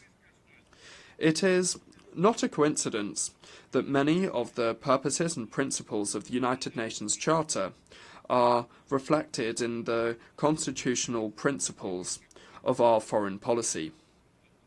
The self-determination of peoples, the peaceful settlement of disputes, prohibiting the threat or the use of force, the legal equality of states, cooperation for development and the defence of human rights. Without seeking to be exhaustive, please allow me to share some of the premises that can contribute to getting the international community back on track. Number one, the world needs a moral economy of well-being. It's necessary to mobilize regional coalitions around well-being in order to deliver effective cooperation for development that acknowledges that fighting poverty is the investment that gives the best return, both financially and socially speaking. An international financial architecture that includes criteria of collective well-being and trade that is grounded in clear rules with shared benefits between peoples. Number two, peace. Peace is built from the bottom up. Ensuring well-being involves addressing the structural causes of violence. Solving conflicts often begins in the home. It continues in education, and then in decent jobs with fair wages and social security that enables the inclusion of the whole of the social fabric. The international community must take a look with a more critical and innovative spirit at what youth today have as alternatives. Similarly, it's the role of the international community to put an end to the arms race, not only when it comes to nuclear weapons, but also the illicit trafficking of firearms and the spiral of expenditure on arms that is feeding poverty and exacerbating conflict. In response to the staggering proliferation of weapons, it is necessary to respond with politics, mediation, diplomacy, law and dialogue. The United Nations must play a much more active role in the prevention and the solving of these conflicts. Multilateralism must become again the space where disputes are settled. And this leads us to our third premise. Number three, it's necessary to uphold international law alongside human rights. If we really want to avoid the proliferation of conflicts that have an impact on the lives and the dignity of people, we must respect international law, including international human rights law and international humanitarian law. Whether it's in the Middle East, in Europe, in Africa, in Latin America, or in any other part of the world, war is taking an intolerable toll, and it threatens triggering an even larger escalation of conflict that could even be profoundly destructive for the whole world. The wars in Gaza, in Ukraine, and in all the other places that they're taking place must end now.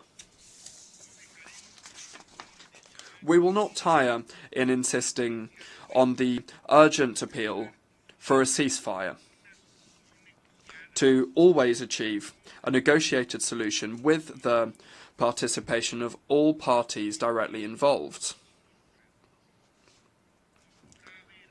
There can be no negotiated solution if any of the parties are excluded.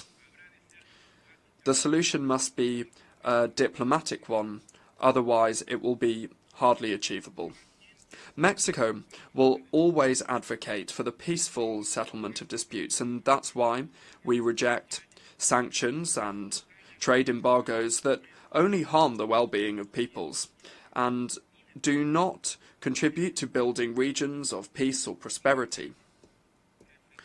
We reiterate unambiguously our historic position against the embargo on Cuba and our appeal to remove this country from the list of countries that sponsor terrorism, state sponsors of terrorism. Respecting international law is safeguarding peace. It's the antidote to a logic of power that makes the weakest nations even more vulnerable. In the words of our Benemérito de las Américas, our eminent Benito Juárez Garcia, everything through reason and law, and nothing by force. Madam President, the struggle for justice is rooted in the conviction that all people are equal before the law. Compelled by fraternity to understand each other and to respect each other as equals in dignity and in rights.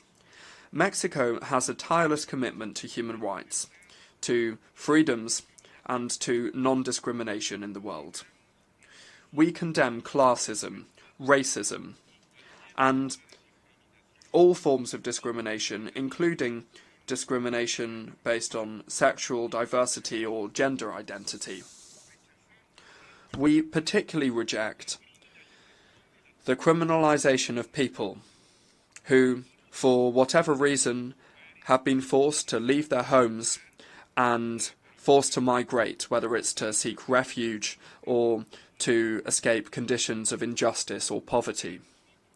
For us, migrants are people with rights, who care for their families and who contribute with their efforts to improving and strengthening their host communities. It's only by understanding the phenomenon and addressing its structural causes that we will be able to move towards a framework of global and regional collaboration that will enable us to move towards a safer and more orderly mobility. Let there be no doubt, Mexico will not tire in ensuring the attention to and protection of Mexican nationals who are outside of our country and those that deserve all of our support and assistance. In this framework of justice and rights, we are including the fight of women and for gender equality because despite the progress, there are still gaps and violence against women in the world that are wrenching away freedom from girls, young women, and women in all of their diversity. 30 years since the Beijing Declaration and Programme of Action, the diagnostics and the roadmap are clear, and we invite all nations to mobilise to accelerate the progress towards gender equality. In my country, the transformation of consciences has been intrinsically linked to the fight for gender equality. Today in Mexico, we are seeing gender parity prevail in the legislative and judicial branches of government, in public policies. We are including a strict gender perspective, and that has been enshrined in our constitution. Madam President, 80 years since the United Nations was created, we must recognise the grave dilemma that it faces, and this is something that can not be delayed. The United Nations must assert itself once again as an institution that not only helps to contain war and prevents pandemics, but also shapes narratives that lead to public policies for human dignity. We believe that the United Nations must go back to its purposes and its principles and return to its fundamental pillars, which are the maintenance of international peace and security, sustainable development, and the protection and promotion of human rights. It is necessary to get back to these objectives, and everything must revolve around this, from working on the budget to reviewing the thousands of mandates that we have given to the Secretariat, many of which really are not that useful today. The legitimacy of the United Nations will depend increasingly more on its ability to respond to the grave challenges that the world faces. We trust that the next Secretary General, who we hope will be a woman from our region, will accelerate progress,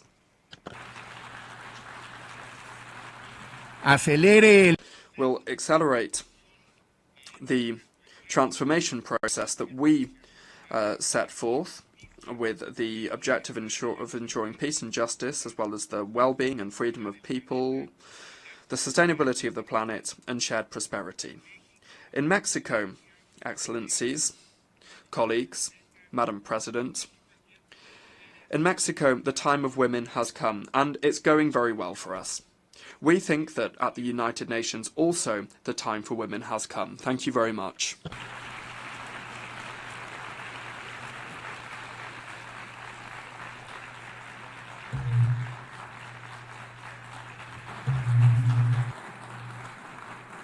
Je remercie le ministre.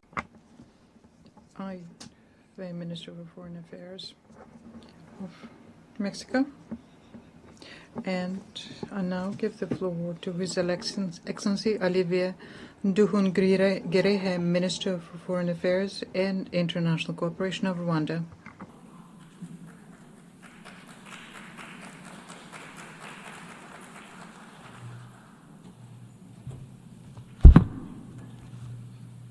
Your Excellency Annalena Baerbock, President of the 80th General Assembly, Your Excellency António Guterres, Secretary General of the United Nations, Excellencies, Heads of Delegation, ladies and gentlemen, good evening. Allow me to begin by congratulating Her Excellency Annalena Baerbock on her election as President of the 80th session of the United Nations General Assembly. I take this opportunity to thank His Excellency Philemon Yang, the outgoing President, for his work and dedicated service to multilateralism. Rwanda extends its gratitude to Secretary General António Guterres for his comprehensive report on the work of the United Nations aimed at improving its efficiency. In this regard, Rwanda has formally expressed interest in hosting UN agencies as part of our shared commitment to a cost-effective and decentralized UN system. We reiterate our support to the work of the United Nations and the Secretary General, particularly in advancing peace and security and drive progress on sustainable development goals. Excellencies, this year, the United Nations turned 80. This journey has not been without challenges. Fast-changing realities, including economic shocks and the legitimate aspirations of regions long denied a voice, compel us to quickly adapt to make the UN fit for purpose. That is why Rwanda strongly supports reforms, especially of the Security Council. The composition of this body does not reflect current realities. Africa is a 1.2 billion people strong continent where most of the conflict of the Security Council's agenda reside. Therefore, it cannot remain excluded from permanent membership. Excellencies, the United Nations development pillar remains central to advancing peace, prosperity, and dignity for all. We commend the UN development system and its partners for their tireless efforts in supporting countries to address pressing development challenges, from poverty eradication to climate resilience, and in driving forward the ambition of the 2030 Agenda. This 2030 Agenda for Sustainable Development embodies our collective aspirations for a just, inclusive, and prosperous world where no one is left behind. Rwanda remains firmly committed to its full implementation, recognizing that connectivity, innovation, and inclusive development are indispensable drivers of progress. Despite global challenges such as the existential threat of climate change and widening technological inequalities, Rwanda has taken bold steps to align national priorities with the SDGs. These efforts demonstrate that development, connectivity, and environmental stewardship can move forward hand in hand. Yet, the persistence of unequal access to finance, technology, and markets threatens to widen the gap between those with means and those without. In this context, solidarity among nations through development cooperation has contributed to bridging development gaps. However, we believe that it is time to transition from aid to trade, enabling developing countries to become self-reliant in a win-win partnership. Mr. President, Excellencies, Rwanda regrets the politicization of development cooperation, which is used by some development partners for partisan political reasons and interests. Let me recall that every nation is sovereign and cannot be forced to choose between its security and development. Development aid must serve as a tool for solidarity and progress, not as a weapon of coercion. Excellencies, the history of the 1994 genocide against the Tutsi in Rwanda called on us to become global advocates for a peacekeeping that always puts civilians first. We pay tribute to the men and women who have worn the blue helmet and who have paid the ultimate sacrifice in the service of humanity. Their legacy is written in the history of the United Nations and lives on through the lives they helped save. But peacekeeping must be judged by its results. For the sake of the millions who look to the UN for protection, we must ensure that peacekeeping remains true to its purpose. That is why Rwanda champions robust peacekeeping, the responsibility to protect, and the implementation of the 2015 Kigali Principles on the protection of civilians. Moreover, Rwanda has led calls for sustainable peace financing both in Africa and globally. Among milestone achievements is the revitalization of the African Union Peace Fund, which now mobilizes over $400 million. As a direct result, the Security Council decided to finance 3/4 of African Union peace operations for the first time.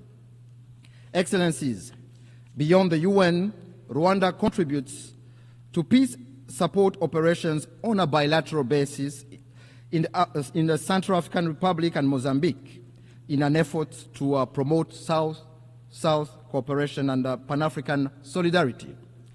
Major progress has been recorded in both countries in the restoration of state authority, capacity building of local security forces, and the fight against terrorism. Excellencies, I may recall that the United Nations was established to spare succeeding generations from the scourge of war. Yet, 80 years on, conflicts continue to erupt across every continent. Rwanda firmly maintains that for most of those conflicts, lasting peace cannot be achieved through military means. We have consistently held that only genuine, good faith dialogue offers a sustainable path towards global peace. However, peacekeeping alone is not enough. Too often, we deplore relapse into conflict because its root causes were not properly addressed. Prevention, mediation, and effective peace building must be our first resort. This lesson is particularly urgent for the Great Lakes region of Africa. The current conflict in Eastern DRC is not new. It is rooted in decades of bad governance, marginalization and persecution of minorities, genocide ideology, and a persistent colonial legacy. Rwanda believes that peace in Eastern DRC is in everyone's best interest. Our goal has always been, and will remain, the security and well-being of Rwandans and the people of our region. In June this year, Rwanda and the DRC signed a peace agreement in Washington. It provides for a comprehensive framework encompassing security, political, and economic components. This achievement was made possible thanks to the strong leadership of His Excellency President Donald Trump of the United States and of His Highness Sheikh Tamim bin Hamad Al Thani, Emir of the State of Qatar, whose vision for peace and prosperity in our region, Rwanda fully shares. We also acknowledge the vital role played by African-led initiatives, notably the joint EAC SADC process, supported by the African Union mediation, for their efforts in favor of peace. Nevertheless, since the signing of this peace agreement, progress has been moving slowly. While promising meetings are taking place in Washington to implement the June peace agreement, the situation on the ground remains deeply troubling. The DRC's renewed militarization, coupled with its continued collaboration with genocidal and UN-sanctioned armed groups, such as the DRC-backed FDLR and Wazalendo militias, and the deployment of attack drones and fighter jets against civilian populations, particularly the Banyamulenge and other Congolese Tutsi, underscore the gravity of the crisis. This goes against the letter and spirit of the Washington Peace Agreement. Additionally, this coalition is supported by foreign forces, including mercenaries, in clear violation of the 1977 OAU Convention and the 1989 UN Convention against the use of mercenaries. Rwanda condemns these developments and calls on the DRC to reject the military solution and implement in good faith the Washington Peace Agreement, which is a golden opportunity to end this conflict that has lasted for far too long. Excellency, since 1999, the United Nations has maintained a robustly mandated peacekeeping mission in the Democratic Republic of Congo, named MONUSCO, to help address the crisis.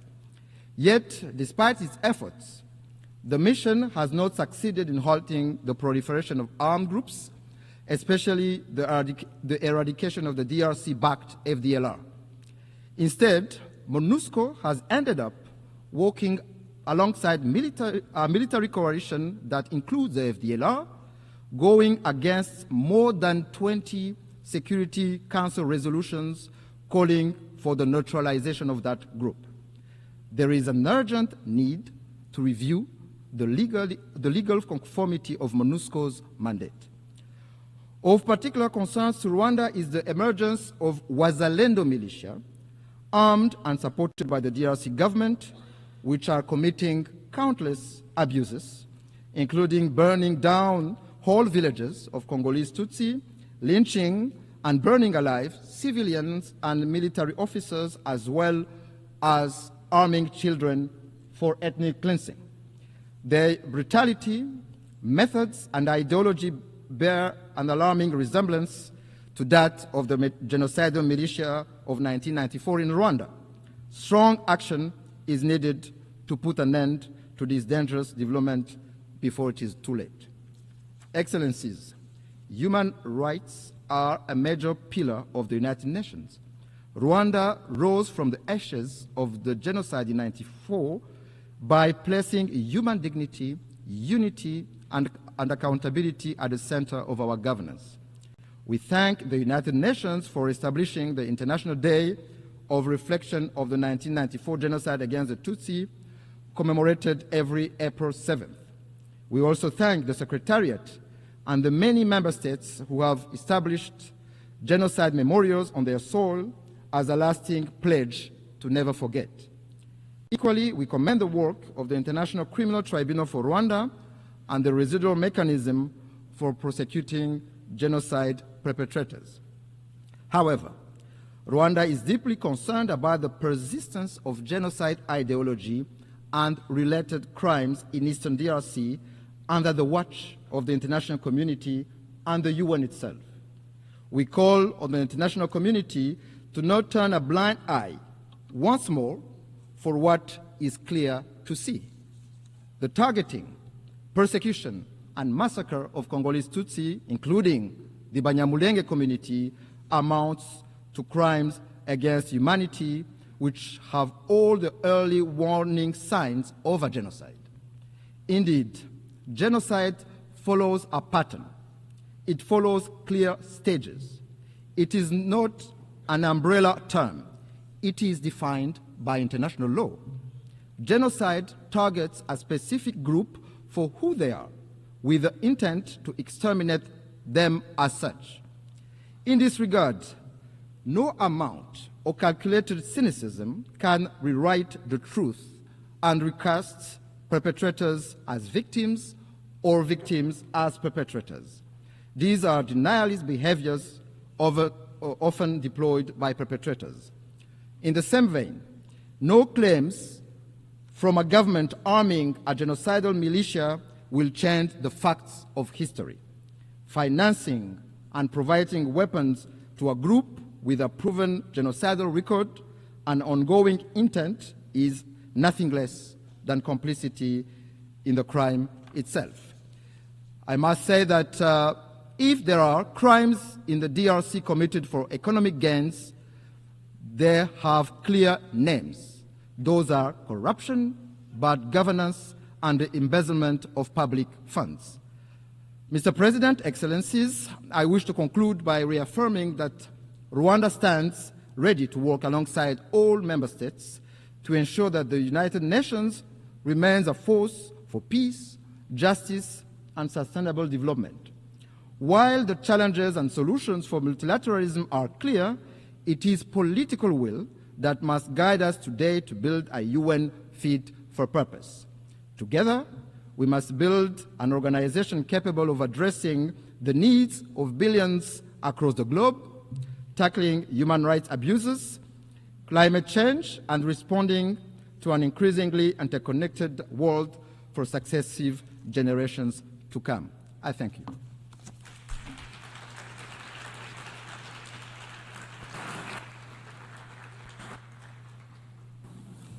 Je remercie. I wish to thank the Minister for Foreign Affairs and International Cooperation of Rwanda. I now invite Her Excellency Maria Gabriela Sommerfeld Rosero, Minister for Foreign Affairs and Human Mobility of Ecuador, to address the Assembly.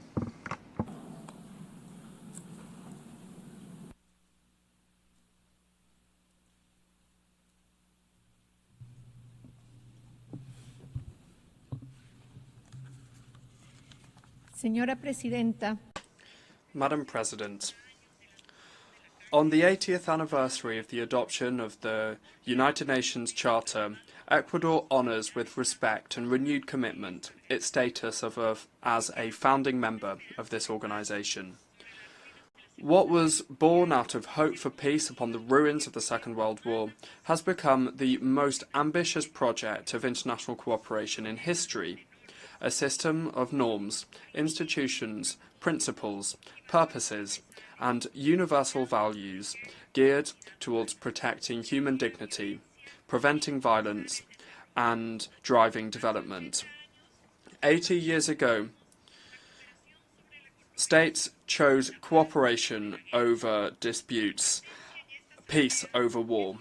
My presence here at this Assembly is an opportunity to reiterate before the international community that Ecuador will continue to prioritise cooperation between states, because it is only by working together that we will be able to ensure a future of peace, security and prosperity for our peoples.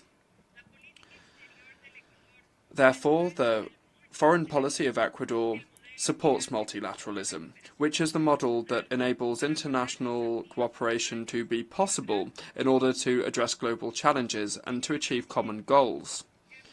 Madam President, multilateralism needs to change in order to respond to the current demands of peoples and to confront new threats. Ecuador believes that the concept of international peace and security must be broadened and include the fight against transnational organised crime, which is a phenomenon that undermines governability, that feeds corruption, that perpetuates violence, and that erodes the perspectives of progress. Indeed, it causes consequences that are similar to traditional armed conflicts in the economic, political and social realms. We're not talking about local gangs here, but rather international networks and logistic chains that move thousands of tons of drugs, that exploit illegal mining and that traffic weapons, people and even human organs. In light of the rise of the many acts of violence and narco-terrorism, the government of Ecuador recognised the existence of a non-international armed conflict in January 2024 and designated several of these groups as terrorists. We have deployed huge efforts and resources in order to safeguard our security and to put our citizens first. We are doing this by adopting programs focused on the prevention of youth violence, including the recruitment, use and utilisation of boys, girls and adolescents. At the same time, we are implementing public policies to attract investment and jobs in order to ensure sustainable security. I wish to insist on the fact that Ecuador, without having sought this out, but due to the fact that we are very close to the main producers of cocaine in the world, is on the front line of the battle against transnational organised crime and is waging an existential war against narco-terrorism. Milestones in the fight of Ecuador against transnational organised crime and narco-terrorism includes the seizure of 295 tonnes of illicit drugs in 2024, as well as the decision to call on friendly countries to provide their support in different areas of this confrontation, because given the potential of joint military operations, fully respecting the constitutional framework.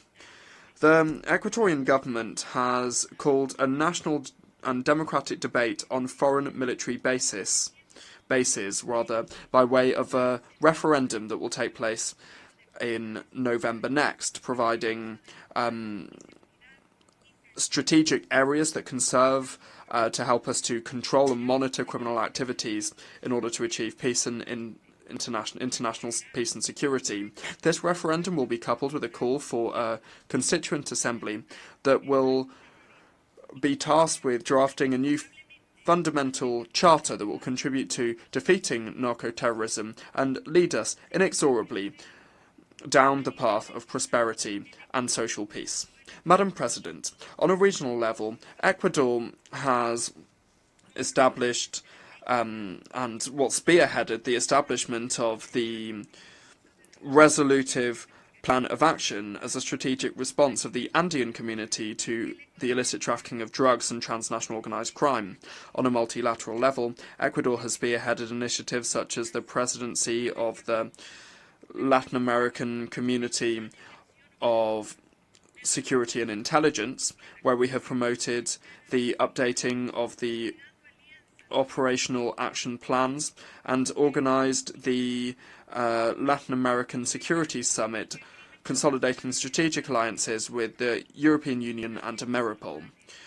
We agree that transnational organised crime and narco-terrorism are global scourges that know no borders, and no country can act against them alone. It's therefore essential to coordinate our efforts to reach cooperation agreements with countries and with international bodies that include financial assistance and technological equipment. Madam President,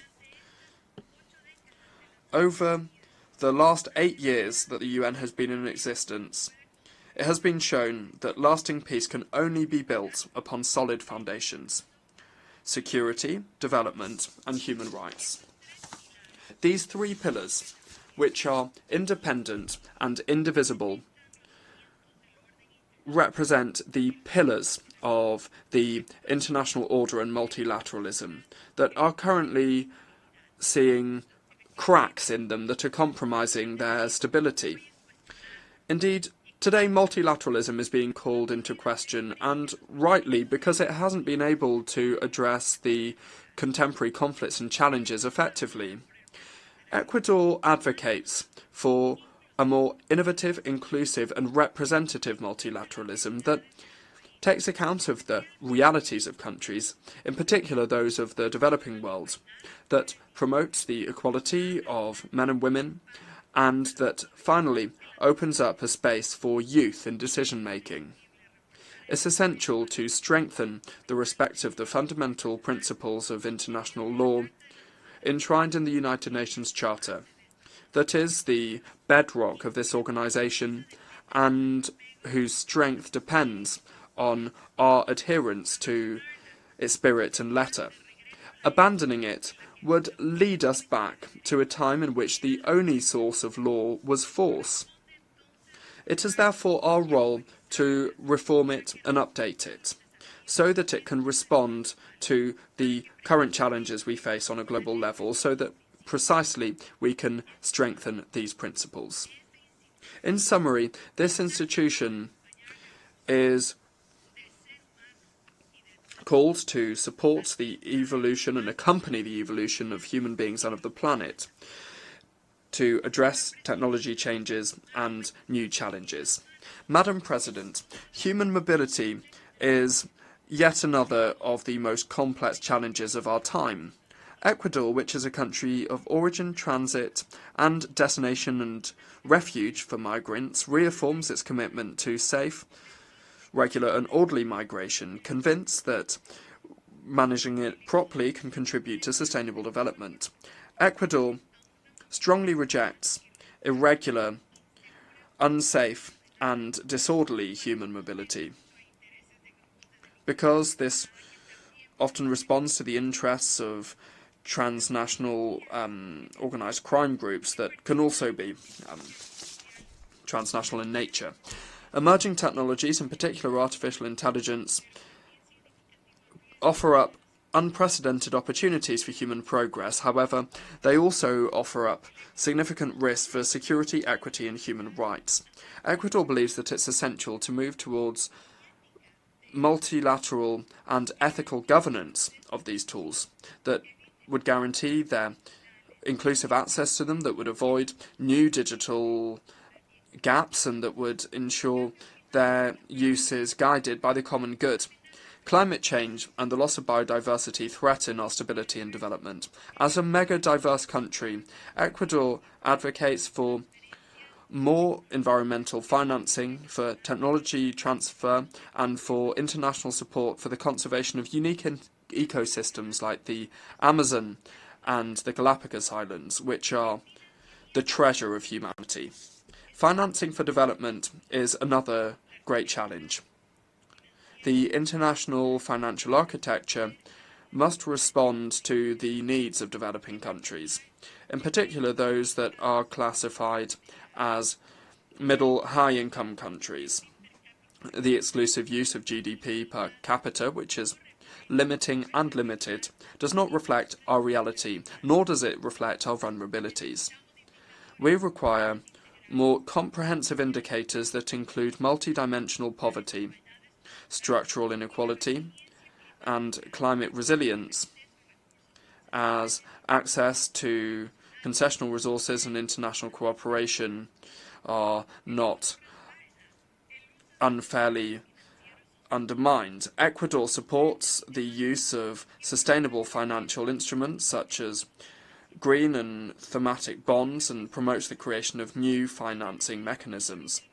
Madam President, youth of Ecuador and of the world, I'm proud to represent a young people.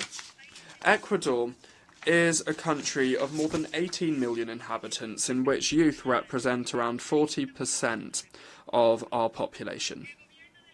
The government of Ecuador and President Daniel Noboa are focused on providing them with opportunities that did not exist in the past. The time of youth has come. If we provide them opportunities, we can promote and provide better attention to all citizens. It is a positive and multiplying effect. For us, the youth embody the priority of all priorities. Today, youth see in the new Ecuador a country of opportunities and progress, in which there is a firm commitment to eradicating corruption and impunity, as well as the old politics and ideological struggles that perpetuate a status quo that is unsustainable and that benefits only a few people. The new Ecuador is moving with stability and responsibility on an ambitious path of productive transformation as well as social and institutional transformation towards a new chapter in our development model, involving efforts that include the diversification of our energy mix, that include the diversification of our productive mix. The current global economic environment that is ever more complex and demanding, marked by the volatility of the markets, geopolitical tensions, uncertainty in the supply chain, and rapid technological changes, require us to adapt rapidly and in an agile manner. We are fostering a competitive economic environment, generating openness to business and providing attractive opportunities for foreign investment. Several factors foster investment and business in Ecuador. A large range of natural resources, our strategic location in South America, the economic stability provided by us using the United States dollar as our national currency, and our condition as a mega-diverse country with an extremely rich cultural heritage. Our risk indicator as a country continues on its downward trend, and yesterday was at 701 points, which is the lowest level over recent years. Our economy grew by 3.9% in the first half of the year, achieving growth of, heralding growth for around 5% for the second half of the year. And as for the security environment, well, the economy is improving even with the challenges that we still face. In July 2025, we saw 38.6% of decent jobs. In other words, 282,000 more Ecuadorians are benefiting from a decent job compared to 2024. So that is a change of 3.7% compared to July 2024. These achievements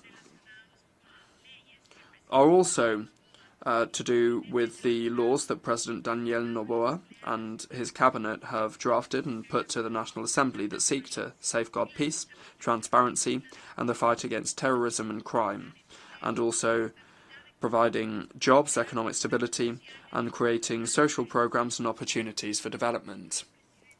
Madam President, the 80th anniversary of the UN is a turning point. On this historic commemoration of the United Nations, I invite you to adopt a creative vision like the one that we had in 1945 that's able to renew and strengthen this institutionality grounded in an ethical model of democracy and changing to adapt to contemporary challenges. Global challenges such as transnational organised crime, narco-terrorism, migration and climate change require more multilateralism, more cooperation and more collective action. Ecuador reaffirms its commitment to the defence of peace and security, human rights and development. Thank you very much.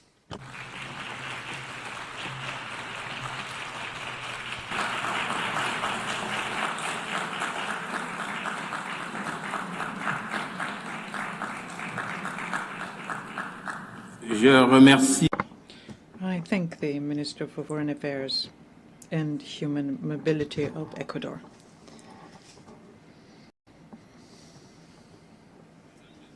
I now give the floor to Her Excellency Maria Malmer Stenegard, Minister for Foreign Affairs of Sweden. Je remercie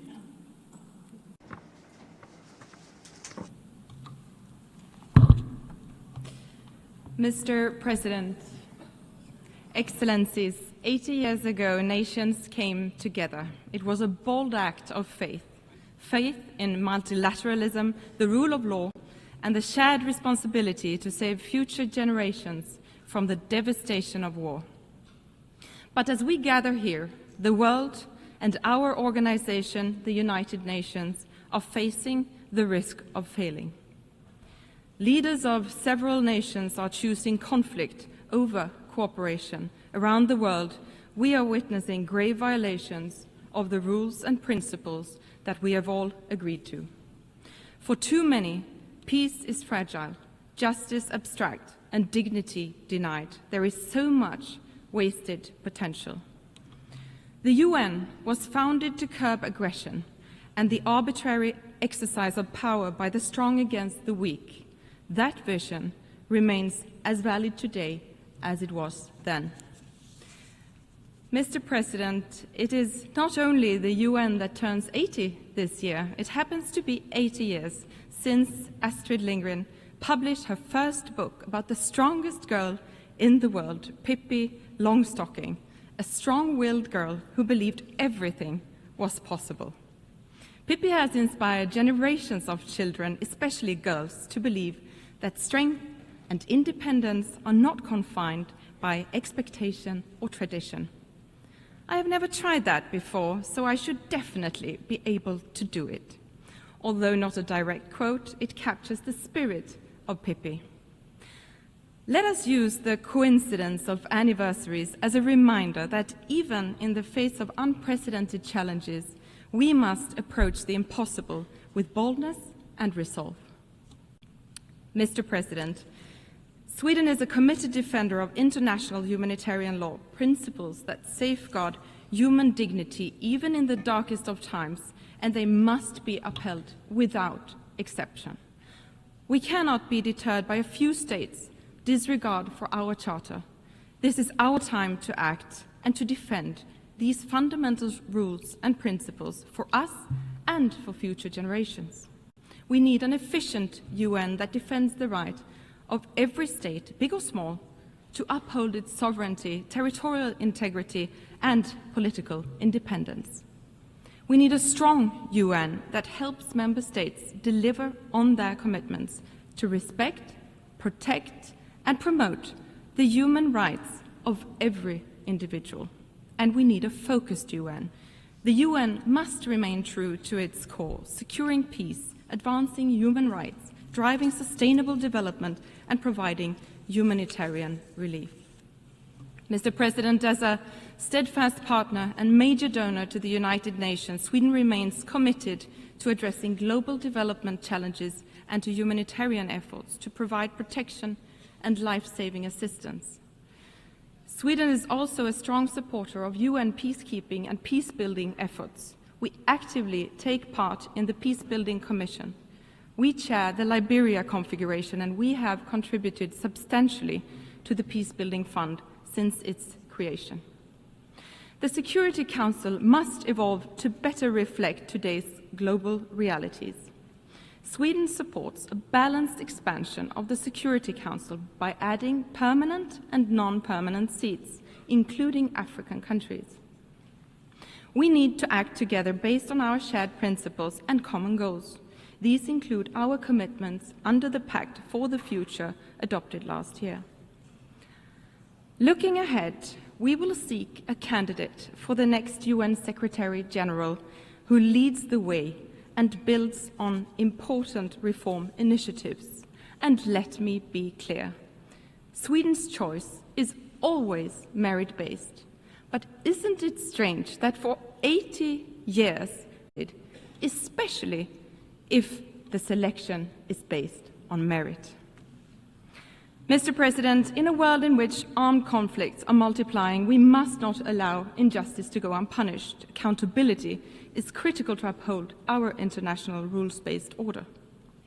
The integrity, independence, and impartiality of our international legal system, including the International Court of Justice and the International Criminal Court, must be protected. When I think of accountability, I think of little Angelina. You have probably seen the picture of her celebrating her second birthday next to a giant teddy bear. Angelina never got to celebrate her third birthday. She was born during Russia's war, and she died from a Russian missile. Little Angelina and her mother were killed in one of Russia's deadliest attacks on Ukraine in Kiev in August this year. The only one saved from the rubble was her giant teddy bear. Russia's war of aggression against Ukraine is a blatant violation of the very foundation of this organization. A permanent member of the Security Council has brutally invaded another UN member state. This cannot be tolerated. Holding Russia accountable is essential for all of us to deter further aggression and to preserve the global order. From the very outset, Ukraine has sought a just and lasting peace based on international law, including the UN Charter. Sweden remains unwavering in its support of Ukraine's sovereignty and territorial integrity. Mr. President, on October 7, 2023, Hamas carried out the worst mass murder of Jews since the Holocaust. Men, women, and children were brutally murdered and kidnapped by Hamas terrorists. And when the music faded at the Nova Festival, so did the lives of young, peace-loving people. They were raped, killed, and taken hostage. It was truly a painful reminder of how dark the world can be. The hostages are being held in appalling conditions by Hamas. More pressure must be put on Hamas to immediately release them, and Hamas must never have a place in the future governance of Palestine. The war in Gaza has led to suffering beyond imagination. We are reminded daily of the painful desperation inside Gaza. The offensive against Gaza City is worsening an already catastrophic situation. Parts of Gaza are now officially in the grips of famine. This cannot go on. Israel has a right to defend itself, but that right must be exercised in accordance with international law. And the way the Israeli government is waging its war is unacceptable. The UN and other humanitarian actors must be allowed to work safely in all parts of Gaza. Humanitarian space must be protected, and aid should never be politicized increased pressure on the Israeli government to change its course and meet its obligations according to international law is urgently needed. Sweden welcomes international efforts for a peaceful resolution to the Israeli-Palestinian conflict. It is in the interest of all states to not only bring this war to an end, but to ensure a sustainable two-state solution for a better future for all, both Israelis and Palestinians. Mr. President, the situation in Sudan is deeply alarming. It is the largest humanitarian crisis in the world and not given enough attention. Full, safe and unhindered humanitarian access and immediate ceasefire and negotiations ensuring a return to civilian rule are urgently required. Conflicts all over the world are wasting human potential. Every conflict tears families apart, disrupts education and silences voices. The cost is immeasurable. Mr. President, authoritarian regimes challenge democracy, rule of law and gender equality. Sadly, resistance against women's and girls' rights is on the rise. Sweden is honored to serve as President of the UN Executive Board this year. Gender equality is too often framed as a women's issue, which is a profound misunderstanding. Equality is not only a value we should aspire to, it is a driver of progress. Strengthening women's and girls' rights is not only the right thing to do, but also the smart thing to do, because we know that where women prosper, societies prosper. Equal access to education, work and resources transforms communities. Economically empowered women invest more in their families, leading to better health, education, and overall quality in life for future generations.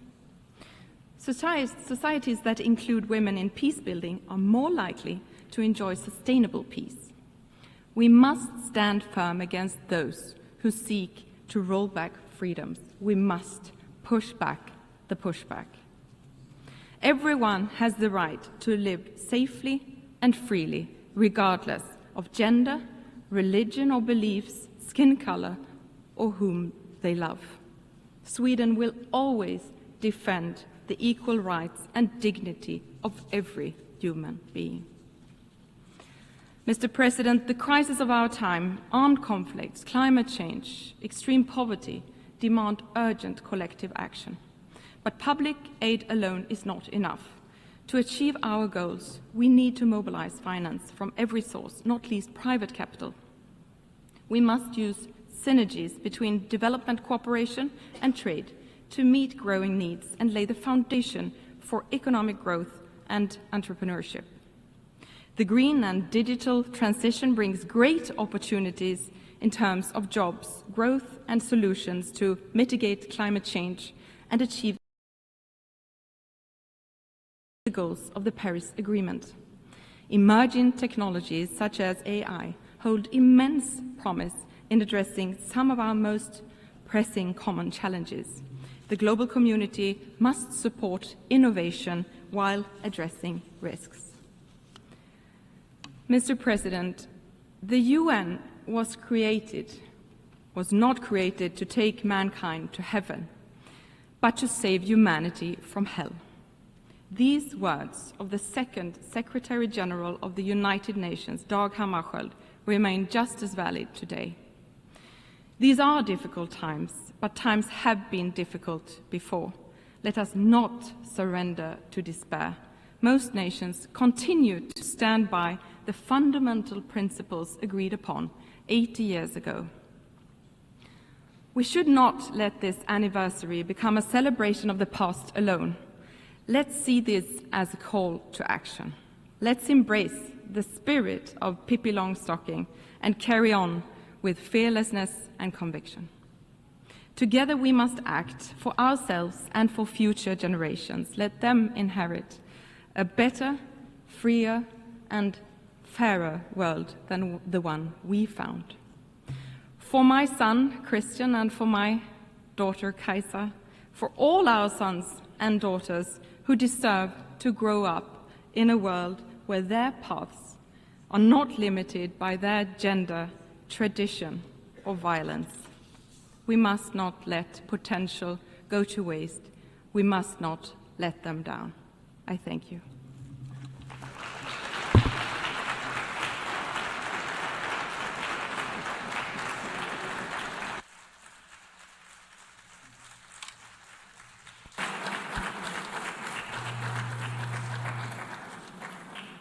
Je remercie la ministre. I thank the Minister of Foreign Affairs of Sweden. And I now give the floor to His Excellency, Mr. Lejeune Mbela Mbela, Minister for Foreign Affairs of Cameroon.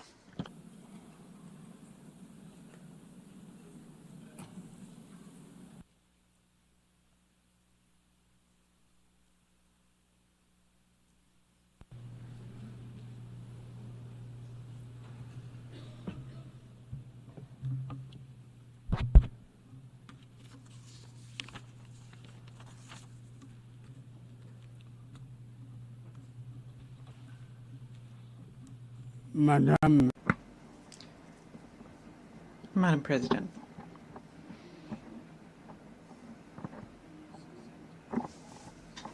I was entrusted with the honor on behalf of His Excellency Paul Biya, President of the Republic of Cameroon, Head of State, and he instructed me to speak in his name. Allow me, therefore, to renew Cameroon's warm congratulations on your election as President of the 80th session of the General Assembly of our organization. Your diplomatic experience and vision, which encourage us to unite our efforts for a better future, are guarantees of success for both your mandate and deliberations throughout this session. You can count in this regard on the full cooperation from the Cameroonian delegation. As you know, my country was honored to see your predecessor, Ambassador Philemon Young, preside over the 79th session of the General Assembly. And I would like here to commend his commitment, his professionalism, and his determination, which was marked by his spirit of being able to listen and conduct a dialogue as he fulfilled his mandate. Let me also reiterate to Mr. António Guterres, Secretary General of the United Nations, the sincere appreciation of Cameroon for his tireless efforts at the helm of our organization and for his clear commitment to strengthen multilateralism in an international context which happens to be particularly difficult and complex. Madam President, Excellencies, Heads of State and Government, Mr. Secretary General, and distinguished representatives, we meet this year at a pivotal moment for our organization, which is celebrating its 80th anniversary. And anniversaries are usually joyful occasions, but we must acknowledge that this particular one leaves us with questions. This is an opportunity for us to take stock and reflect on how we can make the United Nations more effective in fulfilling its missions and recommendations and promises contained in the Charter. You therefore proposed in this regard, Madam President, that we pool our will, our efforts, and our resources. And you believe, and rightly so, that we are better together. Cameroon shares this vision and welcomes the theme we have chosen for our discussion, which is, I quote, "Better together, 80 years and more for peace, development, and human rights." End of quote. This theme is more than just a slogan. It is a relevant program that we must translate into concrete actions at both the national and international levels. The union of our forces is the very foundation of the UN Charter. Its founding fathers understood that maintaining international peace and security and promoting economic and social development for all could only result from our collective labor. And that is why we must maintain this dynamic for the well-being of our populations. Madam President, the UN was created to be, at the same time, a beacon of hope, a forum for dialogue, and a catalyst for concrete actions so as to build a more just, safer, and more united world. And 80 years later, it is useful, as I mentioned earlier, it is useful to take stock and draw lessons for the future. So the following questions arise here. Have we succeeded? Have we managed to shield our peoples from the fear of war?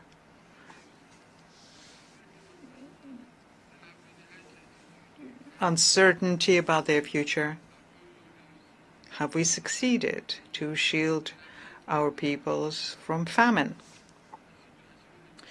The current international situation, which is marked by numerous crises, offers a clear and negative answer to these questions.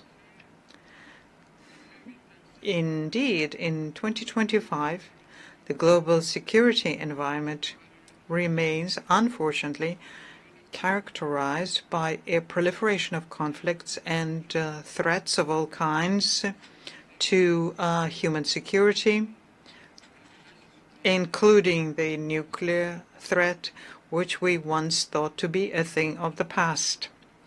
Whether in Europe, Central Asia, the Middle East, Latin America, or Africa,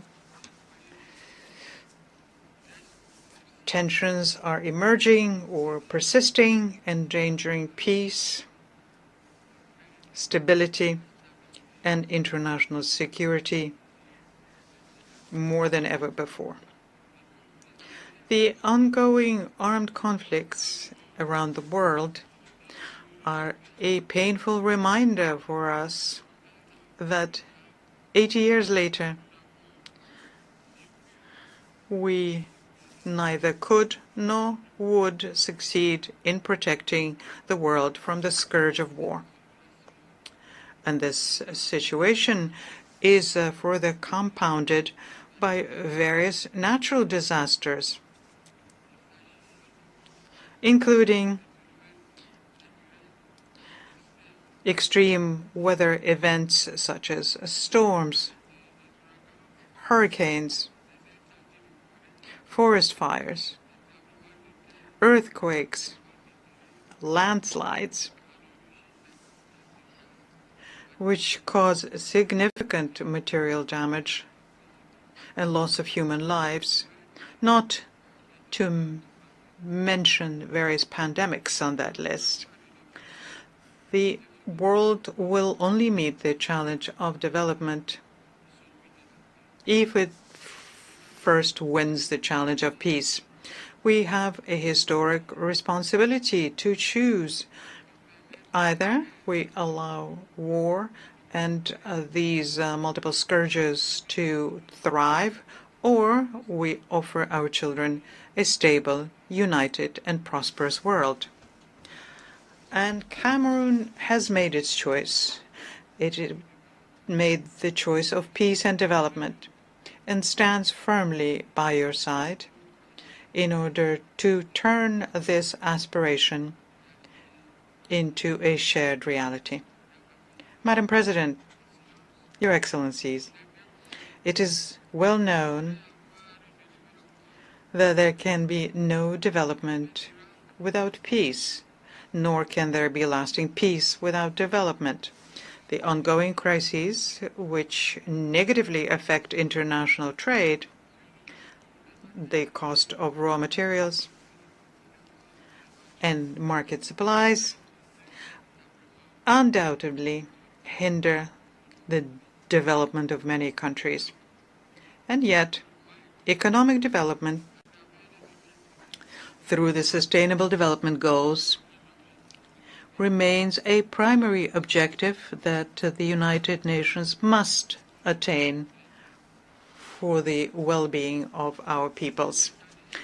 In recent years, however, we have seen with regret that millions of people still live in extreme poverty, facing disease and food insecurity. In this particular context, children, women, and the elderly, and people with reduced mobility are the most vulnerable. And although access to education has expanded, many children and young people remain outside of the school system. At the same time, we observe a decline in life expectancy. We see deteriorating health indicators and a critical shortage of healthcare professionals, especially in Africa. With 5 years remaining until the SDG deadline, it is urgent that coordinated actions be taken to fulfill the promises of the 2030 Agenda. We must indeed take our responsibility individually and collectively so as to achieve these goals that we had freely and voluntarily set for ourselves. Your Excellencies, ladies and gentlemen, Cameroon, a ward of the United Nations, remains committed to the purposes and principles of the United Nations Charter and spares no effort under the high leadership of His Excellency Paul Biya, President of the Republic, to promote peace and international security. And in this spirit, my country actively participates in UN peacekeeping operations and through its 3 major specialized schools, trains police, gendarmerie, and other African civilian personnel who take part in these operations. Moreover, Cameroon remains consistently engaged in the fight against terrorism in general in the Sahel, and particularly in the Lake Chad basin where the Boko Haram sect operates. Now, in economic terms, my country has adopted an ambitious national strategy that promotes harmonious economic and social development across the nation, whilst advancing democracy, respect for human rights, and good governance. This allows us to progressively and systematically realize the Sustainable Development Goals and the African Union's Agenda 2063, among others. Madam President, in the Congo Basin, Cameroon actively contributes to finding solutions to global climate change and to protecting wildlife and biodiversity.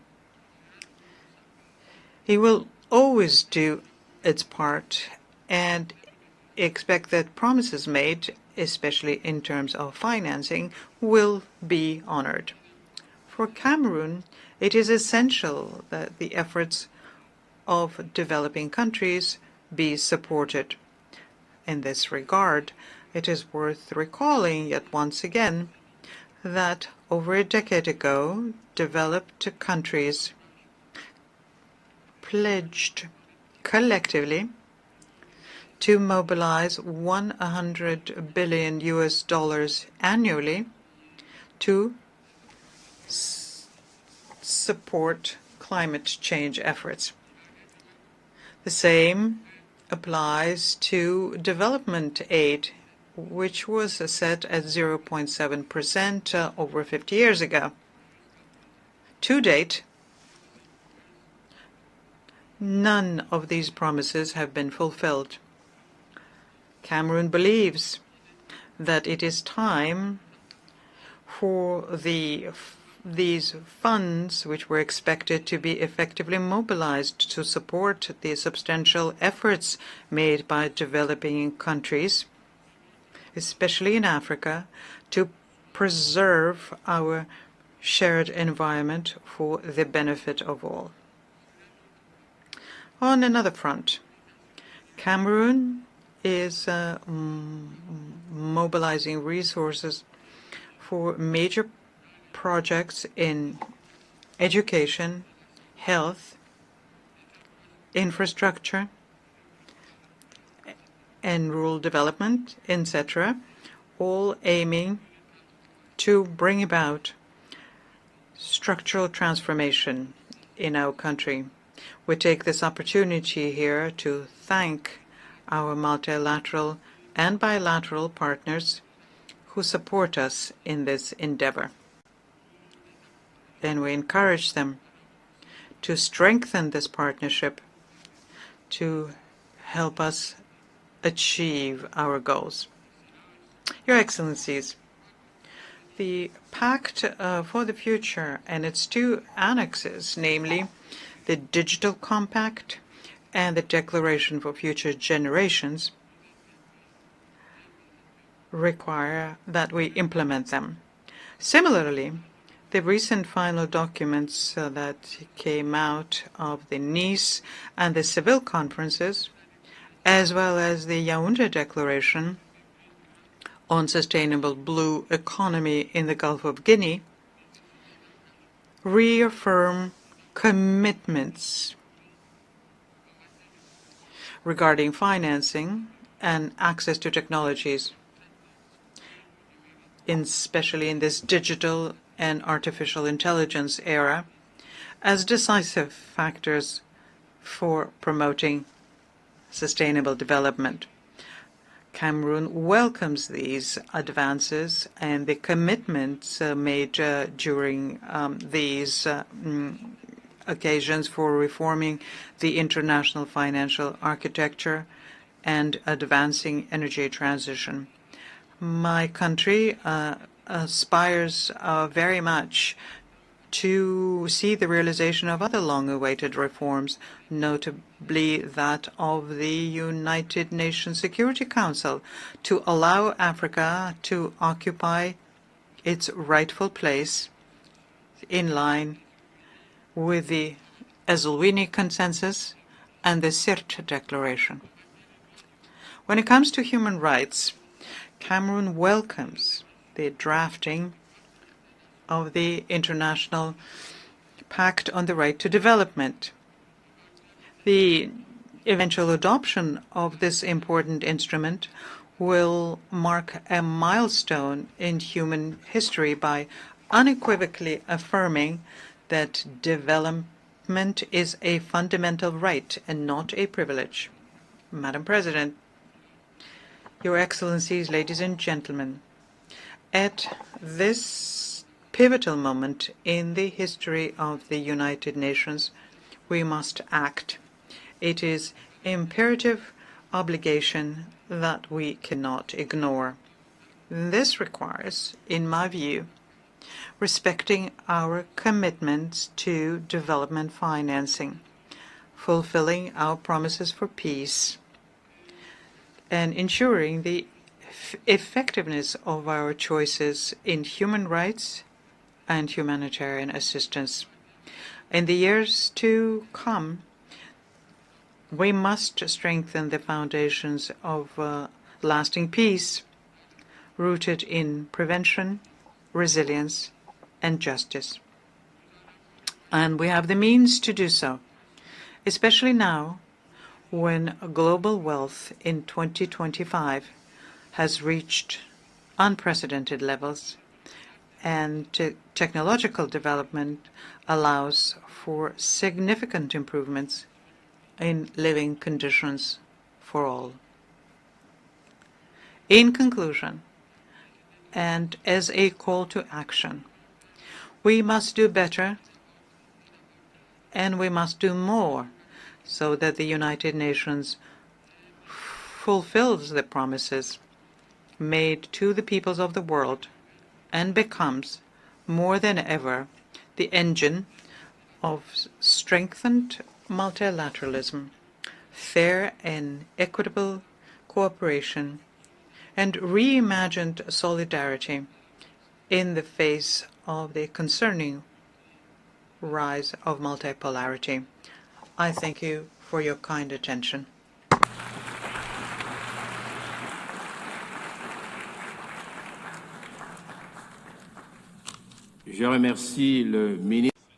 I thank the Minister for Foreign Affairs of Cameroon.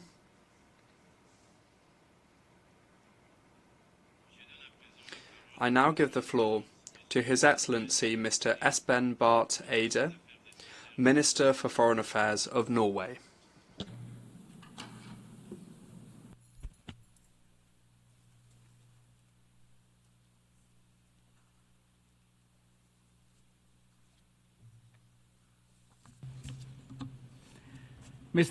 Mr. President, Excellencies, distinguished delegates. 80 years ago, against the backdrop of the Second World War, world leaders gathered in San Francisco to sign the UN Charter, to save succeeding generations from the scourge of war. This once-in-a-generation moment brought the idea of the United Nations to life.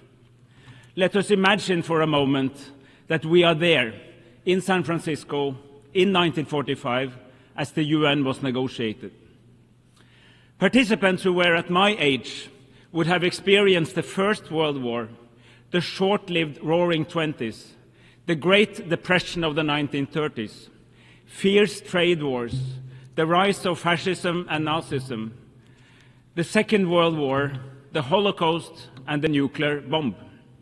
And all of that in their own adult life. If events like these constitute your life experience, you do not believe that the world is a rose garden.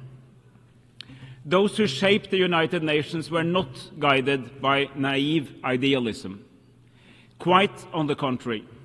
This was a deep realist recognition that mankind simply could not continue as before. Centuries of great power rivalry, competing spheres of interest, and imperialism had not forged peaceful coexistence. The founders, however, were indeed visionaries, as they believed that a better world was possible. Our founders realized that the world needed shared norms and principles in order to avoid yet another world war. They were adamant not to repeat the debacle of the interwar years. This noble insight shaped the United Nations Charter.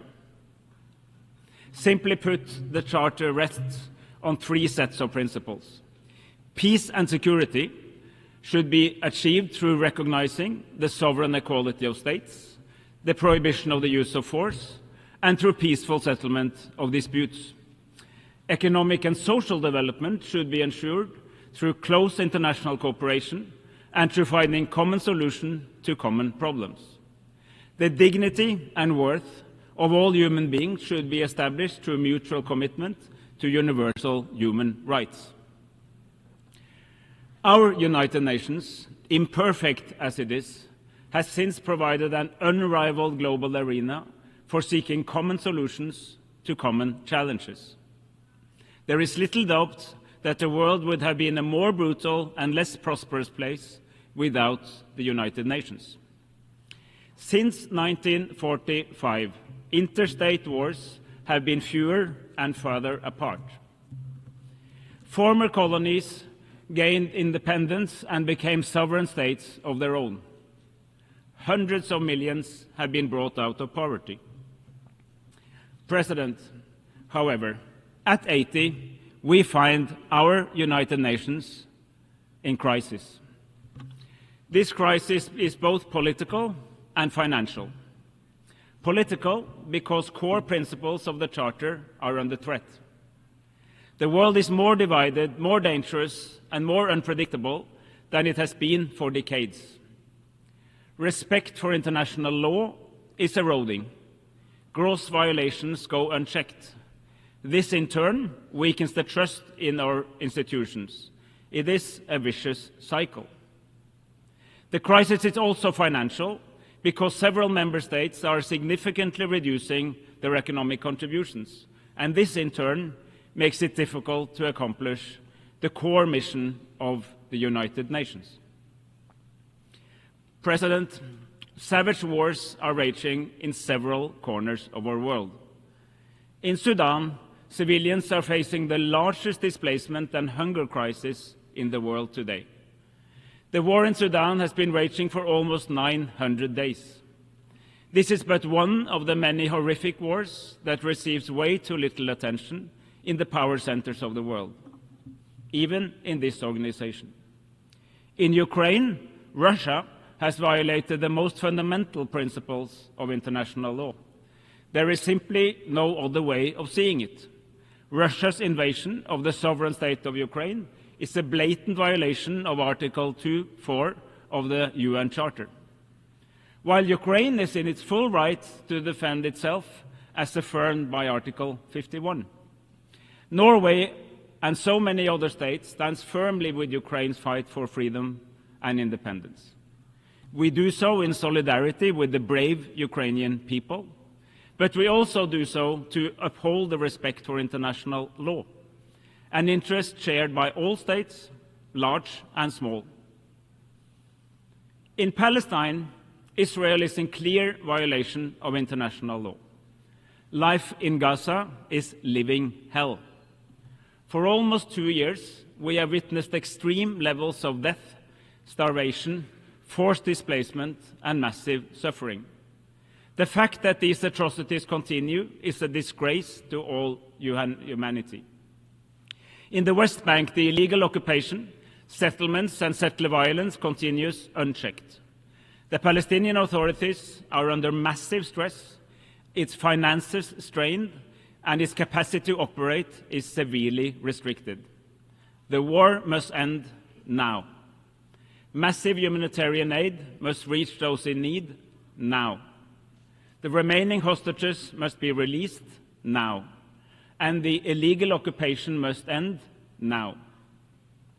But colleagues, there is an alternative to this never-ending cycle of violence.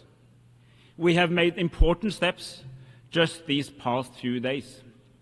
At the Conference on Palestine in this hall on Monday, Member States further developed the roadmap to a settlement to the deeper conflict between Israel and Palestine.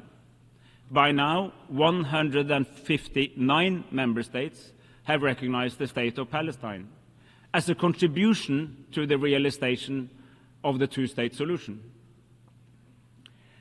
However, the recognition of Palestine is only one of the elements needed to reach such a two-state solution. There are many pieces in this puzzle. Palestinian governance and economy must be strengthened. Hamas must be demobilized. We need security guarantees to both Israel and Palestine. And key Arab states aim to normalize their relation with Israel as part of a broader agreement. In order to put together these pieces of the puzzle, the Global Alliance for the Implementation of the Two-State Solution was launched here in New York last year during the last UNGA. It continues to gather support for a comprehensive settlement.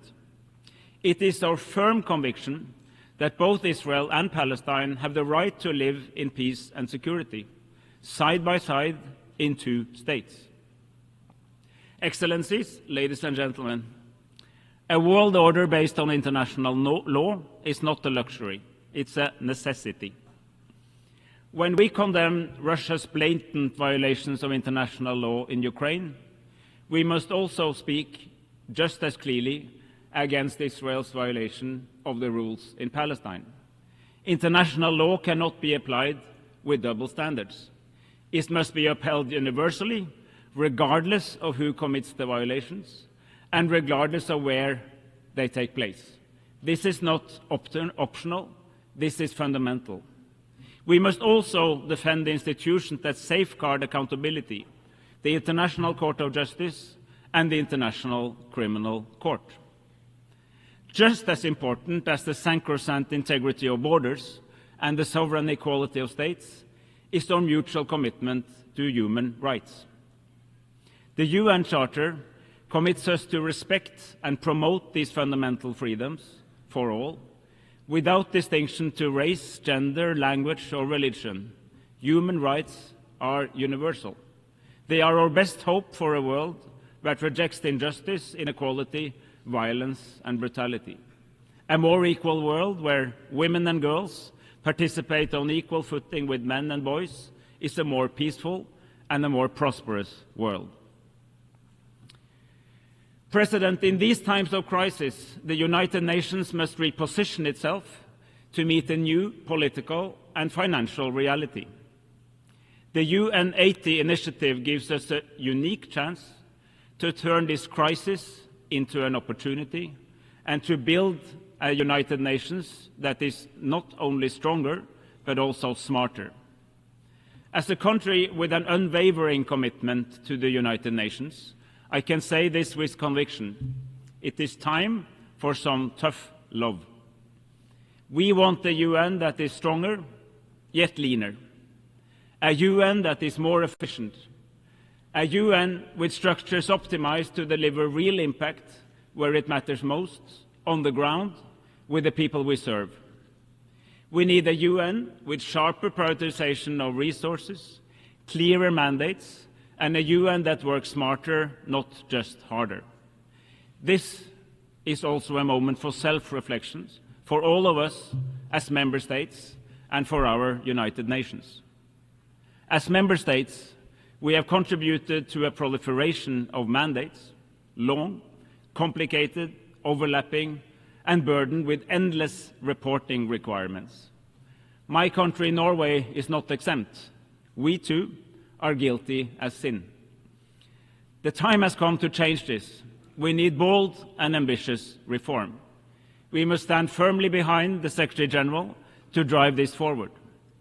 We need a UN that can continue to uphold the rules and the principles that have underpinned our international order for the past 80 years. And we need a UN 80 process with a roadmap for the next Secretary General. When she assumes office, in 15 months, she must be able to head the reformed UN fit for the next 80 years.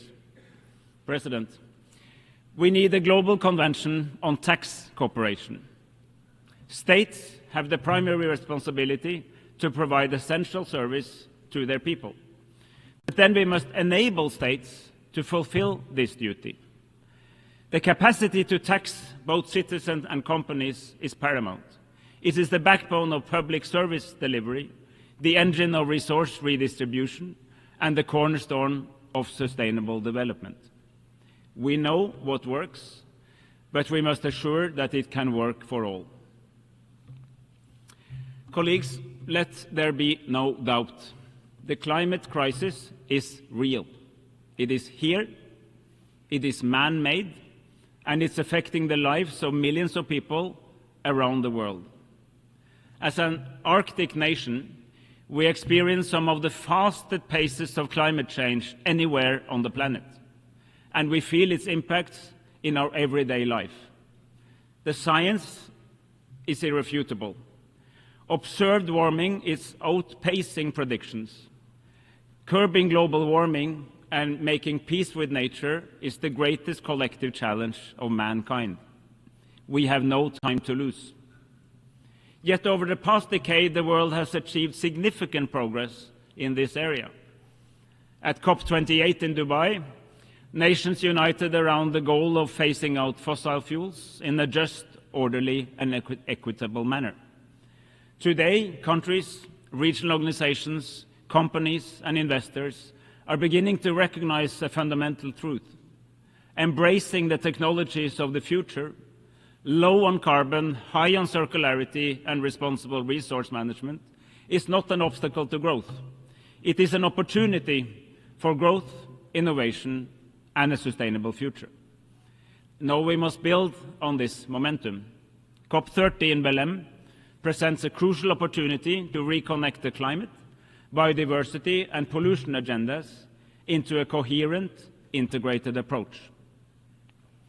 President, as we mark the 80th anniversary of our United Nations, let us protect the foundations for peace, human rights, and development.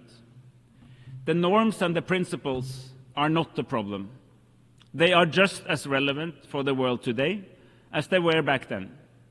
What does deserve scrutiny is the system we have established to protect and enforce these norms and principles.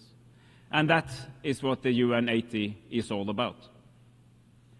Let us make sure that these principles apply for all people, everywhere, all the time, so that in another 80 years, future generations do not have to build a new version from the ashes of another devastating world war.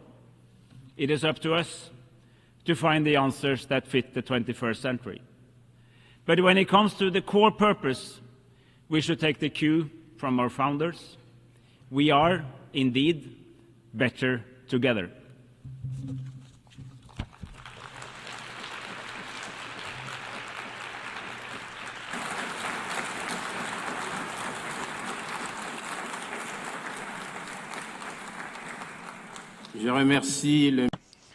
I thank the Minister for Foreign Affairs of Norway.